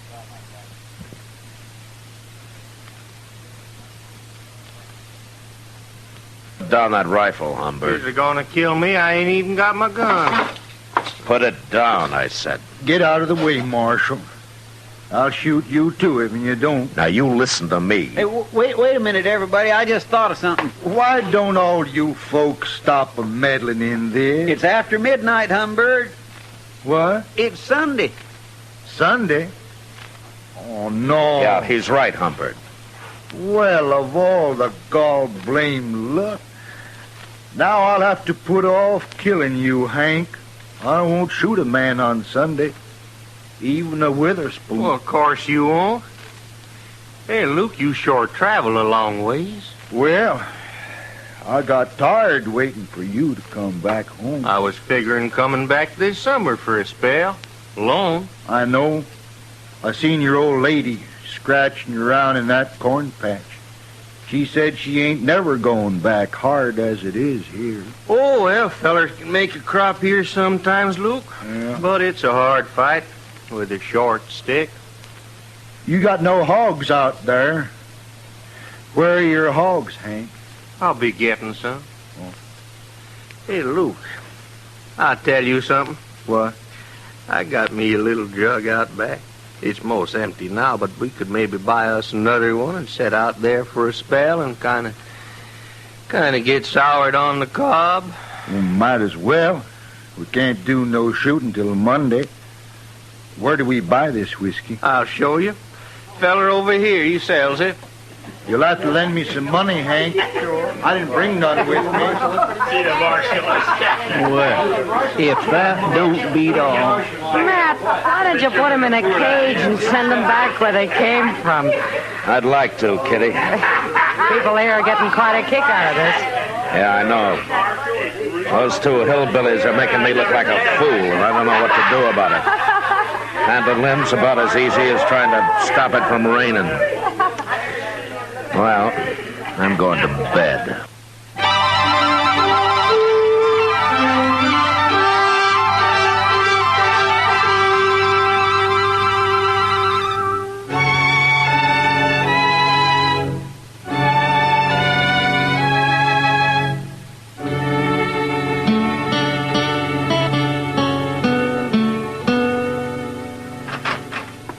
Well, Matt, Chester around? You went across the street for a beer, Doc. He ought to be back soon. Well, it can wait till morning. Well, Matt, I've been hearing all day about your feuding mountaineers. Yeah, they've been drunk all day, lying around out back of the Texas Trail. The shooting won't start till midnight. Oh, you're going to let them go ahead with it? And I've about decided to throw him in jail. Give me time to think of some way to get rid of him. Well, that's a good idea, Matt. People are saying that this is the first time you've run into something that you can't handle. Yeah, they're kind of enjoying it, too. I'll bet they are. Yeah, and all over a couple of crazy... What's that? That was a rifle shot, Doc, a long-barreled human rifle. Now, you might as well come along. I thought they were against shooting each other on Sunday, Matt. I thought they were, too, Doc. Maybe they got so drunk they forgot. Yeah, well, sure looks that way. Now, watch your step, Doc. It's pretty dark back here. Over here, Mr. Dillon. Miss Humberg got shot. I was right inside when I heard it. Oh, that's over here. Let me take a look at it. What's the matter with Hank, Chester? He looks like he's been shot, too. Too much corn whiskey, I guess. Yeah. Scoop some water out of that rain barrel there and throw it on him, huh? All right, sir.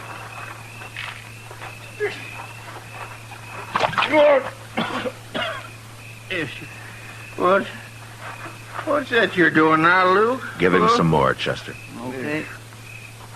Oh! Hey, now, stop that, I tell you. You're making me all wet. Say, Matt, this man over here is still alive. Let's get him over to my office. Give Doc a hand there, a couple of you men, huh? That's it. Luke, huh? Where at's my rifle? I got your rifle right here, Hank.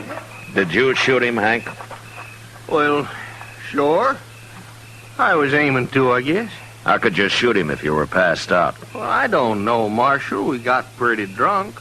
I thought neither of you'd shoot a man on Sunday. Well, no, of course not. Why did you, then? You mean it's still Sunday? Hank, I don't believe you did this. Marshal, you quit messing around. I'll shoot you next. Chester. Yes, sir. Throw him in jail. I'm going to take a look around. Jail? I ain't going to jail. Come on, get moving, Hank. No. Come on, I'll poke this rifle right through. Quit that. Well, then start walking. If you put me in jail, I'll just bust right out again. Oh, no, you won't. Not if I had to break your leg to keep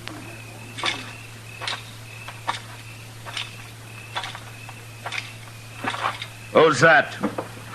All right, hold it right there. Hold it or I'll shoot. All right, that's better. Now get your hands up.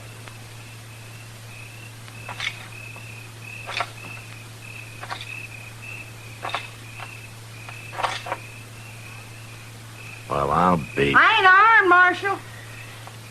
Put your hands down, Miss Witherspoon. What are you chasing me for? I'm a woman, Marshal. Come along, ma'am. I'll put you in the same cell with your husband.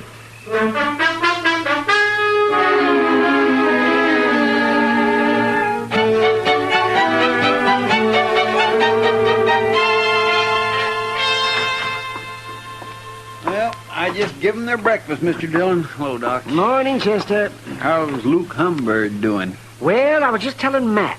It's like shooting a bullet through water with that man. Oh, he's not about to die. Yeah, that's good news. I guess. Well, I'm going to talk to the Witherspoons. You two waiting here, huh?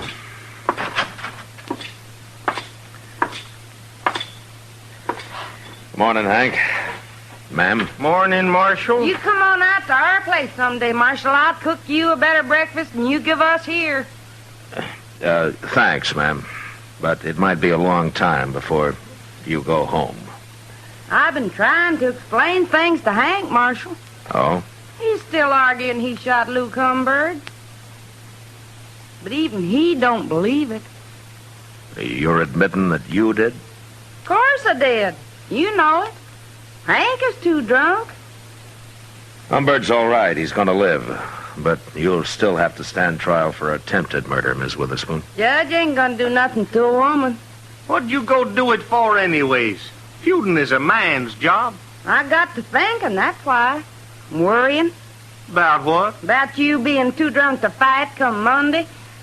And when I seen you laying around out back there, I knowed I was right, so I took your rifle and shot him. Don't you know if you'd killed Humbird and I hadn't caught you, Hank would hang for this? You're still saying that, Marshal. Oh, don't pay him no mind, woman. Hey, Marshal, when you gonna let me out of here? So you can go shoot Luke Humbird? No, you're staying here, Hank. You can't keep him locked up, Marshal.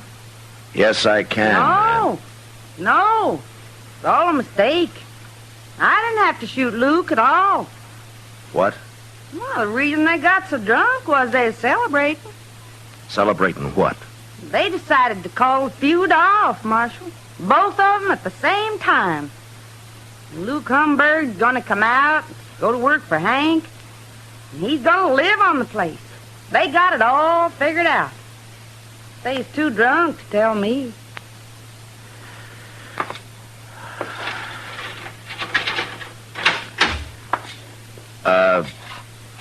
Ms. Witherspoon. Huh? I'll go talk to the judge, if you'll do me a favor, huh? Why, sure, Marshal. Go on home and take Hank with you, and I'll send Humbird out as soon as he's well enough to travel, and keep him out of Dodge. Will you? Please? Both of them? Sure, I will. Come on, Hank. Your drinking days is over.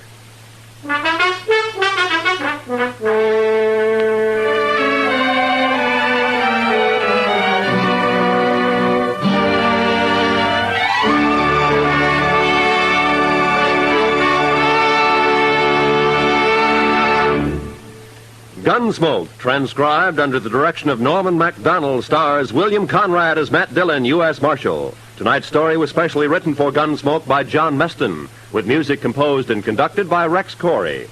Featured in the cast were Virginia Gregg, John Daner, and Lawrence Dobkin. Parley Bear as Chester, Howard McNear as Doc, and Georgia Ellis as Kitty.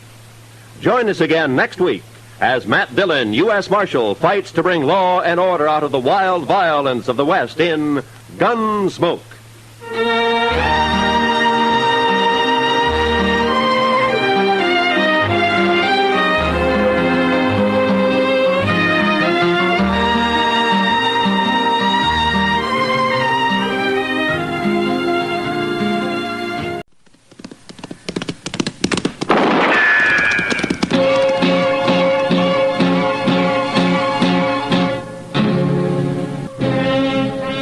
Dodge City and in the territory on West, there's just one way to handle the killers and the spoilers, and that's with a U.S. Marshal and the smell of Gunsmoke.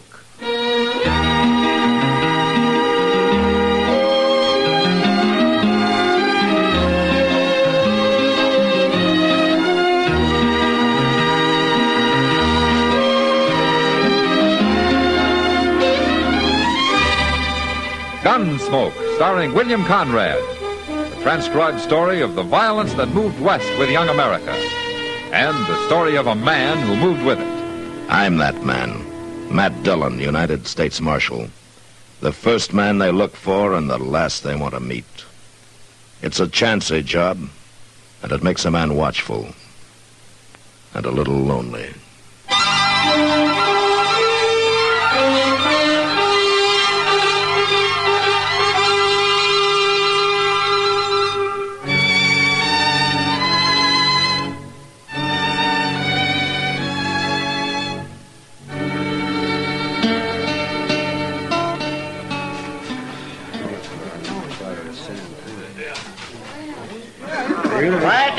quiet now. Oh, my land, Mr. Dillon. I think the parson's going to make a funeral speech. Yeah, it looks that way, all right. I declare if I have to listen to any of that gone to glory talk, I'll just bust a gallus. Well, it can't last too long, Now, Chester. quiet down, folks.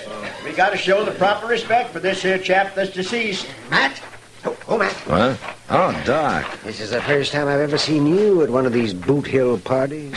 Well, I imagine you attend regular, though, don't you, Doc, since you've put so many of them here. No more than you have, Matt.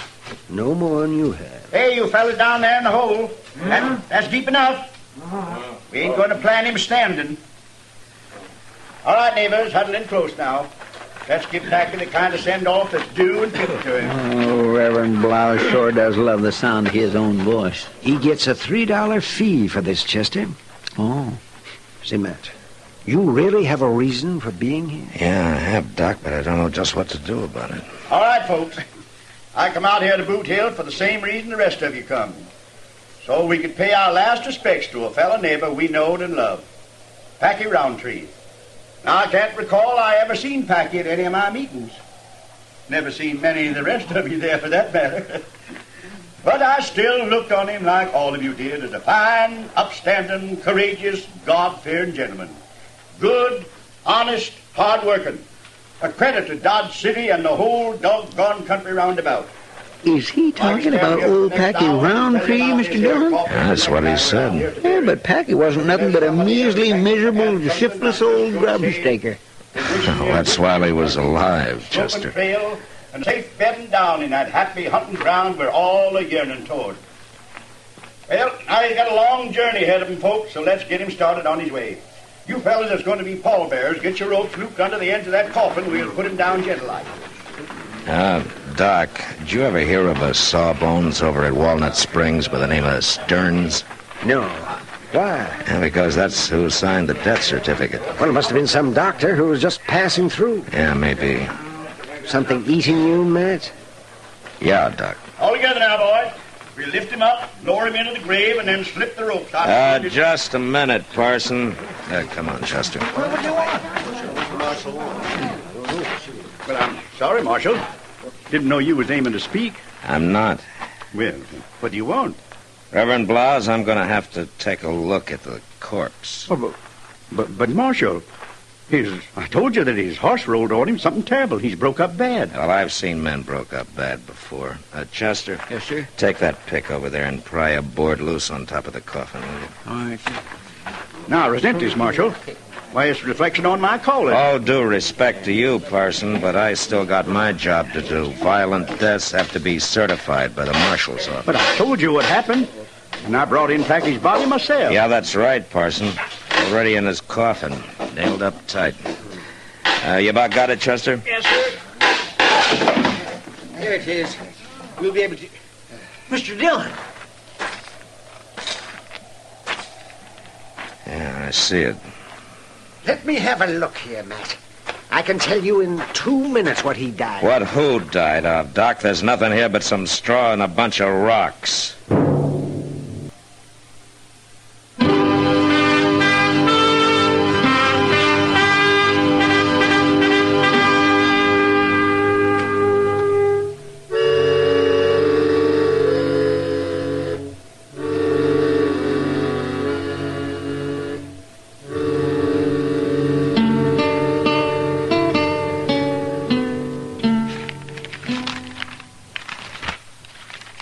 Jackson, Prager, Raymond, Blake, Morales, Snyder, Creed, and... There's nobody named Hawkins in these bulletins, man. That is not here either, Doc, but I didn't figure it would be. You think maybe the parson's lying? No, I figured it just wouldn't be as easy as finding the name in a stack of wanted bulletins, that's all. I can understand Packy Roundtree taking on a partner. Why, the old coot never had one before. Yeah, no, Doc. But that's who the Reverend claims turned the coffin over to him out at Walnut Springs, a man named Preston Hawkins. He said he was Packy's partner, and he gave the Reverend a will to file, leaving everything Packy owned to him. It's the darndest thing I ever heard of. Yeah, that's that, all right. But the coffin was full of rocks, Matt. Packy may not even be dead. And so the will's worth nothing. No, but it might have been if that box had been buried according to plan. Sure. All I own, I leave to my partner, Preston Hawkins. But Packy never owned anything in his whole life, Matt. That's got me beat, Doc. If it was anybody but Reverend Blouse who'd brought in that box, why... Mr. Dillon? Oh, what'd you find out at the assay office, Chester? Well, sir, Pete done everything but run these rocks through his furnace. What did he decide? He said they might have come from any one of a dozen different places. But they ain't float rock out of some river bottom. Oh, what do you mean? Well, Pete says they're fresh broke, like they've been mined. He says they're pretty good ore, lead and silver. Yeah. Maybe Packy did own something after all. And Pete said somebody else come in with a piece of this same kind of rock this afternoon, some stranger. What? Well, what did he look like? Heavy set, beefy. Pete's seen him around town the last couple of weeks. Wonder who it could be. I don't know, Doc. But that's something I'm going to find out.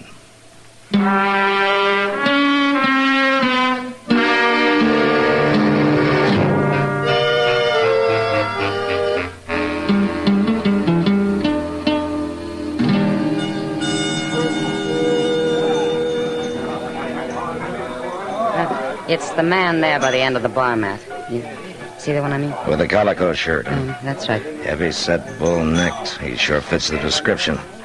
You know him, Kitty? No, and I don't want to. He's giving the girls here a lot of trouble, Matt. He's the kind that likes to knock people around, especially if they're smaller than he is. Well, that'd cover plenty of ground. There aren't many bigger. Well, he's the man you're looking for, Matt. I'm sure of it. He's been around Dodge about 3 weeks, and he's asked about Packy, too. And he calls himself Jeb Cruder, huh? That's right. What's it all about, Matt? Maybe Cruder knows. I'll talk to you later, Kitty. You watch him now, Matt. He's mean.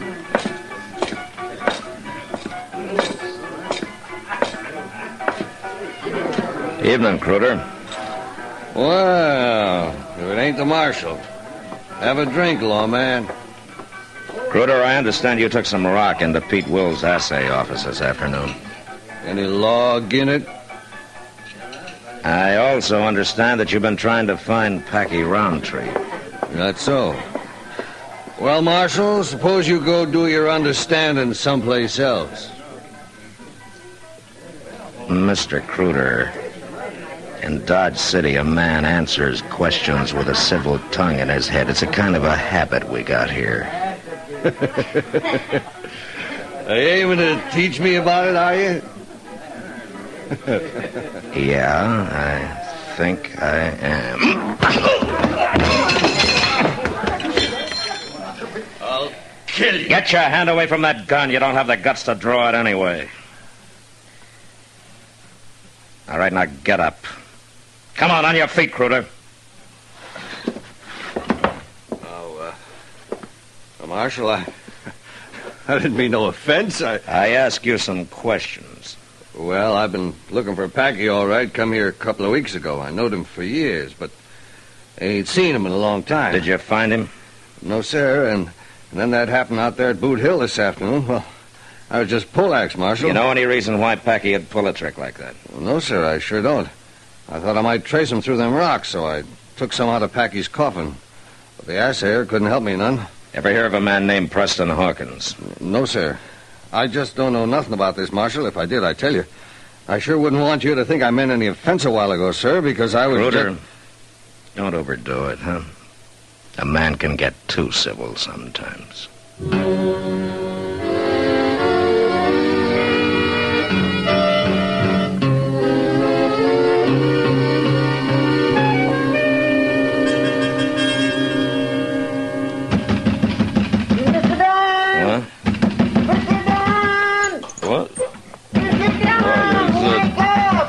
All right. Hold your horses. I gotta talk to you, Mr. Dillon. All right, just a second. Mr. Dillon! What's the matter, Chester? I'm right sorry to wake you up, but the parson's over at the office, and he says he's got to see you. Reverend Blouse? He sure picks a fine hour to come calling. Well, he ain't calling exactly. Truth is, he's awful upset, Mr. Dillon. Oh, what about? You won't never believe this, but the parson says he wants to confess.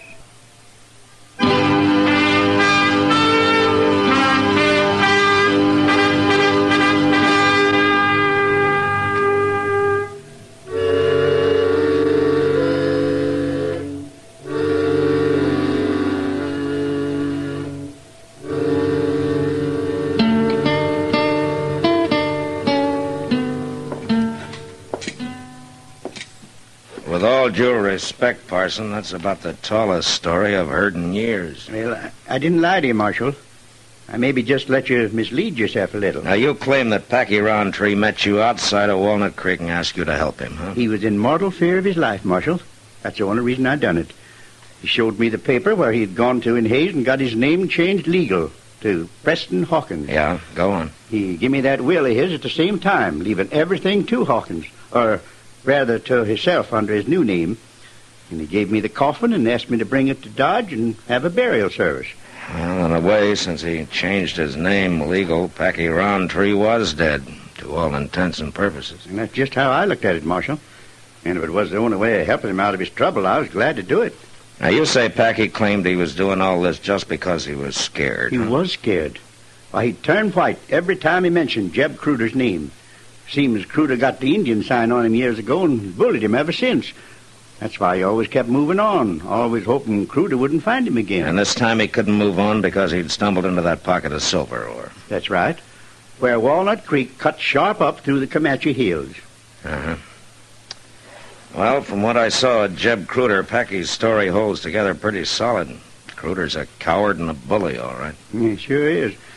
How do you figure I got my head cut open this way? I was going to ask you about that. Cruder forced his way into my house tonight. What? Yeah, he buffaloed me with his gun barrel, and he threatened to shoot my wife if I didn't tell. Didn't tell what? How to get to Packy's silver mine. I had to, Marshal. I didn't have no choice. Why? Chester. Yes, sir. Get a couple of horses saddled fast.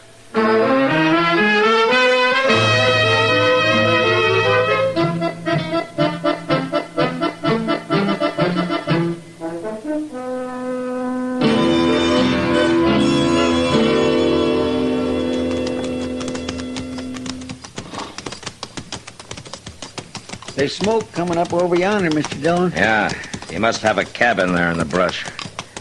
Now, wait a minute. Now, there's the opening to his mine shaft there. Well, I declare if that don't beat all. He sure has got things mighty well hid. Mr. Dillon? Yeah, there's a horse tied in the bushes. I wonder if by any chance... Get around, Chester.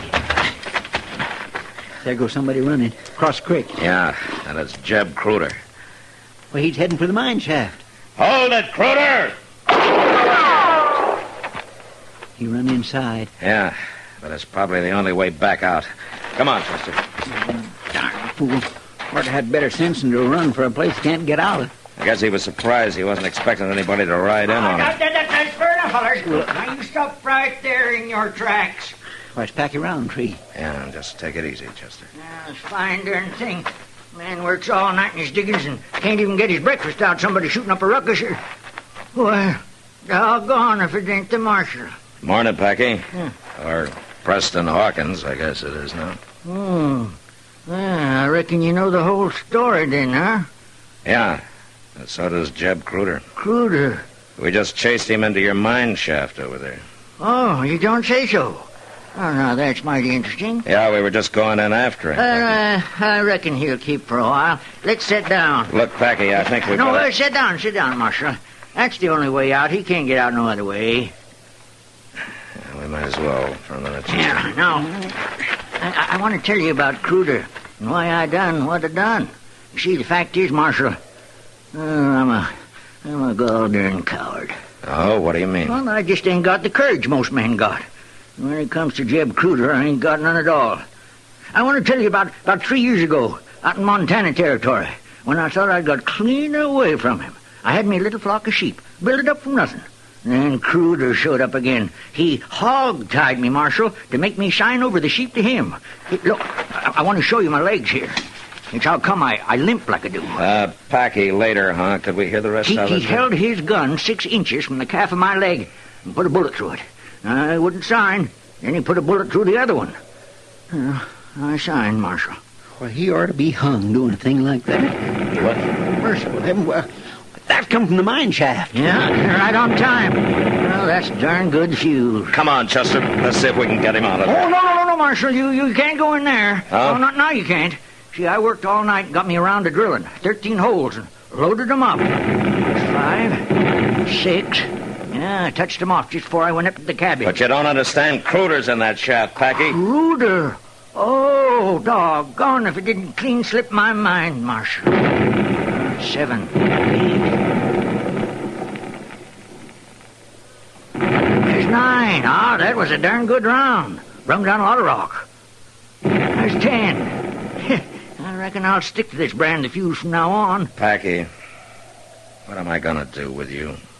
It ain't pleasant to be shot in the legs, Marshal. That's 11. Sure hope the parson kept that coffin I built. Come in handy if we can find anything to put in it besides just rock. That's 13. I guess that's the end of it, Marshal. Yeah, I guess it is, Packy.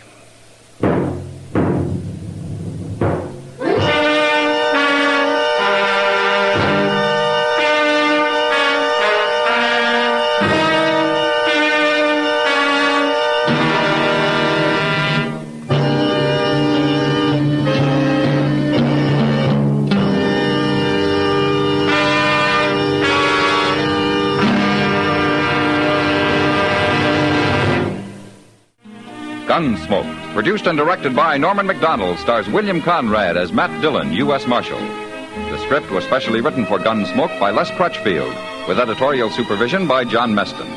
The music was composed and conducted by Rex Corey. Sound patterns by Ray Kemper and Bill James.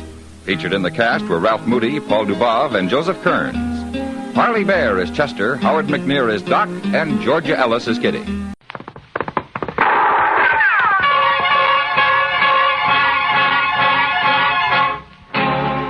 Around Dodge City and in the territory on west, there's just one way to handle the killers and the spoilers, and that's with a U.S. Marshal and the smell of Gunsmoke.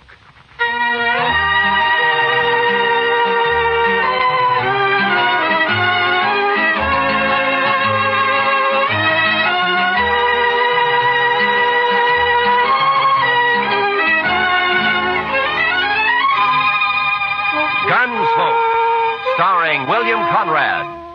The story of the violence that moved west with young America. The story of a man who moved with it. Matt Dillon, United States Marshal.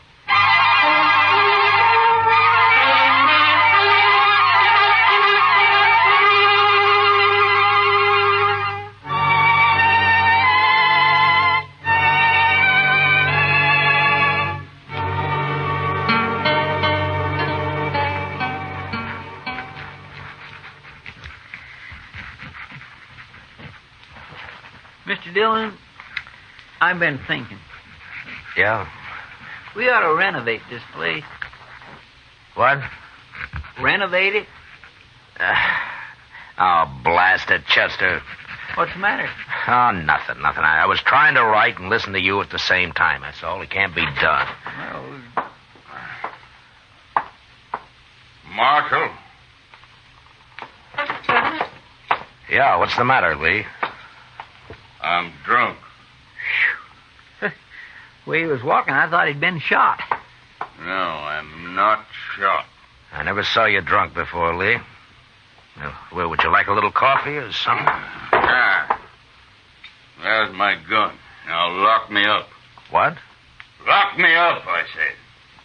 What, you mean you want to sleep in jail here? I do. You keep my gun. Are there any blankets out there, Chester?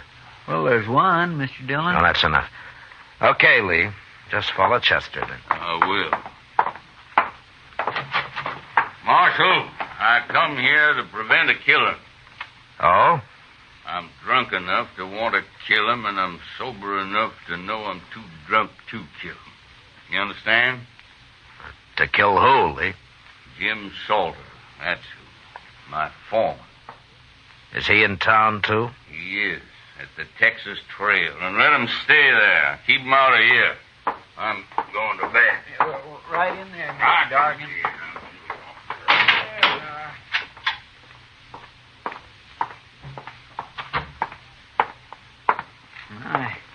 I never saw Mr. Dargan like that before, Mr. Dillon. No. I wonder what he was fighting with Salter about. Maybe Salter started it. Maybe he's drunk, too. Well, if he is, knowing him, he'll be after someone else to fight with now. I think I'll go take a look, Chester. All right, sir. Oh, Chester, if Lee wakes up, just give him another drink, huh? Yes, sir.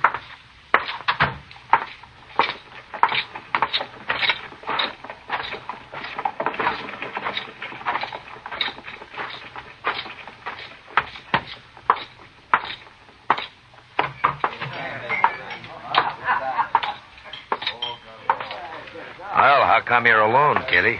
Being alone isn't so bad, Matt, sometimes. Oh? Buy you a drink? No, thanks. I don't see Jim Salter anywhere. I wouldn't complain about that. Well, then he was here, huh? Sitting right where you are. And he'll be back any minute. How drunk is he, Kitty? Well, he isn't very drunk. It might be an improvement. It'd break his heart to hear you talk like that. If he has one. Here he comes now. Let's ask him. You look sober enough.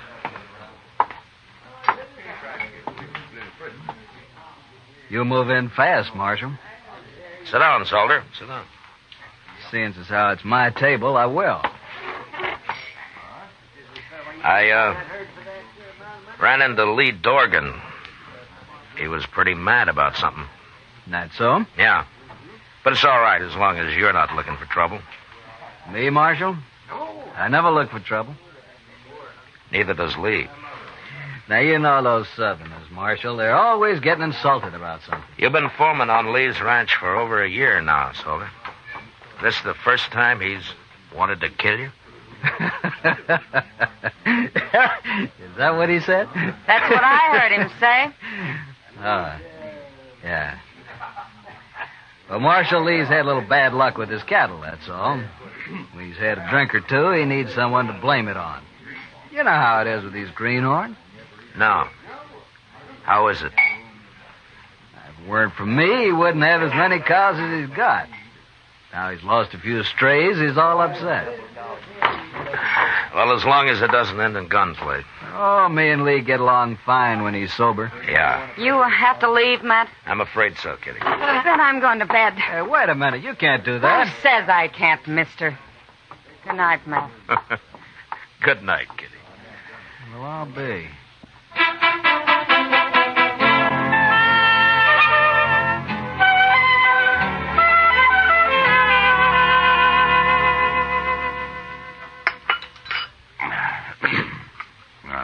Mighty nice of you, Chester, to bring me all that coffee. Oh, don't mention it, Mr. Dargan. I had a hangover once myself. Here's your gun, Lee. Thank you, Marshal. You, still feel like killing Jim Salter? I'll kill any man that cheats me.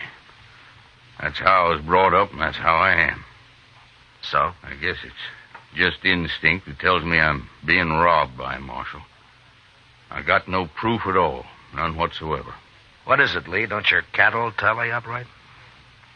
Look. I came out here from Alabama 18 months ago. I bought a ranch. I'm trying to raise beef. I've learned a little, but I can see it takes years to be a cattleman. Meantime, I'm green and I'm an easy mark, but I'm not so dumb I can't count. Marshal, I branded over 300 calves last spring and fall, and more than half of them are missing right now. Stolen?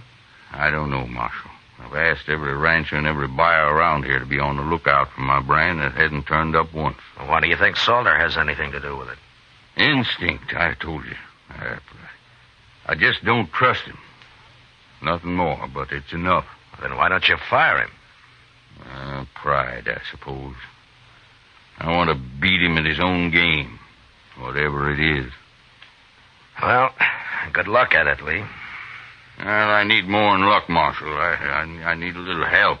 I just don't know enough about this business. You're asking me to help you? I am. But how? Come out to the ranch. Take a look around. Maybe you see something I can't see. Well, I don't know. We're branding again tomorrow, Marshal. Come out then. You got to help me. I'll be ruined if this goes on anymore. All right, Lee, I'll come. But, will you promise me one thing? What's that? If Salter does prove to be guilty, you won't try to kill him? No, I can't promise that. I respect the law, Marshal, but I got my own code, too. Thanks, just... Now, wait a minute, Lee. You're stubborn, but I don't think you deserve being ruined. All right, I'll come. Thank you, Marshal. Thank you. You know, the reason I got drunk last night was because I just felt so almighty helpless. Mad and helpless. Yeah. I know the feeling. See you tomorrow.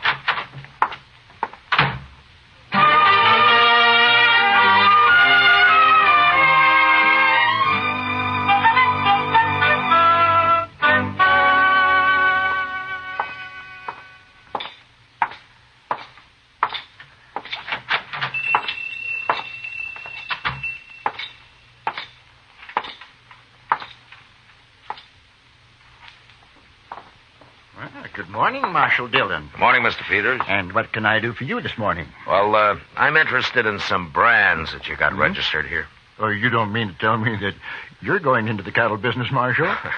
No, not likely. I just want to see what new brands have been registered in the past, 12 or 13 months. Well, certainly, Marshal. 1865, 67, 68, 68, yeah. Here it is. There you are. That's the official brand book for the last 2 years. Oh, thank you. You can start anywhere you like in it. Well, maybe you remember, Mr. Peters. Mm-hmm. Has Jim Salter got a brand registered? Salter? Yeah, Jim Salter. The fellow who works for Lee Dargan? That's right. Yeah. Last summer. July, I believe. Look there. July? Mm-hmm. Yeah, July. Yeah. Here it is. Salter, James Salter, July 14th. Bar S. That's it. Bar S, yes, indeed. How's he doing? Fine, Mr. Peters, fine. Thanks for the help. Oh, anytime, Marshal, anytime at all. That's what I'm paid for. Goodbye. Goodbye, Marshal.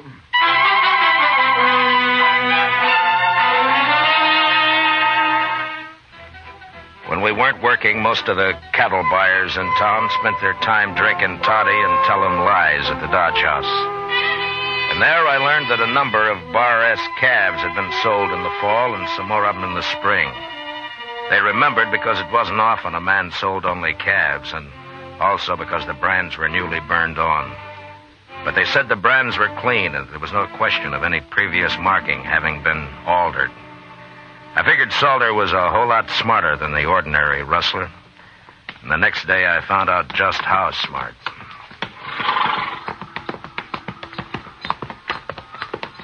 They sure got their branding fire set far enough apart, Mr. Dillon. Yeah, they have.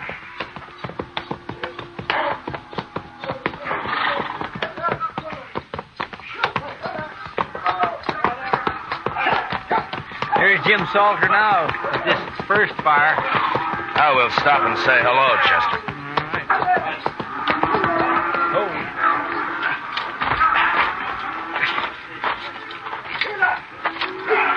All right, let it go, boys. That's interesting. What is? I'll tell you later.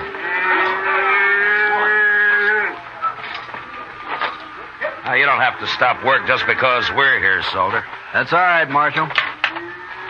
Yeah, but you didn't brand that one. You just have to cut him out and rope him again. Iron's cold anyway. Oh, you got another iron there in the fire. We'll get him branded, Marshal. What are you doing out there anyway? Oh, we needed to change the scenery, so we thought we'd pay Lee a visit. Where is he? Working the fire down yonder. You sure do keep your fire separated. Anything else you fellas object to? Well, no, I wasn't objecting. I was just making an entirely impersonal observation, that's all. Well, go do your observing on Lee. You came to see him. Salter, I'd starve plumb to death before I'd ever work around you. You sure would, Chester. On, Jim. Wasting time. See you later, Marshal. Yeah. Okay, Adams, bring another one out. Okay. Yeah.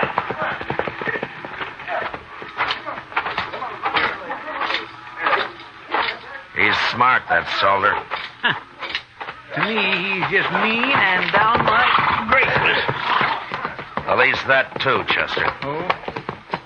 You got something figured out, Mr. Dillon? I got it all figured out. What? Solder's stealing cattle, all right.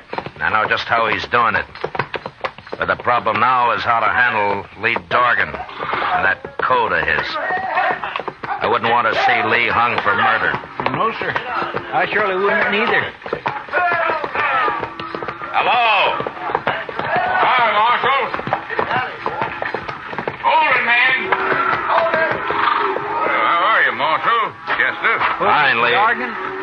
About through for the day. Why don't you ride on down to house? Okay. I'll be along directly. We stopped by Solder's fire back there. Oh, how are they doing? Fine. Tell me something, Lee. Does Solder always work alone with those same two cowboys? Yeah, come to think of it, he does. Why? I was just curious. We'll see you at the house, Lee. Sure, Marshal. Tell the cook I'll string him up and supper isn't ready when we get there. All right, I'll do that.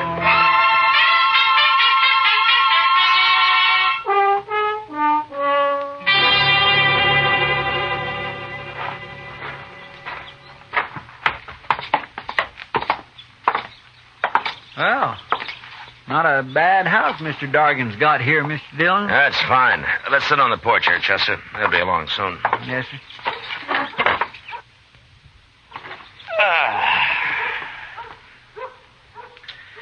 Mr. Dillon? Yeah. I've give up trying to figure it out about Solder. You'll just have to explain it. Well, I told you he sold fresh branded calves under the Bar S mark that he's got registered. Yes, sir.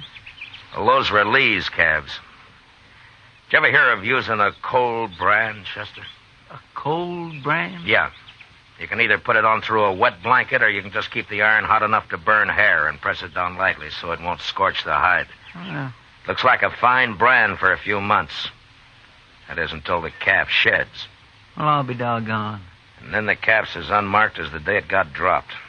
You can brand it at leisure with any mark that appeals to you, like a Bar S, for example. So that's what Solder's been doing.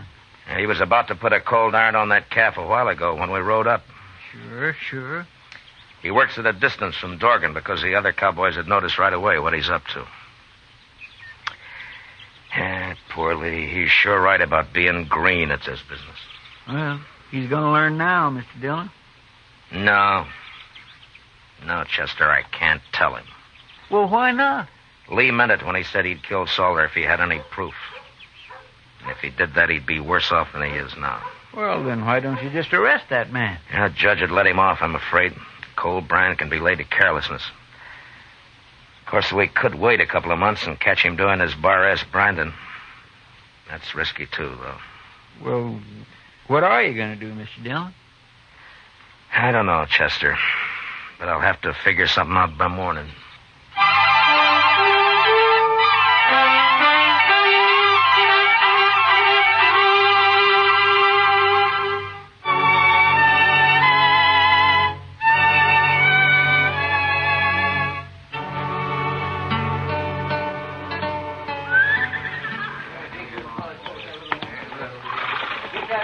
I don't understand it, Marshal. It just doesn't make any sense to me, but I asked for help, so all right, I'll do as you say. Then call Solder over here and tell him. Okay, Marshal. Solder?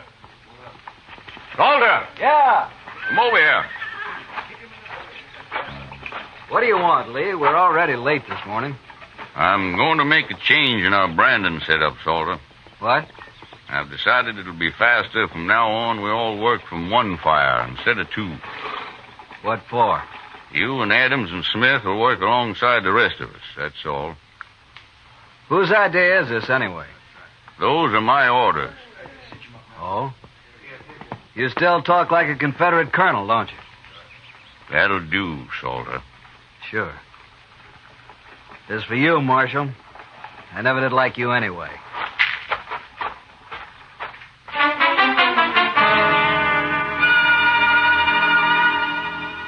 It It must have been pretty hard on Salter that day, having to put a permanent brand on Lee Dorgan's calves with a good hot iron. But he had no choice, and he did it. About noon, Chester and I said goodbye and rode back to Dodge. I figured that'd be the end of Lee's trouble. But 2 nights later, while Doc and I were taking our ease at the Alfraganza, I found out I was wrong. Yeah, it's like that ignorant cowboy got a letter from his sweet girlfriend in St. Louis, Matt. Well, all right, Doc, what did the letter say? Oh, well, she mentioned that she'd found a nice room with running water. Yeah. Running water. And so this uncivilized son of the prairie wrote her back to get rid of that Indian at once or our engagement is off. He thought that running water... you understand that now, don't you, Matt? Because... For that, the next drink's on you, Doc. Sure, Matt, sure. And will you get it? Ask the bartender for a couple of good cigars. As soon as I finish... Oh, see, that was a fun... See, I thought you left Lee Dorgan out at his ranch. What? Just came in the door. Must be looking for you. He's coming this way, man. Yeah. What's that under his arm? Oh, looks like a blanket. Hello, Lee. Sit down. Marshal, Doc. Oh, how are you, Lee? What are you doing in town? You all through, Brandon? Yeah, we're through. Oh, how'd it go? Yeah. Take a look at this blanket, Marshal. Huh? It's all marked up, isn't it? It sure is. And it's burned with my brand all over. Where'd you find this, Lee? One of my men was riding by the place where Salter and his had his branding fire, Marshal. His horse kicked it up. They'd half buried it there. And he showed it to you, is that it? That's it. And he explained all about cold branding to me at the same time. I see. Where's Salter now, Lee? And he got wind I was on to him and left, Marshal. I think he's in Dodge with those 2 who worked with him, Adams and Smith. And, you're looking for him? And I'm looking for him. But I'm telling you so you can look, too. That blanket's enough evidence even for the law, I figure. Along with the witnesses that'd convict him. But, I'll find him, Lee. Better hurry, Marshal. I might find him first. Lee. You'll stand trial if you kill him. I'm not worried about that. So long, Marshal.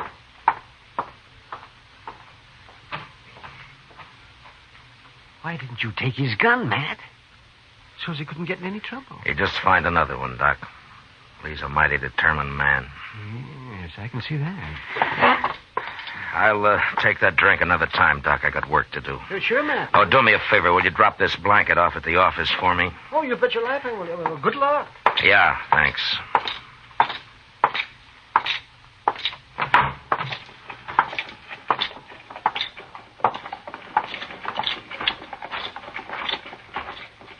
Mr. Dillon? Mr. Dillon? Yeah, what is it, Chester? There's something wrong, sir. I just saw Salter and 2 men walk up behind Lee Dorgan over there and grab his gun. What? Well, where are they? They were headed toward Kelly's stable. I thought I'd better find you first. Come on. What are they doing in Dodge, anyway? Lee's on to him, Chester. He knows the whole story now. And they know he knows it. Well, then somebody's going to get killed, sure. It looks that way. All right. Stay behind me, Chester. That's the only door to the stable. They'll have to come out there, sir. Yeah, I know. But we're going in after them. Easy now. The entrance to Kelly's stable was open, but there was no light showing. Chester and I stepped quickly around the frame of the door, and we stopped just inside, waiting for our eyes to get used to the darkness. We could hear voices in the back where the men were saddling up. And then, suddenly, we both saw it at the same time. The first stall, Mr. Dillon. Look. Yeah. It's Mr. Dorgan. They hung him. Yeah, they just did it. He can't be dead yet. Here, take my knife and cut him down. You can climb up on the feed box. I'll cover you from here. Now, hurry. Yes, sir, I'll hurry.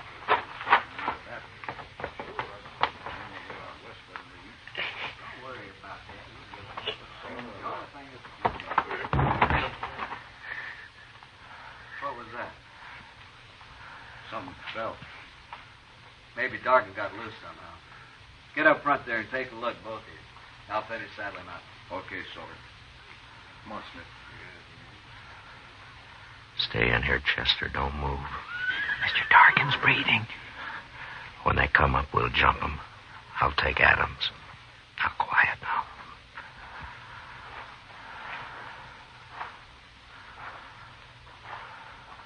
I'll see him. Rope must have broke. Yeah. Let's hit him on the head and have done with it. Yeah, might as well. You do it, Smith. I'll wait here. Yeah, okay. I'll see if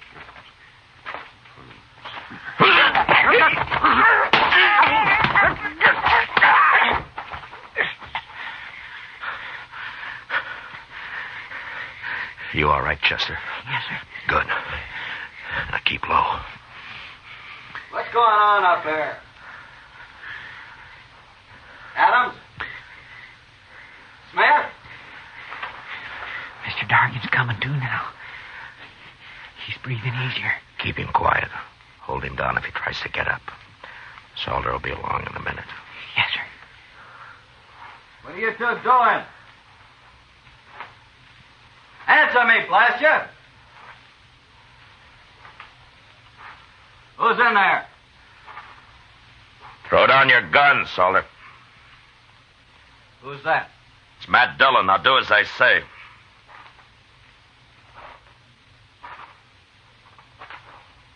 Sure, Marshal. Here it is.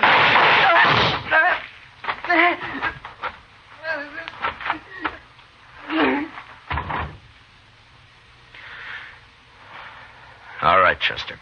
Get the guns off of Adams and Smith. We don't have to worry about Sutler. All right, sir.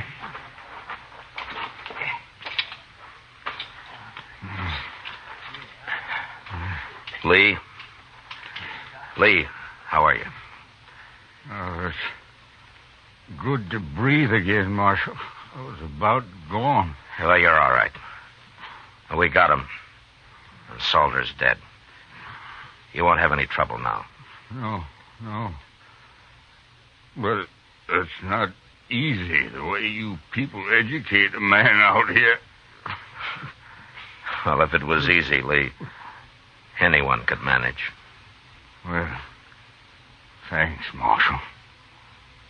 Yeah, sure.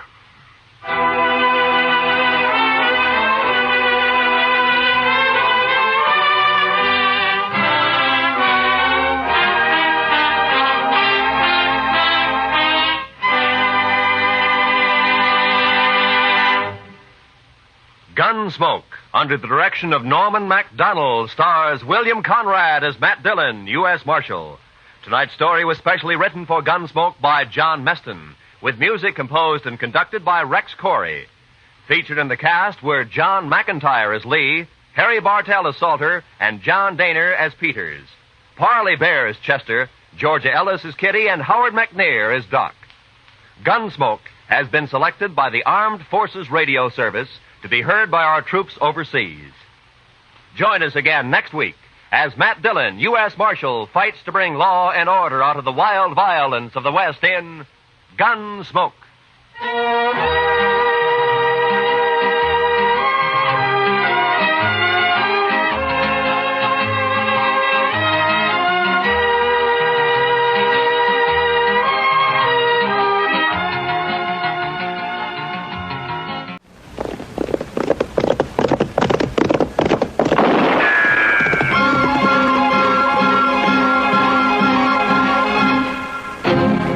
Around Dodge City and in the territory on West, there's just one way to handle the killers and the spoilers, and that's with a U.S. Marshal and the smell of Gunsmoke.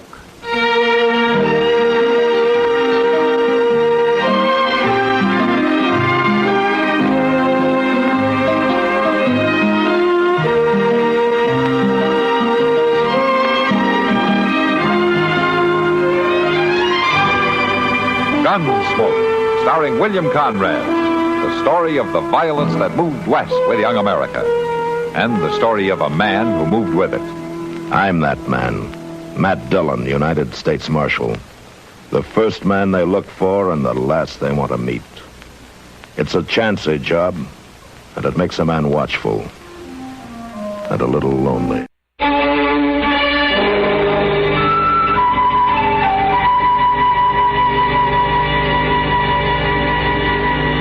It had been a long, hard ride to Fort Larned, and as it turned out, a useless one. The prisoner Colonel Matthews had been holding for me died before I could get there, so I spent the night at the fort and then started back for Dodge the next morning. The trip back was more pleasant. A breeze from the Rockies swept across the high plains, and it was cool for the first time in weeks. And now, camped for the night just a day's ride out of Dodge, I was looking forward to a bath and a shave at Mr. Teeter's. I must have been asleep for some time when a sound awakened me. Somebody was standing just outside the circle of light cast from the dying fire. All right, hold it. Now you raise your hands and you walk in here slow.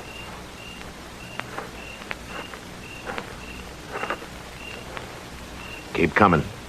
Right up to the fire.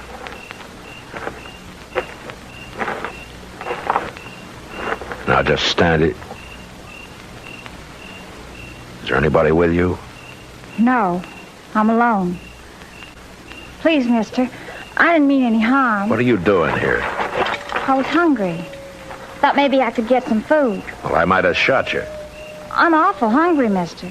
I've been sitting out there watching your fire. I thought you were asleep.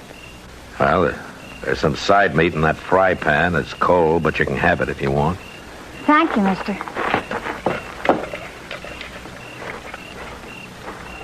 You really were hungry, weren't you? Yes, sir. What did you eat last? This morning, just before I ran away.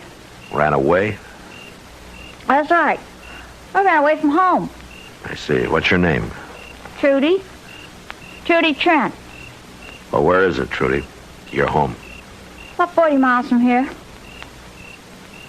What's your name? Dillon, Matt Dillon. I'm the U.S. Marshal in Dodge. Dodge. That's right where I'm headed. Now, look, Trudy, Dodge is a long way from here, a whole day's ride. Don't you think you better ride back home tomorrow and think about this a little? Your parents are going to be a little worried. That's just me and Pa, Marshal. I sure ain't going back to him. He's probably out looking for you right now. Pa? He gets drunk almost every night. Ain't likely he's out riding around on the prairie. I see. He's about the most terrible man ever lived, Marshal. I could tell you things he done to me you wouldn't believe. You want to hear? Look, Trudy, a lot of kids don't always get along with their pa. I'm not a kid, Marshal. I'm old enough. I've been old enough a long time.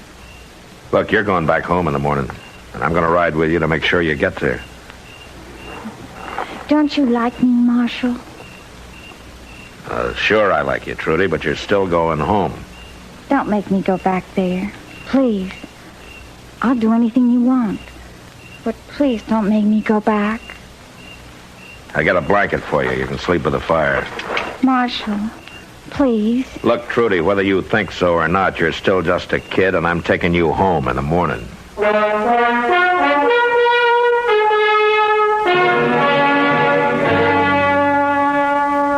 In the morning, I awakened to a clear, warm day, but the blanket I'd given to Trudy lay crumpled and empty on the ground.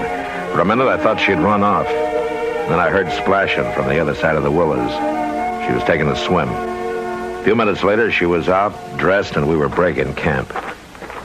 It was wonderful, Marshal. You should have tried it. You ready to ride? You're mad at me. Trudy, you had something to eat, you got some sleep, you had your swim, and now you're going home. I changed my mind. What? I changed my mind. I'm not going home. I'm going to Dodge with you. Now look, Trudy. Can you think of one good reason for not taking me to Dodge? Now, Dodge is no place for a girl like you. You still think I'm too young? Well, you just wait till you see me all dressed up. You won't think I'm too young then. You belong at home, Trudy. Now let's get mounted. Marshal. What? If you want, you can marry me. You want to marry me? It's not going to work, Trudy. I told you. You belong at home with your pa, and that's where you're going. And you keep talking about how Dodge is no place for a decent girl. We're wasting time. Let's go.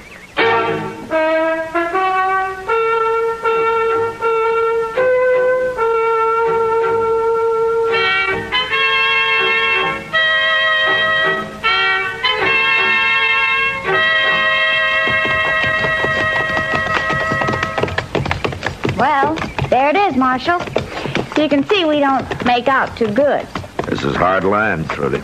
Any land's hard for Pa. He had a pretty good farm once, but he left it. Why? He had to. The neighbors run him off for stealing stock. He told me about it one night when he was drunk. He laughed fit to kill. Marshal, will you stay the night and think about taking me away with you? We'll see.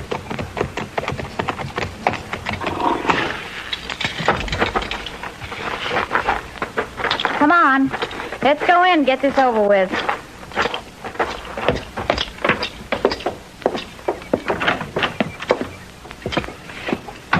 Pa? Hey, Pa. Hey, where'd you run off to, girl? I guess you was worried some, huh? You sass me and I'll fetch you a clout. This is On the Marshal head. Dillon, Pa, from Dodge. What you bringing the law out here for? He brought me home, Pa. You, I run away yesterday morning. Marshal brought me home. I ought to tell you good, girl. Running off that way. Worried about who'd do the chores, weren't you, Pa? Now, don't you talk like that, girl. 'Cause I missed you. I missed you something fierce. I'll bet you did. I worried so much that I didn't hardly eat nothing. But you sure been drinking enough, though. Hey, Marshal, don't you pay her no mind. She's my little girl, and I care a whole heap for her. Listen to him. Don't it make you sick, Marshal? I'll spend the night like you asked, Trudy. Now I better take care of the horses. What's this about spending the night? I asked him to, Pa. Well, for we don't need him around here. And I'll tell you something else. Tomorrow I'm riding to Dodge with him to stay. You're what? I'm leaving you, Pa, for good and all. No, not hardly you ain't. Don't you hit me, Pa. Now look, Mr. Trent. Marshal, I'll tell you true. You take her away, I'll come to Dodge. I'll tell people what you done. Young girl like that. Why don't we wait and talk about all this later, huh? When you're sober? Well, I don't know as I aim to get sober. But I know one thing for sure. You ain't taking Trudy away. Never mind him, Marshal. You go take care of the horses. I'll find something for supper. Drunk or sober, I'll say just one thing. Just don't mess with me and my Trudy. Just don't mess.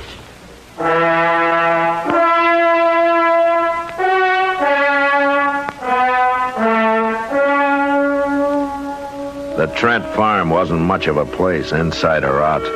The front room where we ate was just a broken stove, a couple of bunks, and burlap hung over the two unglassed windows. Supper was some boiled greens and sheep herder's bread, which Asa used to sop up his plate. You eat like a hog, Pa. She's got a real sharp tongue, ain't she, Marshal? Yeah, she can talk all right. Oh, yeah, she can do everything. Sure. Cook, clean, fetch, Yeah. carry, feed the stock. Yeah. Anything. Yeah, I taught her them things. Yeah, and a lot more. I'll bet, and it's cheaper than hiring somebody. Huh?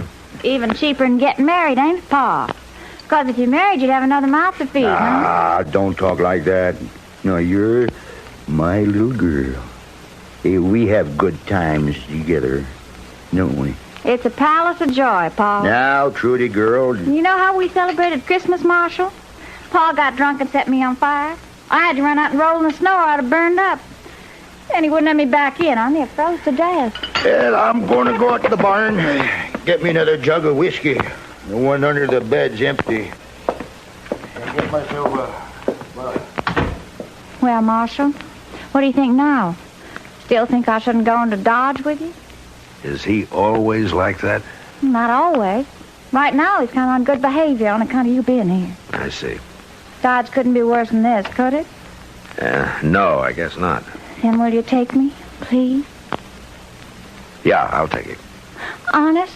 Yeah, but your pa's going to make a fuss. There's going to be trouble. You afraid of him? No, it's not that. I just don't want anybody hurt. Well, ain't I worth fighting for? Just a little? Now, Trudy, I want you to get something straight. I'd do the same for anybody. Now, look, the first thing in the morning... Pa, how long you been standing there? Marshal, you can sleep in the barn. Fine. Yeah, you'll find a good spot right at the edge of the loft. You'll like it fine there. You'll sleep good, too. The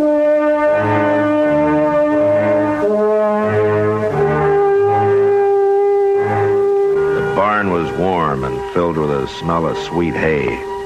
As I drifted off to sleep, the figures of Trudy and her father turned and twisted in my mind.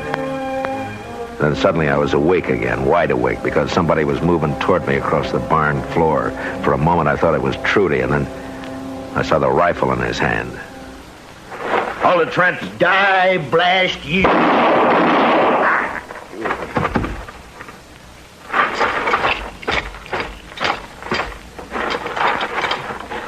Asa. Asa. Pa! Where are you, Pa? Marshal? In the barn, Trudy. What happened?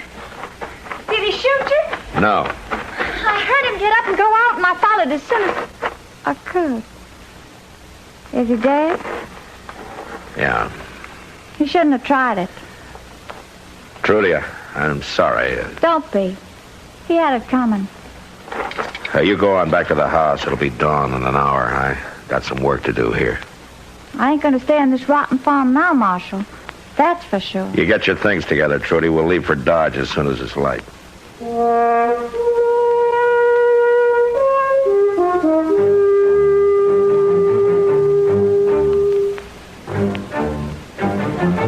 Just as the sun was breaking over the horizon, Trudy and I rode away from her father's ranch for the last time. She never once looked back, but I did. The roof sagging at one end, the boarded windows, the unwatered patch of corn, the makeshift barn. A small cross now stood over a stone-covered grave. It wasn't a hard place to leave.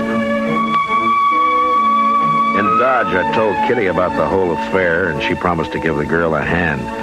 So she put Trudy to work in the Long Branch so that she could keep an eye on her that way. Hello, Matt. Hey, you're doing quite a business. Yeah. Sit down. Oh, thanks. Well, how's Trudy working out? Oh, fine, I guess. Oh, what do you mean, you guess? It's a little soon to know yet. That girl's got a mind of her own. Any trouble? With her? No trouble. She's over there at the bar now, talking with Gar Klein. Gar Klein? Yeah, that nice-looking kid there. Oh, who's he? I don't know too much about him. Never used to come in here too much. I think maybe he's in love with Trudy. In love? What's the matter? You jealous? I don't start that, Kitty. Well, I know one thing. The girl's got quite a case on you. She's just a kid. It won't last. I don't know about that. A U.S. Marshal's a good catch for a girl. She meets a lot of men here. Maybe she'll forget about it. From what I can see, Gar doesn't let her meet many men. He's so jealous he won't let her out of his sight. Yeah, I guess they're both pretty young. Don't underestimate young love, Matt. Besides, this has been going on for 3 days now. I saw you come in, Marshal. How are you, Trudy? Gar says he never met you. Hello. Marshal? You new in town, Gar? Gar hasn't been here much longer than I have, Marshal. But he's staying on. Ain't you, Gar? Yes, I am. Well, that's good. I've been promised a job of work out at Emmett Bower's place. Then when I'm able, I'm getting Trudy out of here. Well, the Long Branch isn't that bad. I keep an eye on her when you're not around, Gar. I thank you for that, Miss Kitty. But just the same, a girl like Trudy, she shouldn't have come here in the first place. She's not used to being around a saloon. I guess you're right. Like I say, it wasn't fitting to bring her here at all. Now, don't talk like that. Marshal knew what he was doing. He wanted to bring me here. Didn't you, Marshal? Well, I don't know as I had much choice. But you did bring me. And now you're responsible for me. No, he ain't. There's not any such thing. I'm the one who's responsible for you and me only. Now, you keep away from her, Marshal. You keep away from now on. Come on, Trudy.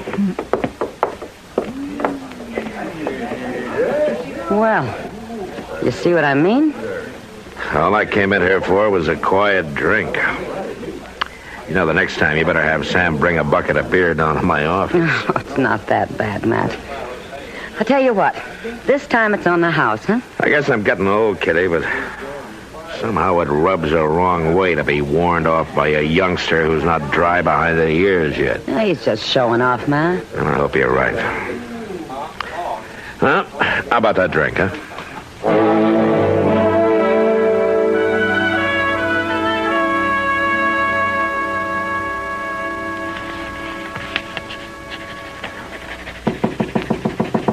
Yeah, come in. Evening, Marshal. Trudy, what are you doing here this time of night? I came to see you. Well, aren't you supposed to be working? I asked Kitty for a few hours off. Said I was sick. I see. You haven't been to the Long Branch all night. Well, I've been busy. You don't seem very glad to see me. Now, look, Trudy. Let's get this straight. Marshal, I came here to tell you something. What? I just thought you ought to know now. I'm going to get married. Well, that's fine. To you. Now, wait a minute. I thought you were talking about Gar Klein. Gar? Why him? Because he's in love with you. He got himself a job at Emmett Bowers so he could save enough money to marry you, get you a place. Gar's just a fence-riding cowboy, and that's all he's ever going to be. I'm not going to marry a man like that. Like I said, I'm going to marry you. Trudy, you're a foolish, romantic little girl, and I'm sure not about to get married to you or anybody else, not now or any time. Now, have you got that straight? Little girl, am I? You asked for I'll it. teach you how to talk to a woman. Stop it. Stop that. Take it. I said stop it. Now, you just calm down. You feeling better now? I'll tell you how I feel. I'm going to tell everybody in Dodge you killed my pa and then you ran off with me. How my pa tried to stop you and you shot him dead and forced me to come with you. Trudy, you listen to me. You don't really care about me at all. Now, you be honest with yourself. You just want to be a U.S. Marshal's wife. Isn't that right? Trudy, wait a minute. You try and do good for somebody, and this is what happens.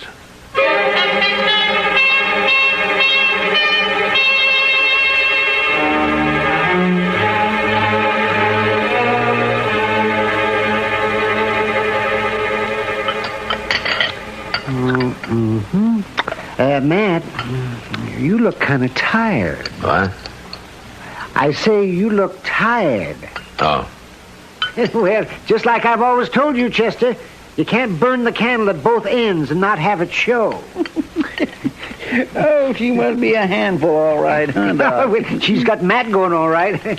It's a sure sign something's in the wind when they won't even talk about it. Yeah, well, it even happened to me one time, Doc. Yeah? Back in Texas it was. Oh. And this little old gal, bless her heart, just wouldn't give me a minute's peace. She must have been a ridge-running beauty. Well, now, she wasn't too bad, Mr. Dillon.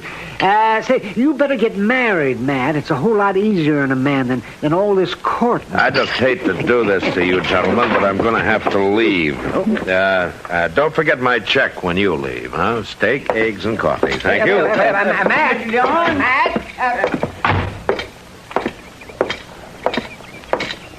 Marshal. Huh? Oh, Gar. I've been looking for you. Oh, what's the trouble? I heard all about it. All about what? Trudy told me last night. She told me everything. You been drinking? Last night I was, but not now. I see. Last night, Trudy told me how you shot her paw so she could run off with her. Now, wait a minute, Gar. Now you got her here in Dodge, and you don't want her no more. Gar, will you listen to me? Trudy's lying to you. You're a fool to believe all that talk. I love her, Marshal, and she loves me. And I ain't gonna have you make sport of her. I'm not trying to hurt her. I haven't said anything against her. Can't you see this is what she wants? She's trying to make you jealous, trying to get back at me for turning her down. I'm gonna kill you, You Marshal. better just go along, son. We can talk about this later. Not hardly, You do that? Marshal. Gar, don't be a fool. This is for Trudy and what you done to her.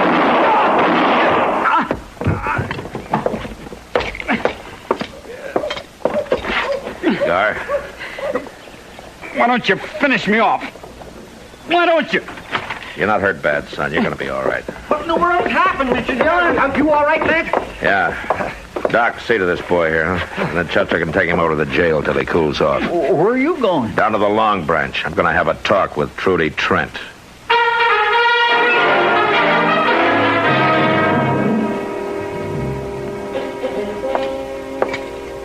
I heard the shooting, Matt. What was it? Gar Klein, but I'll tell you later. Right now, where can I find Trudy?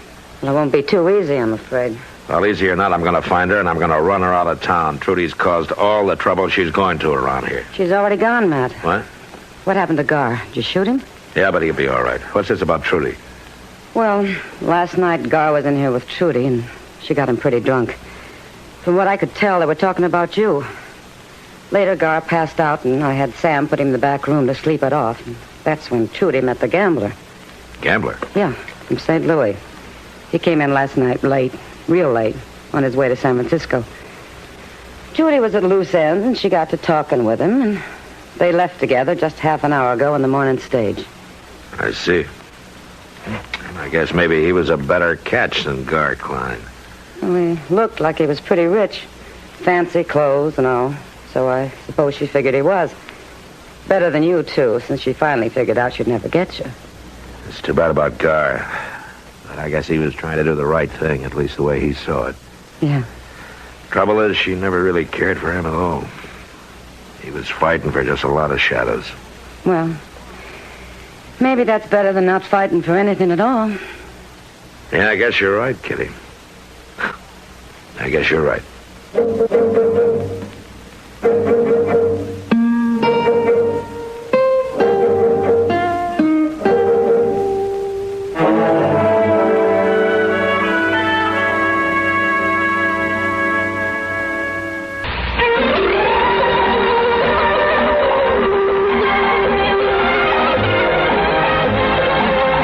Gunsmoke. Produced and directed in Hollywood by Norman Macdonald, stars William Conrad as Matt Dillon, U.S. Marshal. The story was specially written for Gunsmoke by Norman Macdonald with editorial supervision by John Meston. Featured in the cast were Eve McVeigh and Sam Edwards. Harley Bear is Chester, Howard McNear is Doc, and Georgia Ellis.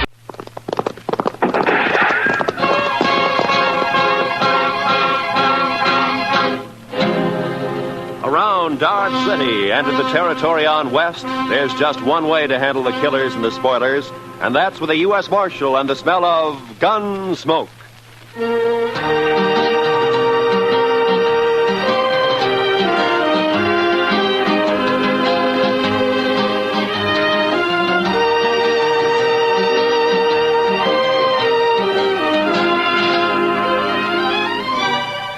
Gunsmoke, starring William Conrad. The story of the violence that moved west with young America. The story of a man who moved with it. Matt Dillon, United States Marshal.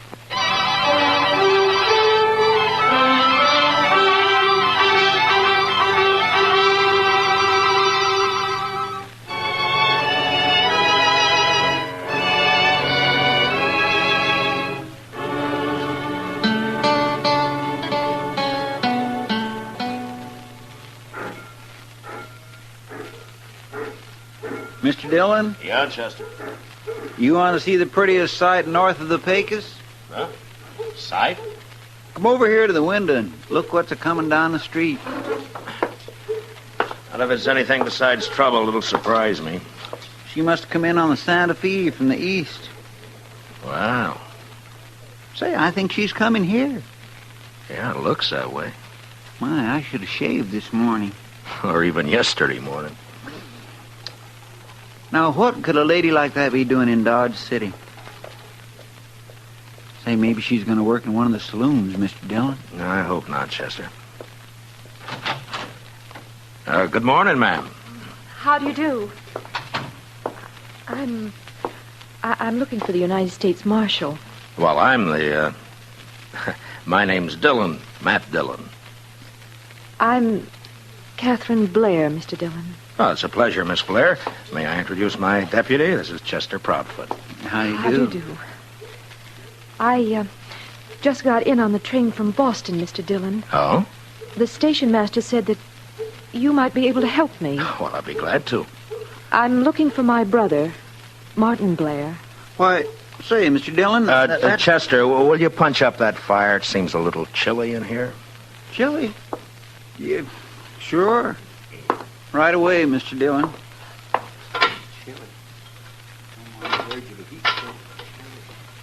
Do you happen to know my brother, Mr. Dillon? Yes. Yes, I know him. Oh, good. Then you can tell me where to find him. Well, I'm not too sure that I can. You see, he moves around a lot. Yes, I know. He left home and came out west 2 years ago, and every time he's written us, it's been from a different address. He's always been that way. Restless, I guess you might call it. Yes, I guess you might. Mother's always thinking he might get into trouble out here by himself, but I tell her not to worry. He's young yet. He'll grow out of it. I see. Meanwhile, though, you'll need someplace to stay, I imagine. Well, yes, I suppose there's a hotel. I think the Widow Markham may have an extra room. You'd be better off there than at the hotel. Your baggage at the station? Yes. Chester, will you go to the station with Miss Blair and then take her over to Widow Markham's and get her settled in a room? Sure thing, Mr. Dillon. This is awfully nice of you. Not at all. And, Chester, will you explain the situation to Miss Markham? I mean that we don't know where Miss Blair's brother is at the moment, Chester? Yes, sir. I'll explain it to her, Mr. Dillon. After you, ma'am. Oh, thank you. You're very kind, Mr. Dillon. Goodbye. Goodbye.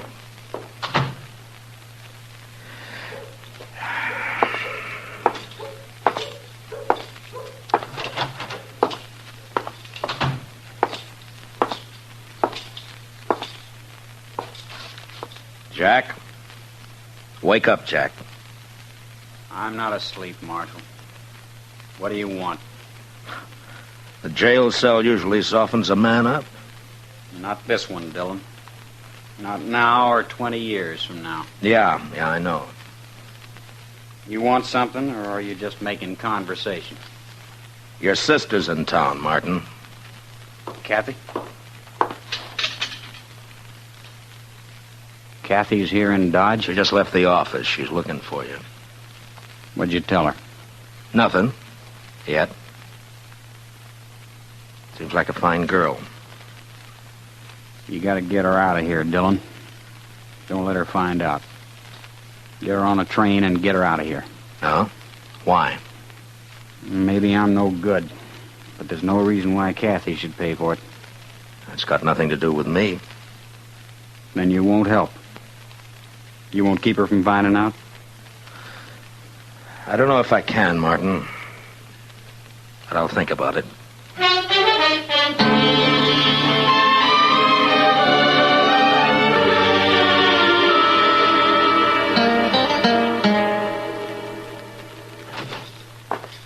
Oh. Evening, Mr. Dillon. Hello, Chester. Anything come up? No, sir. It's been the quietest night in weeks. Yeah, no trail herds in town. I guess that's the reason. Miss Blair's all right, I suppose? Yeah, she's all right, Chester. Have you told her about her brother, Mr. Dillon? Well, I told her that he's out of town. We're trying to get word to him. The truth's bound to get to her somehow, sooner or later. Yeah, I know. Only reason it hasn't already is because everybody in town knows him as Boston Jack. Yes, but his real name will come out at the trial next week, though. Well, I've been trying to get her to leave before then, go back home, but she won't leave until she sees him. He's sure going to go hard with her when she finds out her brother's guilty of cattle rustling. And murder, and horse stealing. And this time we got a witness. Yes, sir. I don't rightly see how you can keep her from finding out, Mr. Dillon. Well, come on, Chester, let's have a talk with Martin.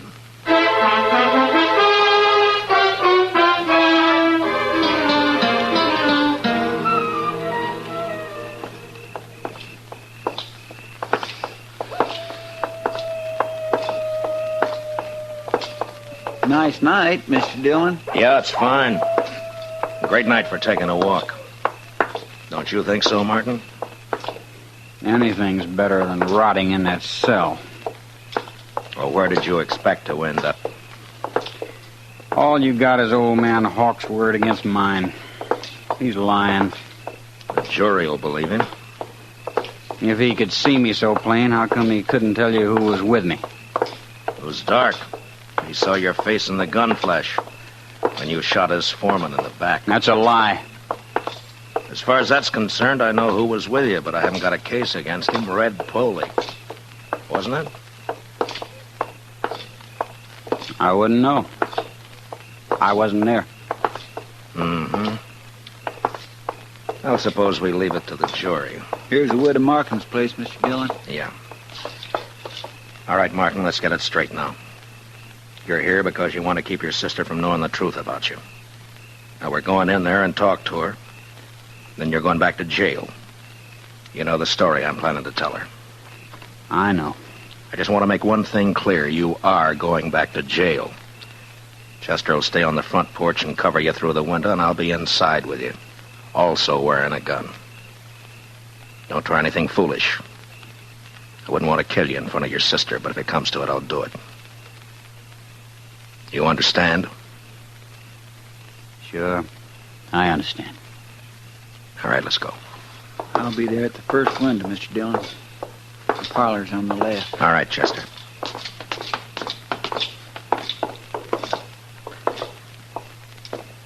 Heads up, Chester. Yes, sir.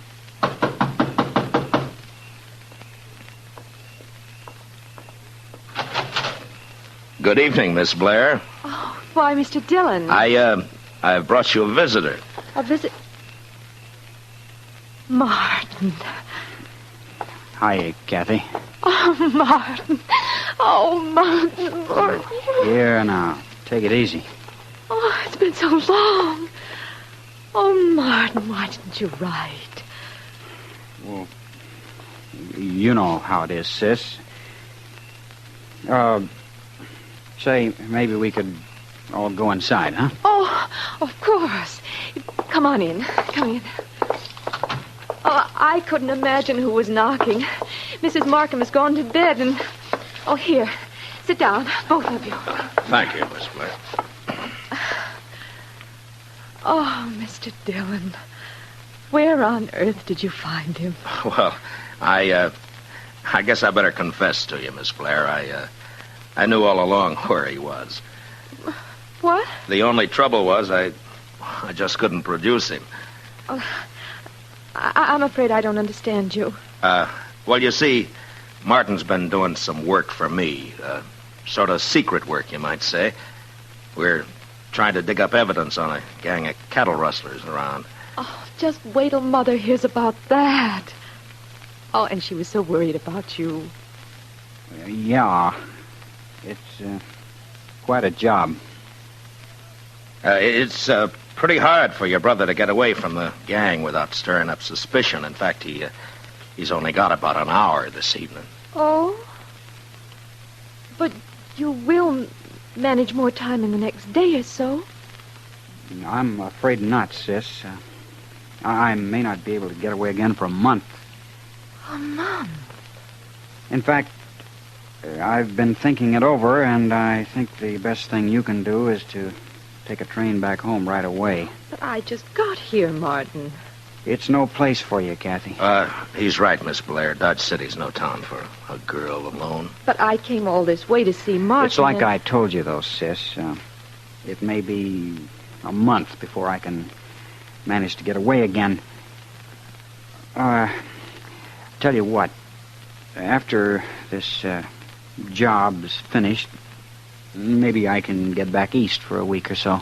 Oh, Martin, if you only could. We'd all be so happy. Well, I can't guarantee it, but I'll sure try.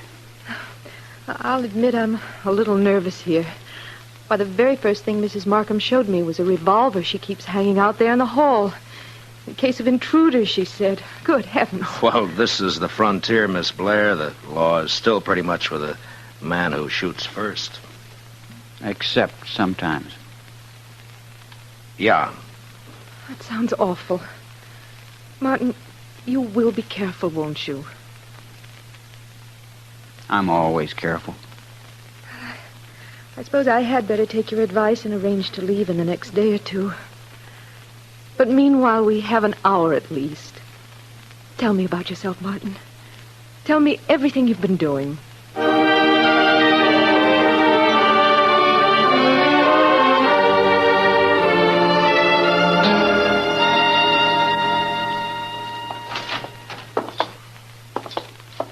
Say, it's cold in here, Mr. Dillon. Yeah, you better get a fire started, Chester. I'll take Martin back and lock him up. I could use a little heat back in that cell.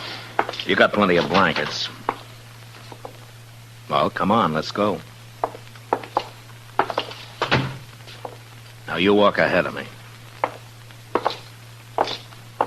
Dillon, suppose the jury brings in a conviction.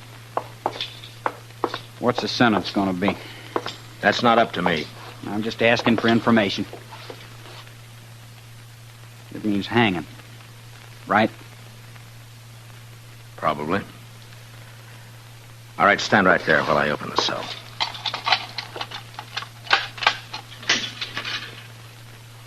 I don't want much to hang, Marshal. Nobody does. All right, Martin, get in.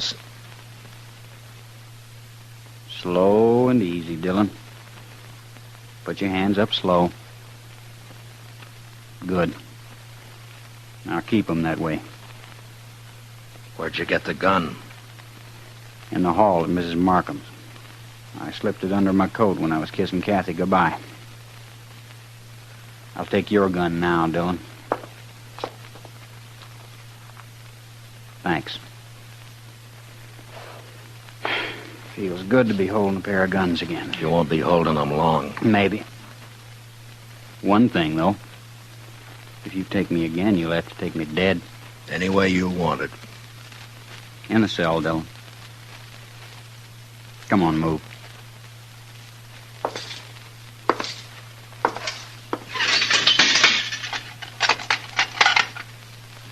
Tell Chester goodbye for me, will you? I think I'll just go on out the back way. What about your sister? I guess she wouldn't want to see me hang either, when you come right down to it. So long, Dillon.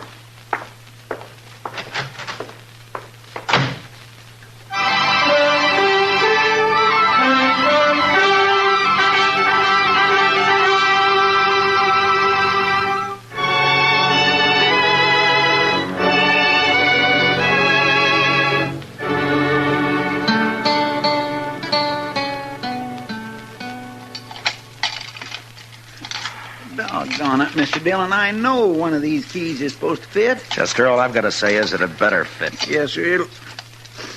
Well, that's not it. It would be a fine how-to-do if we had to call in a blacksmith to get you out of your own jail. Chester. It'd be sort of like the time... Never mind, Chester. Just get the door open. Yes, sir. Oh, I know how you feel, all right, Mr.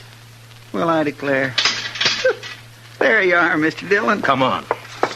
I'll get the other gun out of the office safe. Fine thanks you get for trying to help people. A man gets careless and then he winds up in a jam like this. Hey, let's see now. Right, 27. Left, 69. Right. It's sure going to be hard to explain why you took Martin out of jail, Mr. Dillon. Yeah, I know. If he gets clean away, we're going to look pretty foolish. He's not going to get away, Chester. Yes, sir. 10-1, Martin will try to team up with his sidekick Polly before he heads out of town. Let's try the saloons first and see if we can pick up his trail. Yes, Mr. Dillon. Martin said we'd never bring him in alive, so don't take any chances.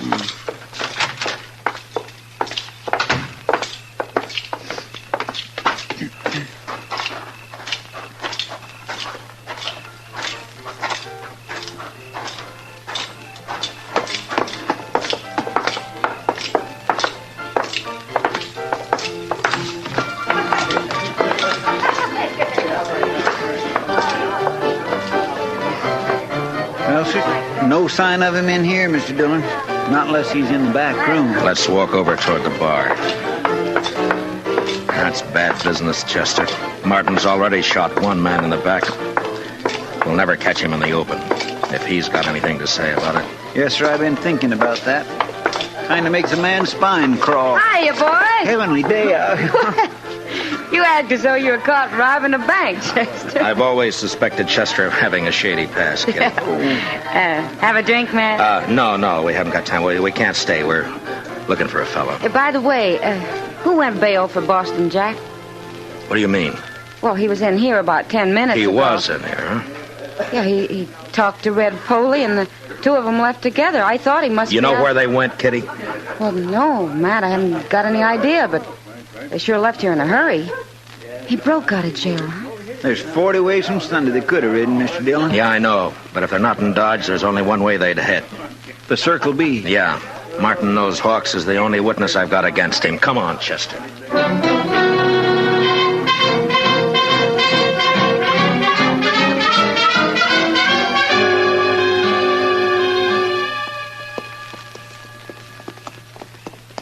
Ranch looks quiet. Yeah. Well, we've been making time. Maybe we outrode them. If they're even headed this way. Now, they better be. Hold it. Who's there? Somebody standing there at the side of the house. Yeah, I see. It's the Marshal, Matt Dillon. Is that you, Ezra? That's right. Come on up, Matt.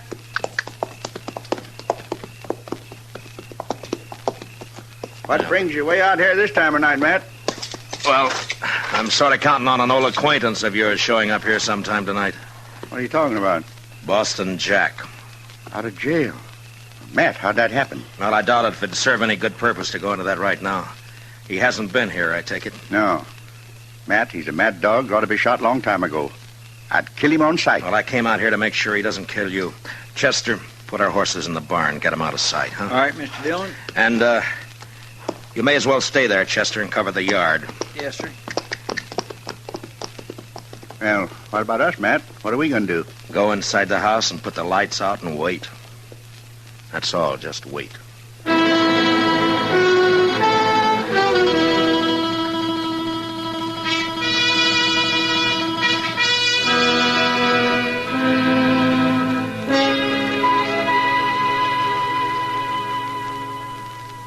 It's been 30 minutes, Matt. I think you're on a cold trail. I hope not.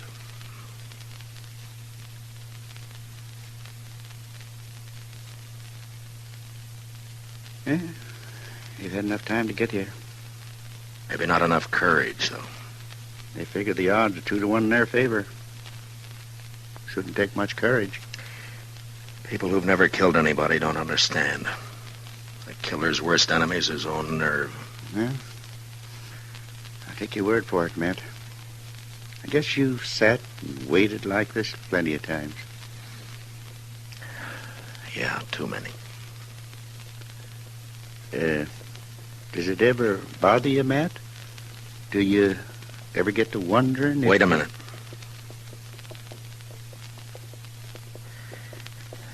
Well, there they are, Ezra. Where, Matt? It's over there by the corral. You see?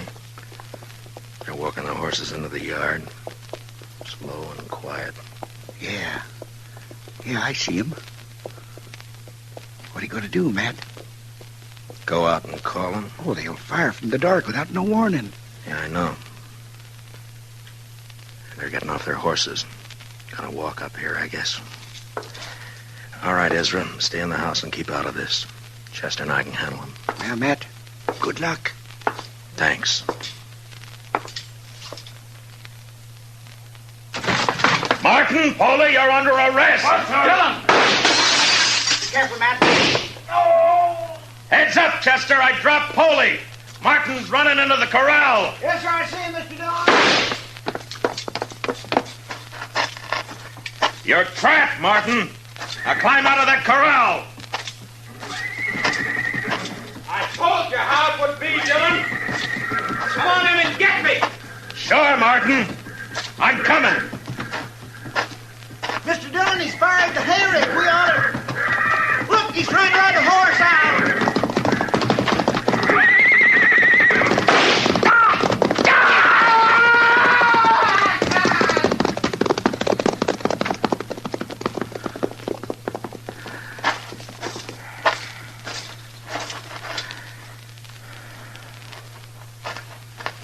Matt, are you all right? Yeah. Yeah, I'm all right. Is he... You didn't shoot him, eh? No. He fell off right in front of the stampede. They went right over him.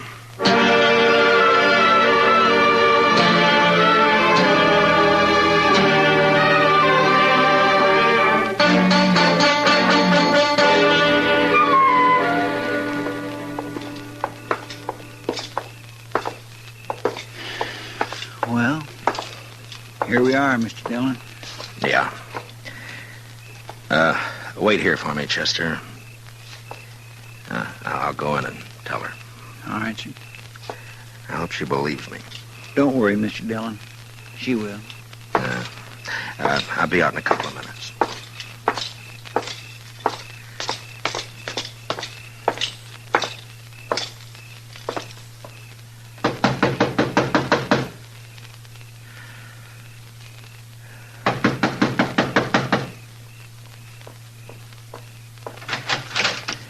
Evening, Miss Blair.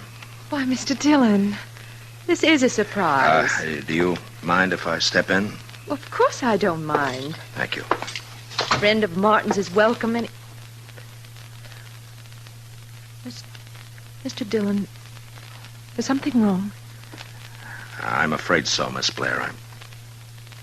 I've got bad news for you. It's Martin. Something's happened to Martin. Yes, ma'am. He's hurt. It's worse than hurt, ma'am. No. Oh, no. Martin was killed in a fight. Martin dead. If it's any consolation, Miss Blair, he died hard with all the odds against him. Martin never asked for favor. He fought a good fight. That's something to remember. Martin has always been fine and clean. He was just restless. People didn't understand. No, I suppose they didn't, Miss Blair. But he died on his feet, fighting.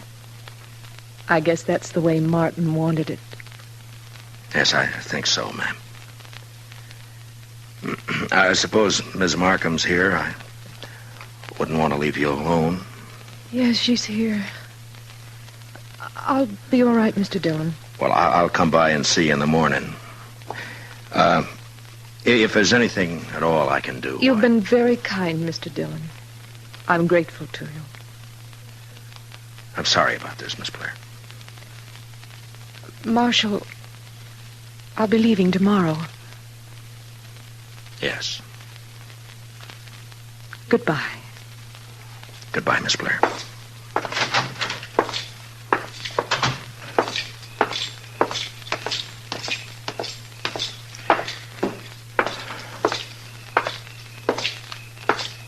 You all right, Mr. Dillon?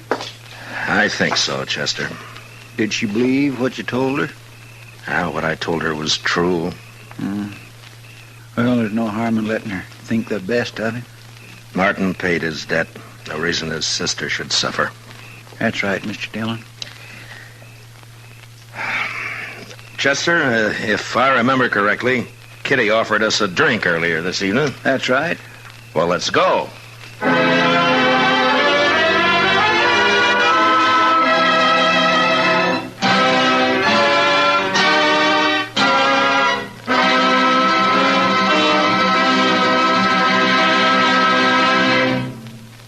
Gunsmoke, under the direction of Norman Macdonald, stars William Conrad as Matt Dillon, U.S. Marshal. Tonight's story was specially written for Gunsmoke by Les Crutchfield, with music composed and conducted by Rex Corey. Featured in the cast were Gene Bates, Sam Edwards, and Ralph Moody. Parley Bear is Chester, and Georgia Ellis is Kitty. Gunsmoke is heard by our troops overseas through the worldwide facilities of the Armed Forces Radio Service. Join us again next week as Matt Dillon, U.S. Marshal, fights to bring law and order out of the wild violence of the West in Gunsmoke.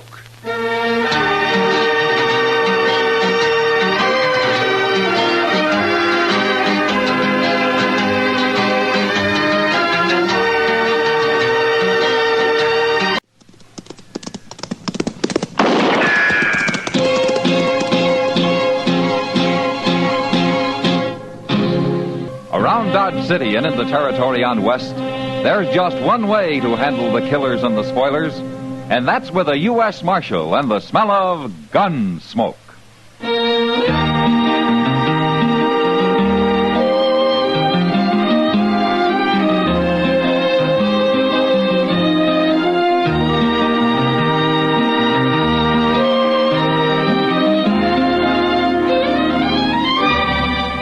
Gunsmoke, starring William Conrad. The transcribed story of the violence that moved west with young America. And the story of a man who moved with it. I'm that man, Matt Dillon, United States Marshal.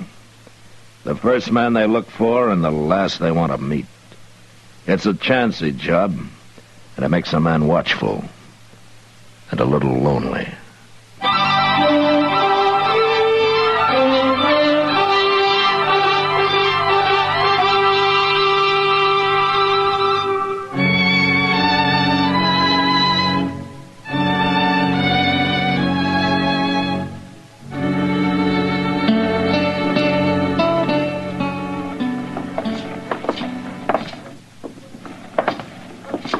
Matt, got time for a drink? Well, I'll go with you, Doc. Good. And the Long Branch is closest. Let's go in there. Okay. Some people say it doesn't look good for a doctor to be seen in a saloon. Especially in the daytime. Oh, then you believe it too? Oh, no, not me. I look on doctors as almost human. Almost human. Well, that's mighty charitable of you. I'll think of that the next time you come crawling around with your throat cut or with a bullet in you. You'll feel better when you get your drink, Doc. Yeah, I'll feel better when I talk to Kitty there. Hello, Doc. Matt. Hello, Kitty. It's a pleasure to see you, Kitty. It's a real pleasure. Well, thanks, Doc. Sam, a bottle and 2 glasses. Okay, Doc. I'm buying the lady a drink. You sure you haven't had enough already, Doc? Oh, now, just because you're not used to men who act like gentlemen. I think he's talking about me, Kitty. Yeah, I figured that. What have you two been arguing about this time? Oh, well, I've been working up to an argument, Kitty. Well, there's somebody else here who seems to be doing that. Oh? That cowboy at the end of the bar. Oh, what about it? I heard him telling Sam he's got a pack horse outside, loaded with ammunition. Well, there's no harm in that, is there? He said it's to kill Kansans with, Doc. Oh, what did he mean, Kitty? I don't know, Matt. But he's awful mad about something. I'll be back in a minute. Oh, no. Be careful.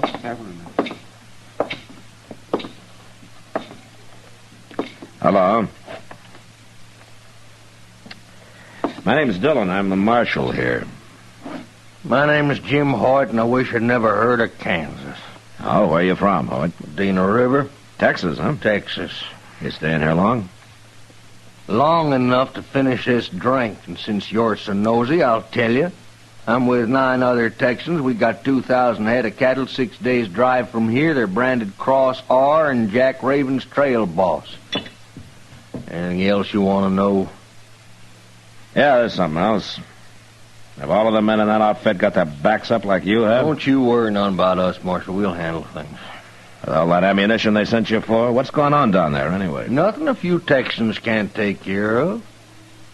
Why don't you want to tell me about it, Hoyt? Because I don't trust you no more than I trust any Kansan. Then why don't you finish your drink? Because I'm going to ride back with you.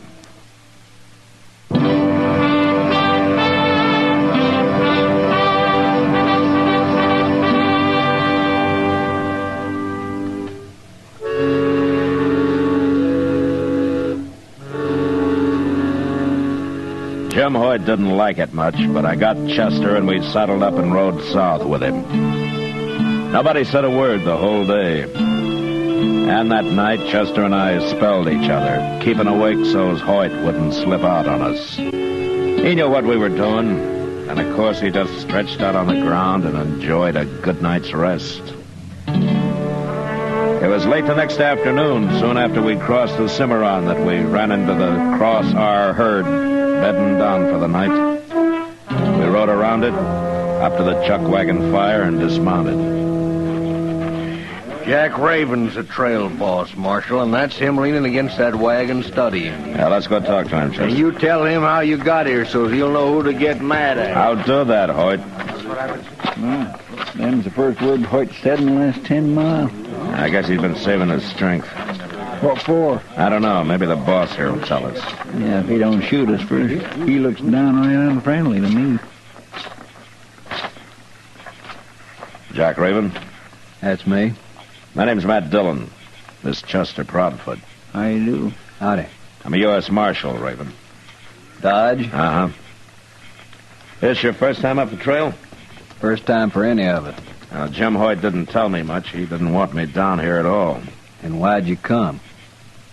I got curious about that ammunition you sent him to Dodge for. Some law against it? Yeah, that depends on what you aim to use it for. We aim to kill Kansans with it, Marshal. Uh-huh. You got any particular Kansans in mind? I ain't particular. You told me that's your first trip up here, the first trip for any of you, huh? What's that got to do with it? You lost many cattle? I've lost all I'm going to. How many? Some 20, 30 head. Stampede? 2 of them. How'd they get started? Men out there waving blankets they set fire to in the night. And they wasn't Injuns, neither. We seen them, but we couldn't chase them or go shooting at them, or we'd have lost the whole herd. Now, why did you send Hoyt for ammunition? You gonna start shooting next time? We're short of ammunition, Marshal. Next time it happens, we thought maybe we'd some of us take off a few days to do a little hunting. I see. I want to get this herd to Dodge. I want to get it sold. Then we're riding back this way. And shoot anybody you come across, is that it? Well, like I said, I ain't particular, Marshal. Not about Kansans, I ain't. Tell me something, Raven. You ever hear of Jayhawkers? No. They're outlaws, Raven. They're murderers, criminals. They're men who started riding on the Missouri border during the war, and they got the taste of blood in their mouths. Now it's like they got no place to go. So they're out after anything in sight. They cause a lot of trouble. And why don't you stop them? We try. Don't forget, the ordinary Kansan hates Jayhawkers as much as you do. But what do they want? What good's it do them to stampede my herd? You'll find out what they want. They'll let you know. I want to stay here to help you when they do. I don't know whether I trust you or not. Well, I guess you'll have to find that one out, too, Raven. Yeah, I'll find it out. I got work to do now. I don't know if the cook will feed the Kansas men, but you can go ask him.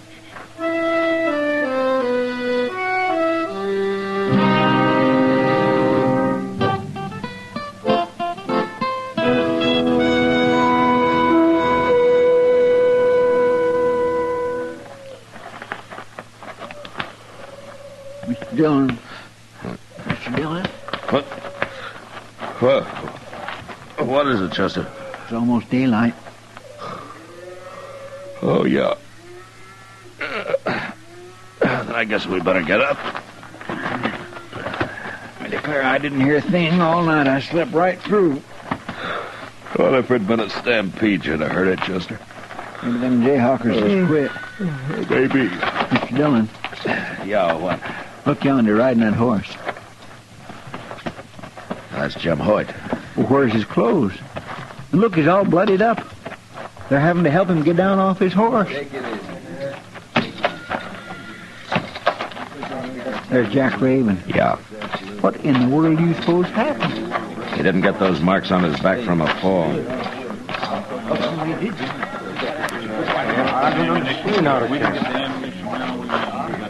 Take a look at Jim Hoyt, Marshal. Take a good look. Where'd they catch you, Hoyt? How come you know anybody caught me, Marshal? That's a good question. How do you know? This has happened before. It's one of their methods. Filthy Kansas. Jayhawkers. Mighty Raven. fancy name for a bunch of murdering devils. You were on guard and they sneaked up on you. Is that the way it happened? They stripped me and flogged me. Didn't they give him a message? For me. They want money, huh? I got 2,000 head of cattle, Marshal. If I pay them Jayhawkers $2 a head, they say there won't be no more trouble. By sundown. They want that money by sundown. You gonna pay it, Raven? I'd rather lose a whole herd. We'll ride guard in pairs tonight. There won't be any more beatings. And I hope there's no shooting. Them cattle are ready to run most anything by now. We'd like to ride with you, Raven. I might trust you, Marshal, I don't know. But the men wouldn't. They'd never stand for it. All right. Well, we're going to be around. We're not leaving here. And you better keep pretty close to camp. You might get yourself killed if you stray very far.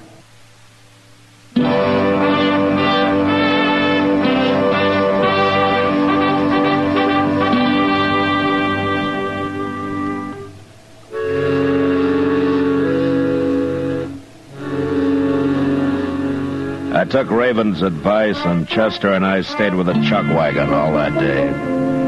But when the herd was bedded down about dusk, we saddled up and rode out of camp. Raven had his men standing guard by twos, all right, and he had the herd lying in a plain that apparently nobody could approach without being seen a mile or so off. We scouted the land till dark, and just as the moon was coming up, we found what I'd been hoping for. A deep gully about a half a mile from the herd. The contour of the land made it difficult to see unless you were almost on top of it. And I picked it as the most likely approach the jayhawkers would use. We hid our horses at the bottom and then climbed back out.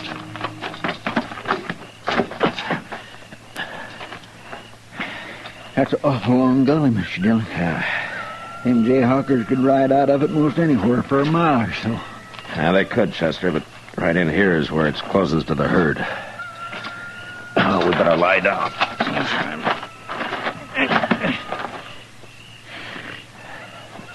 You know, I've been thinking, Mr. Dillon, there's only two of us. Might go hard if we have to shoot it out with maybe a dozen men. And I'm hoping there won't be any shooting at all. You know, almost half a mile from that herd. It hadn't ought to bother him very much. It'd bother him. Like Raven said, those cattle are ready to run at anything. Well, if we can't shoot, how are we going to stop them jayhawkers? Well, most of their kind are cowards, Chester. If we surprise them, maybe we can scare them into dropping their guns. You believe that? Well, I'm gambling on it anyway. If we start a stampede by getting into a gun battle over here, those Texans aren't going to treat us any better than they would the jayhawkers. They sure are a hard-headed lot, ain't they? Yeah, they got some cause to be, Chester. Well, they got no cause to. Shh. Listen. Somebody in the gulch. They're right down there, Mr. Dillon. They'll come climbing out in a minute. Not if we're on top of them. Come on.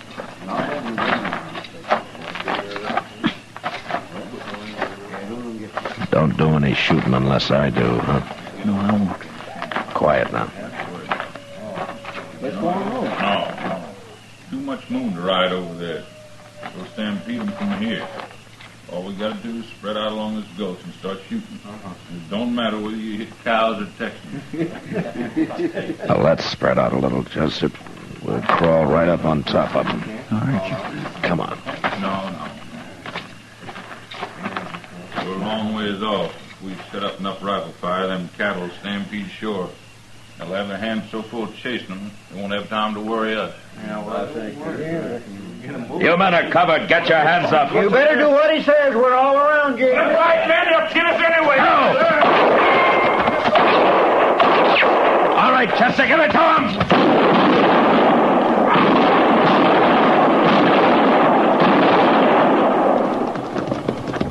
One of them's getting away, Mr. Dillon. Will we chase him? No, let him go, Chester. We got the other three. They sure did put up a fight, didn't they? Yeah, I kind of misjudged their being cowards and quitting. Listen. Yeah, it's the cattle. We started another stampede after all. Come on, we better go help them. No, they're running the other way. We never get anywhere near them. I bet them Texans is going to be mighty mad. Yeah, and mostly at us.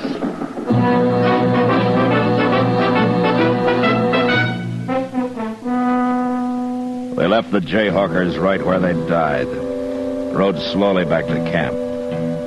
Nobody was there but the cook, so we sat down and waited. We waited 3 or 4 hours before any riders showed up. And when they did, they weren't exactly friendly. They stood around at a distance and watched us as though they were guarding a couple of prisoners. Finally, Jim Hoyt walked over to us. It was you done all that shooting, Marshal. Some of it, yeah. I was shooting, too. Well, the men wants to hang you. Oh, is that so? We seen you riding around, didn't know what you was up to, but we sure found out, didn't we, man?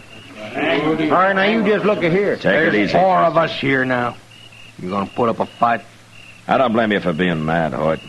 Now the rest of you. But that's no excuse to be talking about lynching anybody. We ain't talking, Marshal. We're gonna do it. Wouldn't you like to know why we were doing the shooting? We know all we need to know. Now unbuckle them guns, both. Use your head, Hoyt. It's Jack Raven. Raven ain't gonna stop us. What's going on here? We're about to hang us a couple of Kansans, Raven. Yeah, that's what I figured. Don't aim to have no interference. All right. I won't give you any. Good. I want to tell you something first, though. Say it out. I was kind of curious about it, so I rode over to where those two did all that shooting. You know what I found? Bunch of empty cartridges. I found 3 dead men, Hoyt, laying in a gully. What? Now, I don't know what these here jayhawkers is supposed to look like, but them 3 men I found, that's how they ought to look. This for true, Reeve? It's true. Well, I guess I've been a little hot-headed. I didn't trust the Marshal either. Not at first.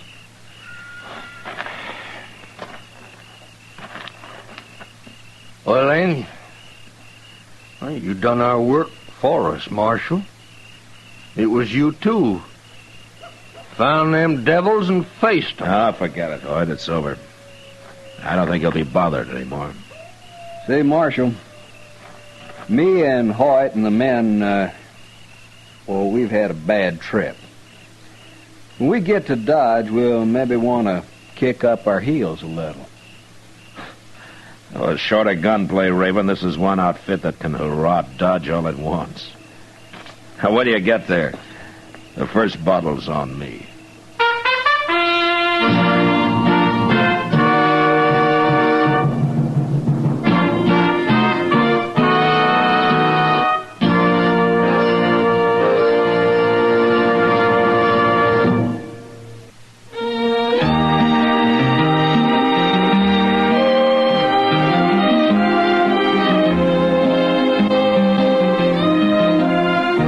Gunsmoke, produced and directed by Norman Macdonald, stars William Conrad as Matt Dillon, U.S. Marshal.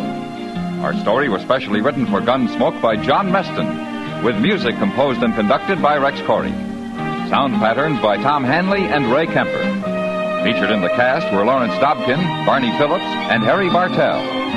Harley Bear as Chester, Howard McNear as Doc, and Georgia Ellis as Kitty.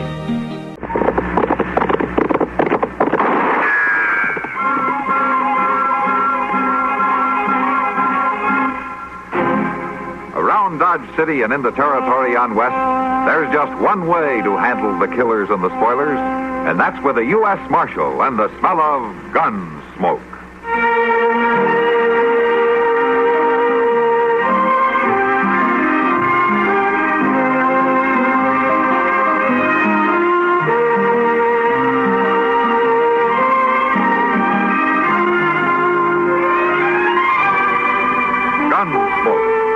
William Conrad, the story of the violence that moved west with young America, and the story of a man who moved with it. I'm that man, Matt Dillon, United States Marshal. The first man they look for and the last they want to meet. It's a chancy job, and it makes a man watchful and a little lonely.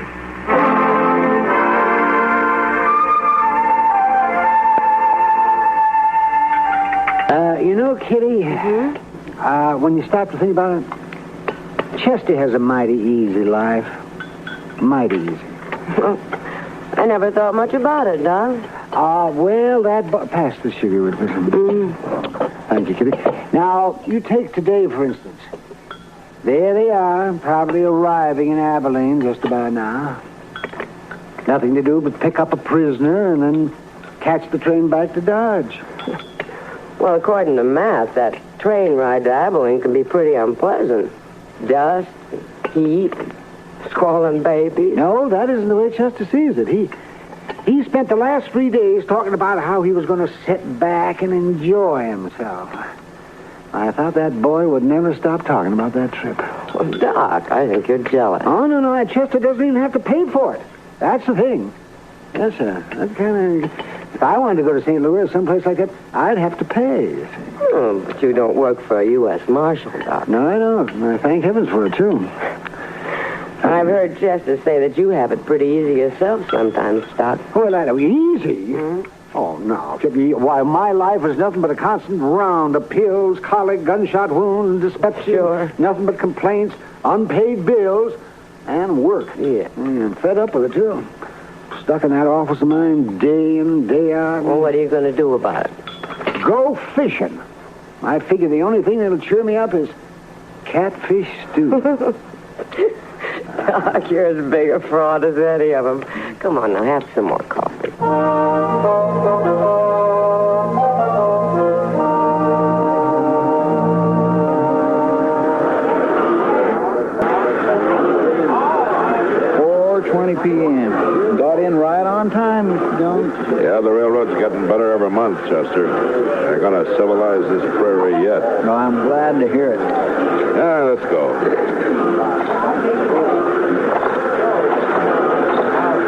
Sure don't change much, does it? Looks about like it did the last time I was here. We're getting most of the cattle at Dodge now. The boom's leveled off here. Still a pretty rough town, though. Mr. Dillon, you think he'll put up a fight? I don't know, Chester. He's pretty mean from all reports. He may. We'll try to avoid it, though. Of course, we're only guessing anyway. He might not even be here. And he always heads for Abilene when he gets in trouble. It's his hometown. He'll be here. Yeah. One good thing, it's Bill Hickok's town, too. At least we'll have the local sheriff on our side for once. Well, I suppose that's some help. Some help? I'd rather have Wild Bill along than anybody I know. I suppose. What's the matter with you, Chester? You're acting like a man at his own funeral. Mr. Dillon, I've had an uneasy feeling ever since we left Dodge. Huh? A hunch, you might say. That's nonsense. We're going to pick up a killer and take him back for trial. And that's all. Maybe. And maybe not. You know, Chester, any man who lives by a gun knows down inside that he's going to die by one someday. But if he's got any sense, he keeps from thinking about it. Of course, he can't help getting a hunch now and then. I've had plenty of them myself. Well, mostly wrong. Come on, Chester. Let's walk down to the last chance, and I'll buy you a drink. As a matter of fact, I'll buy both of us a drink.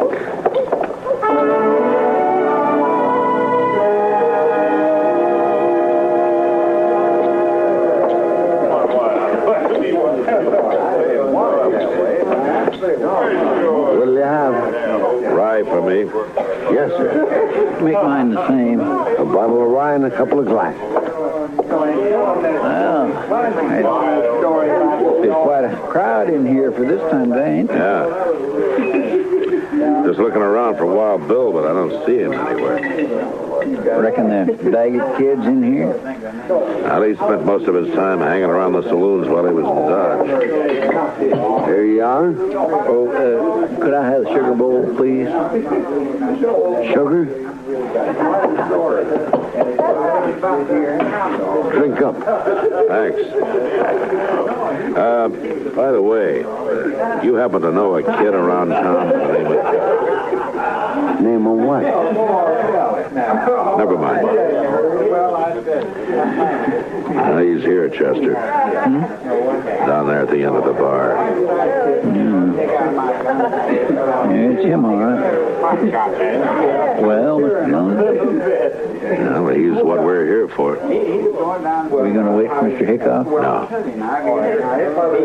You come up on his left side, Chester, and watch his gun hand. Yes, sir.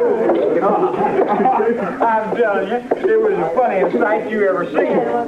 The bullet knocked that scrawny hound dog end over end. The first shot I fired, caught him right in the back of the... You're Jack Daggett, aren't you? That's right, mister. What about it? My name's Dillon. I'm a U.S. Marshal from Dodge. You're under arrest, Daggett. Well, you're kind of out of your territory, ain't you? A marshal's territory is anywhere. I'll take that gun of yours. You will, huh? All right. Drop it. Drop the gun. Let go of my wrist. Drop the gun, I said. I'll drop nothing. You heard the marshal. No. Yeah.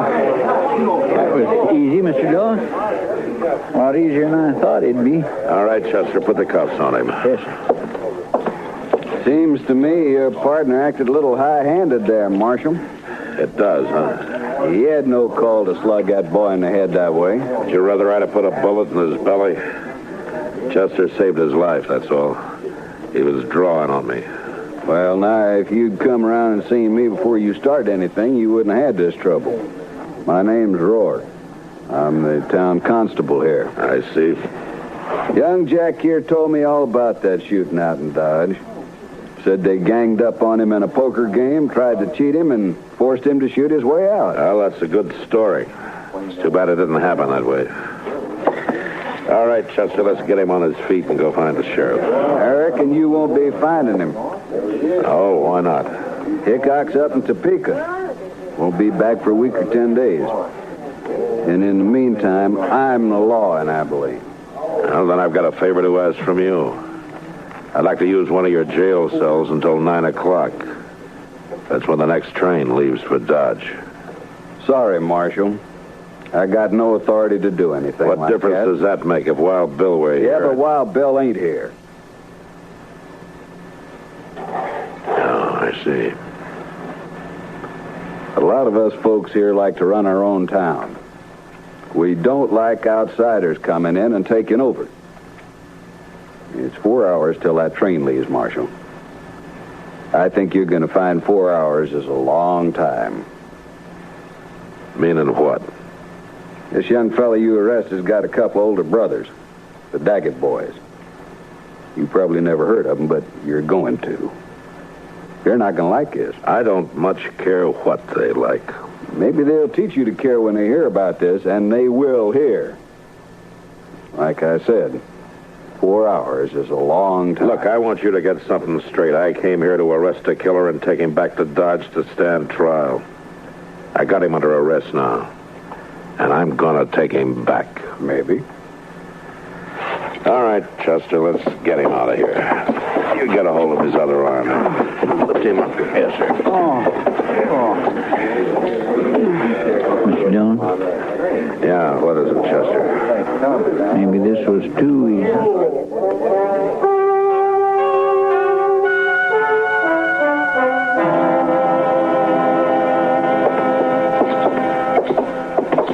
Yes, sir, gentlemen. What can I do for you? I'd like to get a room, please. Well, I have a very nice one right at the head of the stairs. If you care to take a look at No, it. that won't be necessary. We only need it for about 4 hours until the train leaves for Dodge. 4 hours, I see. There. You just sign the register here. Thank you. My, your friend seems to have suffered quite an injury. Yes, sir, he bumped his head. Really? Well, it's certainly a bad cut, Well, that's one of the Daggett boys, young Jack Daggett. That's right. I've got him under arrest for murder. Where's the room? You arrested Jack Daggett right here in Abilene? Yeah. And you're planning to keep him here in my hotel for the next 4 hours? I can't stand out there on the street with him. Marshal, do you know what's going to happen when the Daggett boys hear about this? No, but I understand they may not like it much. I'm sorry, sir, but you cannot stay here. I will not let my hotel be made the scene of a bloody massacre. Just a minute, mister. You've rented me a room. I've signed the register, and I've got the key. Well, yes, I know. I'm going to use that room until 9 o'clock, whether you like it or not. Well, it's the second door at the top of the stairs. Thank you. Come on, Daggett, move. Oh, there's just one thing, sir. Yes? It's not a question of your honesty, you understand, but in view of the circumstances, I wonder if you'd mind paying in advance.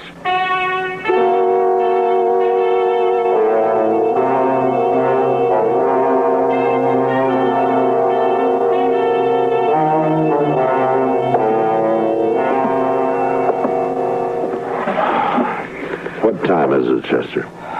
It's 6:23, Mr. Dillon. Yeah. I thought it was later. Yes, sir, I know. It goes pretty slow when you're waiting for something like this. I wish it was 9 o'clock. I wish we was leaving on that train right now. You're not leaving on no train. Not alive. Daggett, you've got a one-track mind. So have my brothers, Dillon. What they think about all the time is hands off the Daggets. That goes for you or anybody else. Reckon we ought to stuff a pillar in his mouth, Mr. Dillon. Might not be a bad idea. Now, you won't think it's funny when they come around. Yeah, but maybe they won't. Maybe they've decided. You cover the door from the other side, Chester. Yes, sir.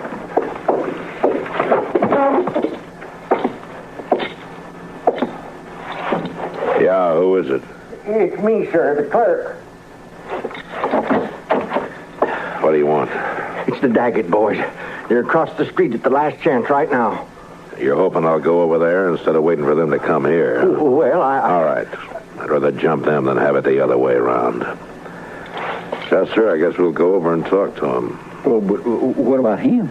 Well, he's cuffed hand and foot to a pretty solid iron bed. I don't think he's gone anywhere. You ready, Chester? Ready whenever you are, Mr. Dillon. All right. Let's go.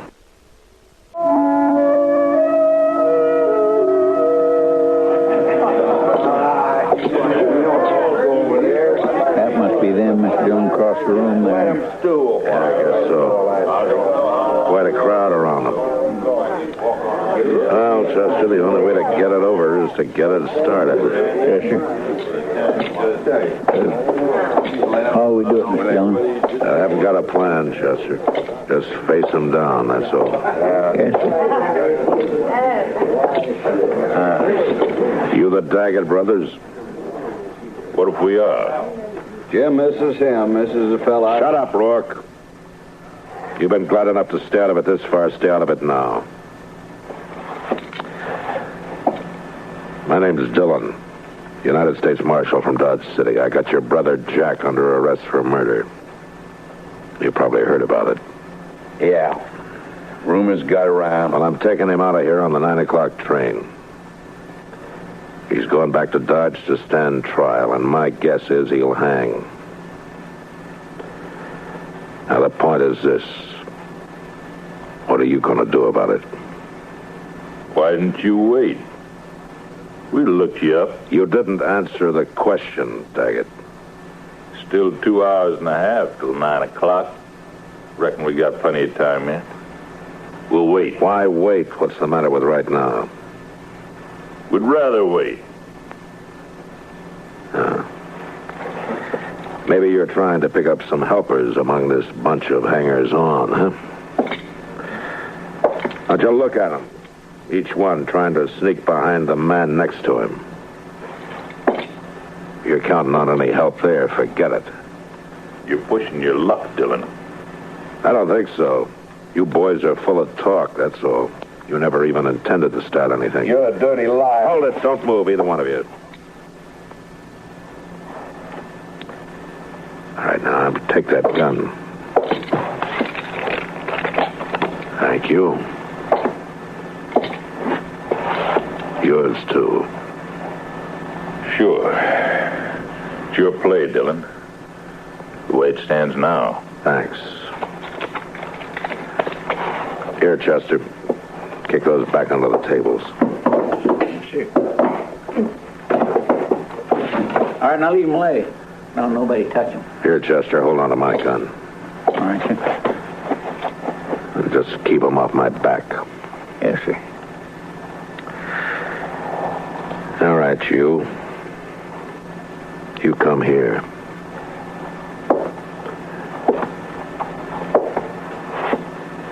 Now, you called me a liar, didn't you? Yeah.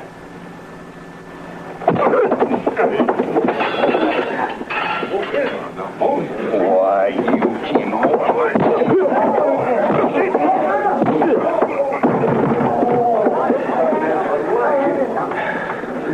I thought you Daggetts were tough. All right, you. You're next. I'll wait, Marshal. I'll get to you later. You're a no-good coward, Daggett. All right, Chester, I'll take my gun back now. Thanks. Well, boys, the show's over. Unless, of course, one of you would like to take up where the Daggetts left off. Any one of you still figuring on helping them try to take my prisoner away from me? No, I didn't think so. Because you're all fine, upright citizens now. A pride and joy to Constable Rourke here. That's enough, Dillon. I thought I told you the show was over. All right, now beat it. Go on, get out, all of you. Move! Marshal, I'd say you overreached yourself there. Step past the limits of your authority. How I enforce the law is my own business. I do things my way. It's a way it'll get you killed someday. Maybe. I have to live in this town, Dillon. You don't know those Daggett brothers. You cross them, you're through. I've seen it happen. Come on, Chester. Let's go. All right, Mr. Dillon.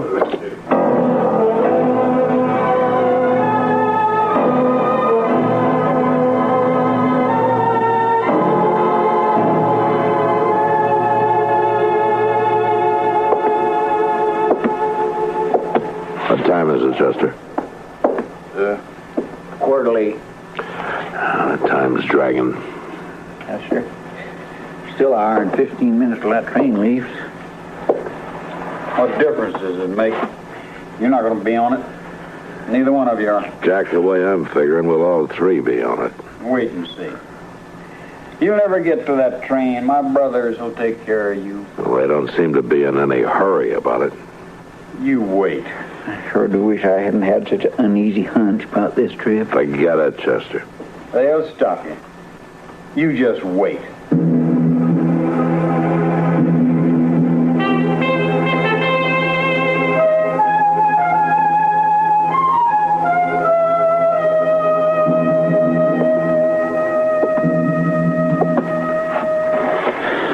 8:15. Seems to be going slower all the time. Heads up, though. It won't be much longer now. 45 minutes, if the train's on time. And if we're lucky enough to get on it. Oh, Chester, you're wearing yourself out. Why don't you sit down and relax? I just can't set my mind to it, Mr. Dillon. No Daggett will ever leave this town wearing handcuffs as long as the other two are alive. Well, that's up to them. Sure. And they'll take care of it, too. I swear, Mr. Dillon, I almost wish they would try something and get it over with. Well, waiting's always the worst part, Chester. You'll find out what the worst part is. I could gag him, Mr. Dillon. No, let him talk. He's only got a few more weeks to do it in. They'll never hang me. I'll never even stand trial. You wait and see.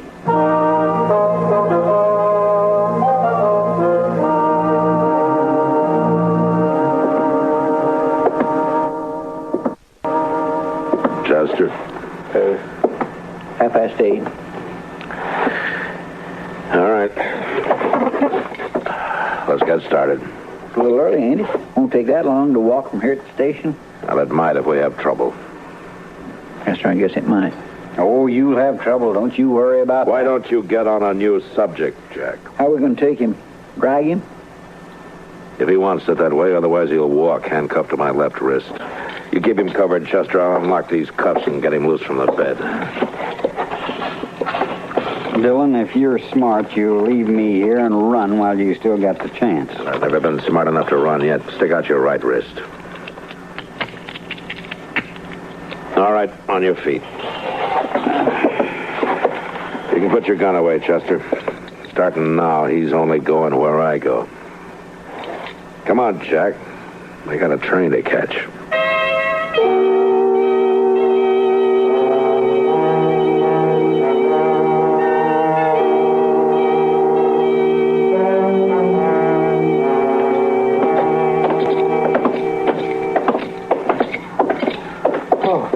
Thank heaven, gentlemen, you're leaving. Yeah, we're leaving. I want to thank you for your hospitality. I'll be glad to recommend your hotel to anybody who plans to stop over in Abilene. Well, I hardly know what to say, Marshal. You simply don't understand. You don't know these Daggett brothers. No offense personally, Jack. I have to live in this town, and I... Come on, Jack. You boys must run quite a bluff. You got everybody in town jumping sideways. You'd be smart if you did, Dillon. Good luck, gentlemen. The best of luck to all of you. All of us. Well, let's hedge on his bet. Look, Mr. Dillon, ain't a soul on the street. Quiet as a graveyard. They're going to make a play, Chester. Somewhere between here and the depot, we can count on it. Yes, sir, I kindly figured they would. Especially after getting beat up over there at the saloon. And they would have anyway. And jumping them like that did one good thing. It scared the pack off. At least we only have to worry about the Daggets, not a mob. You think it's a mob? You shut up. From now on, you keep your mouth shut. If you don't, so help me, I'll slug you and drag you to the train. All right, let's go.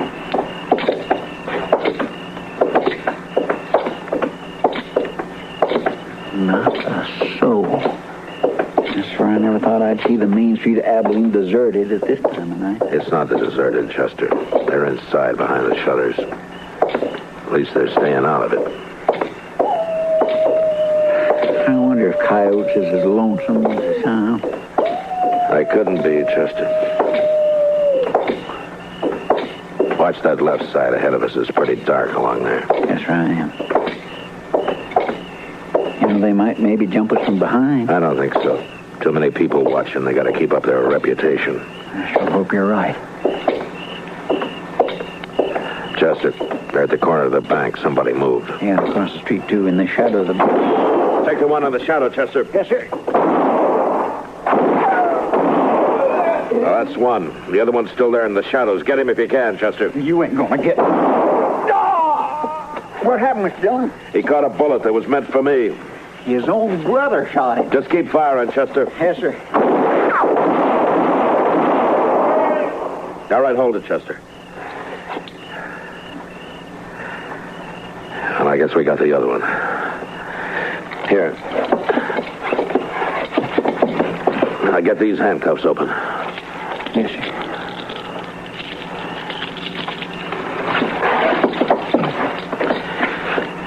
Well, there's our prisoner, Jack Daggett. Wanted for murder. Killed by his brother. Now let's take a look at the others.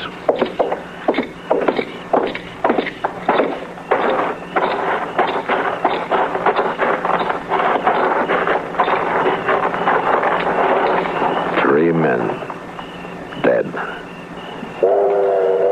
Look back down the street there, Mr. Dillon. All starting to crawl out of their holes. Sure. They're all on our side now.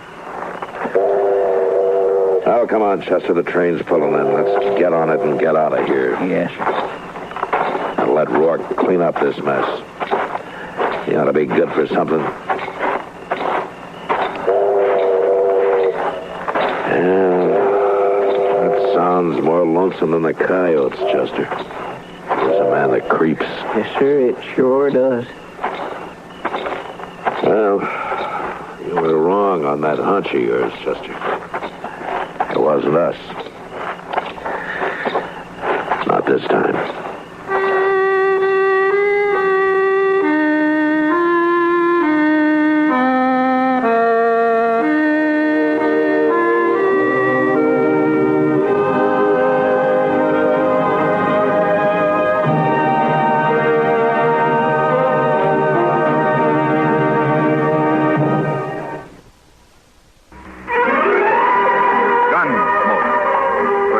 directed in Hollywood by Norman Macdonald, stars William Conrad as Matt Dillon, U.S. Marshal. The story was specially written for Gunsmoke by Les Crutchfield, with editorial supervision by John Meston. Featured in the cast were Sam Edwards, Harry Bartell, Joseph Kearns, James Nusser, Barney Phillips, and Vic Perrin. Harley Dare is Chester, Howard McNear is Doc, and Georgia Hawkins is...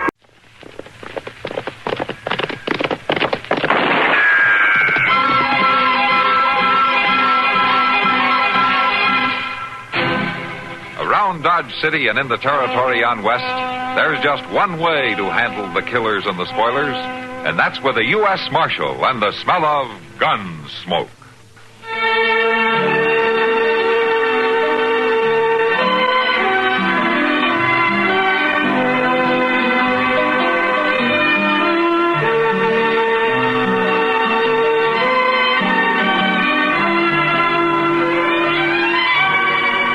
Gunsmoke, starring William Conrad. The story of the violence that moved west with young America.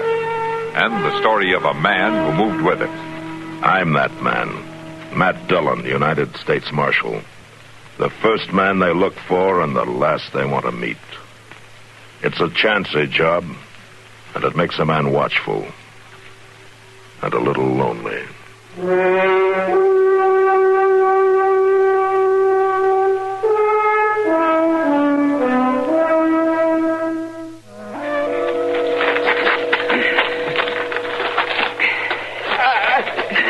Easy, Joe. Easy. Can't help it. I gotta get you out of sight. The law? I think we lost him. Doubling back.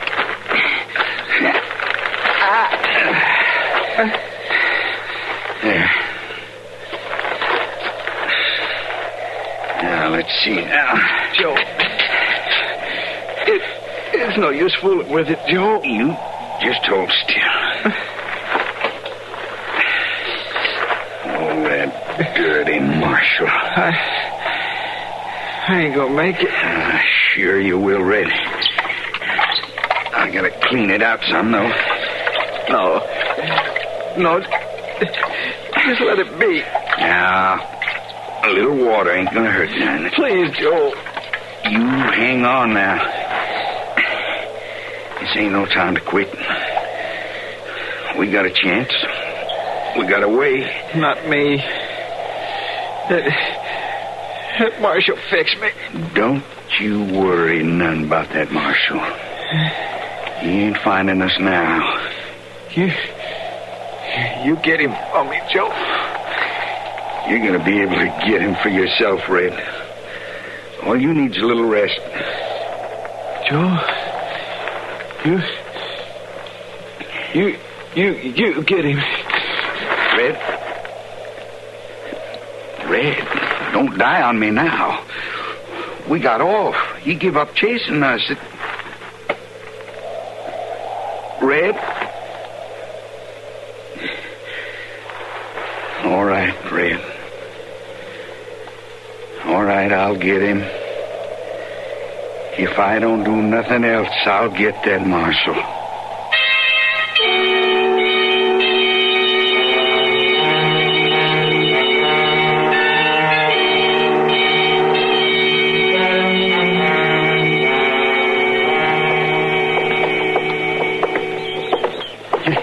I tell you, Kitty, I don't know whether to put salt on that feather or to shoot it. What?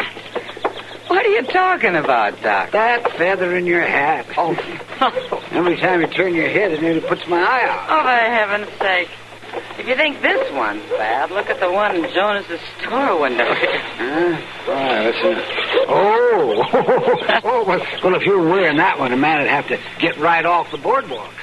Well, with some of them, that wouldn't be such a bad idea. You may be right at that. Present company accepted, of course. Oh, no, never mind the soft soap, kid. You know, any girl would be proud to be seen walking down Front Street with you. Oh, sure. Hey, yes. Oh, look. Huh?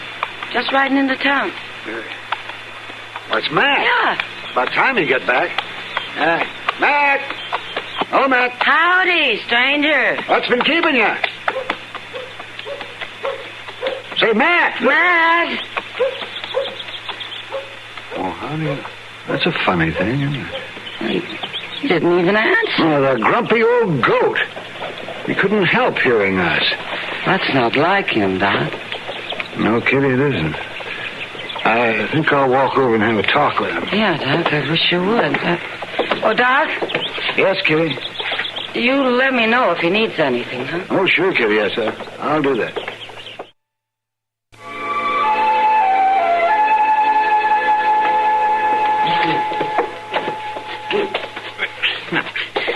Look here, Mr. Dillon. You should at least ought to let me take your boots off anyway. Don't bother me, Chester. I ain't wanting to bother you none, but you won't rest near as good laying there with your boots on. Will you just never mind? It's just that I'm trying to make you more comfortable. Get out of here and let me go to sleep, will you? All right.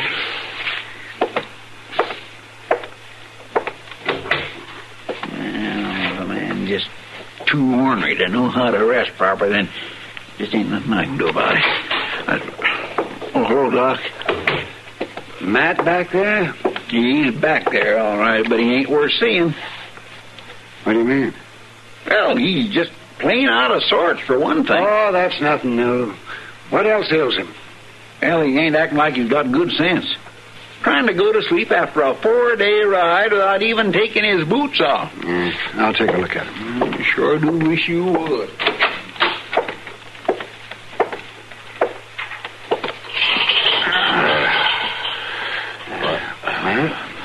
I thought I told you. Oh, sure, Doc. Listen, will you come back later, please? I'll just be a minute. Just want to get some sleep. Open your mouth. What? What do you want? Let me see your tongue.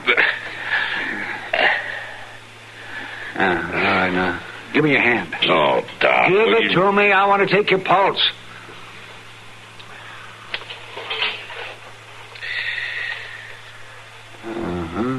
Chester.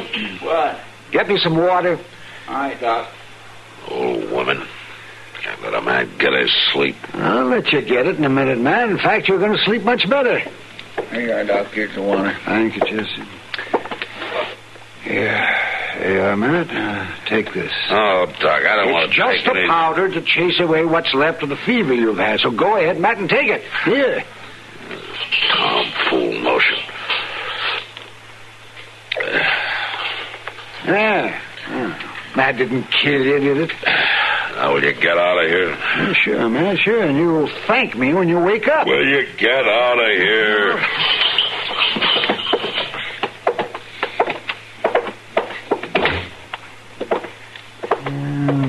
I don't know why they'd choose a U.S. Marshal who acts so much like a mule. Hey, Doc, is Mr. Dillon really sick? Yeah, I think the worst of it is over, but he probably had a pretty bad touch of fever on the trail. No wonder he's worn out. Well, ain't there something I can do for him? Oh, I don't think so, Chester. He needs sleep more than anything. Yeah, but, Doc, you know I ain't so bad at taking care of sick folks. I know, but I don't think Matt's going to need any of your expert nursing. Well, it just don't seem right. There ain't nothing I can do. Matt's right, Chester. You are like an old woman. Well, I'm just trying to help. Well, if you want to help so much, why don't you pick up his things for him? Look, he surely did spread them around, didn't he? Oh, my God, it looks like a pigsty in here. He just throwed his stuff down as he walked through. Look, saddlebags, bedroll. Yeah. Oh, that's fine. That's good, Chester. You can fix them all up for him. Doc, just look at there. Here, why? Wait, just take a look at his gun. Well, he just dropped the belt in the corner there. Yeah, see. That looks like it's been in the mud. It sure does. Now, that ain't like Mr. Dillon. No, it isn't, but I don't think he's been feeling much like himself for the last 2 or 3 days. Sir, I just don't understand how his gun could get this way, Doc. Look. I don't know, Chester. Maybe he fell off his horse. With a fever, he would have been giddy. There's no question about that.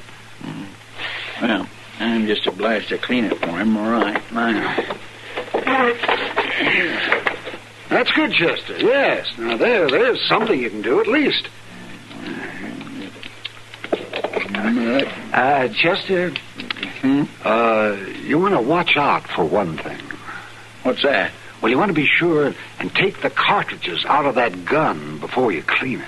Well, now, I don't think Matt'd take too kindly to the idea of your using his gun to blow your brains out with. Of course I'll take them out. I haven't started to clean it yet, you know.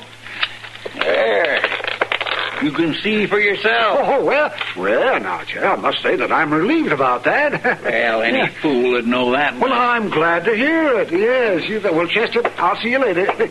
Don't buy any wooden bullets. Of course I won't buy no wooden bullets. I swear a body don't get credit for no sense at all.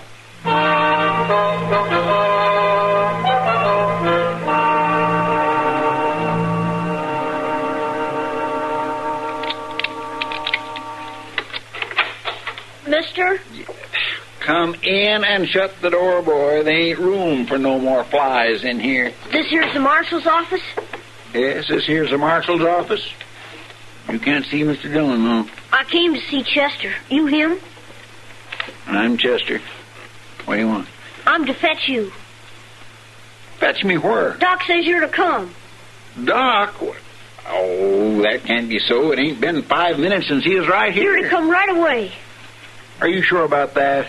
Seems like Doc would have told me himself. Down to the corner. Josh Prentice broke his leg. Well, I can't do nothing about that. Doc wants you to help hold him down whilst he sets it. Oh, well, all right. Come right along. Wait. I better look and see if Mr. Dillon needs anything first.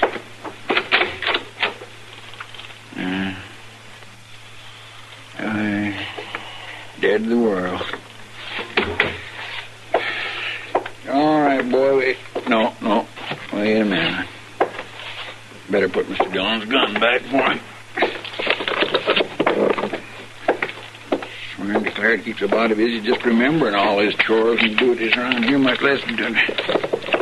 Well, come on, boy. We can't keep Doc waiting.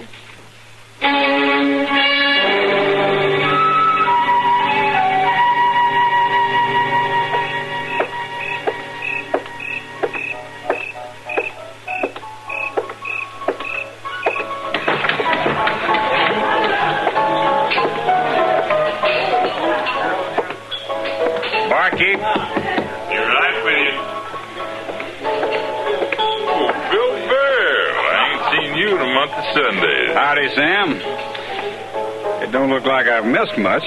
We don't change a lot, and that's the truth. Whiskey? Same old poison. Thanks.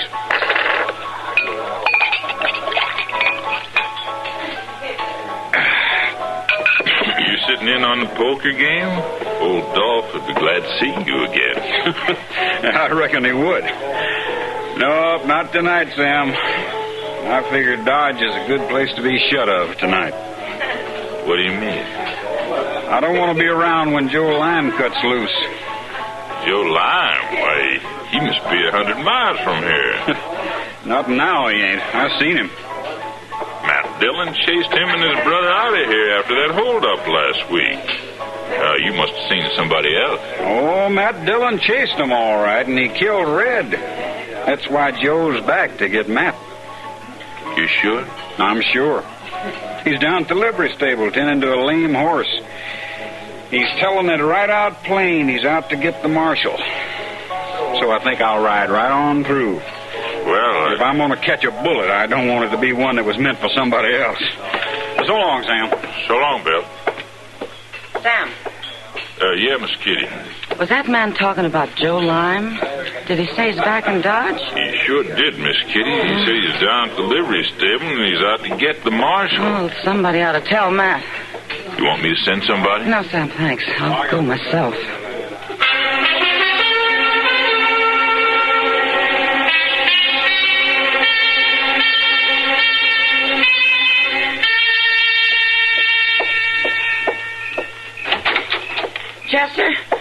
Chester, we gotta wake Matt. Chester.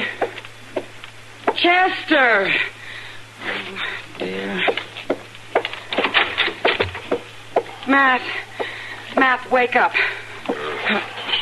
Come on, Matt. What? Wake up. What? Oh, water. I need some water.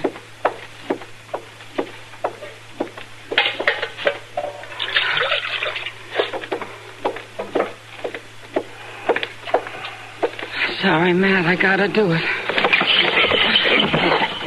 Matt! What?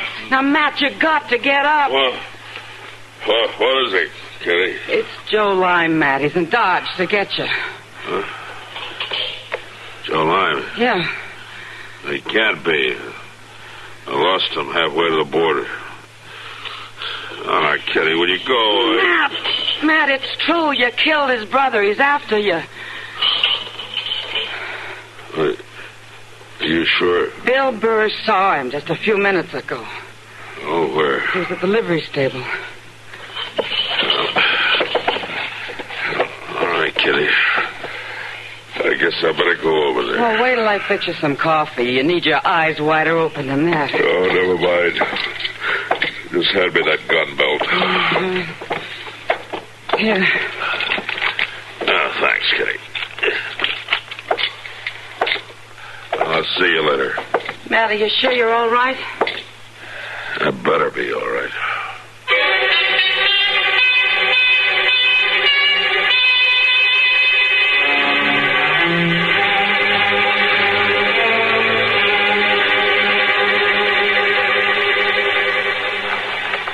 Well, now, all right, Josh. That's all there is to it. Well, thanks, Doc. I'll get somebody to drive you out home. Well, now, Doc, I'm going to be able to use the leg all right again? Oh, sure, Josh, sure. Probably be better than ever after I've worked on it. Oh, I guess you're right, Doc. All right, now, a couple of you boys, give Josh a hand over to his wagon. Yeah, thanks again, Doc. Get it, boy. Now, is that all you need me for, Doc? Yes, Chester, I guess so. You were a great help. Well, I should be getting on back to the office. Sure. Oh, I forgot. Yes, you were in the middle of a mighty important job, weren't you, now? Cleaning that gun. Oh, I finished that, Doc. You sure don't give me credit for having much sense, do you? Telling me to be sure and take the cartridges out. Well, you better get the gun back to where Matt left it. He might catch cold if he got up and started wandering around without wearing it. You don't think I'd go off and leave Mr. Dillon's gun where he couldn't find it, do you? And I don't know, Chester. I put it right where he can see it. It's all right, Chester, all right. Yeah. Oh. Huh? Oh, my. What's the matter? I got to get back there right away. Well, what is it? You figured the coffee's going to boil over? No, Doc. I clean forgot to put them cartridges back in Mr. Dillon's gun.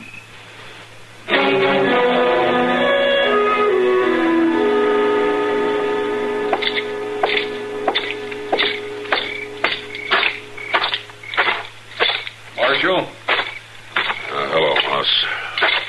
I thought I ought to tell you, Marshal. Joe Lime's still in the stable? He's there, all right, and talking awful mean. Almost crazy about you killing his brother. Yeah. I just don't believe I'd go in there, Marshal. And I gotta get him.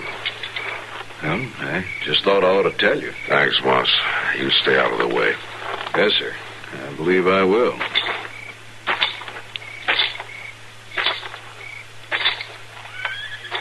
Lime. Joe Lime. Come out of there. I've been waiting for you, Marshal. Ain't you going to shoot back, Marshal? I gotta see him first.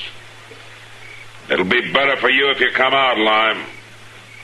You come and get me, lawman. You just come and get me. All right, I'm coming. Look out for the loft, Marshal. He might have got up into the loft. Yeah.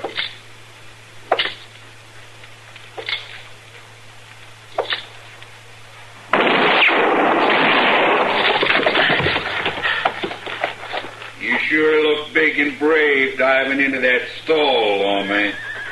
Come on down, Lime. Big and brave, like when you shot Red. All right, lawman. I'm ready for your move. Come on. You even going to try to get me? Ain't I worth a single shot? You better make your move, Marshal. I ain't going to wait up here forever. Come on, move, or I'll move you out. Move, lawman. Give up, Lime. Come on down. You come get me. I don't have to. I've been counting the shots. Your gun's empty. Now, this is your last chance. Come on down. I'm coming down, all right. Let go of your gun, lawman. I'll stomp you till you do.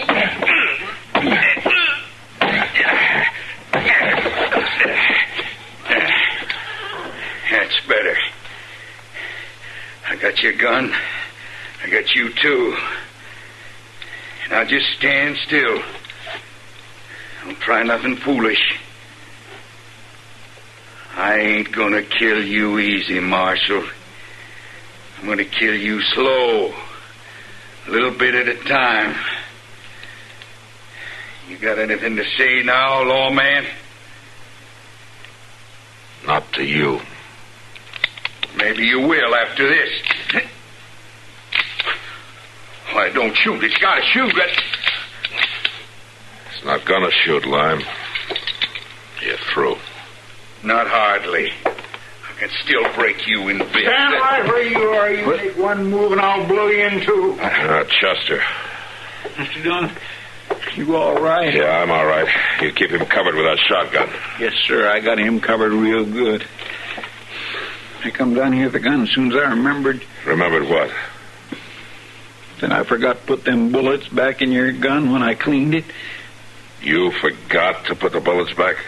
Yes, sir. Your gun was empty. Lord of mercy, you could have been killed, all thanks to me. Yeah, I could have been killed. I would have been, too, Chester. If you had put the bullets back. You mean an empty gun saved your life? I just don't rightly understand, Mr. Dillon. Well, I'll tell you about it sometime when I'm loading my own gun. All right, Lime. Jail's that way. Now get going.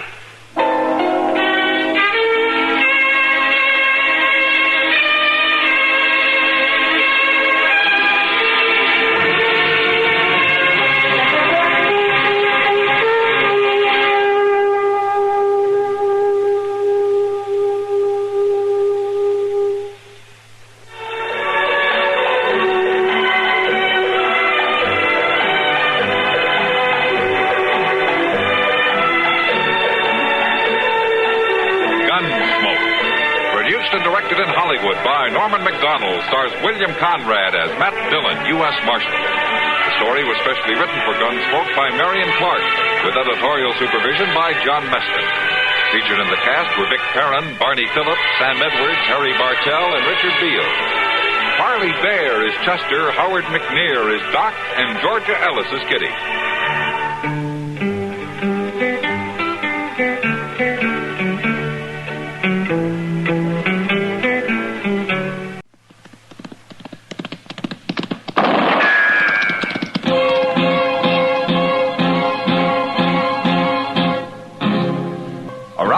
City and in the territory on West, there's just one way to handle the killers and the spoilers, and that's with a U.S. Marshal and the smell of gun smoke.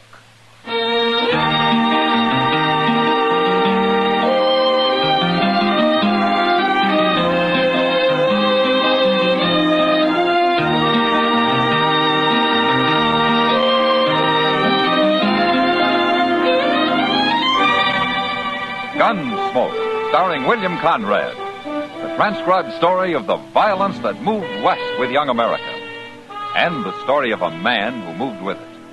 I'm that man, Matt Dillon, United States Marshal. The first man they look for and the last they want to meet. It's a chancy job, and it makes a man watchful and a little lonely.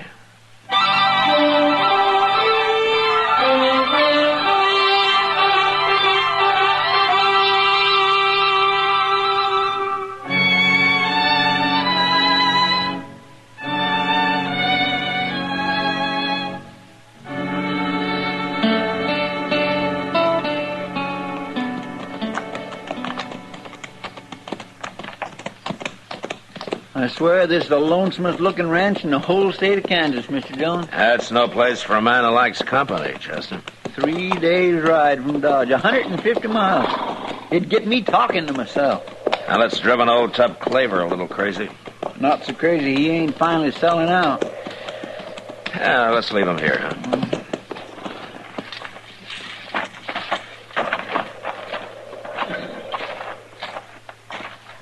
I ain't laid eyes on old Tup in over a year. Yeah, he hasn't changed any. And that's what worries me. What do you mean? Well, I'm not sure the old man's competent when it comes to business like selling a ranch. Oh, there he is. Hey, Tup, hello. Hello! Look at his hair. He must use it for a napkin. That's bear grease, Chester. Yeah, looks like he ain't washed it since he was a boy. Oh, Tup, how are you, huh? Fit to fight day or night. Hello, Tup. Well, I see you're looking sloppy as ever, Chester. I'm looking sloppy. Why, Tup, doggone your old hide. Never mind, Well, Chester, I'd never be mind. Well, no, that's how I remember him. Tup, we've been up on the Republican River. We heard that you're selling your ranch.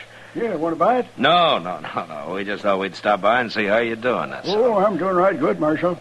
Well, why are you selling, Tup? Oh, I'm tired of being alone. Need help out here, getting old. Nah. How much you asking for the place? 10,000, and it ain't worth $1 more.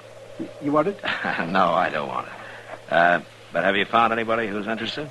That's why I'm riding to Dodge next week. I'll find somebody. Well, I wish you'd come see me when you get there. Yeah, maybe I will when I get there. You can buy me a drink, Marshal. I'll be glad to, Tup. Well, so long. Bye, Tup. Goodbye. If the ocean was whiskey and I was a duck, I'd dive to the bottom and drink it all up. Good, Mr. Dillon. Ain't that awful? He's a fine old man, Chester, for all his loose-minded ways. He's half simple. He ain't got a lick of sense.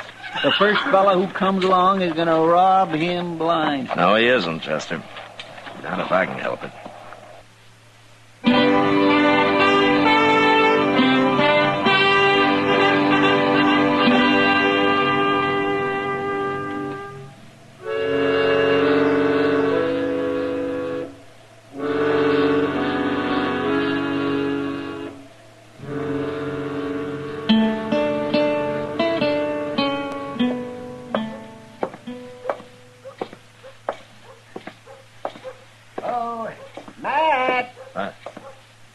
Hello, Doc.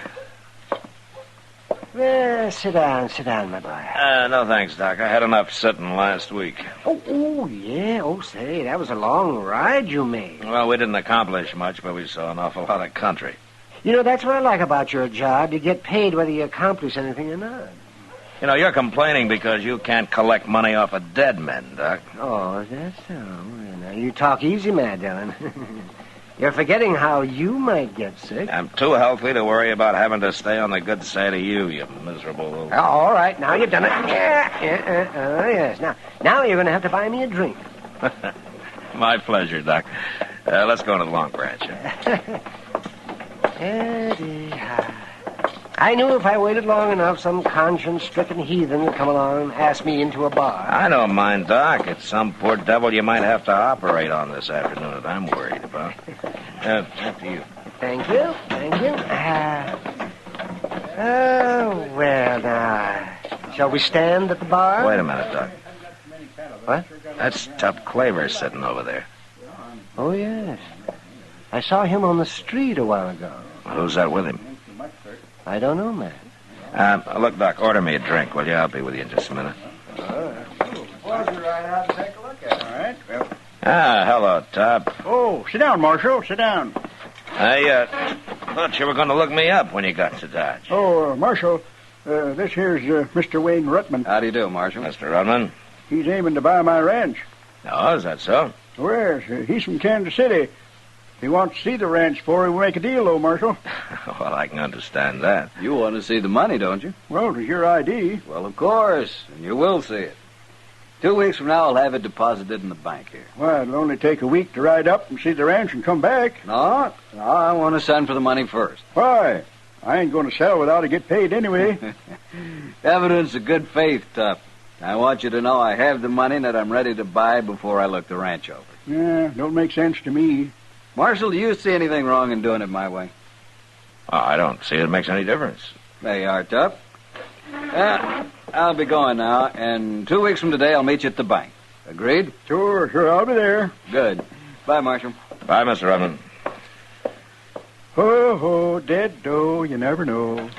My. What? Ho, dead... never mind, Marshal. Nice feller, huh? Yeah. Well, where did you run into him? At the hotel this morning.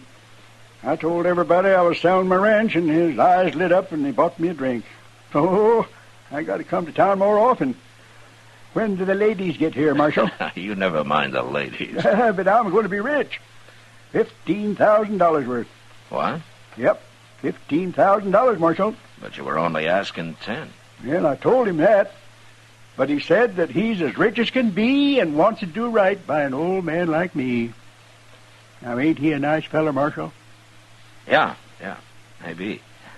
But, I'll be there to find out for sure.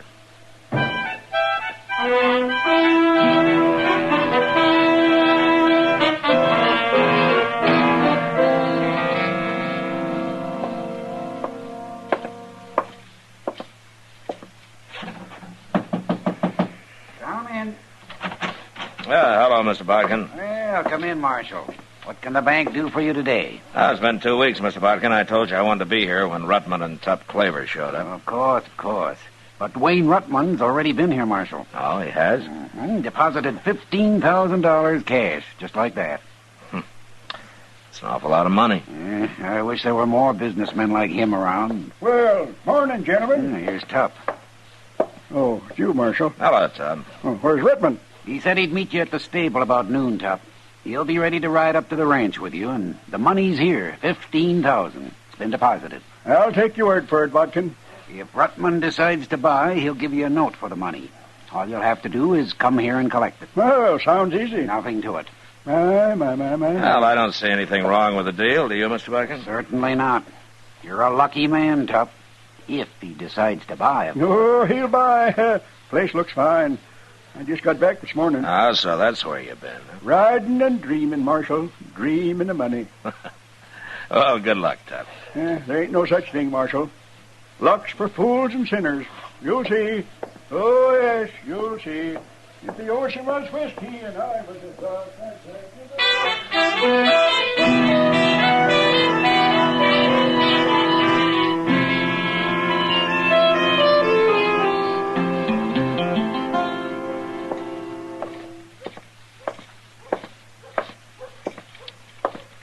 Hello, Kitty. Oh, Matt. What's the matter? Did I scare you? I guess we were concentrating pretty hard on those dresses in the window. Matt, this is Mary Emmett. How do you do, Mary? Hello, Marshal. Mary's an old friend of mine. She's just passing through on her way to Denver. Oh, why don't you stay in Dodge a while, Mary? They got enough pretty girls in Denver. Kitty's told me about you, Marshal. I don't believe a word you say. Oh. Well, then I guess you really are old friends. Oh, it's been 15 years, hasn't it, Mary? Ever since New Orleans. We were awful young then, weren't we? Well, you grew up pretty fast in that town. We sure did. Where's Chester, Matt? I'd like him to meet Mary, too. Oh, he went in the bank, Kitty. He claimed he had to change some money. I wish I had some money. I'd change it right in his store. Look at that purple dress, Matt. Kitty, you got 100 dresses. Well, then I've lost 95 of them. The others are in rags. Well, the one you're wearing looks nice. This thing wouldn't look good on a gal from the deep piney woods. Kitty, you haven't changed a bit. As long as I've known you've complained about your wardrobe. Well, I'll stop one day, Mary, when I get $1 million. Mr. Dillon! That's Chester, Matt. Oh, yeah. Well, look, maybe I can join you two later and have a drink with you. Hope you will, Marshal. Okay, we'll do that. Bye.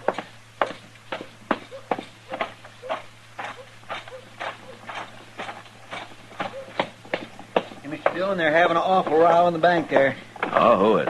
Mr. Bodkin and that fellow Rutman. Oh, is Rutman back? Got back this morning, he says, and he wants his money. He's decided not to buy Tup's ranch. Oh, what's the trouble? Well, Mr. Bodkin says that... Well, you better ask him. There they are at the teller's window. You keep quiet a minute, Rutman.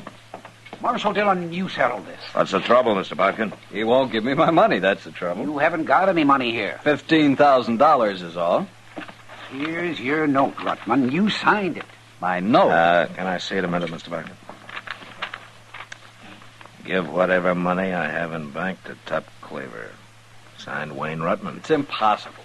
Well, isn't this your writing, Rutman? Of course it's his, Marshal. Tup brought it in 2 days ago. 2 days ago? Now, that's a lie. 3 days ago, I left him at his ranch 150 miles from here. Nobody could ride that in one day. Well, somebody's sure lying. He was here, and I gave him the money. Then it's up to the marshal to get it back. Right now. I'll be waiting at the Dodge House, Marshal. Mr. Dillon, Yeah, what, Chester? I got an idea where old Tup might be at. Well, let's go find him.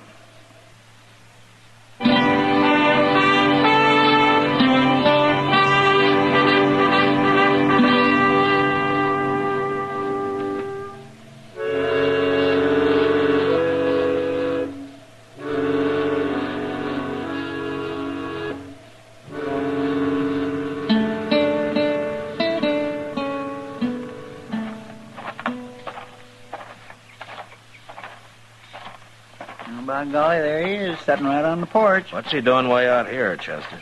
Well, sir, he told me he didn't like the Dodge House, and he was going to board here at the Wood of Clancy's. Yeah? He mentioned that he'd have a shotgun across his lap? Well, now, what's he doing with that?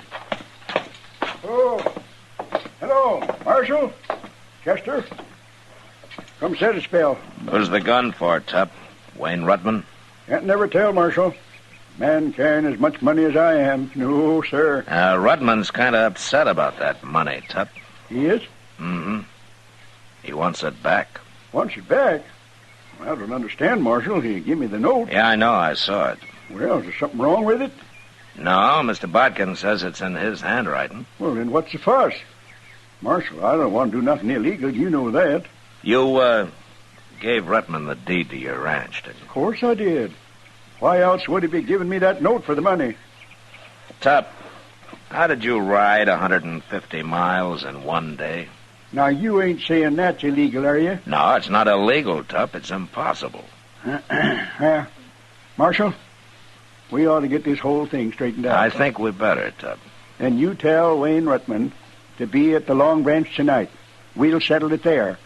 I won't be accused of no wrongdoing, Marshal. No, not me.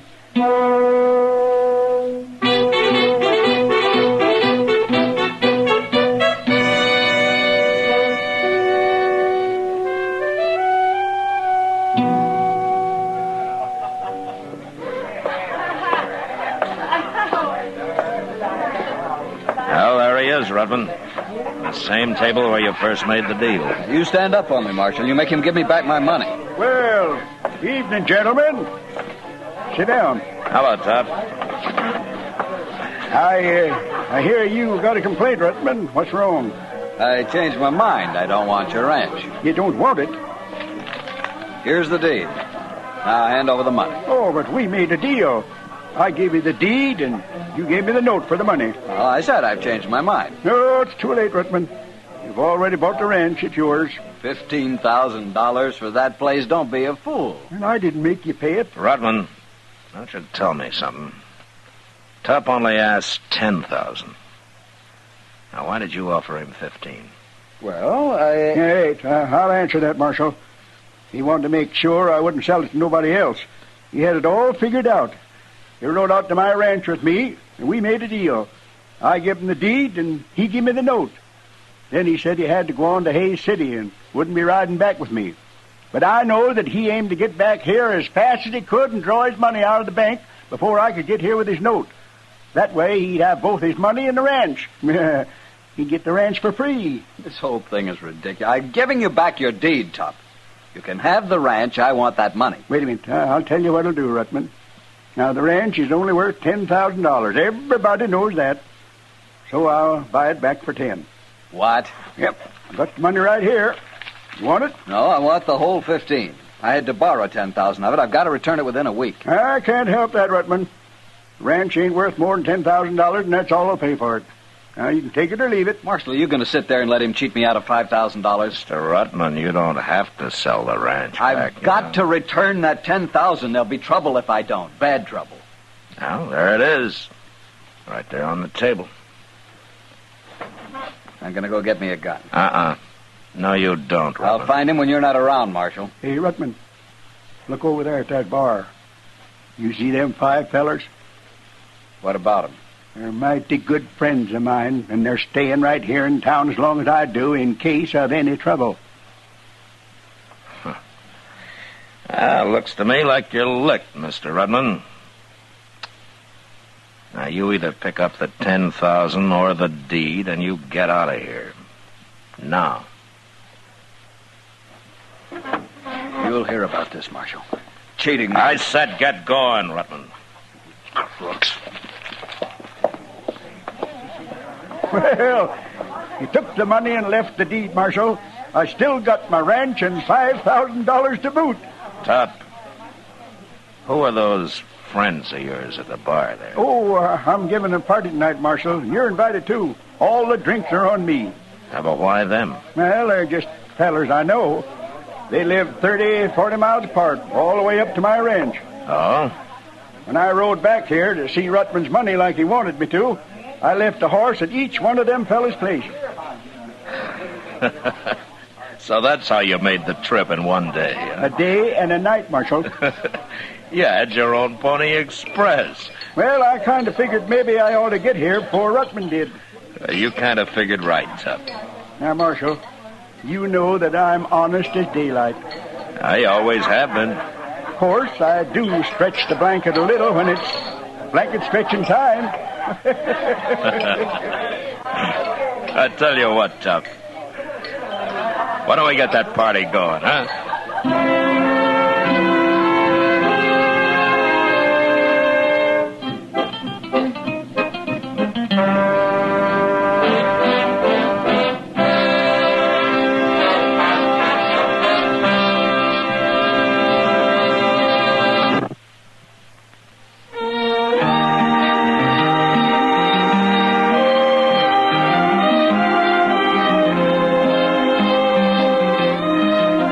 Gunsmoke, produced and directed by Norman Macdonald, stars William Conrad as Matt Dillon, U.S. Marshal.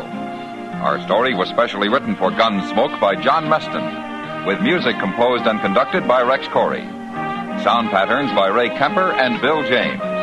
Featured in the cast were Ralph Moody, Harry Bartell, Joe Duval, and Kathy Marlowe. Marley Bear is Chester, Howard McNear is Doc, and Georgia Ellis is Kitty.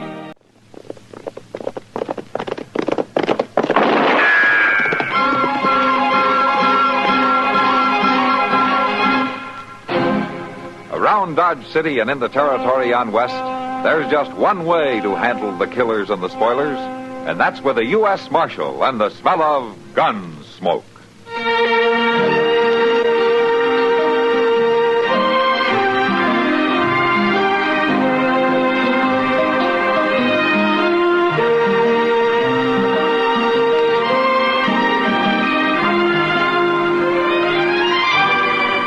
Gunsmoke, starring William Conrad, the story of the violence that moved west with young America, and the story of a man who moved with it. I'm that man, Matt Dillon, United States Marshal. The first man they look for and the last they want to meet. It's a chancy job, and it makes a man watchful and a little lonely.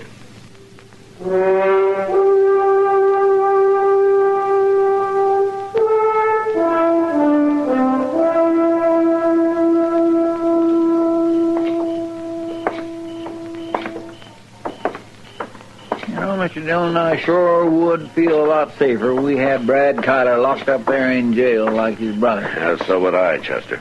You'd think if he was around town, somebody would have saw him. Maybe he doesn't want to be seen. A mighty upsetting feeling not knowing if any minute you might get a bullet in the back. And that's probably the way he'll try it, too, in the back. Yeah, let's take another look in the Long Branch. All right, sir.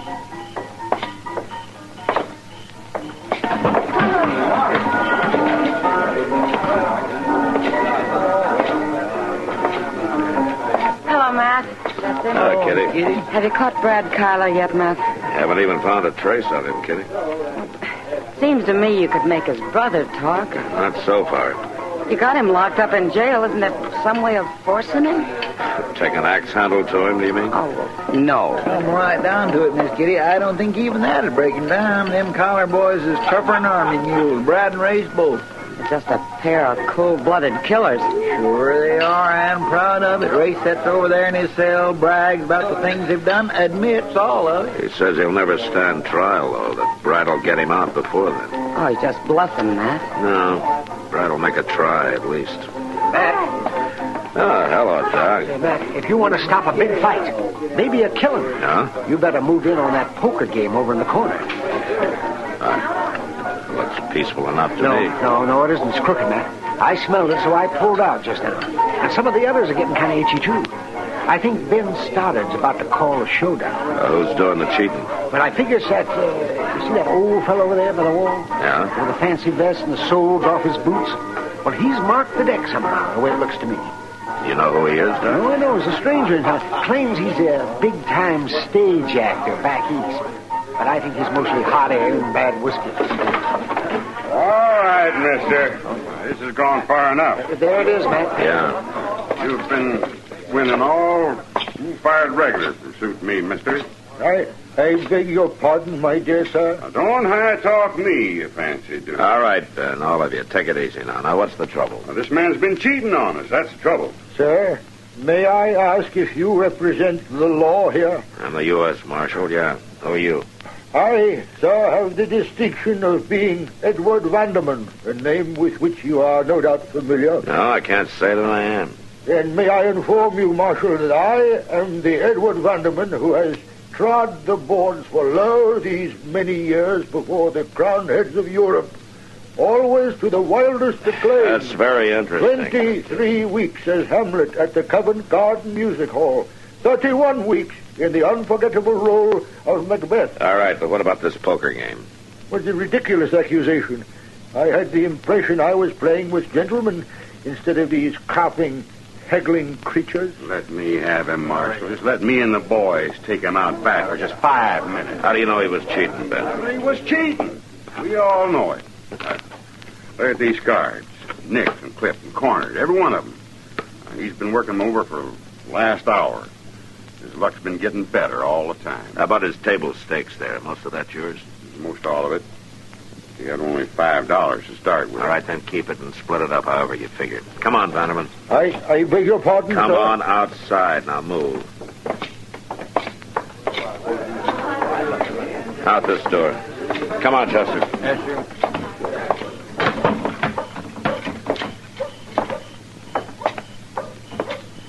All right, Vanderman, I'm going to make this short. We don't like card sharps in Dodge. You get out of town tonight. Sir, I am not a card sharp. You were cheating, weren't you? I was... Well, yes, I was cheating. But it was out of desperation, sir. That and the drink on an empty stomach.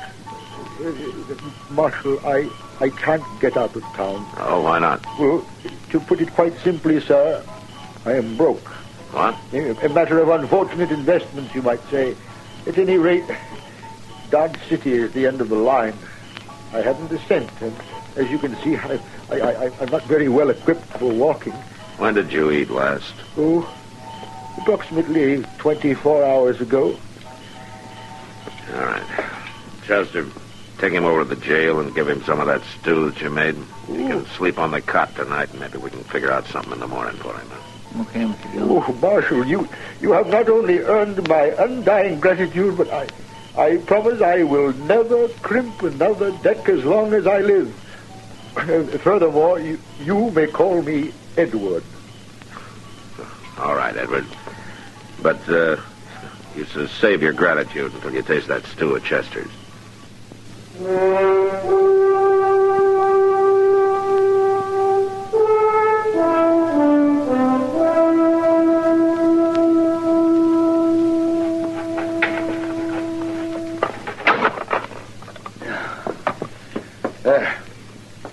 Marshal, you've gone clean out of your mind. You think so, Joe?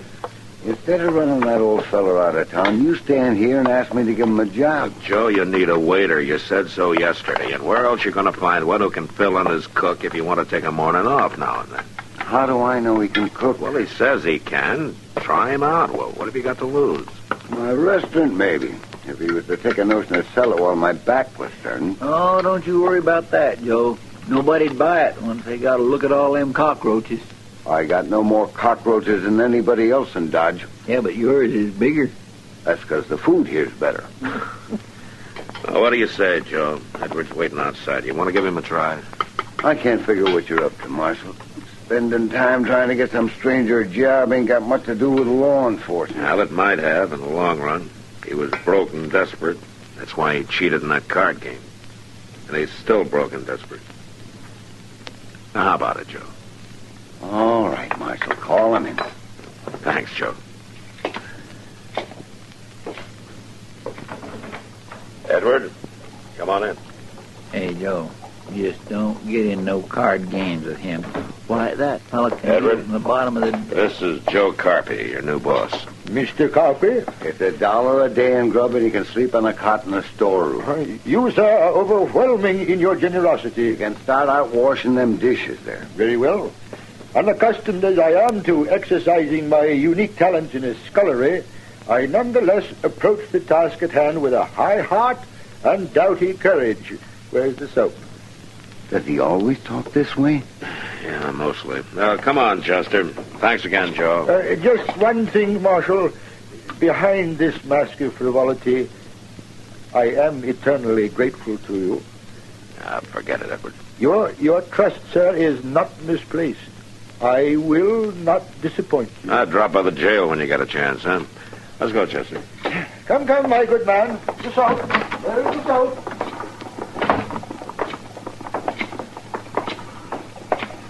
What's the matter, Chester? You don't look too happy. Aren't you glad he got the job? Well, yes, sir, but I just suddenly remembered Brad Kyler. You ain't forgot about him, have you?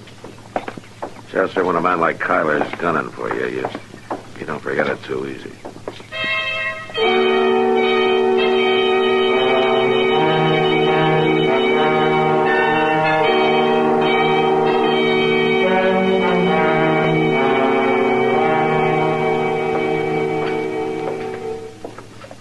Got the tray all fixed, Mr. Dillon. We can take it back to him whenever you're ready. All right, Chester, let's get it over with. I swear it sure ain't much pleasure to fix supper for somebody that don't appreciate it. A race Kyler wouldn't appreciate anything we did for him. You still don't have to be so mean about it. Yeah, being mean's what got him in jail in the first place. Race, here's your supper. What is it? That same slop you've been bringing every night? There. Whatever it is, it's what you get. Take it or leave it. I'll take it. It'd make you too happy if I was to starve. All right, get back away from this cell door.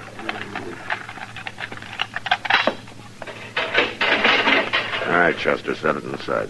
Yes, sir. I can smell that stuff clear over here. By golly, tomorrow night I'm going to cook you grits. Tomorrow night I may not be here. All right, Chester, come on. You'll be here, Horace, until the day you stand trial. Maybe my brother will have something to say about that. No? Well, he's had plenty of time to say it. What's keeping him? He'll be here. Don't worry. Before we leave town, we're going to get you, Marshal. You do that, Race. Come on, Chester. You'll find out.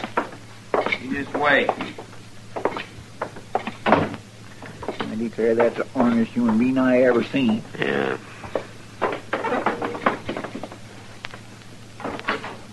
Marshal? Huh? Hey, come on in. What's the matter, Joe? Marshal, I ought to make you pay the loss yourself. What are you talking about? That gall-darn card sharp you got me to take on, he's gone. What? He took every cent out of the till along with him. Lord knows where he is by now. I got a pretty good idea where he is, Joe. And I wish I didn't.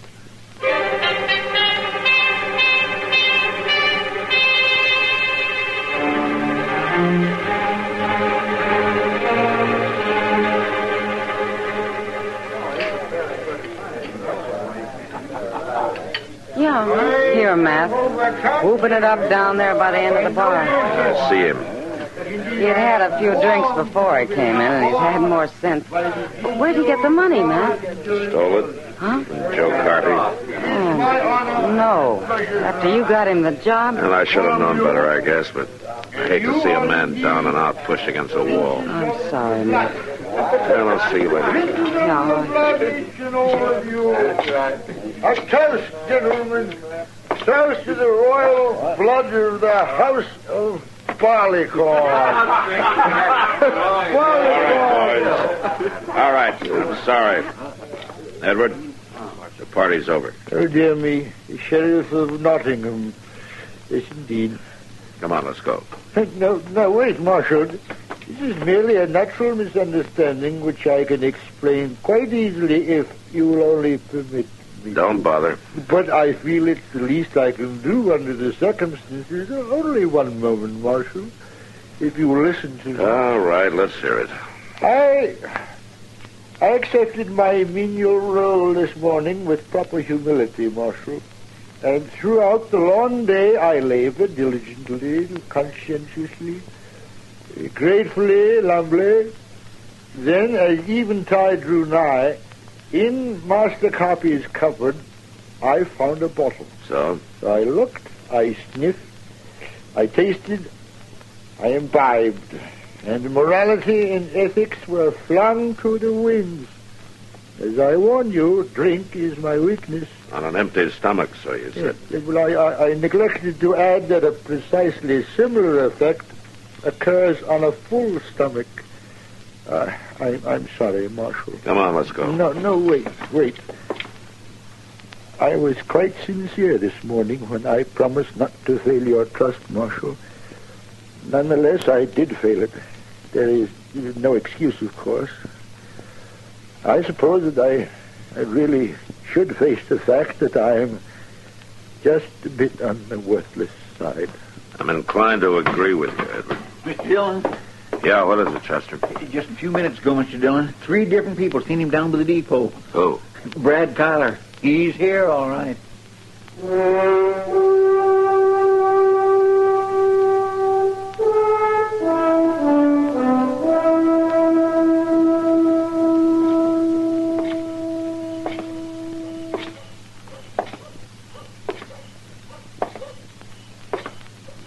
What? Who is it? It's me, Oh. Hello, Doc. Can't you find any place to loaf except in front of the jail?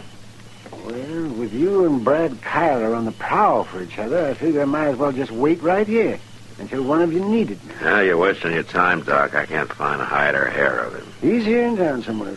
Folks have seen him. And I'm not one of them, though. Come on in.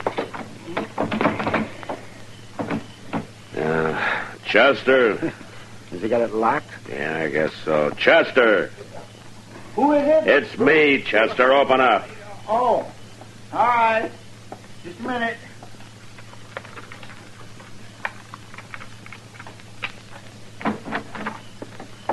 Hello, Doc. Yeah, Chester. Sure am glad to see you, Mr. Dillon. I've been sitting here at this rifle and jumping out of my skin every time an owl hooted. There are no owls this time of year, Chester. Well, I know that, Doc. It's just kindly I'm Brad Kyler, Mr. Dillon. No, not a sign of him, Chester. Race Kyler's been yelling for the last 15 minutes. He wants to see you when you come in. No? Man, poor old actor fella ain't had much to say. He just sits there in his cell, looks at the floor. I think he's feeling real remorseful for letting you down. Well, he should have thought of that before he stole the money. That's right, no, but I still think it's bothering him considerable. Chester! Oh, there's Race yelling again. All right, I'll go see what he wants. Boil up some coffee, will you, Chester? Yes, it won't take a minute. I got some water already. That's you, Chester? No, it's not Chester. You finally got back. What do you want, Race? You didn't run into my brother, did you? If I had, he'd be in that cell with you right now. Marshal! Yeah, what, Eddie? Never mind him. I got a little business with you myself. No, Marshal, he's got a gun under that You keep blanket. your mouth shut. Drop the gun, Race. All right,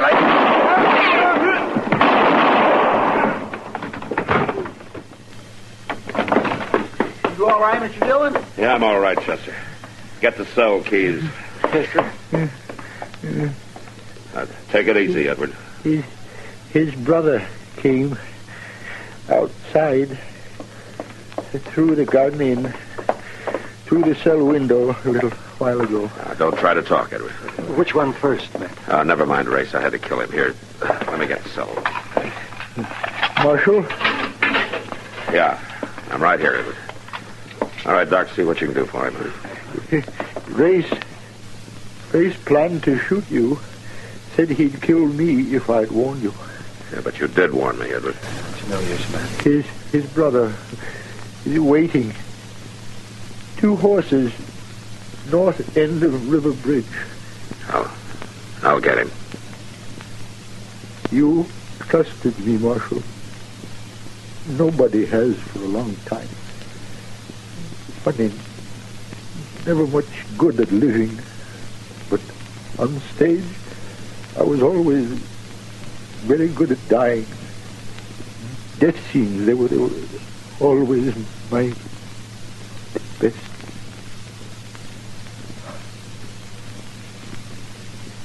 Edward.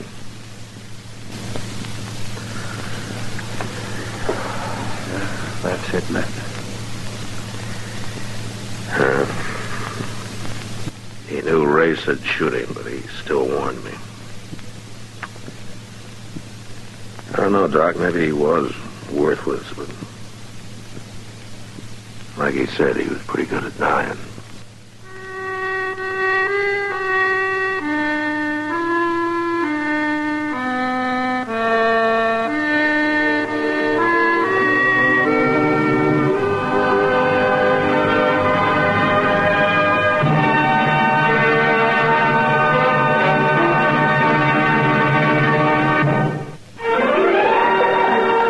Gunsmoke. Produced and directed by Norman McDonald, stars William Conrad as Matt Dillon, U.S. Marshal. The story was specially written for Gunsmoke by Les Crutchfield, with editorial supervision by John Meston. Featured in the cast were John Daner, Vic Perrin, James Westerfield, and James Nusser.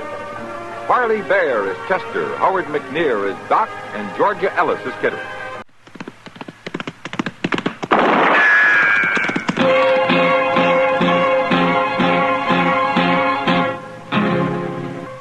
Dodge City and in the territory on West, there's just one way to handle the killers and the spoilers, and that's with a U.S. Marshal and the smell of gun smoke.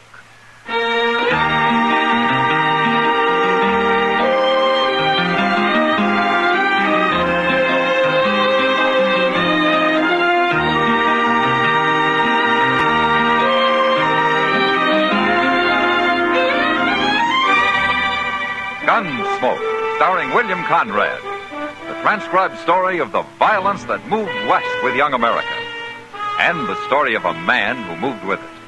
I'm that man, Matt Dillon, United States Marshal. The first man they look for and the last they want to meet. It's a chancy job, and it makes a man watchful and a little lonely.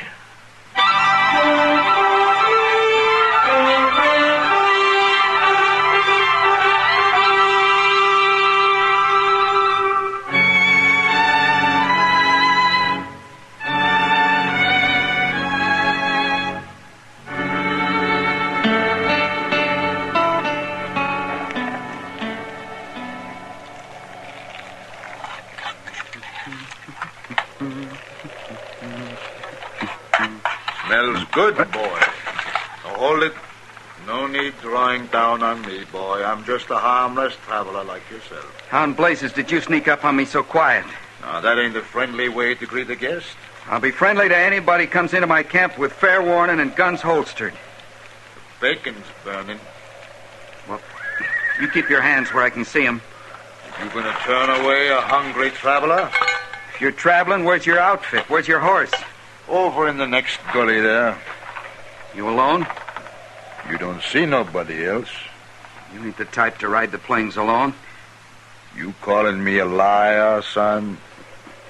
Your bacon's getting cold. All right. Here. Bread's right there. Use your own knife. Thank you kindly. Oh, if I ain't the type to ride alone, what type am I? You look like a storekeeper or a gambler, maybe, traveling by request. You don't fear to say what you think, eh, boy? Say now, this looks right good. Dip in the pan grease if you want. Wait, that's some bay horse you got hobbled out there. You wouldn't consider selling? No. Didn't think so. Only, looks like he might be coming down with some kind of hoof trouble. Huh? The way he holds his off rear. What do you mean? Why, you're crazy. I don't see nothing wrong with it. Let that be a lesson, boy. Don't never trust a stranger.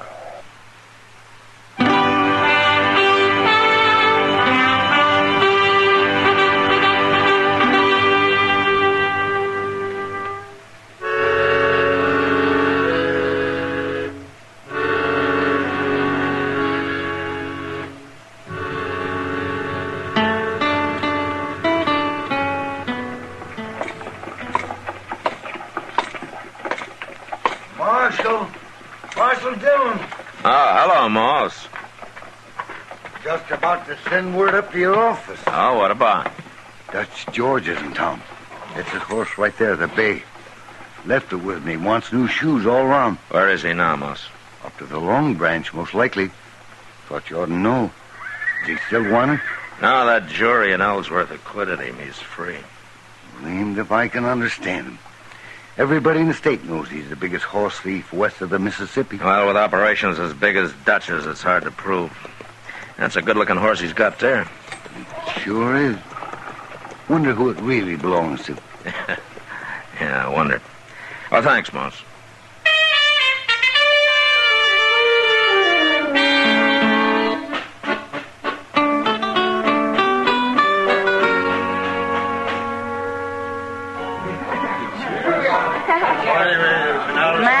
I'm glad you're here. Look at him, all clustered around like he was a governor or something. Yeah. Some poor man steals one horse, they string him to a tree. He steals 1,000 to make him a hero. Well, he'll get caught, too, sooner or later, Kitty. I'll be back in a minute.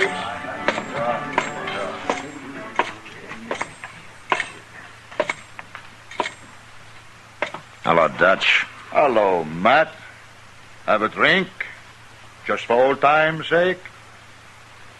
All right, I'll drink to that. Pour it, Sandy. If I should. To old times. Yeah, old times were all right, weren't they, man? Oh, what I can remember of them, yeah. It was a long time ago. You were just a kid. Some kid. Always pestering me with questions. Bound to learn every trick I knew. Be just like me. Yeah. Oh, well, let that be a lesson to you. It was, Dutch. Well, then I did you a favor. Yeah. Thanks. You're welcome. But you know, my job kind of puts us on opposite sides of the street now, Dutch. Oh, I don't see why. I've got no trouble with the law. I'm a legitimate businessman. I hope so, Dutch, because if your business gets illegitimate around here, I'll come after you. In spite of old times? Yeah, I expect you would, and you would be a rough enemy, too. Have another drink? No, thanks.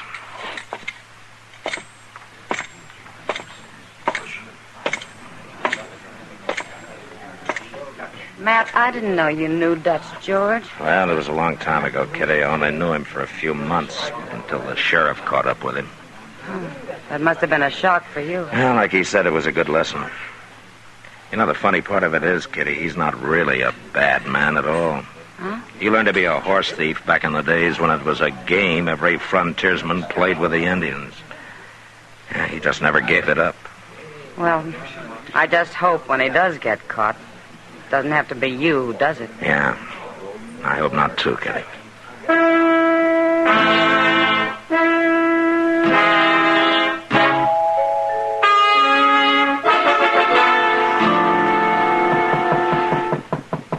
Yeah, come in.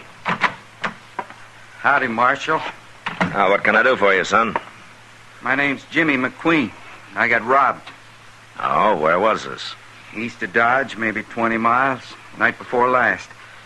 I was just cooking my grub when this stranger comes up real quiet. It seemed harmless, but he slugged me when I wasn't looking. What did he look like?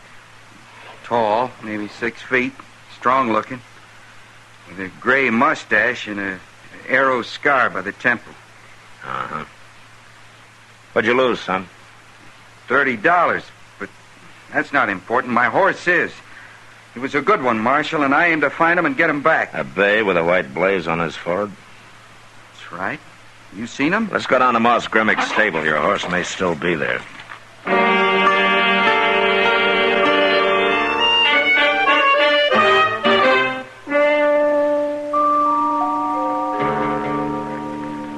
Why, no, Marshal. He come and took the horse right after I finished shooting him. I heard he left town before dark last night. And we'll go after him.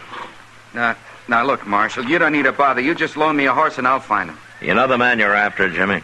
Don't matter none to me. It's Dutch George. Well, I still got to get my horse back. You leave that to me.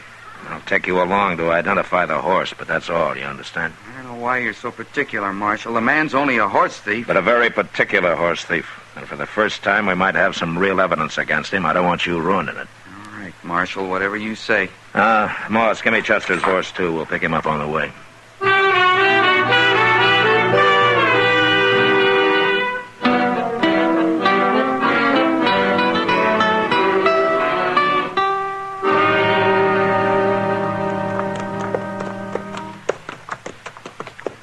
Now, let's pull up here a second. Yeah, here's where he met his men with the herd. You see the ground's all trampled? There must be a couple hundred head. Yeah, maybe more. I guess I don't rightly understand this Dutch George's way of horse thieving. He steals by the herd, Jimmy, from ranches or Indians. Where does he take them to? West, over into the line into Colorado. There he meets another bunch of his men driving a herd stolen from Colorado territory. And they exchange the horses, sell Colorado horses in Kansas, Kansas horses in Colorado. This fellow may be smarter than I thought. And tougher, too. Well, I think maybe we better camp here tonight. They're at least 2 hours ahead of us. That'd put them over on Crooked Creek, probably at the forks. Why don't we go on? Come up on them in the dark. Now, we can do the same thing by starting early, a couple of hours before dawn. And our horses need the rest. Not to mention me. I'm sure we'll be happy to get down. You notice all the Cheyenne trail sign, Marshal? Well, some. Some? I've been seeing it all day. This territory's thick with Cheyenne. They must be camped close, too. How do you know so much about Cheyenne, son? Well, I was raised with him, Marshal. My pa worked at the Cheyenne Agency at Darlington. Maybe I underestimated you, Jimmy. Maybe you're not as green as you look. I told you I could handle this myself, Marshal, but you wouldn't listen. That's just as well.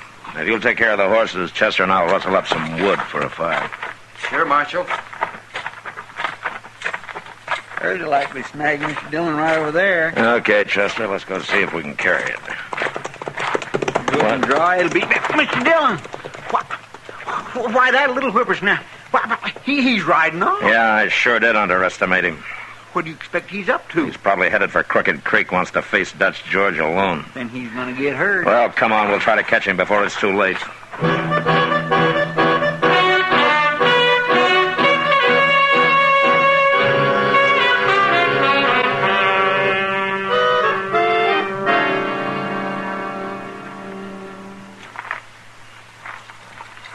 Well, that's their camp, Chester. On the edge of the bluff there. Yeah, but where's the horses? Down on the creek bottom, out of sight, probably. I count 4 men, 3 asleep and 1 on guard. Reckon that's all. Well, except for those riding night guard on the herd, yeah. I don't see the kid nowhere. No. Maybe he's around somewhere in the dark. What are we going to do? You stay here. Now, when I get up by that big tree there, you make some noise, but just enough to draw the guard out, okay? All right, sir. All right.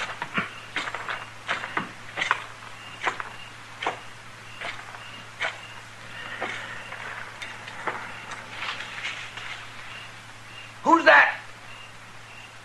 Tex? Tex? Hold it right there. Drop it. Drop it, I said. Chester. Hi. Is that you? Hi. It's me, Dodge. Matt Dillon. I got your man with my gun on his back, and I'm coming in. Now you throw all your guns on the ground beside the fire, do you hear me? I hear you, Matt. Better do as he says, boy. All right, Chester, let's go. You too, Hack.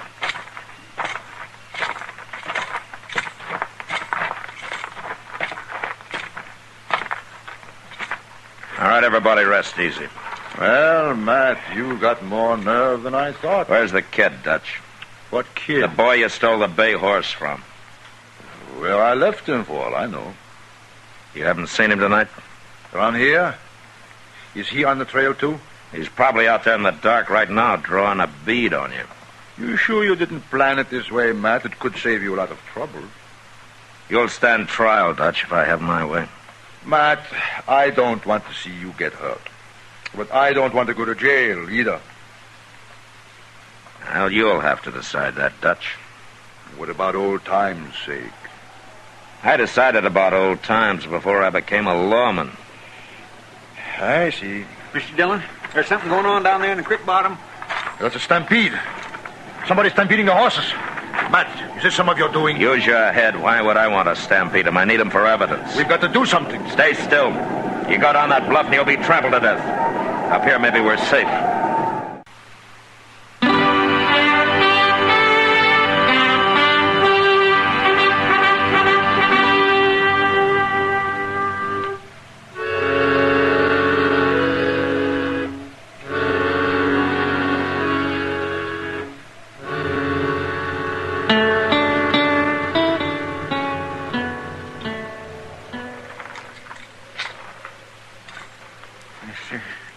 Trampled to death just like the other one. Well, Dutch, your night herders are dead, your horses are gone. Looks like the Indians have put you out of business this trip. Yeah. But you haven't got any evidence against me now. Even if you do find them horses, it'll be the Indians.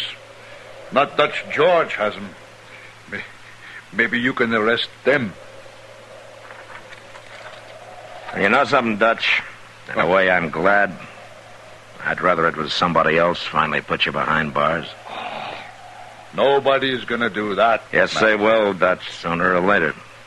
Unless I can talk you out of this business. Now, Matt, what else would I ever do? Well, I don't know. Well, you got a long walk ahead of you. Oh, don't worry about us. We'll find some horses somewhere. Yeah, I suppose you will. Well, come on, we'll bury these men. And then Chester and I'll head back to Dodge. Well,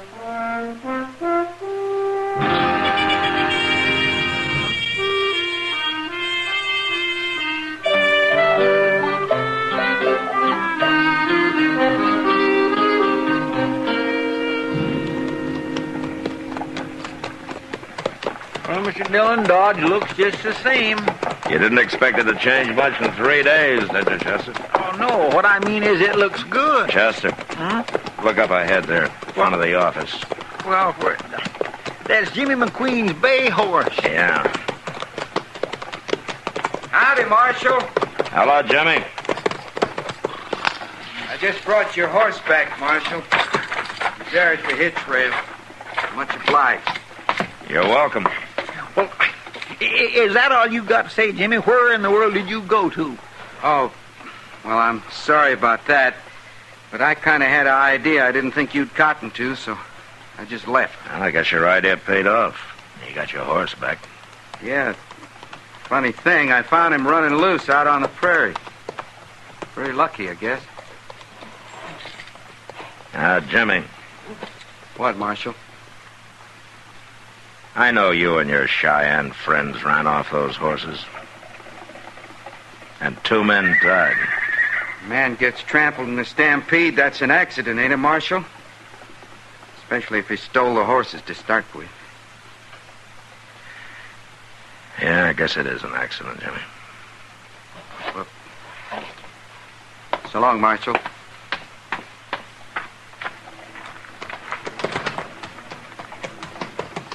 Mr. Dillon, that boy is sure tricky. I know, Chester. Yeah, let it be a lesson to us. How?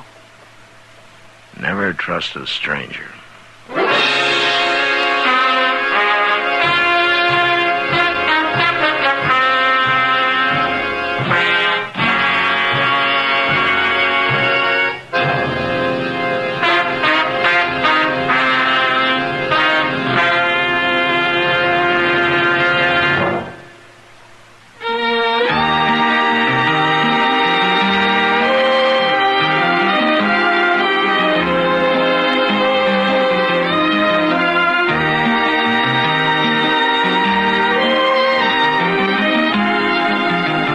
Gunsmoke, produced and directed by Norman Macdonald, stars William Conrad as Matt Dillon, U.S. Marshal.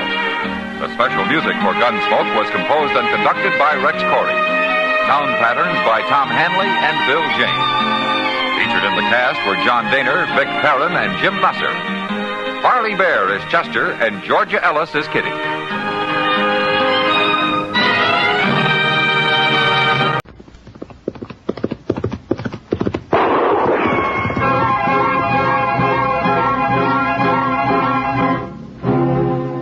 Around Dodge City and in the territory on West, there's just one way to handle the killers and the spoilers, and that's with a U.S. Marshal and the smell of Gunsmoke.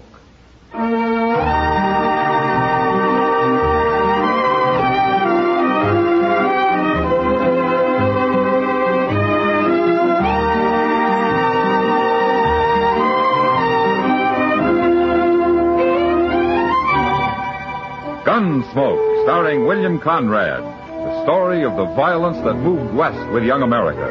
The story of the man who moved with it. Matt Dillon, United States Marshal.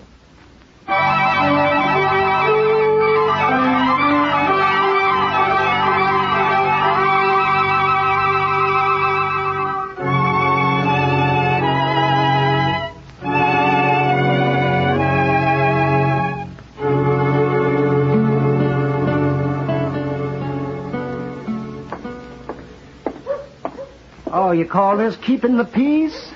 Sitting around in the sun like a farmer on Sunday? Hello, Doc. Oh, I wish I was a U.S. Marshal. Get paid whether you're working or not. What's the matter, Doc? Lose a couple of patients last night? I'm thinking of moving to San Francisco, Matt. What for? You got a monopoly here in Dodge. San Francisco's full of doctors. Yes, and they're probably all rich, too. No, I'm serious, Matt. Yeah, forget it, Doc. You're some 20 years too late for the gold rush. And anyway, we need you here. Dodge can find another doctor. I'm tired of working day and night and getting paid with promises. Well, you need some money. I'll call a town meeting and shake it out of these people, Doc. But if you try to go to San Francisco, I'll throw you in jail and you can practice from there. Oh, well, good. Then you'll have to feed me, too. Gladly, Doc, gladly. If you can stand Chester's cooking. Yeah, I take it all back, Matt. The last time I ate one of Chester's meals, I was groggy for 3 days. Chester. Hello, Doc. Mr. Dillon. Doc wants to know where you learned to cook, Chester. Why, my Uncle Arthur taught me, Doc. I batched with him for a time when I was a boy. Poor old fella. He died soon after that. I bet he did. That stage is kind of late today, ain't it? Well, the way Hank's driving, it shouldn't be, but I haven't got time to loaf around greeting stagecoaches. I'll see you men later. Okay, so long, Doc. He's emotioning at us, Mr. Dillon. Yeah, there's something wrong, Chester. Wait there, Marshal. I'll get right down. We run into a fight, Marshal. Anybody hurt, Hank? I killed a man I had riding shotgun. He fell off and I had to leave him there. Well, I'll send somebody out for him. Where'd it happen? Right where the trail crosses the South Fork of the Pawnee. There was 3 of them bandits, Marshal. But by heaven, we put slugs into 2 of them. You mean you killed 2 of them? No, they rode off, but I could see 2 of them was all hunkered up over their saddles like they was hurting pretty bad. Did you recognize any of them? Well, I'd hate to be wrong and get a man into trouble, Marshal, but I'd swear one of them was that young Howard Brandt. You know the fellow that moved out here with his wife a while back? Yeah, I met him. They got a place up near Turkey Creek, Mr. Dillon, but I ain't never seen it. Now, let's ride up and see how they're making out, Chester. All right, sir. I'll go get our horses.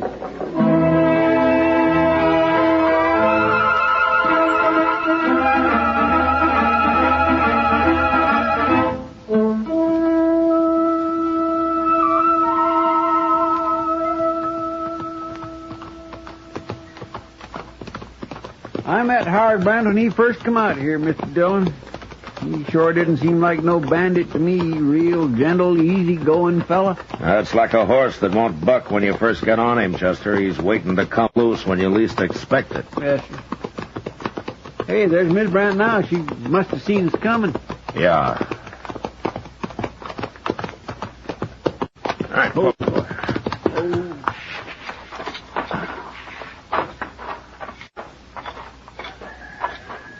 Hello, Miss Brand. Howard ain't here. It's important, ma'am. We'll just wait on the porch here. We won't bother you. It's no use, Marshal. Howard won't be back till tomorrow. Look down there, Chester, on the steps. What? Hey, that's blood, Mr. Dillon. Miss Brand. That's chicken blood. I just killed one. I'm sorry, Miss Brand, but I'm going to have to talk to Howard. Is he bad hurt? He's dying, Marshal. Leave him alone. You want to show me where he is? Marshal, leave him die in peace. He ain't got long. You'll kill him asking him questions. I don't figure he'll live through the night as it is. Howard and his friends held up the stage, Miss Brant, and they killed a man. Wait, Marshal. Huh? I'll tell you.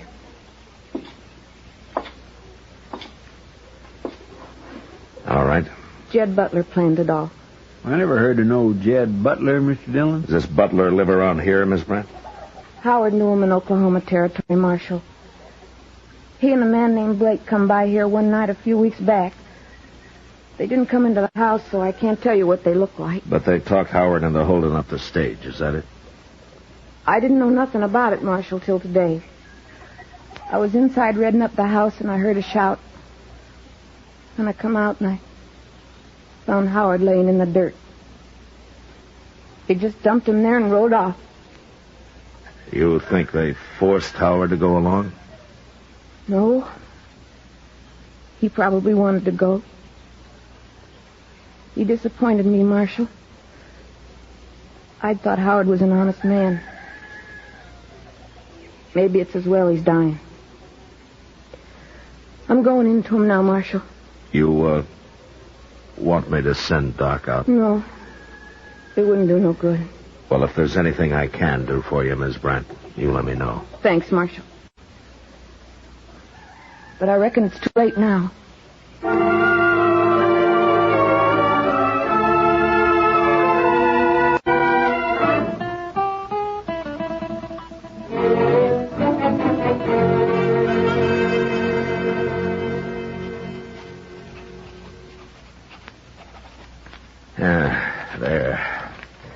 Chester, take this down to Mr. Hightower and have him print up some wanted notices from it, huh? Yes, sir. Yeah, I guess that's about all I can do about Jed Butler and his friend right now. Oh, somebody will spot him and come tell you sooner or later. And I hope so. It's already been 2 days. Matt? Hello, Chester. Oh, hello, Miss Kitty. Oh, what's the trouble, Kitty? I just went up to Doc's office to get some stuff in my throat. He isn't there. Well, should he be? Was he expecting He you? wasn't there this morning either. When did you see him last, Matt? Why, come to think of it, not since the day of the stage holdup. Why? I was with him that night, Matt. He came into the Texas Trail real late. Yeah? We were sitting there talking, and some kid brought him a message. Doc didn't say it was from, but he left. And as far as I can find out, nobody's seen him since. Hey, by golly, Mr. Dillon, she's right. I ain't seen Doc neither. That was 2 days ago, Matt. Well, sometimes Doc's out on a call longer than that. You're trying to fool yourself, Matt. Yeah, I guess I am. I heard about 2 of those bandits being shot. Well, it sure couldn't have been Miss Brand who come for Doc. No. You mean one of those men was Howard Brandt? They left him at his house. I didn't see him, but I believe Miss Brant. And he probably died last night. I feel sorrier for her than him. I guess I do too, Kitty. But what about Doc, Matt? What are you going to do? Well, Kitty, if I knew where those men are, I'd have gone after him before now. They're holding him. They might even kill him. Look, Kitty, I can't go out and ride around on the prairie hoping to bump into him somewhere. If anything happens to Doc, I'll go after those men myself, Matt. Well, maybe they'll just turn him loose when he's through doctoring the man. I wish I could believe that. Yeah. Yeah, so do I.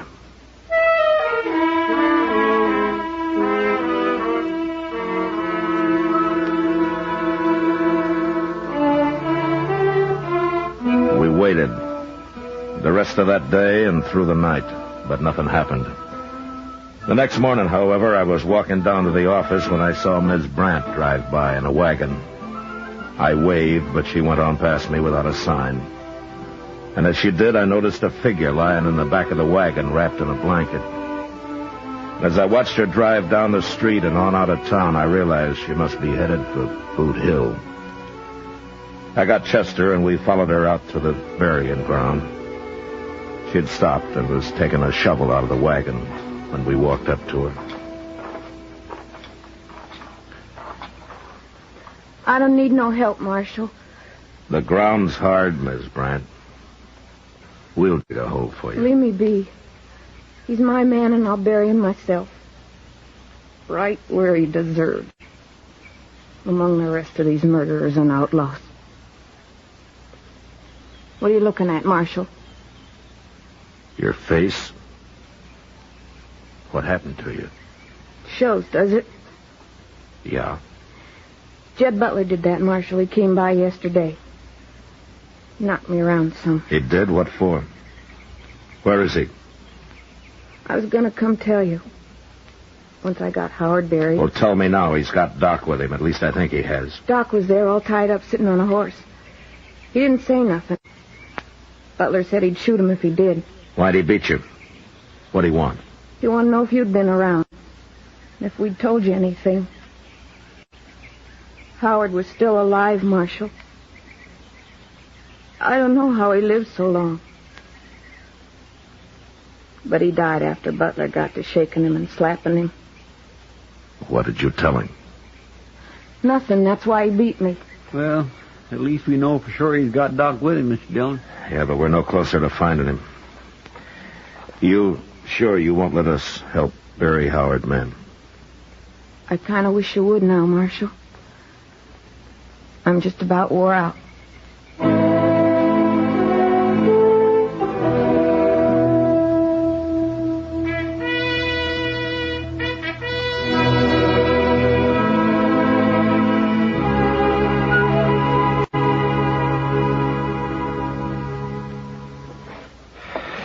Mr. Dillon, I just can't stand this waiting around doing nothing much longer. Couldn't you organize a posse or something? Butler'd get scared if he got wind of a posse, Chester. You mean he'd shoot Doc and try to get away? Yeah, he might.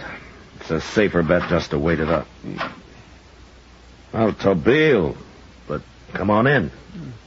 How are you, Tobile? Tobile always good, Chester. Where you been the last month, anyway? Out scalping white men? Tobile no scalp white man long time. Maybe too long. Well, for a tame Indian, you sure got a wild look in your eye. What you doing here? Tobile hunt antelope on prairie. Huh? Way off see two white men. One ride very funny. Tobile go very close. They no see, but Tobile see. What did you see, Tobile? White medicine man. What, Doc? Good man. Take bullet out of Tobile long time ago. No like him all tied in rope. Come quick, tell Marshal. Do you know where they are? Can you track them? White man easy to track, like buffalo herd. Always big fool. When was this, Tobile? Yesterday. Long ride from here. All right. Chester, go get our horses and find a fresh one for Tobile. Maybe we won't be too late.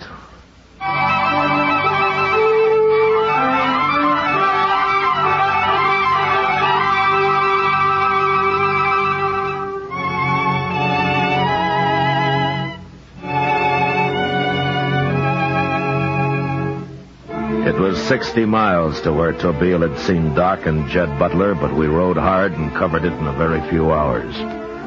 From there on, however, with Tobile tracking, we had to slow down. It was growing dusk when the trail finally led to the edge of a small bluff, and then turned and dropped down around the side of it. We dismounted and followed it the rest of the way on foot to where we could see a small cabin hidden in a clump of box elder at the base of the cliff. And there we waited for the dark. When it came, we sneaked up to the cabin and stood close to the wall, listening. How's he now, Doc? I've told you before, Butler, the man's dying. Listen, you, he's the only man I ever called friend. You'd better not die. I'm a doctor, Butler. I'd do anything in my power to save a life, even that of a murderer. You go on talking like that, I'll blow you open with this shotgun, Doc. Shotgun. Why don't you carry a pistol, like ordinary men? Or are you too much of a coward? Doc, you're either a fool or you're plumb crazy. Oh, why? Because I'm not afraid to die? Well, you're going to die, just as soon as he does. I ain't gonna leave you around to spread no tales. I'm gonna kill you and get out of here.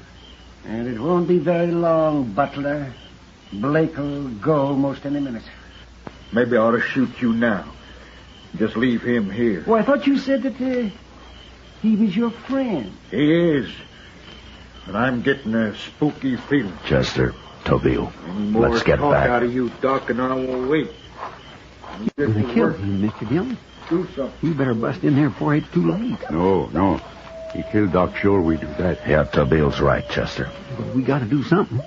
Doc said himself that wounded man's going to die any minute. Hell, I'm thinking, Chester. If plenty time, could wait and shoot when come out in morning. Yeah, but we got no time. There might be a chink somewhere in that cabin that I could poke a gun through.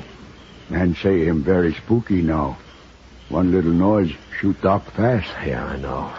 But I wouldn't dare take the chance. Tobile know many trick, all kind. But here, nothing. If Butler used a pistol, Doc might have a bare chance, but that cussed shotgun... Wait a minute. What, Mr. Dillon? That shotgun. It's not a six-shooter, and it's not a repeating rifle. What do you mean? He can shoot it once, and then he's got to reload. Once is all it takes. To kill one man it is, Chester. What are you doing, Mr. Dillon? Here, take my gun belt, Chester. What? Here, take it. Yes, sir, but what for? I'm going in there. Unarmed. What? Now, when I get inside, you and Tobile sneak up close. And you'll be ready to come through that door when you hear his shotgun go off. Mr. Dillon, you can't do that. Yes, I can. He'll kill you, sure. Maybe. But if you two don't get in there fast, if he does shoot, he'll club Doc to death. But, Mr. Dillon... All right, now, quiet.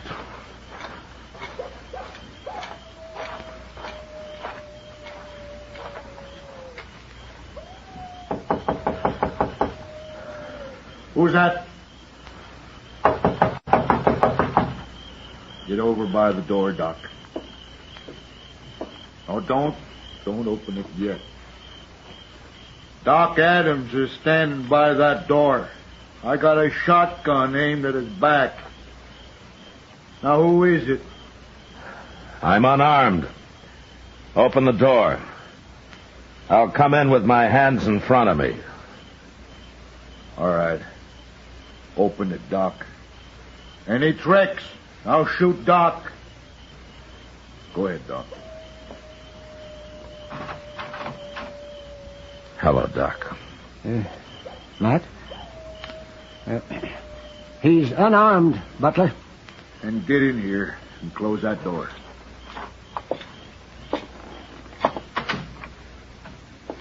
Who are you? Matt Dillon. Dillon? Marshal? That's right. You got some men outside, huh? Well, it won't do no good, Marshal. I'll shoot you before they can get anywhere near me. I got 2 men out there, Butler. And the second they hear a shot, they'll be in here. That'll be too late. Won't it, Marshal? Well, it depends on how you look at it, Butler. Won't be too late to take you. That shotgun only shoots once. Take me? You'll be dead. Yeah? Matt, you shouldn't have done this. Why not, Doc? Well, it's bad enough me getting killed. He can only kill one of us, Doc. If he shoots me, Tobile and Chester will get him. And if he shoots you, I'll kill him with my bare hands. You got it all figured. Ain't you, Marshal? Yeah? Well...